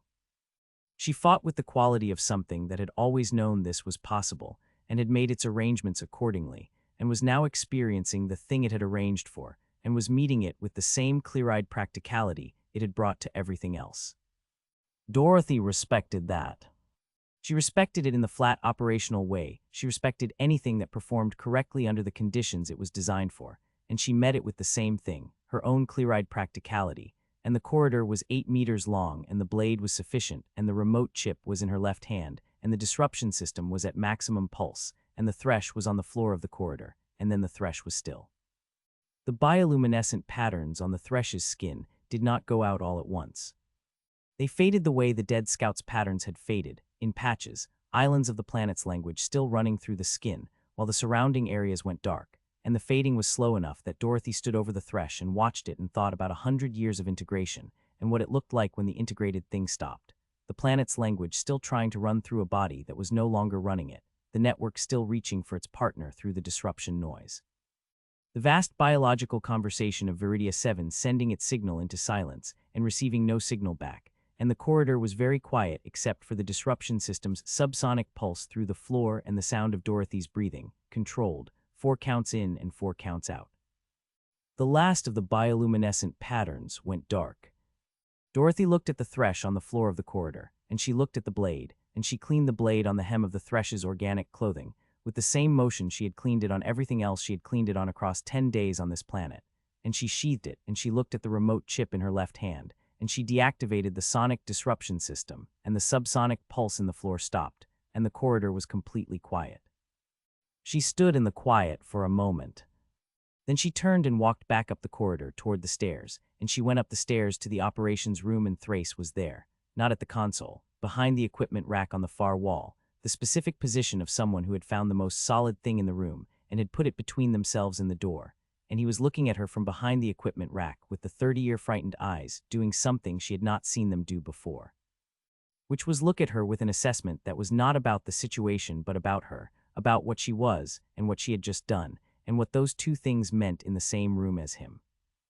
Dorothy looked at him behind the equipment rack, and she said, "I want to use the communications array." Thrace looked at her. "The array," she said. "The transmission you ran was the files. I need to make a different transmission. Personal. To the ship in orbit." Thrace came out from behind the equipment rack slowly, not with the fear management of the previous hour, but with the quality of someone who was moving carefully, because they were in the presence of something they did not have a complete framework for, and careful movement was the appropriate response to incomplete frameworks. He sat at the console, and he pulled up the array's communication interface, and he looked at Dorothy, and he said, "Who are you calling?" "Locke," Dorothy said. Thrace looked at the descent vector on the array's sensor display, Locke's ship already through the cloud layer and coming down, and he looked at Dorothy and he said, "She's already landing." "Then I don't need the array," Dorothy said, and walked to the window and looked down at the cleared zone where Locke's ship was coming through the pre-dawn dark with its running lights shifting from approach to landing, settling in the churned soil of the cleared zone with the precision of a pilot who was good at what they did, and the drive cycled down and the hatch opened and the ramp extended.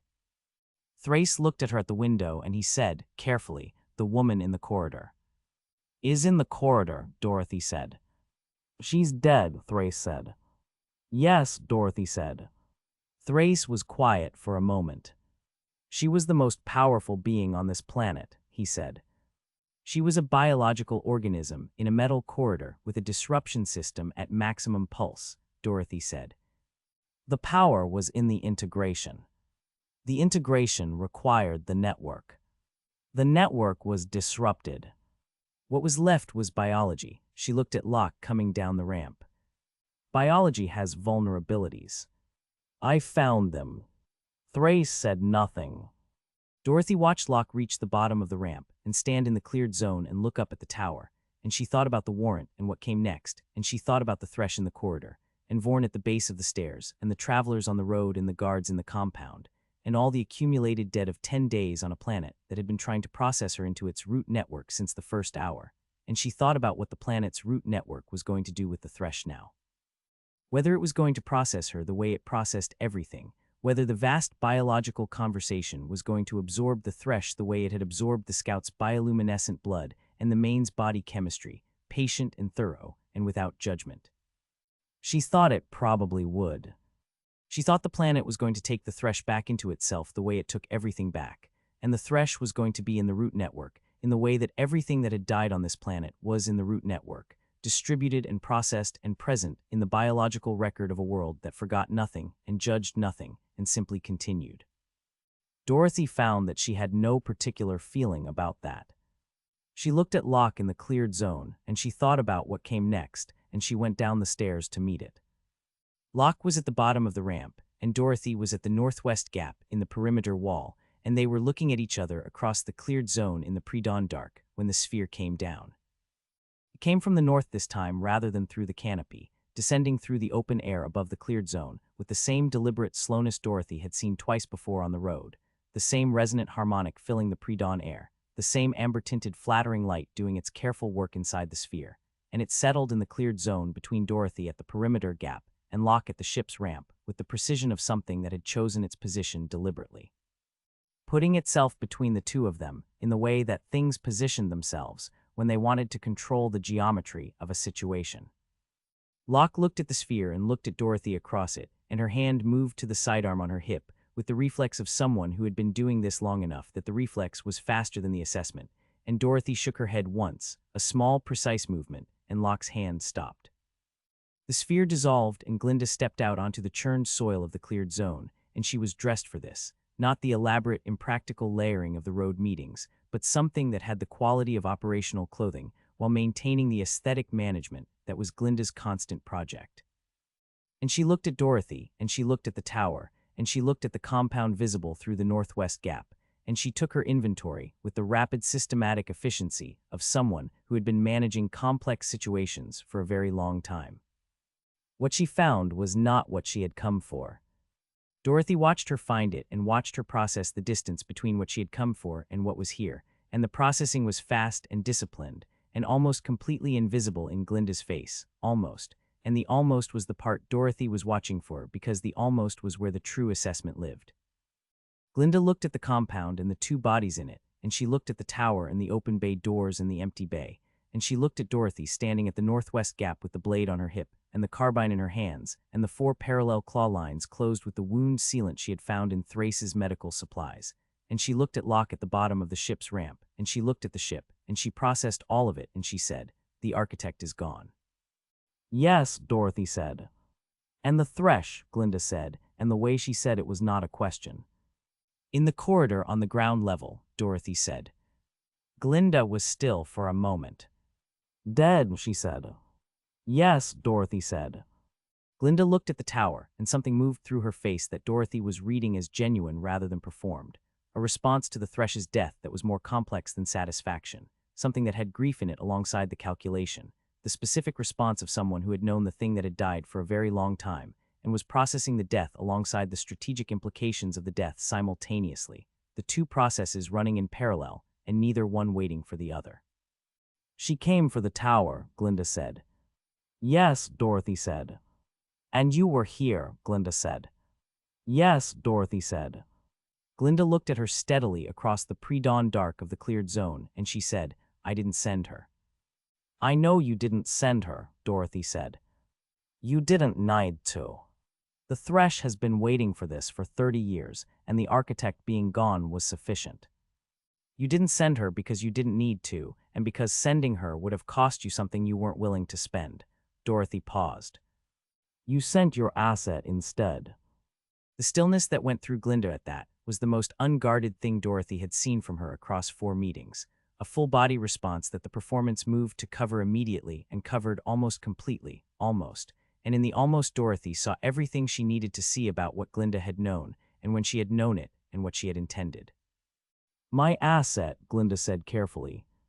"The one embedded in the thresh's retinue for 8 months, Dorothy said, was the kinetic rifle under the organic clothing. Currently zip-tied in the upper level with a destroyed wrist, available for collection by whatever legal authority wants them, along with a detailed account of 8 months of operational embedding, and whatever instruction they were given about the geometry of the northeast corner of the compound, and the angle to the tower's base when the thresh was in a specific position." Glinda looked at her. "Your asset was going to kill the thresh," Dorothy said. "In the compound, while the thresh was in the act of taking the tower. A clean operational outcome, the thresh removed by her own overreach, no visible hand, and the tower available without the thresh's 100 years of claim on it, or the planet's population's 100 years of relationship with her." Dorothy looked at Glinda steadily. "And if Dorothy Gale happened to be in the compound at the same time, also in the asset's operational radius, that would have been a clean outcome too." Glinda said nothing. "2 problems removed simultaneously," Dorothy said. "The thresh and the person who knows enough about your operation to be inconvenient." She paused. "The warrant would have explained my presence in the compound. Locke would have found the body, and the warrant would have covered it, and nobody would have asked what a kinetic rifle round was doing in a compound on a planet that wasn't on any current registry." Glinda looked at her with the recalibrating eyes running their calculation, and she said, "You stopped it." The asset has a destroyed wrist and is zip-tied in the upper level, Dorothy said. Yes. Why? Glinda said. Because the asset alive and talking to the legal network is more useful than the asset dead, Dorothy said. And because the Thresh alive and knowing about the 8 months of embedded operative was more useful to me in the moment than the Thresh dead in the compound from a kinetic round she didn't see coming. More useful, Glinda said. Not because it was the right thing to do. The right thing and the useful thing are not always different things, Dorothy said. Sometimes they're the same thing and you don't need to choose. Glinda looked at her for a long moment, and the recalibrating eyes were doing something more complex than their usual calculation, running an assessment that was not just tactical but personal, the assessment of someone who was updating their model of something they thought they had understood and finding that the update required significant revision. She looked at the tower and she said, "The array." "The transmission is done," Dorothy said. "The files went out 6 hours ago. Sector-wide simultaneous broadcast from the array and from a backup source on the ship in orbit. Every public node in the sector. Both copies simultaneously, so the suppression problem becomes logistically impossible." Glinda absorbed this.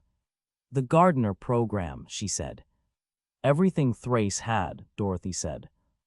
30 years of files. 437 documented subjects. Every asset, every designer, every institutional monitor. Complete operational record. "And Thrace," Glinda said. "Gone," Dorothy said.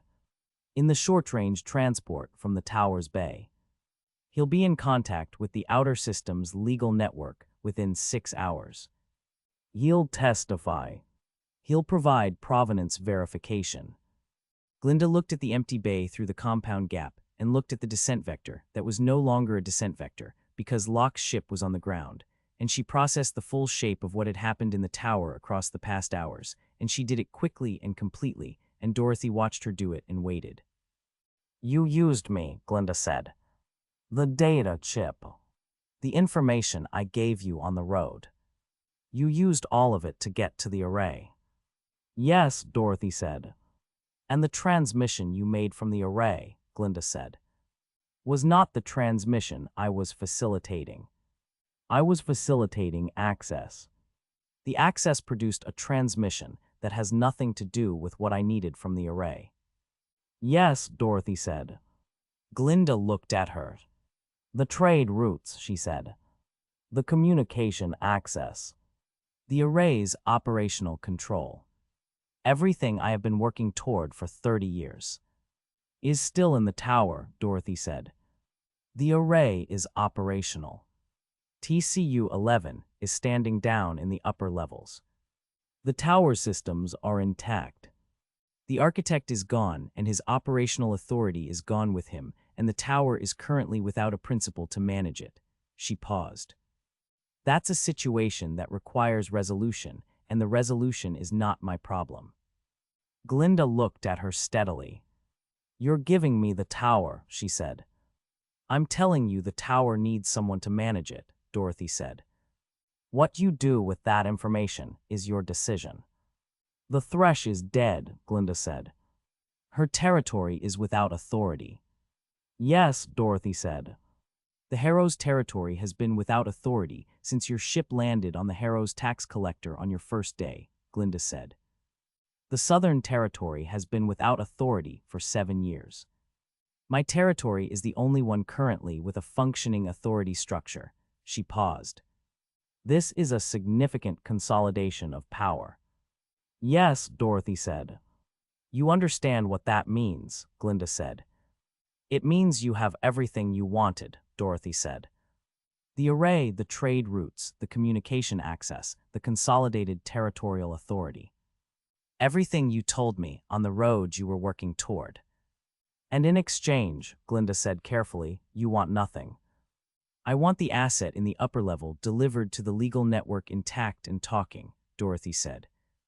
"And I want the Munchkin settlements and every other settlement on this road to be left alone by whoever manages this planet going forward, with the specific meaning of left alone being that they grow what they grow and build what they build, and keep what they produce, and nobody sends a collector to take any part of it. Glinda looked at her for a long moment. "That's not nothing," she said. "No," Dorothy said. "It's not nothing." Glinda's eyes moved to Locke at the bottom of the ramp and then back to Dorothy, and she said, "The warrant is void," Dorothy said. "According to Locke," Glinda said. "According to 3 independent legal authorities and a documented criminal conspiracy in the authority chain that issued it," Dorothy said. "Yes." Glinda looked at Locke. "You've spoken with her," she said. "Not yet," Dorothy said. "We've established the relevant points across a compound wall in the pre-dawn dark. The conversation happens after you leave." The recalibrating eyes moved back to Dorothy, and something shifted in them that was the most honest thing Glinda had produced across all 4 of their meetings, a quality of recognition that had nothing performed about it. The recognition of one person who understood power and how it worked, looking at another person who understood the same things, and finding the understanding mutual, and finding that mutuality uncomfortable in the specific way that being accurately seen by someone you had been trying to manage was uncomfortable. "You're going to be a problem," Glinda said. "Not a threat. An assessment." "I'm leaving," Dorothy said. "I'm not your problem. The asset in the upper level is your problem. The 437 files in the public nodes are your problem. The settlements on the road are your problem, in the sense that their continued well-being is the condition of your having everything else without interference from the legal network about whatever your own operational history looks like when people start pulling threads." Glinda was very still. "There are threads," Dorothy said, "in Thrace's files. Not about the Gardener program. About this planet and the arrangement you had with the architect about the communication embargo and what you received in exchange for not moving against the tower more directly in the past 30 years. She paused. "Those threads are in the files that went to every public node in the sector 6 hours ago. Whether anyone pulls them depends on whether anyone has a reason to look. And no one will have a reason to look," Glinda said carefully, "if the settlements are left alone." "That's a reasonable interpretation of the situation," Dorothy said. Glinda looked at her for a long time with the recalibrating eyes and the performance at its lowest level Dorothy had ever seen it, stripped back to almost nothing by the weight of what she was processing, and what she was being told, and what she was being given, and what it was going to cost her, and what it was going to cost her if she didn't take it. And she said, "The arrangement you had with the Thresh. Before she died. The access codes. 7741, Dorothy said. All exterior and interior panels. The targeting system documentation is on the operations console in Thrace's handwriting. TCU-11 responds to the operations console's command interface." She paused. "The Thresh's 2 people who went through the northwest gap before the asset's rifle came out are somewhere in the tower. They're not a problem, but they're there." Glinda processed this. "You're giving me the codes," she said. "I'm giving you the same codes I gave the Thresh's guard on the road 2 days ago," Dorothy said. "I give the codes to whoever is going to be managing this situation when I'm gone, because whoever is managing this situation when I'm gone needs the codes, and the alternative is leaving the tower without a principal indefinitely, which produces the outcome where the response vessels make the decisions." "And you prefer my management to the response vessels," Glinda said. "I prefer the settlements on the road to the response vessels' management," Dorothy said. "Your management is a means to that end." Glinda looked at her for one final long moment, and Dorothy looked back, and the cleared zone was quiet around them in the pre-dawn dark, and the tower stood in its compound with its dead, and its standing down combat unit, and its intact array, and the corridor on the ground level and what was in it. And the bioluminescent undergrowth at the forest edge pulsed its blue-green rhythm, and the road beyond the perimeter pulsed its warm gold rhythm, and the planet hummed its deep frequency through everything connected to everything else. Then Glinda said, "When you leave this planet, stay gone." "That's the plan," Dorothy said. Glinda looked at her one more time with the recalibrating eyes doing their final update, the model revision complete, and Dorothy could see in the final update what Glinda had arrived at, which was that Dorothy Gale was the most dangerous kind of problem, not dangerous because she wanted things, dangerous because she didn't. Because someone who didn't want anything couldn't be managed through the usual mechanisms and couldn't be predicted through the usual frameworks, and left the field having taken nothing and given nothing, and having somehow arranged every piece on the board into a configuration that served a purpose nobody had seen her pursuing. Glinda turned and walked back to the sphere, and the sphere reconstituted around her, and the harmonic rose and the amber light did its flattering work, and the sphere ascended from the cleared zone, and Dorothy watched it go north, and when it was gone, she turned and looked at Locke. Locke was still at the bottom of the ramp. She had been standing there through the entire conversation with the assessing stillness and the hand that had moved toward the sidearm and stopped and had not moved again, and she was looking at Dorothy with the particular quality of attention that was Locke's version of what Dorothy's face did when it did nothing, which was everything underneath and nothing on the surface. Dorothy walked across the cleared zone toward the ship. When she was close enough that the conversation didn't need to carry across distance, she stopped and looked at Locke, and Locke looked at her, and the pre-dawn was going toward dawn now, the violet sky beginning its shift toward the violet gold that preceded full light, and the bioluminescent undergrowth at the forest edge was fading as the ambient light increased, the planet's nighttime language dimming toward invisibility in the coming day. "The warrant," Dorothy said. "Is void," Locke said. "I told you that across the compound wall." "You told me your assessment," Dorothy said. "And 3 independent legal authorities. I want to know what you think." Locke looked at her. "I think the warrant was issued by a compromised authority chain in service of a program that has just been exposed to every public node in the sector," she said. "I think collecting on a warrant with that provenance after that exposure would be the kind of decision that ended careers, and I don't have a career I want to end." She paused. "I also think that's not the only reason." "No," Dorothy said. "It's not." They looked at each other in the pre-dawn light, and 8 years was between them, and 8 years was not nothing, and was not everything, and was what it was, a duration that had produced changes in both directions that neither of them had fully mapped yet, and that the next conversation was going to begin mapping. "There's a medical kit on the ship," Locke said.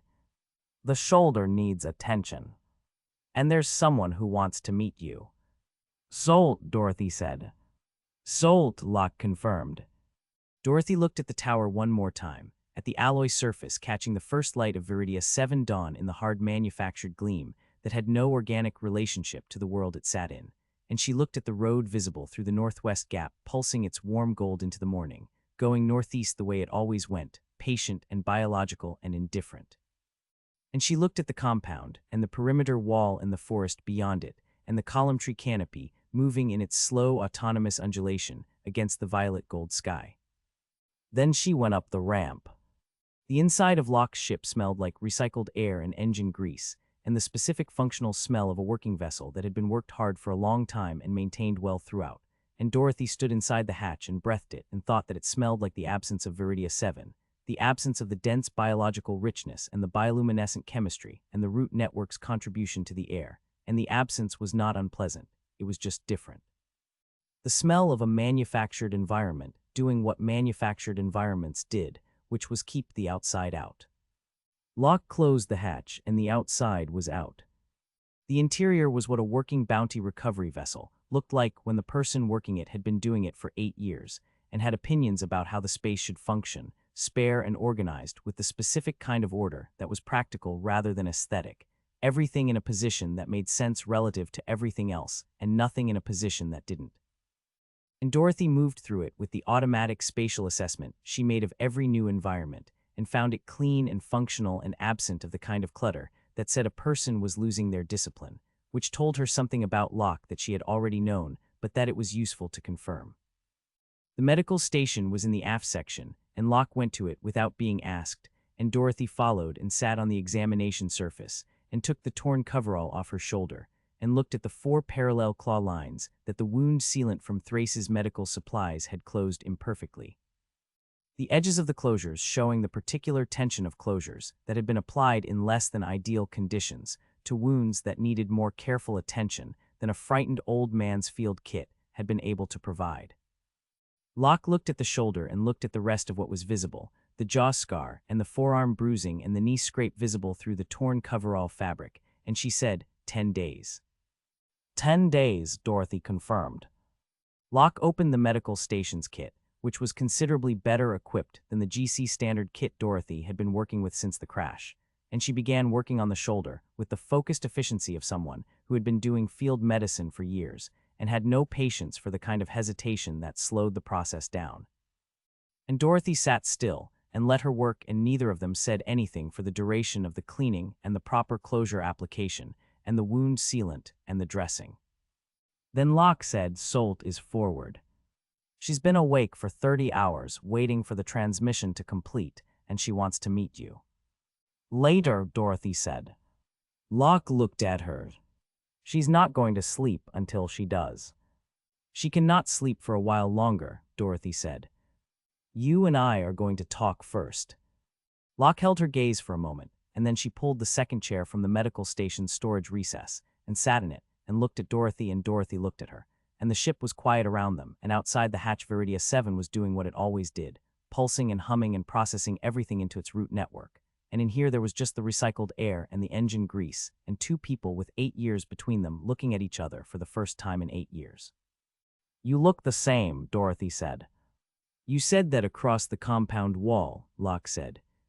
"It was true across the compound wall, and it's true in here," Dorothy said. 8 years, and you look exactly the same. You look like someone who came down on a planet in a broken ship and walked across it for 10 days, Locke said. "That's accurate," Dorothy said. Locke looked at her for a moment, and then she reached into the medical station storage and produced a flask that had the same quality as the flask Dorothy had found in the retriever's pilot storage, a grain spirit of the kind that people kept in places where they weren't supposed to keep it. And she opened it and offered it to Dorothy, and Dorothy took it and drank from it, and it was considerably better than the one from the retriever, and she handed it back, and Locke drank from it and set it on the examination surface between them. "The warrant," Dorothy said. "We covered the warrant," Locke said. "We covered your assessment of its legal validity," Dorothy said. "We didn't cover how you came to have it, or what you knew about it when you took the contract, or when you found out what the contract actually was." Locke looked at her. "You read the file," she said. "Thrace had a complete operational record," Dorothy said. "The program's documentation on the contract, on the contractor engaged, on the purpose of the contract relative to the program's continued monitoring objectives." She paused. "You took a warrant collection contract from a GC enforcement division that had program assets in its senior leadership, and you didn't know what the contract was actually for." "Not when I took it," Locke said. "When did you know?" Dorothy said. 4 months ago, Locke said. "When I picked up Salt at the Faro station in the outer systems. She'd been moving for 18 months and she was out of options, and she contacted me through a mutual acquaintance because she needed transport, and she needed someone who could handle whatever came after the transport." A pause. "She told me what she had. She told me what it documented. She told me whose name was in it as a monitored subject." "Mine," Dorothy said. "Yours," Locke said. "And she told me what the contract I was executing actually was, which was the program's continued monitoring of its highest fidelity subject through the subject's escape and apprehension. And the warrant wasn't a warrant, it was a data collection instrument with a legal wrapper on it." Dorothy looked at her. "What did you do with that information?" she said. "I sat with it for 3 days, Locke said. "In the outer systems in a holding pattern, with Salt in the forward cabin and the warrant in the system and your biometric profile in the tracking database, and I sat with it for 3 days, and I thought about what I was going to do." "And you decided to come here anyway," Dorothy said. "I decided to come here with the warrant in the system and the tracking active because the warrant was the only legitimate operational reason I had to be in this system and in this orbit. And I needed a legitimate operational reason, because the people who issued the contract were going to be watching the contractor's movements, and a contractor who dropped a warrant collection without a reason was a contractor who got looked at very carefully by people who did not want to be looked at." Locke held her gaze. "I needed to be here. I needed to be in orbit above wherever you were when the transmission happened, because Salt needed the simultaneous broadcast, and the simultaneous broadcast needed the backup copy from the ship's communications system, and the ship's communications system needed to be in range. She paused. The warrant was the cover story. It was always the cover story, from the moment I picked up Salt. Dorothy looked at her and thought about 8 years of not seeing someone, and the specific quality of knowing someone well enough that 8 years of absence didn't change the fundamental read, the way you could pick up a conversation with someone you knew deeply, and find the conversation exactly where it had been because some conversations existed outside of time, rather than inside it. Ozymandias, Dorothy said. Ozymandias, Locke said. You were there for 2 years before you went private, Dorothy said. 2 years and 4 months, Locke said. And in 2 years and 4 months, you were a corrections officer who did the job the way the job was supposed to be done, Dorothy said. Which in Ozymandias was not how the job was generally being done. No, Locke said. It was not. You knew about Rast, Dorothy said. The psychologist. You knew she was doing something other than what she said she was doing. Locke was quiet for a moment. I suspected, she said. I didn't know what. I reported it twice through the facility's internal oversight, and nothing happened both times, which told me the oversight was compromised, and I started looking at what the oversight was connected to, and what I found was the edge of something I didn't have the context to understand.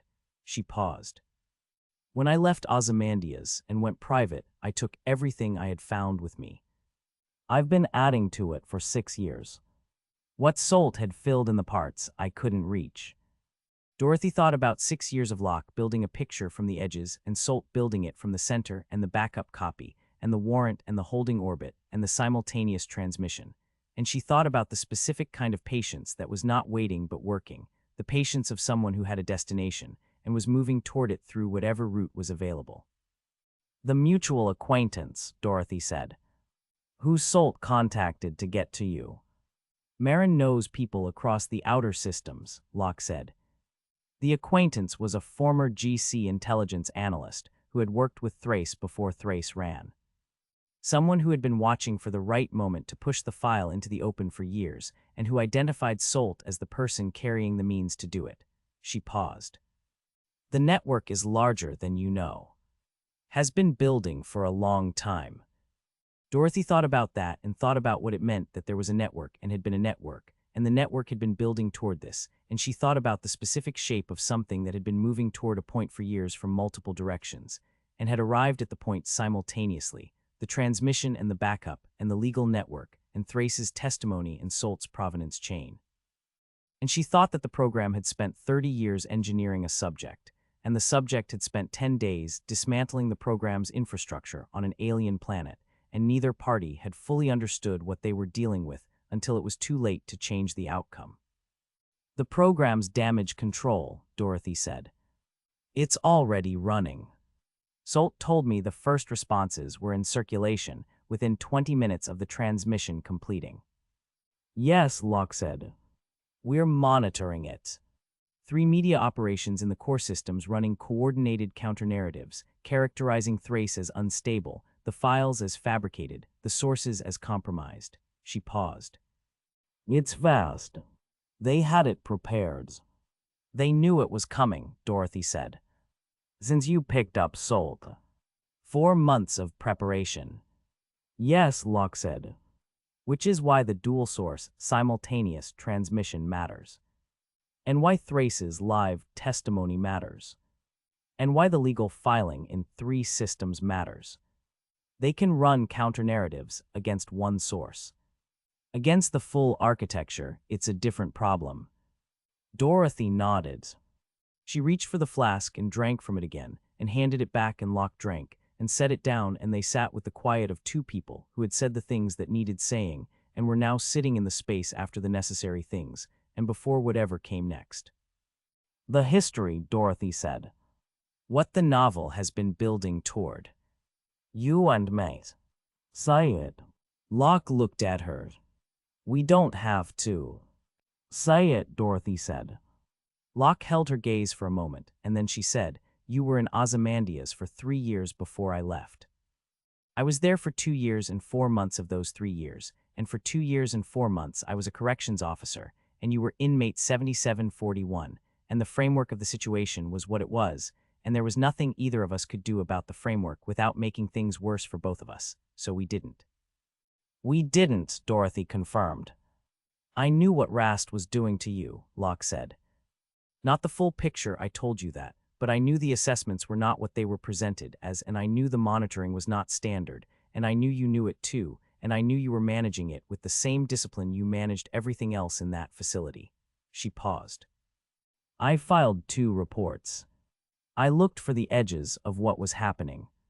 I couldn't go further without burning what access I had, and burning the access would have been worse than maintaining it. I know, Dorothy said. You know, Locke said. I knew at the time, Dorothy said. I watched you for 2 years and 4 months the same way you watched me. Not the same framework, obviously, but the same attention. You were the only person in that facility doing the job, the way the job was supposed to be done, and you were doing it for a reason that had nothing to do with the job, and I knew that, and I knew you knew I knew it, and we both kept the knowledge in the place where things you can't act on yet go. Locke looked at her. And now, she said. And now the things we couldn't act on have been acted on, Dorothy said. The files are public. The names are in the nodes. The legal network is filing in 3 systems. Thrace is going to testify. The program's damage control is running, but it's running against an architecture it can't fully suppress. She paused. And we're sitting in a ship on a planet that isn't on any current registry, having the conversation we couldn't have in Ozymandias. Yes, Locke said. We are. Dorothy looked at her and thought about peer, and what the word meant, and thought that Locke was the first person she had encountered across 10 days of an alien planet and 36 years of a life that had been engineered toward a specific outcome, who had looked at her and seen what was there rather than what they needed to see, who had assessed her accurately and completely, and had made decisions based on the accurate and complete assessment rather than on the version of her that served their purposes. The Thresh had seen something close to it. The Tin Man had seen something close to it. But both of them had been seeing her in the context of what she was to their situations, and Locke was seeing her without the context, just the person, and the person was what the person was, and Locke's assessment of the person was that the person was worth 8 years of building a network and 4 months of a cover story and a holding orbit above a planet nobody could find. The warrant, Dorothy said again. Is void, Locke said. Dorothy. I know, Dorothy said. I know it's void. I know the legal framework and the 3 independent authorities and the compromised chain and all of it. She paused. I'm asking whether you personally are going to try to collect it. Not the legal assessment. Your decision. Locke looked at her steadily across the flask and the medical station and the quiet of the ship with its recycled air and its engine grease, and she said, No. Why not, Dorothy said. Because you're not a subject, Locke said. You were never a subject. You were a person, and the program treated you as a subject, and the warrant was an instrument of that treatment, and I'm not an instrument of that program, and I haven't been since I filed the 2nd report that went nowhere and took everything I had found and left. She paused. Because you didn't do what the program designed you to do, which was to be a data point. You did what you did, and the program called it profile-consistent processing and successful conclusion, and what it actually was, what any of it actually was you making decisions in circumstances that were engineered to produce specific decisions, and making some of them the way the program predicted, and some of them in ways the program never predicted, and the escape was one of the ones they didn't predict, and this. She gestured at the ship and the planet outside it and everything the gesture contained.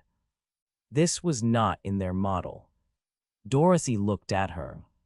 The warrant is void, Locke said. My decision. Not the legal framework's decision. Mine. Dorothy was quiet for a moment, and then she said, the program's assets. The names in the files. Aldrich Coram. Locke held her gaze. The legal network will pursue them, she said. The filing includes everything Solt had and everything in the tower copy. Every asset, every designer, every institutional monitor. The proceedings are going to take years, but they're going to happen. Quorum specifically, Dorothy said. Specifically included, Locke said. Specifically named with full operational documentation. Specifically going to be the subject of proceedings. Dorothy nodded once. Is that sufficient? Locke said. Dorothy thought about sufficient and what it meant, and she thought about the program's clinical language and the profile consistent processing and the successful conclusion, and she thought about what sufficient looked like when the thing you were determining the sufficiency of was not a tactical problem but something else, something that didn't have a clean tactical resolution because it wasn't a tactical problem. It was the shape of your own life seen from outside for the first time. And she thought about whether the legal proceedings and the public files and quorum's name in the nodes was sufficient. Yes, she said. It's sufficient. Locke looked at her and the assessing stillness was doing its thing, reading the yes and the quality of the yes and filing it in whatever category Locke used for things that were true but not complete. And she said, you don't have to mean it completely for it to be the right answer. Dorothy looked at her. That's the most honest thing anyone has said to me on this planet, she said. 10 days, Locke said. On this planet.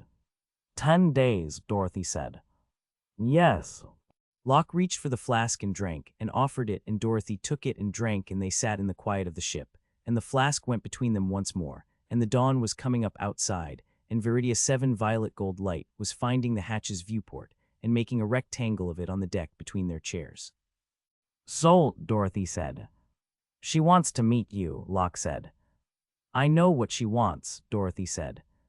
Give me a few more minutes. Locke gave her the minutes without filling them, and Dorothy sat in the medical station with the treated shoulder and the closed jaw scar and the forearm bruising and the knee and the ribs and all the accumulated damage of a planet that had been trying to process her since the first hour, and she thought about what came next. What came next was Solt and the legal network and Thrace's testimony and the proceedings that were going to take years and the damage control operation that was running right now in the sector's media and the counter-narratives and the coordinated push to discredit everything that had been transmitted 6 hours ago. And beyond all of that was the question of what Dorothy Gale did with whatever came after the planet and the tower and the road and the files and the transmission. She did not have an answer to that question, and she did not need an answer to it yet, and she had learned a long time ago that demanding answers to questions before the questions were ready to be answered was a way of getting wrong answers that you then had to live with, and she was done living with wrong answers. She was done with a lot of things. All right, she said. Zolt.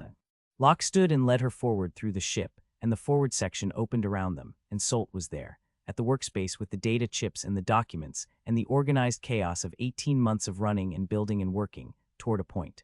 And Solt stood up when Dorothy came through the partition and looked at her with the eyes that had the brightness of someone running on something larger than sleep. Dorothy looked at her. Solt said, "You're the one who." "Yes," Dorothy said. "I am." And Solt looked at her and Dorothy looked at Solt, and the dawn light was coming through the forward viewport in the violet gold of Viridia 7 morning, and outside the planet was doing what it always did, pulsing and humming and processing, and the road was somewhere beyond the forest edge pulsing its warm gold into the morning the way it always pulsed, going northeast and southwest and nowhere else, remembering everyone who had walked it. And Dorothy was inside a ship that was going to leave, and the road's memory of her was the road's business and not hers, and she was done with it, and the road was not done with her, but that also was not her business. She looked at Solt and she said, "Tell me what the legal network needs." And Solt told her. Solt had been talking for 20 minutes about the legal network's filing structure and the provenance chain requirements and the 3 independent authorities and the simultaneous transmissions reception across the sector's public nodes when Dorothy held up one hand and Solt stopped talking. Not because the information wasn't useful. It was useful, and Dorothy had been processing it with the full attention she gave to anything tactically relevant and had been filing it in the correct positions relative to everything else she knew. But Solt had reached a point in the explanation where she was circling back over ground she had already covered, the particular repetition of someone who was nervous and was using information delivery as a way of managing the nervousness, and Dorothy did not need the ground covered twice. "The transmission," Dorothy said. "From the array. You want to know what I transmitted?" Solt looked at her. "I know what you transmitted," she said. "The files. Thrace's complete operational record. 437. That's what Thrace transmitted, Dorothy said. Before the thresh came through the wall. Zolt stopped. Locke, who was standing in the partition between the forward section and the midship corridor with the assessing stillness and the flask in her hand, went very still in a different way, the stillness of someone who had just heard something that was rearranging the information they had been working with. Thrace ran the transmission, Zolt said carefully. The sector-wide broadcast. Both copies simultaneously, the tower copy and my backup from the ship. That was the second transmission, Dorothy said. From the array. The forward section was quiet.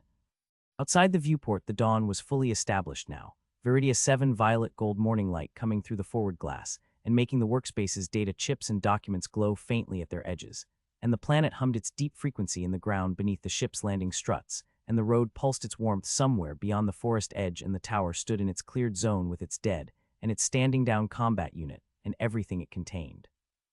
There were 2 transmissions, Locke said from the partition. Yes, Dorothy said. When was the first? Locke said. Before the thresh arrived, Dorothy said. While Thrace was still in the operations room with me. Before I told him to run the files, she paused. I had approximately 40 minutes at the console before the thresh's signal appeared on the biological monitoring display. I used 20 of those minutes learning the system. I used the next 20 making the first transmission. Zolt looked at her. What did you transmit? She said. Dorothy looked at the viewport and the dawn light, and she thought about the operations room and the screens showing the file and the specific quality of sitting with something that was significant and putting it away and picking it back up and looking at it fully and completely and then deciding what to do with it.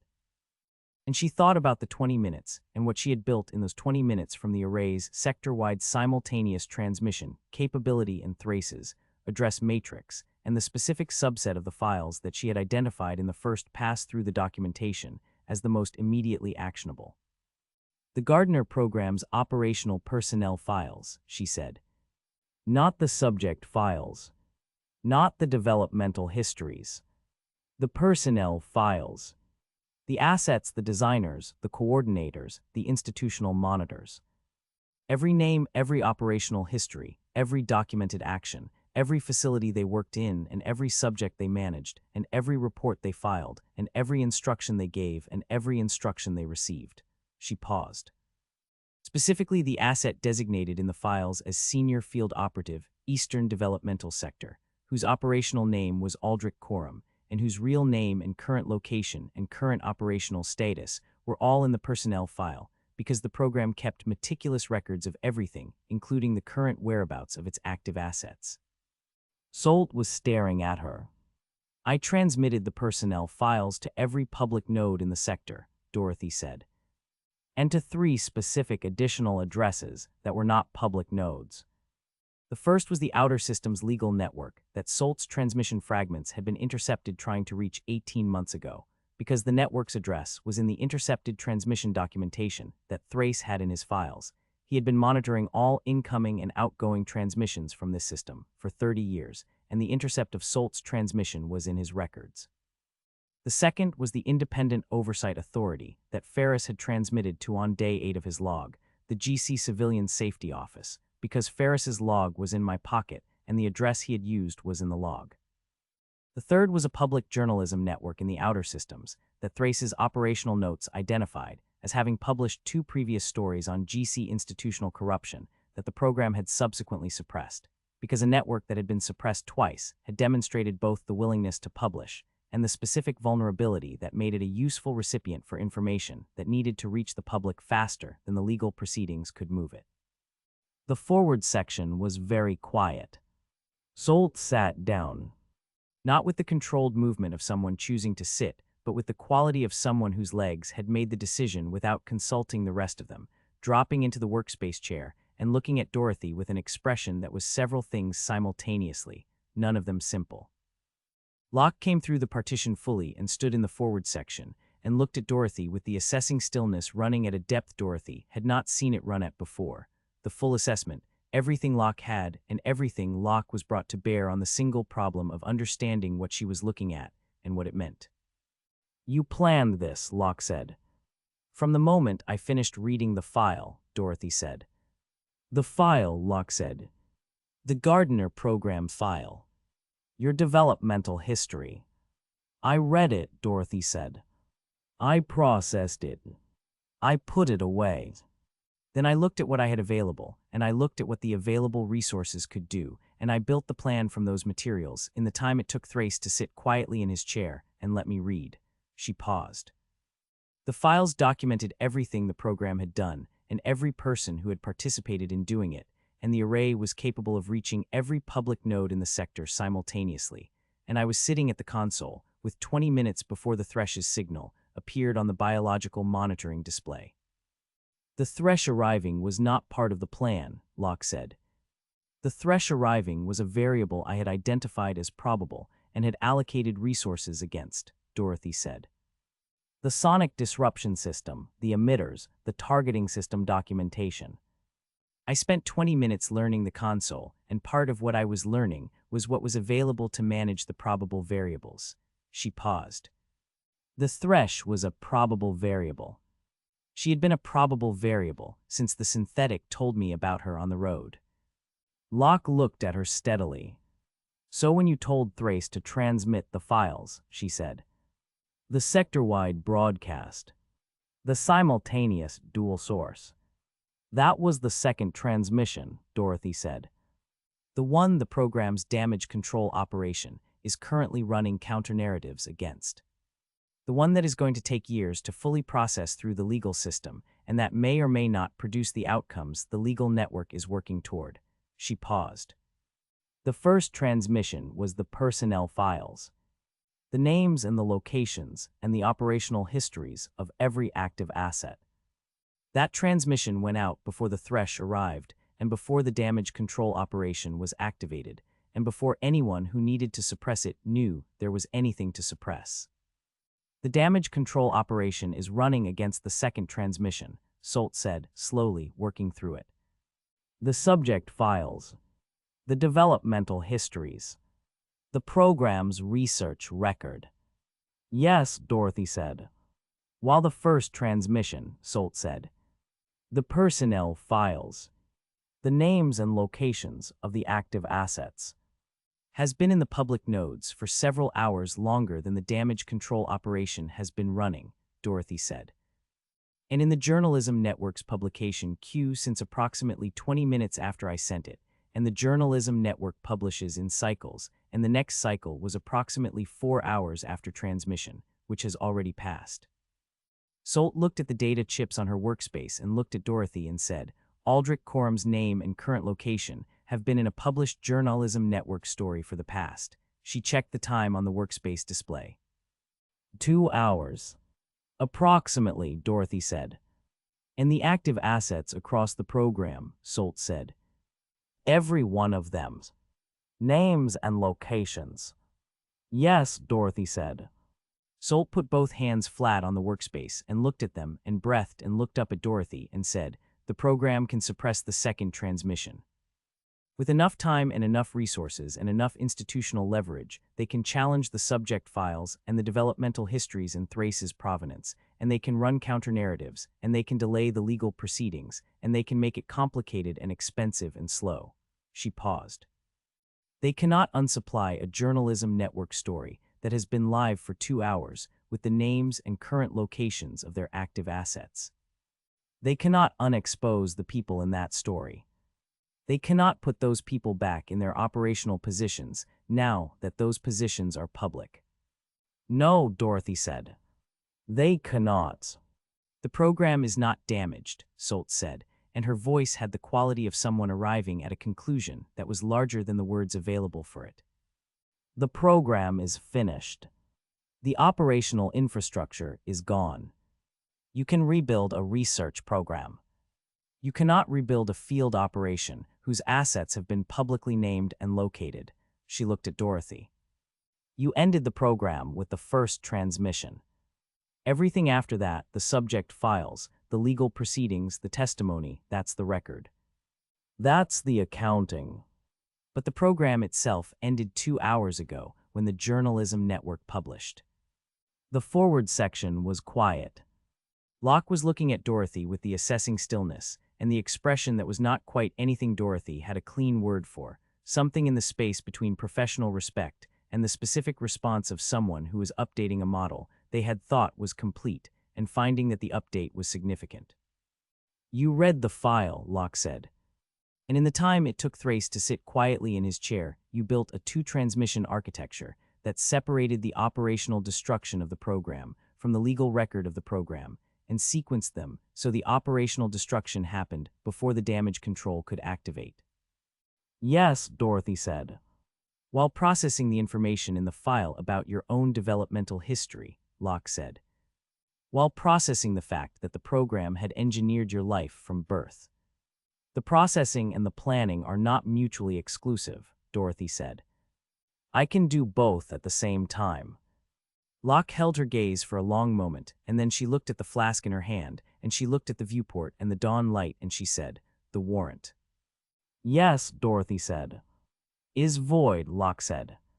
My decision. As I told you in the medical station. You told me in the medical station before you knew about the first transmission, Dorothy said. I want to know if the decision is the same now that you know. Locke looked at her. Why would it be different, she said. Because the first transmission demonstrates a degree of planning and patience that changes the picture of who you're dealing with, Dorothy said. You told me in the medical station the warrant was void because the program treated me as a subject, and you weren't an instrument of that treatment. The first transmission demonstrates that the subject was considerably more aware of the situation than the program understood and was running a counter-operation from inside the facility they thought they were monitoring. You were running a counter-operation from inside Ozymandias, Locke said. I was building toward a counter-operation, Dorothy said. I didn't have the specific materials until I had the file and the array and 20 minutes at the console. But the orientation was there. The awareness that the monitoring was not standard, that the assessments were generating data for something other than their stated purpose, that Rast was an asset, and that at least 2 of the corrections officers were assets, that was there from the first year. Locke looked at her. And you said nothing, she said. Saying something would have told them what I knew, and what I knew was the only advantage I had, Dorothy said. I held it until I had something to do with it. You held it for 3 years, Locke said. Yes, Dorothy said. While being monitored continuously by assets who believed they were monitoring a subject who was unaware of the monitoring, Locke said. Yes, Dorothy said. Locke was quiet for a long moment, and the assessing stillness was doing its deepest work, and Dorothy let it do the work and waited. And the dawn light moved through the forward viewport, and the planet hummed outside, and Solt sat at her workspace with her hands flat on the surface looking at Dorothy, with the brightness in her eyes at an intensity that had moved beyond not sleeping into something else. The warrant is void, Locke said. The decision is the same. For all the reasons I gave you in the medical station, and for the additional reason that I am not going to collect a warrant on someone who had the program identified and was building toward this from inside Ozymandias. Which means the program spent 3 years monitoring a counter-operation they didn't know was a counter-operation and generating data they thought was profile-consistent processing, and that was actually someone taking inventory of everything available and waiting for the right moment to use it. She paused. The program's highest fidelity outcome, Locke said, spent 3 years in the facility they put her in learning everything she needed to know to dismantle them, and then crashed on a planet nobody could find and walked across it for 10 days and dismantled them. She looked at Dorothy. That is not a warrant collection. That is something I am not going to put my name on the wrong side of. Dorothy looked at her. The warrant is void, Dorothy said. The warrant is void, Locke confirmed. Zolt exhaled.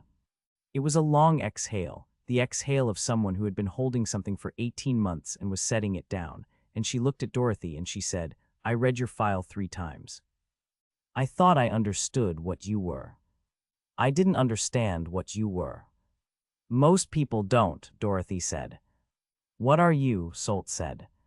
Dorothy looked at the viewport and the violet gold dawn of Viridia 7, and she thought about the program's answer to that question, which was a profile, a developmental outcome, a successful conclusion, and she thought about her own answer to it, which was simpler and more accurate, and had been true since she was 9 years old before anyone had engineered anything about it.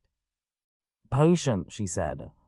Solt looked at her and nodded slowly, the brightness in her eyes at a level that had passed through not sleeping and arrived somewhere else entirely, somewhere in the territory of having spent 18 months working toward a point and having the point arrive, and finding that the arrival was larger than the working toward had prepared her for. The legal proceedings, Dorothy said. What do you need from me specifically? Solt straightened in the workspace chair and pulled a data chip from the organized chaos of her workspace and said, your testimony about the contents of the file as you read it in the operations room. Your account of the transmission architecture and the sequencing and the specific addresses. Your identification of the personnel files as the primary transmission and the developmental histories as the secondary. She paused. And whatever you're willing to give about the developmental history itself. Your account of your own life as you lived it, against the program's account of your life as they managed it. Dorothy thought about that. She thought about giving an account of her own life as she had lived it to a legal network that was going to use it in proceedings against the people who had managed it, and she thought about what that meant and what it cost and whether the cost was acceptable. Yes, she said. Solt looked at her. All of it, she said. You'll give all of it. I'll give what's useful, Dorothy said. Everything that's useful I'll give. Solt looked at the data chip in her hand and looked at Dorothy and said, quietly, Ren. Dorothy looked at her. Ferris's daughter, Solt said. She's 16 now. I've been in contact with her mother, Solene, through the legal network. They know about the files. They know what Ferris did and why and what it cost him. She paused. Ren wants to know what happened to her father. Not the official account, she has that. The GC notation of a transport officer lost in a vessel incident, she has that. She wants to know what actually happened. Dorothy thought about Ferris and the recorder and the 11 entries, and the 12th that was never made, and she thought about a man who had gone back to a tower because of a principle, and she thought about what actually happened, and whether actually happened was something a 16-year-old girl needed to hear in its complete form. He went back, Dorothy said. To the tower. He had left through the northwest gap, and he had a clear path to the forest, and he went back because he thought the right thing to do was more important than the safe thing to do. She paused. He told Thrace to transmit the files. Thrace didn't do it immediately. A GC intelligence operative arrived at the tower 6 months later, and Ferris was still there, waiting for Thrace to make the decision, and the operative found him. She paused. He died because he stayed when he could have left. He stayed because he thought the files mattered more than leaving. Solt was quiet. He was right, Dorothy said. The files did matter. It just took 8 more years and a different set of circumstances for the mattering to happen. Solt looked at her and said, I'll tell her. Tell her he was right, Dorothy said. That's the part that matters. The forward section was quiet, and the dawn was full outside the viewport, and Viridia 7 was doing what it always did, and Dorothy sat in the chair across from Solt's workspace and thought about what came next and thought about the proceedings, and the testimony in Quorum's name in the Journalism Network story, and 437 developmental histories in the public nodes, and the program's active assets named and located and exposed. And she thought about what sufficient meant and whether this was it. She thought it was close. She thought it was the closest she was going to get to it, and that the closest she was going to get was close enough. And close enough was what she had been working with since she was 9 years old, close enough being the practical application of the understanding that perfect outcomes were not available in the situations she generally found herself in, and that close enough was therefore the correct target. Outside the viewport, something moved at the forest edge. Dorothy saw it before Locke did, the movement in the undergrowth at the cleared zone's western boundary, the bioluminescent plants brightening in the pattern that meant something was moving through them toward the cleared zone, and she was on her feet and through the partition and past the medical station, and at the hatch before Locke had fully registered what she had seen. She opened the hatch and went down the ramp with the combat blade in her hand and the carbine in her other hand with its 10% charge that she had been carrying since the main's territory, and that she had not been able to resupply because resupply required a source and there had been no source, and she reached the bottom of the ramp and looked at the forest edge. Two of the Thresh's retinue members who had come through the wall gap and survived the emitter discharge and the deterrence, and had been in the tower's compound when Dorothy had been in the corridor with the Thresh, and had subsequently been somewhere in the tower or the compound in the aftermath of everything that had followed, and they were at the forest edge with the organic lances in the energy discharge configuration, the sensory clusters contracted to their directed points. And they were looking at Dorothy at the bottom of the ramp, with the compound eyes carrying the specific signal of people who had lost the thing they served, and were deciding what that meant for what they did next. Dorothy looked at them. One of them said something in the tonal language, a short sequence, and Dorothy did not have enough of the language to translate it precisely, but she had enough to read the register of it, and the register was not a threat, it was a question, the tonal equivalent of what now. The question of people who had come to the edge of the forest, because the forest was where they were from, and the cleared zone was where the thing that had happened, and the question was whether the thing that had happened changed what they were supposed to do, or whether they were supposed to do what they had always done. Dorothy thought about the legal network and the proceedings and the testimony and Solt's data chip and what came after all of those things, and she thought about two surviving members of the Thresh's retinue at the forest edge with organic lances in the discharge configuration, and she thought about variables and which ones were manageable and which ones were not and what the difference cost. She thought about the old one in the Munchkin settlement with the amber eyes and the careful words and the thin careful people who were alive and managing after 30 years of the architect and the harrow and the thresh. And she thought about what two armed surviving members of a dead power's retinue on the forest edge meant to the settlements on the road when Dorothy was gone and Glinda was managing the tower and the response vessels were coming. She covered the distance between the ramp and the forest edge in the time available, and the time available was sufficient, and the combat blade was sufficient, and the 10% on the carbine she did not spend because the carbine was for the tower, and what was in the tower, and what was in the tower was finished, and the blade was what the forest edge required. The first one went down before the discharge configuration could fully activate, the contracted sensory cluster releasing its pulse into the ground as the body fell rather than at Dorothy, the pulse hitting the soil and the crystal road material in the compound path brightening briefly in response to the energy discharge, the way it brightened in response to blood chemistry, the road doing its continuous inventory. And Dorothy was already moving to the second one, which had the lance up in the cluster at its directed point, and was going to discharge, and Dorothy moved inside the discharge angle, and the pulse went past her left shoulder, and she felt the heat of it across the left side of her face, and she drove the blade in, and the second one went down. She stood at the forest edge with the two bodies in the bioluminescent undergrowth, and the blade in her hand, and the dawn light coming through the canopy in its filtered violet gold, and the planet processing what had just happened into its root network the way it processed everything, patient and thorough, and without judgment. The bioluminescent plants brightening in the spreading patterns of blood chemistry, absorbed, and then fading as the biology distributed the compound through the network, and the plants returned to their ambient pulse. Dorothy cleaned the blade and sheathed it and went back up the ramp. Locke was at the hatch. She looked at Dorothy and looked past her at the forest edge and looked at Dorothy again and said nothing. Variables, Dorothy said, and went back through the ship to the forward section and sat down across from Solt's workspace and looked at Solt and said, the testimony. What format does the legal network need it in? Solt looked at her and looked at the hatch and looked at her again and said, written declaration, witnessed, with a biometric authentication that the network's secure recording system can verify against the GC intake profile from Ozymandias. Then let's start, Dorothy said. Solt pulled up the recording system, and Dorothy looked at the viewport and the violet gold dawn of Viridia 7, and she thought about the testimony and what it required of her, and she thought that what it required was the same thing everything required, which was clarity and completeness, and the willingness to look at everything directly without the revision that made hard things easier to say but less true in the saying. She had always been willing to do that.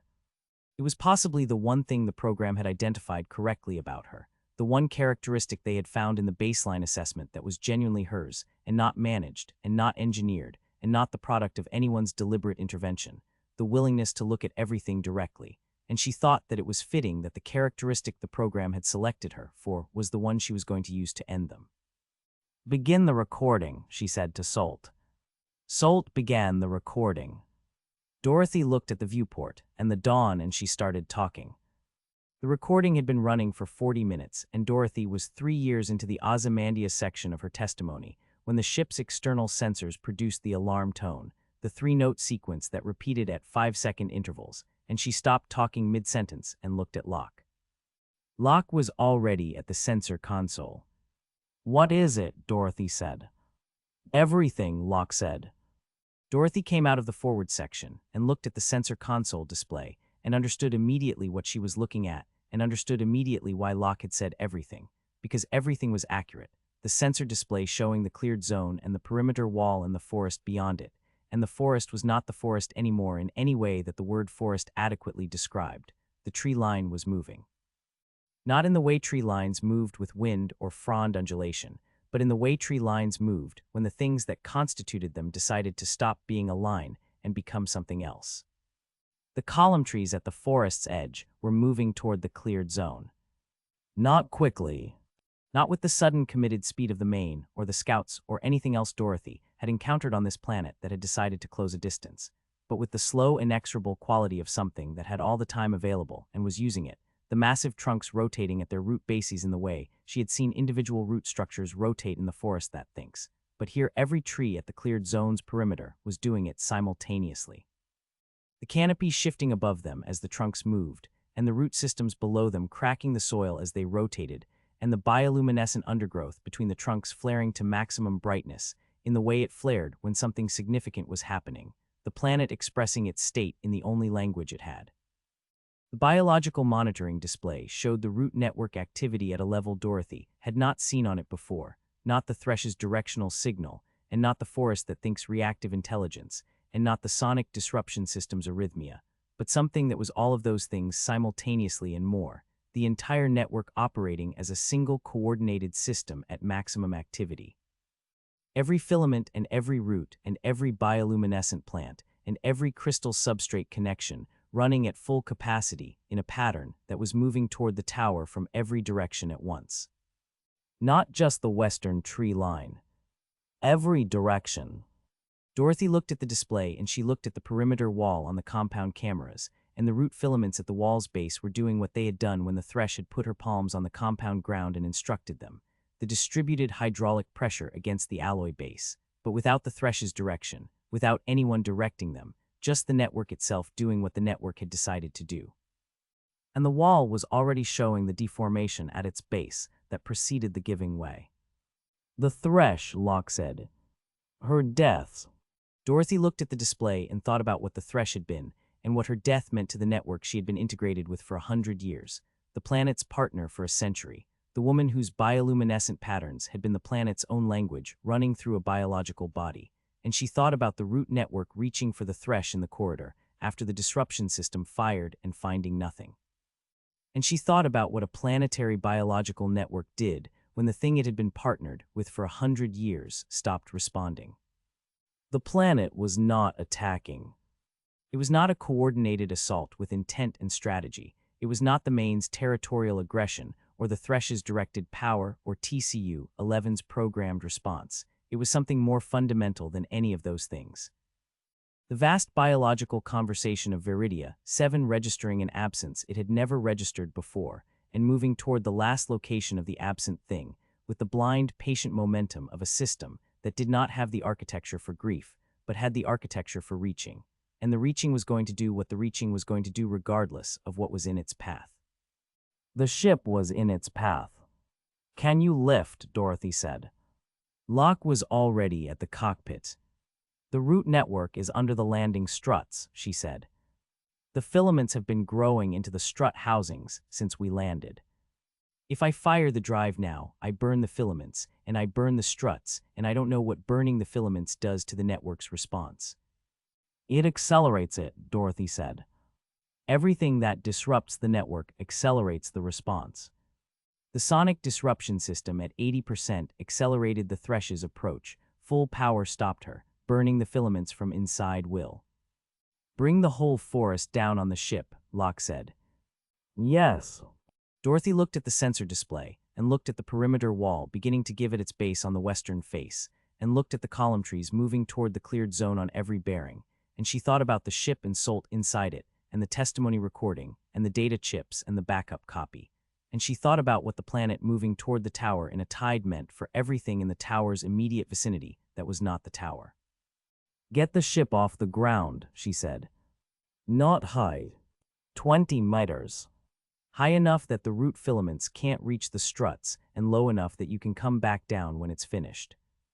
When it's finished, Locke said. You don't know when it's finished. Hover at 20 meters, Dorothy said. When I'm on the road, signal me with the running lights. 3 flashes. I'll find a position where you can come down. Locke turned from the cockpit and looked at her. You're going out there, she said. The tower has the sonic disruption system, Dorothy said.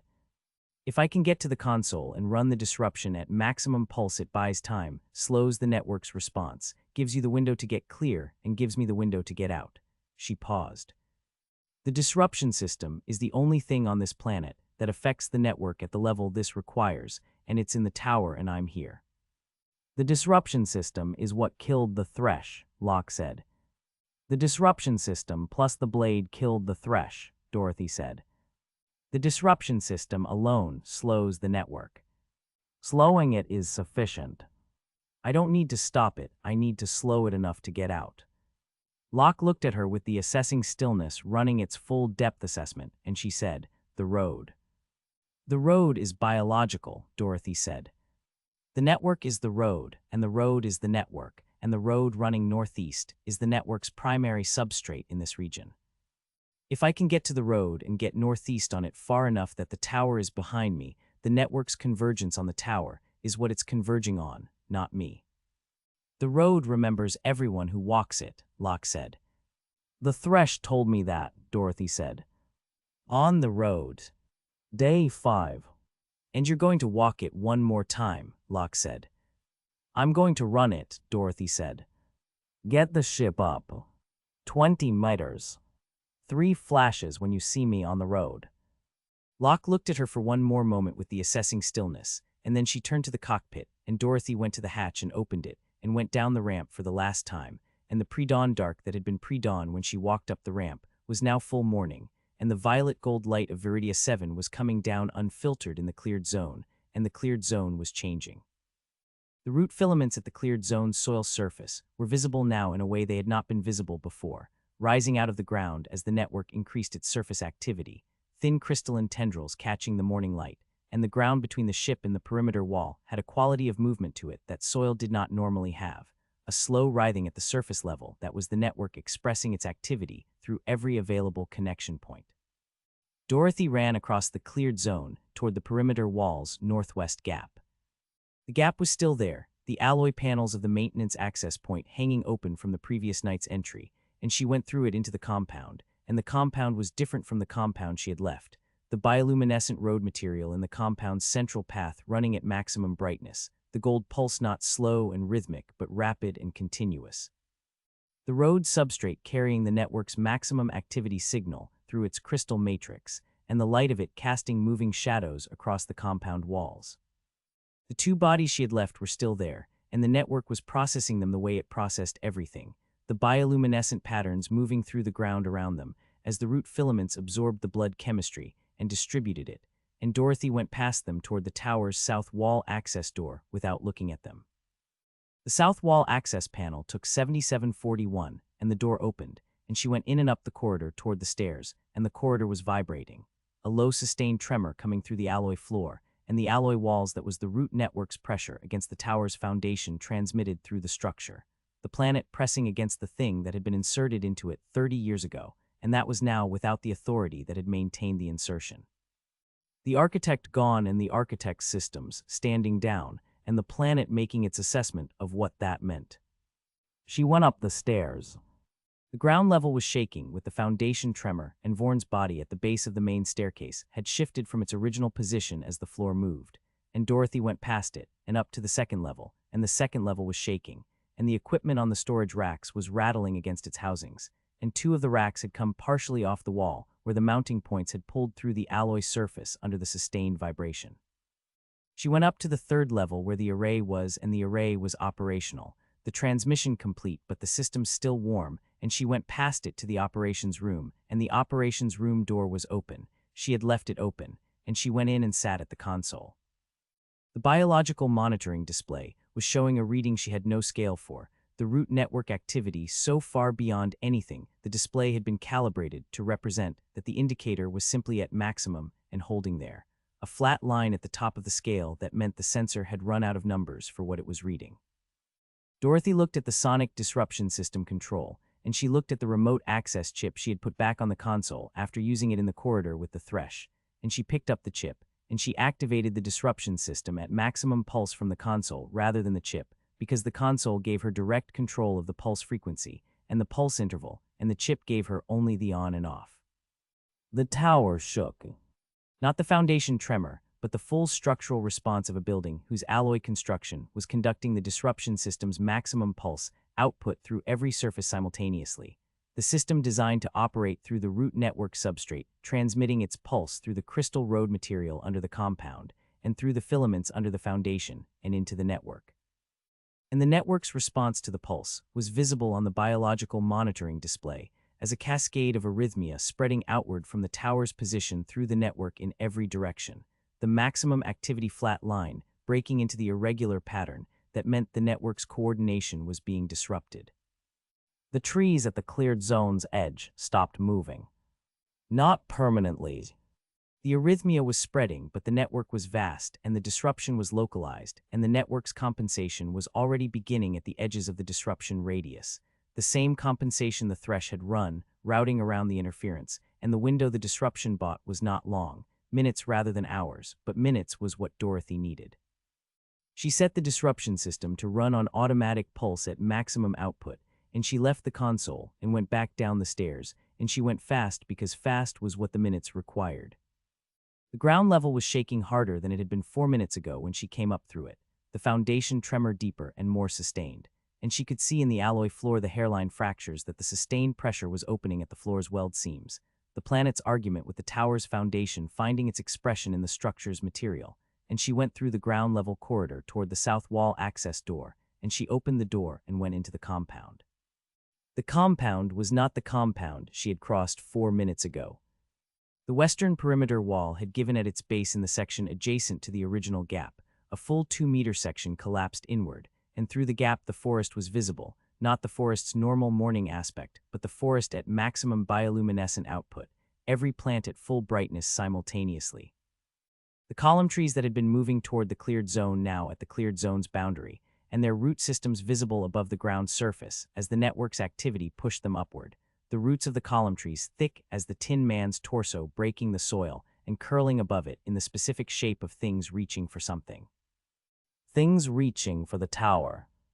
Dorothy crossed the compound toward the northwest gap in the perimeter wall, and she crossed it at a run, and the compound ground was moving under her feet, the network's surface activity generating a slow undulation in the soil that made the footing uncertain, and she adjusted for the uncertainty the way she adjusted for all uncertain footing, with her weight low and her stride shortened, and her eyes on the ground ahead rather than the perimeter gap.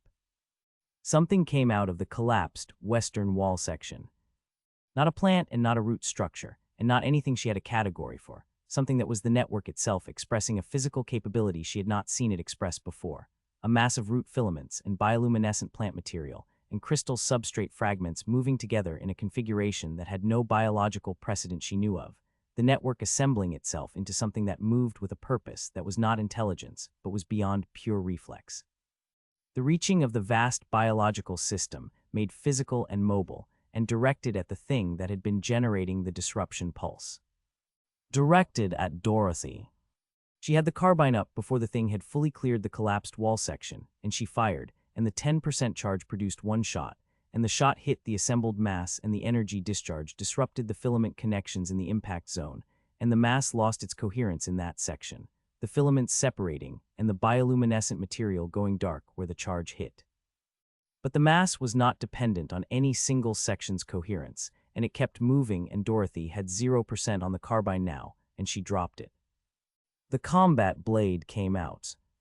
She drove it into the mass at the point where the filament density was highest, the point that functioned as the mass's locomotion center, and the blade disrupted the connections there, and the mass lost its directional coherence and began moving in the random reaching pattern of the network without specific direction, and Dorothy went around it toward the northwest gap, and the gap was still open, and she went through it. The cleared zone was transformed. The root filaments that had been visible at soil surface when she crossed it the first time were now above surface in a carpet that covered the cleared zone's ground completely, the crystalline tendrils interlocking at ankle height across the entire space between the perimeter wall and the forest edge. And the forest edge was no longer at the forest edge. The column trees had reached the cleared zone's boundary, and their canopies were overhead now. The bioluminescent maximum output plants, casting their extraordinary, combined light down into the cleared zone, and making it as bright as midday in a quality of light that had nothing to do with the sun. Above her at 20 meters, Locke's ship was hovering with the precise controlled output of good piloting, maintaining altitude against the ground effect of the root filaments, the drive wash keeping the filament carpet below it pressed flat, and Dorothy looked up at it and kept running. The filament carpet was not static. It was the network's surface expression, and the network was at maximum activity, and the filaments were moving, the reaching, undulating motion of things growing at accelerated speed, and running through them was running through a field of obstacles that were growing into new configurations faster than she could track them, and she adjusted her route continuously as the carpet shifted. Reading the density patterns the way she had read the forest's bioluminescent announcement wave and the thrush's root network signal on the biological monitoring display, looking for the low-density paths between the high-density masses. Something closed around her left ankle. A filament cluster thicker than the carpet's general density, a knot of root material that had grown into a loop, and the loop had closed on her ankle with the slow, sustained force of something that did not need to be fast because it had all the time available, and Dorothy went down on her right knee on the filament carpet, and the carpet was not soft. The crystal substrate fragments in it were sharp, and her right knee found several of them, and she felt them through the coverall fabric, and she cut the filament cluster with the blade in 3 rapid strikes that opened the loop and freed the ankle, and she was back on her feet in the time the loop took to begin regrowing. She kept running. The northwest gap was behind her, and the road was ahead, the yellow crystal pulse of it visible through the filament carpet at the cleared zone's northeast edge, where the road crossed from the forest into the cleared zone and continued northeast toward the forest on the other side, and Dorothy ran toward it, and the filament carpet thickened as she approached the road, because the road was the network's primary substrate in this region, and the network's activity was highest at its primary substrate. She hit the road's surface at a run and kept running. The road under her boots was not the road she had been walking for 10 days. The warm, steady gold pulse was still present, but underneath it, and overlaid with the maximum activity signal that the network was running through every substrate simultaneously, and the road's surface was hot, not the comfortable warmth of the biological pulse, but the heat of a system running at maximum output, and the crystal surface was bright. The gold light intense enough that she was running in a column of warm gold bioluminescence that lit the road ahead of her and the forest on both sides.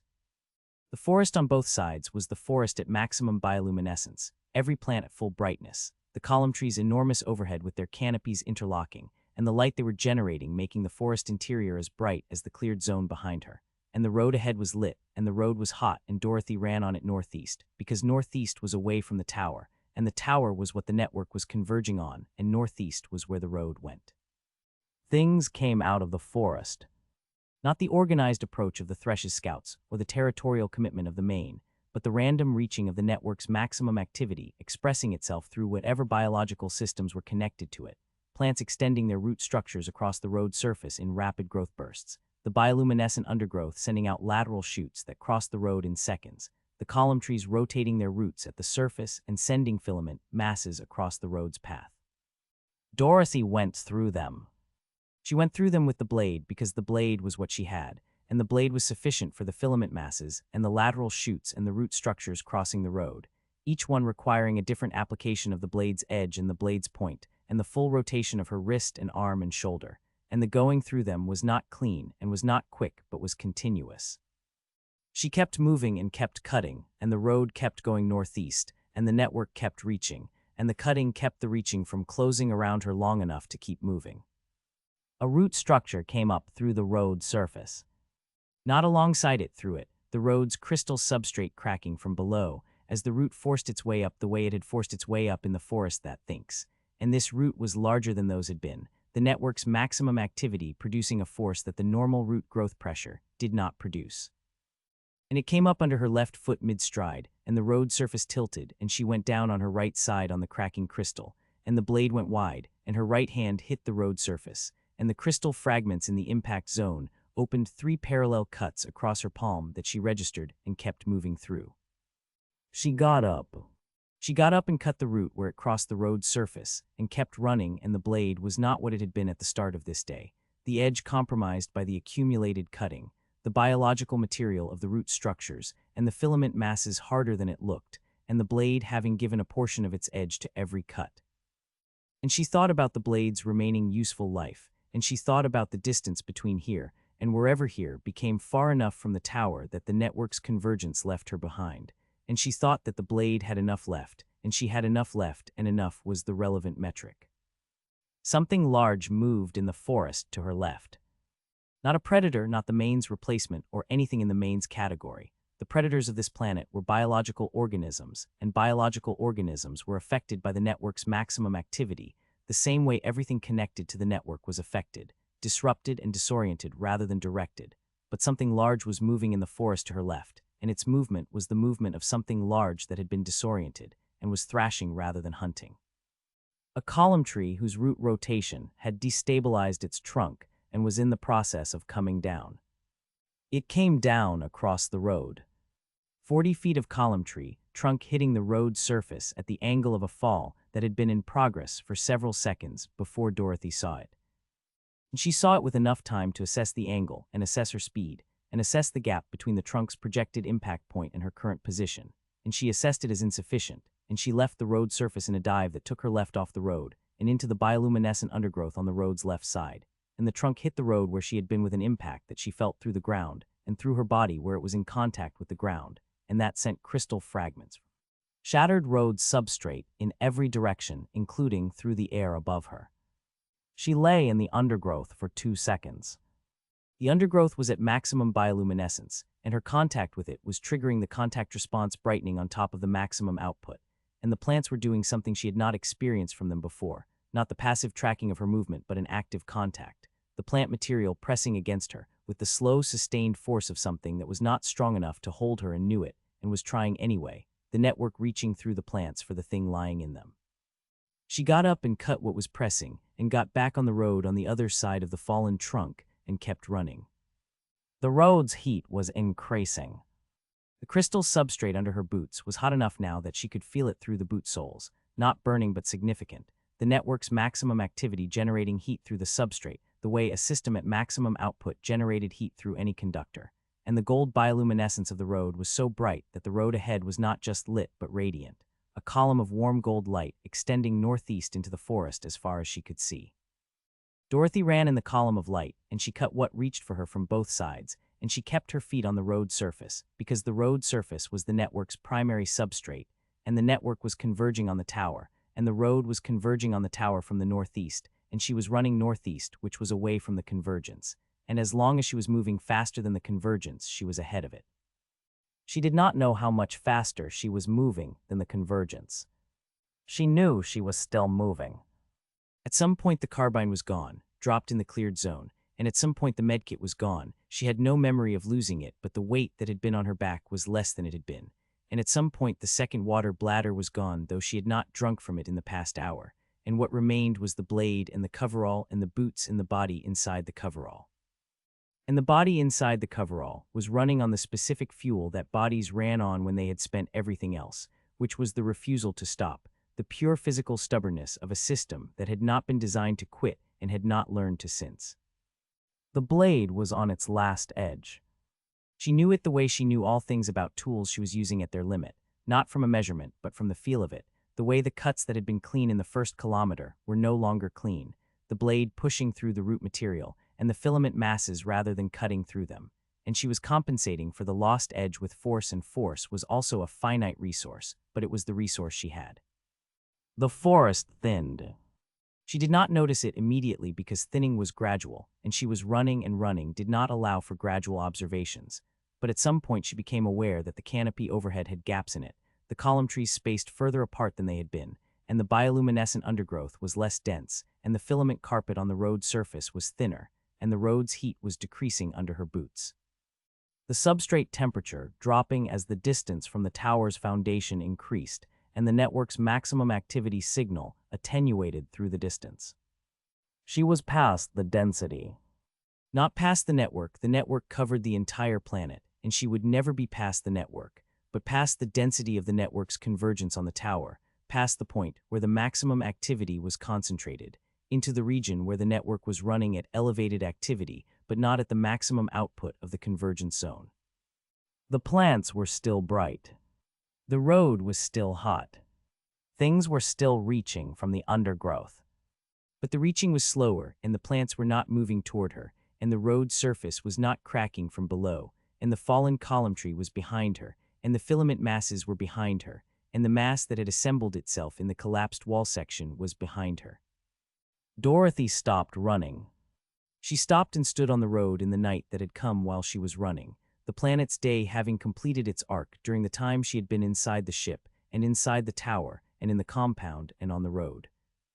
And the night was around her with the bioluminescent plants at their elevated activity level, providing more light than their normal nighttime ambient, and the road pulsing its warm gold under her feet at a temperature that was high, but no longer the burning output of the convergence zone's maximum activity.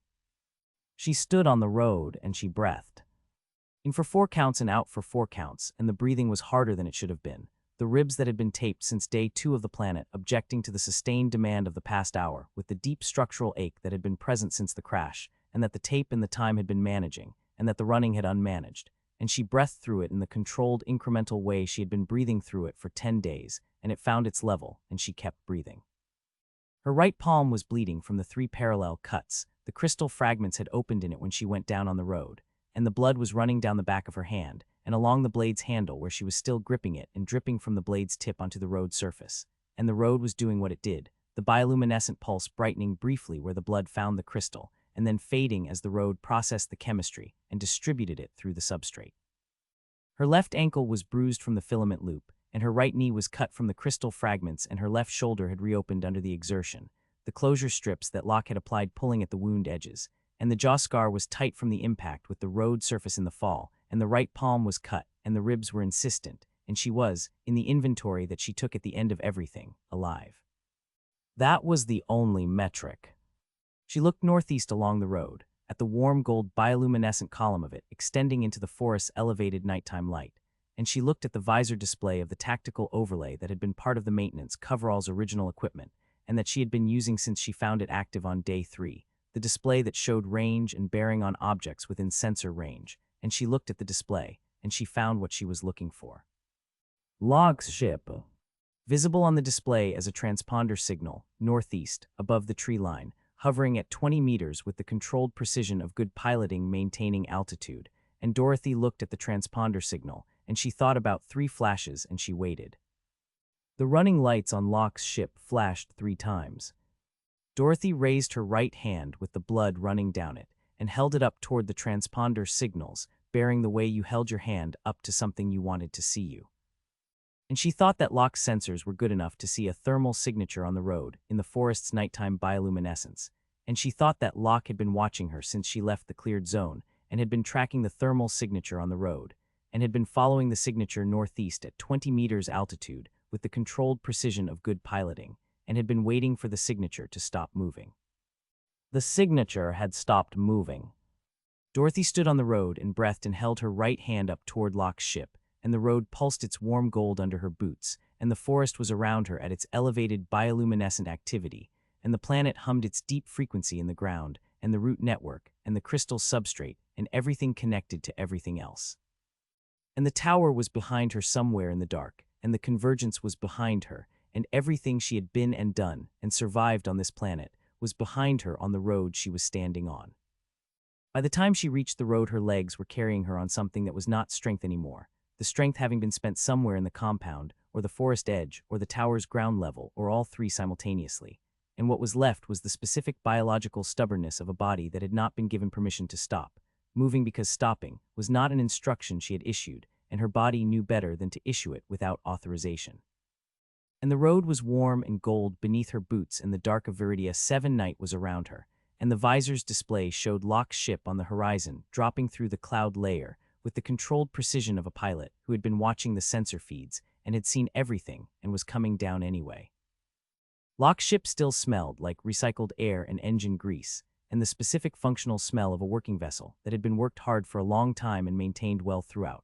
And Dorothy sat on the examination surface in the medical station and let Locke work on the ribs without comment, the compression bandage going on in the methodical sequence of someone who had done field medicine enough times that the sequence was automatic and didn't require conversation to execute correctly.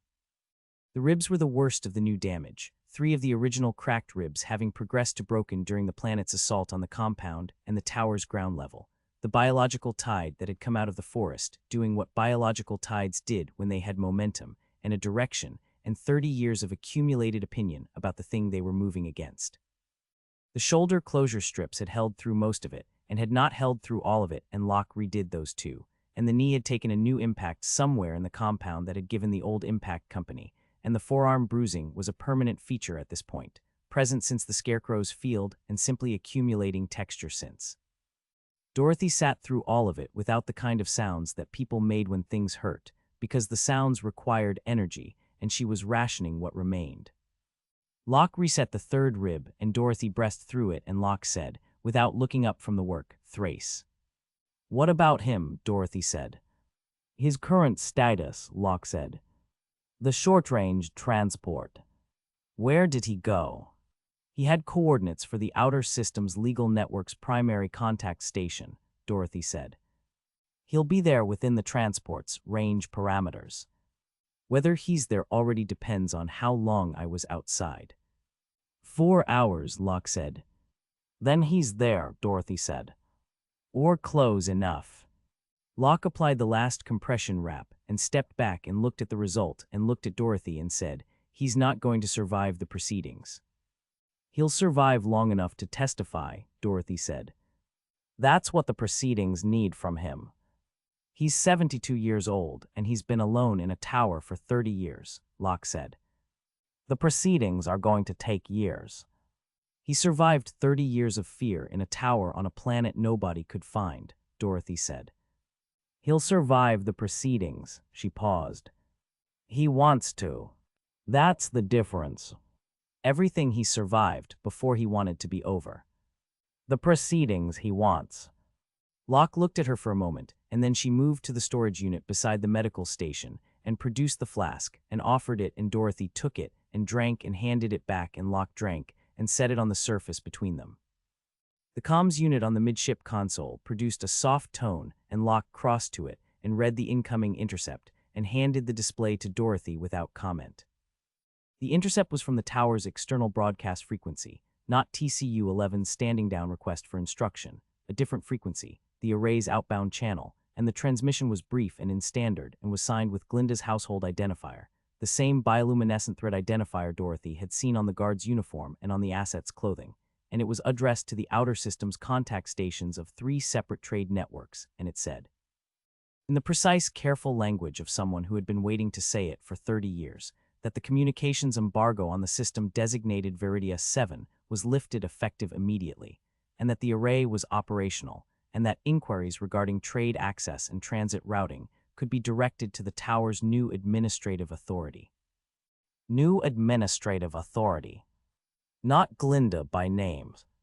Administrative authority. The language of someone who understood that naming herself too quickly produced the kind of scrutiny she was not yet ready for, and that administrative authority produced the same practical outcome without the scrutiny. Dorothy read it and handed the display back to Locke, and said nothing about it, and Locke said nothing about it, and the comms unit produced another soft tone, and this one was Solt from the forward section, saying that the legal network had confirmed receipt of Dorothy's testimony, and that the authentication had verified, and that the filing was proceeding. Good, Dorothy said, to no one in particular. Locke sat in the chair across from the examination surface and looked at Dorothy with the assessing stillness and said, outside. The 4 hours. What happened? Dorothy looked at the viewport in the medical station. the small rectangle of Viridia 7 night showing the bioluminescent undergrowth at the cleared zone's edge pulsing its blue-green rhythm in the dark. And she thought about the 4 hours and what they had contained, and she thought about how to describe what they had contained to someone who had been watching on the sensor feeds and had seen the shape of it but not the interior of it. The planet made a decision, she said. About you, Locke said. About the situation, Dorothy said. I was the situation.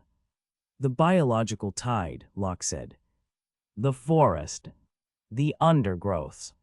The things from the dark. Everything that had been watching since day one, Dorothy said. It came. Not organized. Not tactical. More like a pressure, a direction, the whole biological system of the planet moving toward a point the way water moves toward a drain, and I was at the point. She paused. The planet had processed everything that happened in 10 days through the root network.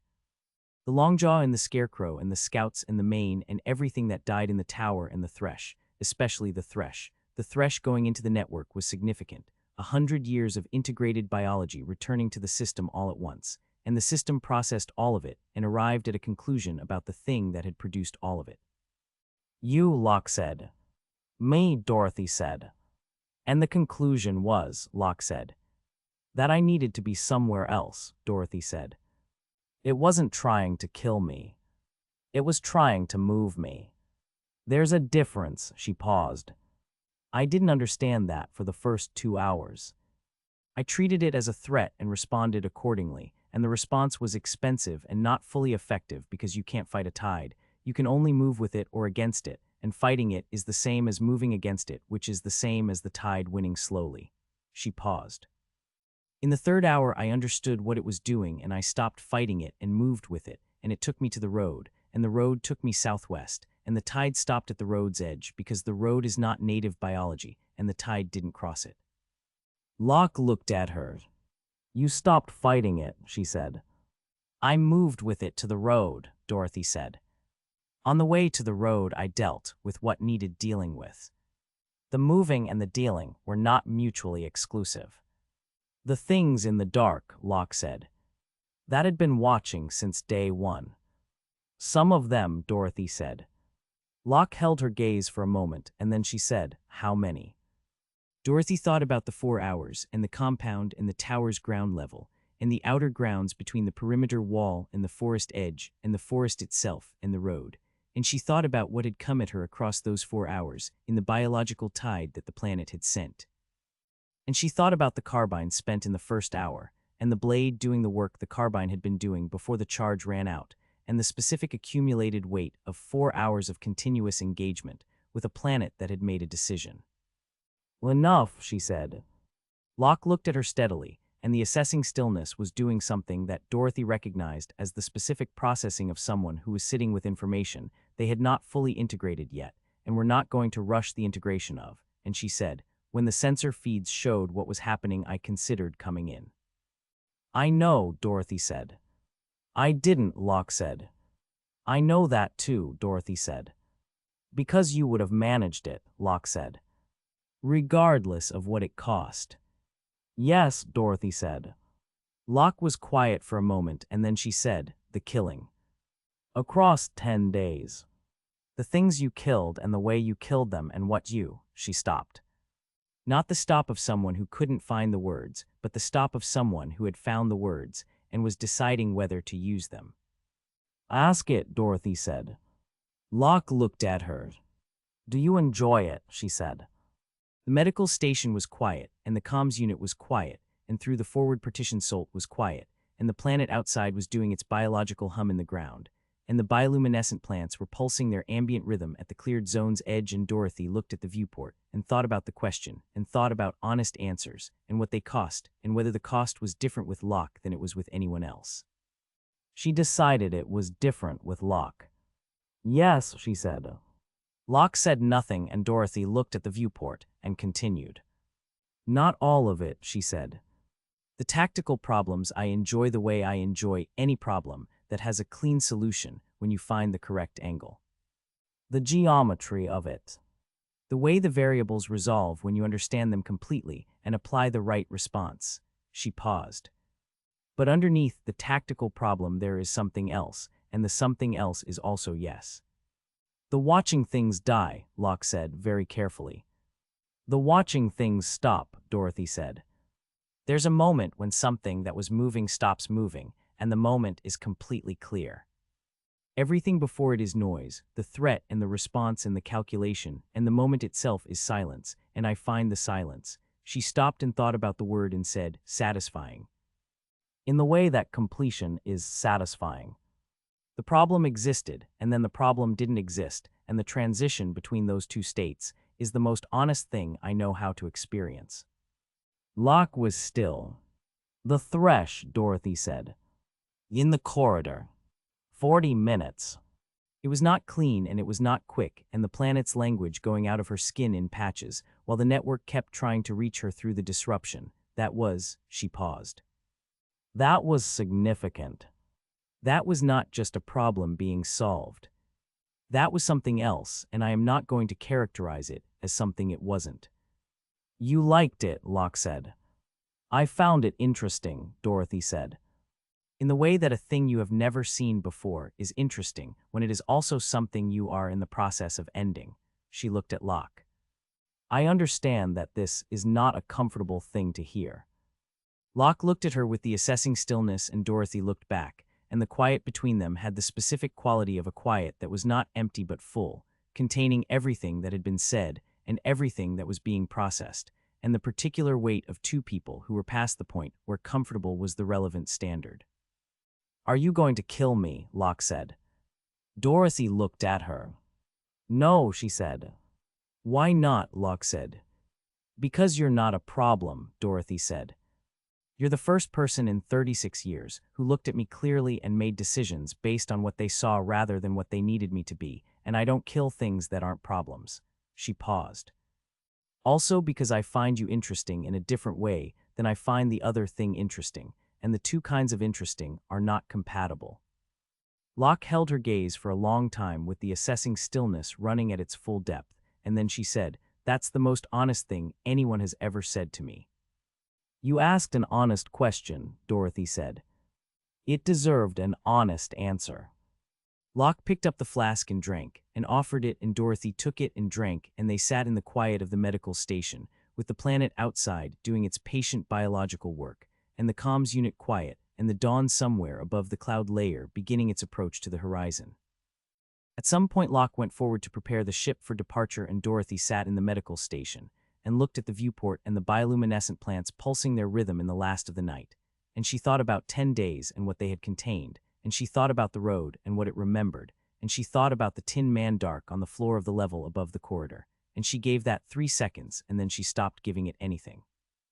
The drive cycled up with the clean efficiency of a well-maintained system, and the landing struts retracted, and the ship lifted from the cleared zone, and the tower fell away below them, the alloy surface catching the first pre-dawn light in its hard manufactured gleam, and the perimeter wall fell away, and the forest spread in every direction beneath them, the column tree canopy unbroken, and the road visible as a yellow crystal line running southwest to northeast through it, warm and golden and pulsing. The same slow rhythm it had been pulsing since she first stepped onto it on day 3, going northeast the way it always went, patient and biological, and completely indifferent to what had walked on it, or what it had seen, or what it remembered. Dorothy watched it through the viewport as the altitude increased, and the road became thinner, and the forest became a texture, and the texture became a surface, and the surface became a sphere, violet and luminous, the bioluminescent output of the planet's biology visible even from orbit as a faint blue-green shimmer at the atmospheric edges, the planet still pulsing, still humming. Still processing everything into its root network, with the patient thoroughness of something that had been doing it for a very long time, and was going to keep doing it long after the specific disruption of 10 days had been fully absorbed and distributed, and was indistinguishable from everything else the planet had ever known. She looked at the sphere, and she looked at the yellow road still visible at this altitude, a thin warm line through the violet green of the forest surface, still pulsing, still going northeast, still going nowhere she had ever been going to stay. Locke said from the cockpit, "We're clear. Setting course." Dorothy looked at the road one more time. Then she turned away from the viewport, and she did not look back, and the drive engaged, and Viridia 7 fell away behind them into the dark between stars, and the road pulsed its warm gold into the empty air above it and kept going northeast the way it always had, and this time there was nothing on it to remember. Goodbye, yellow brick road.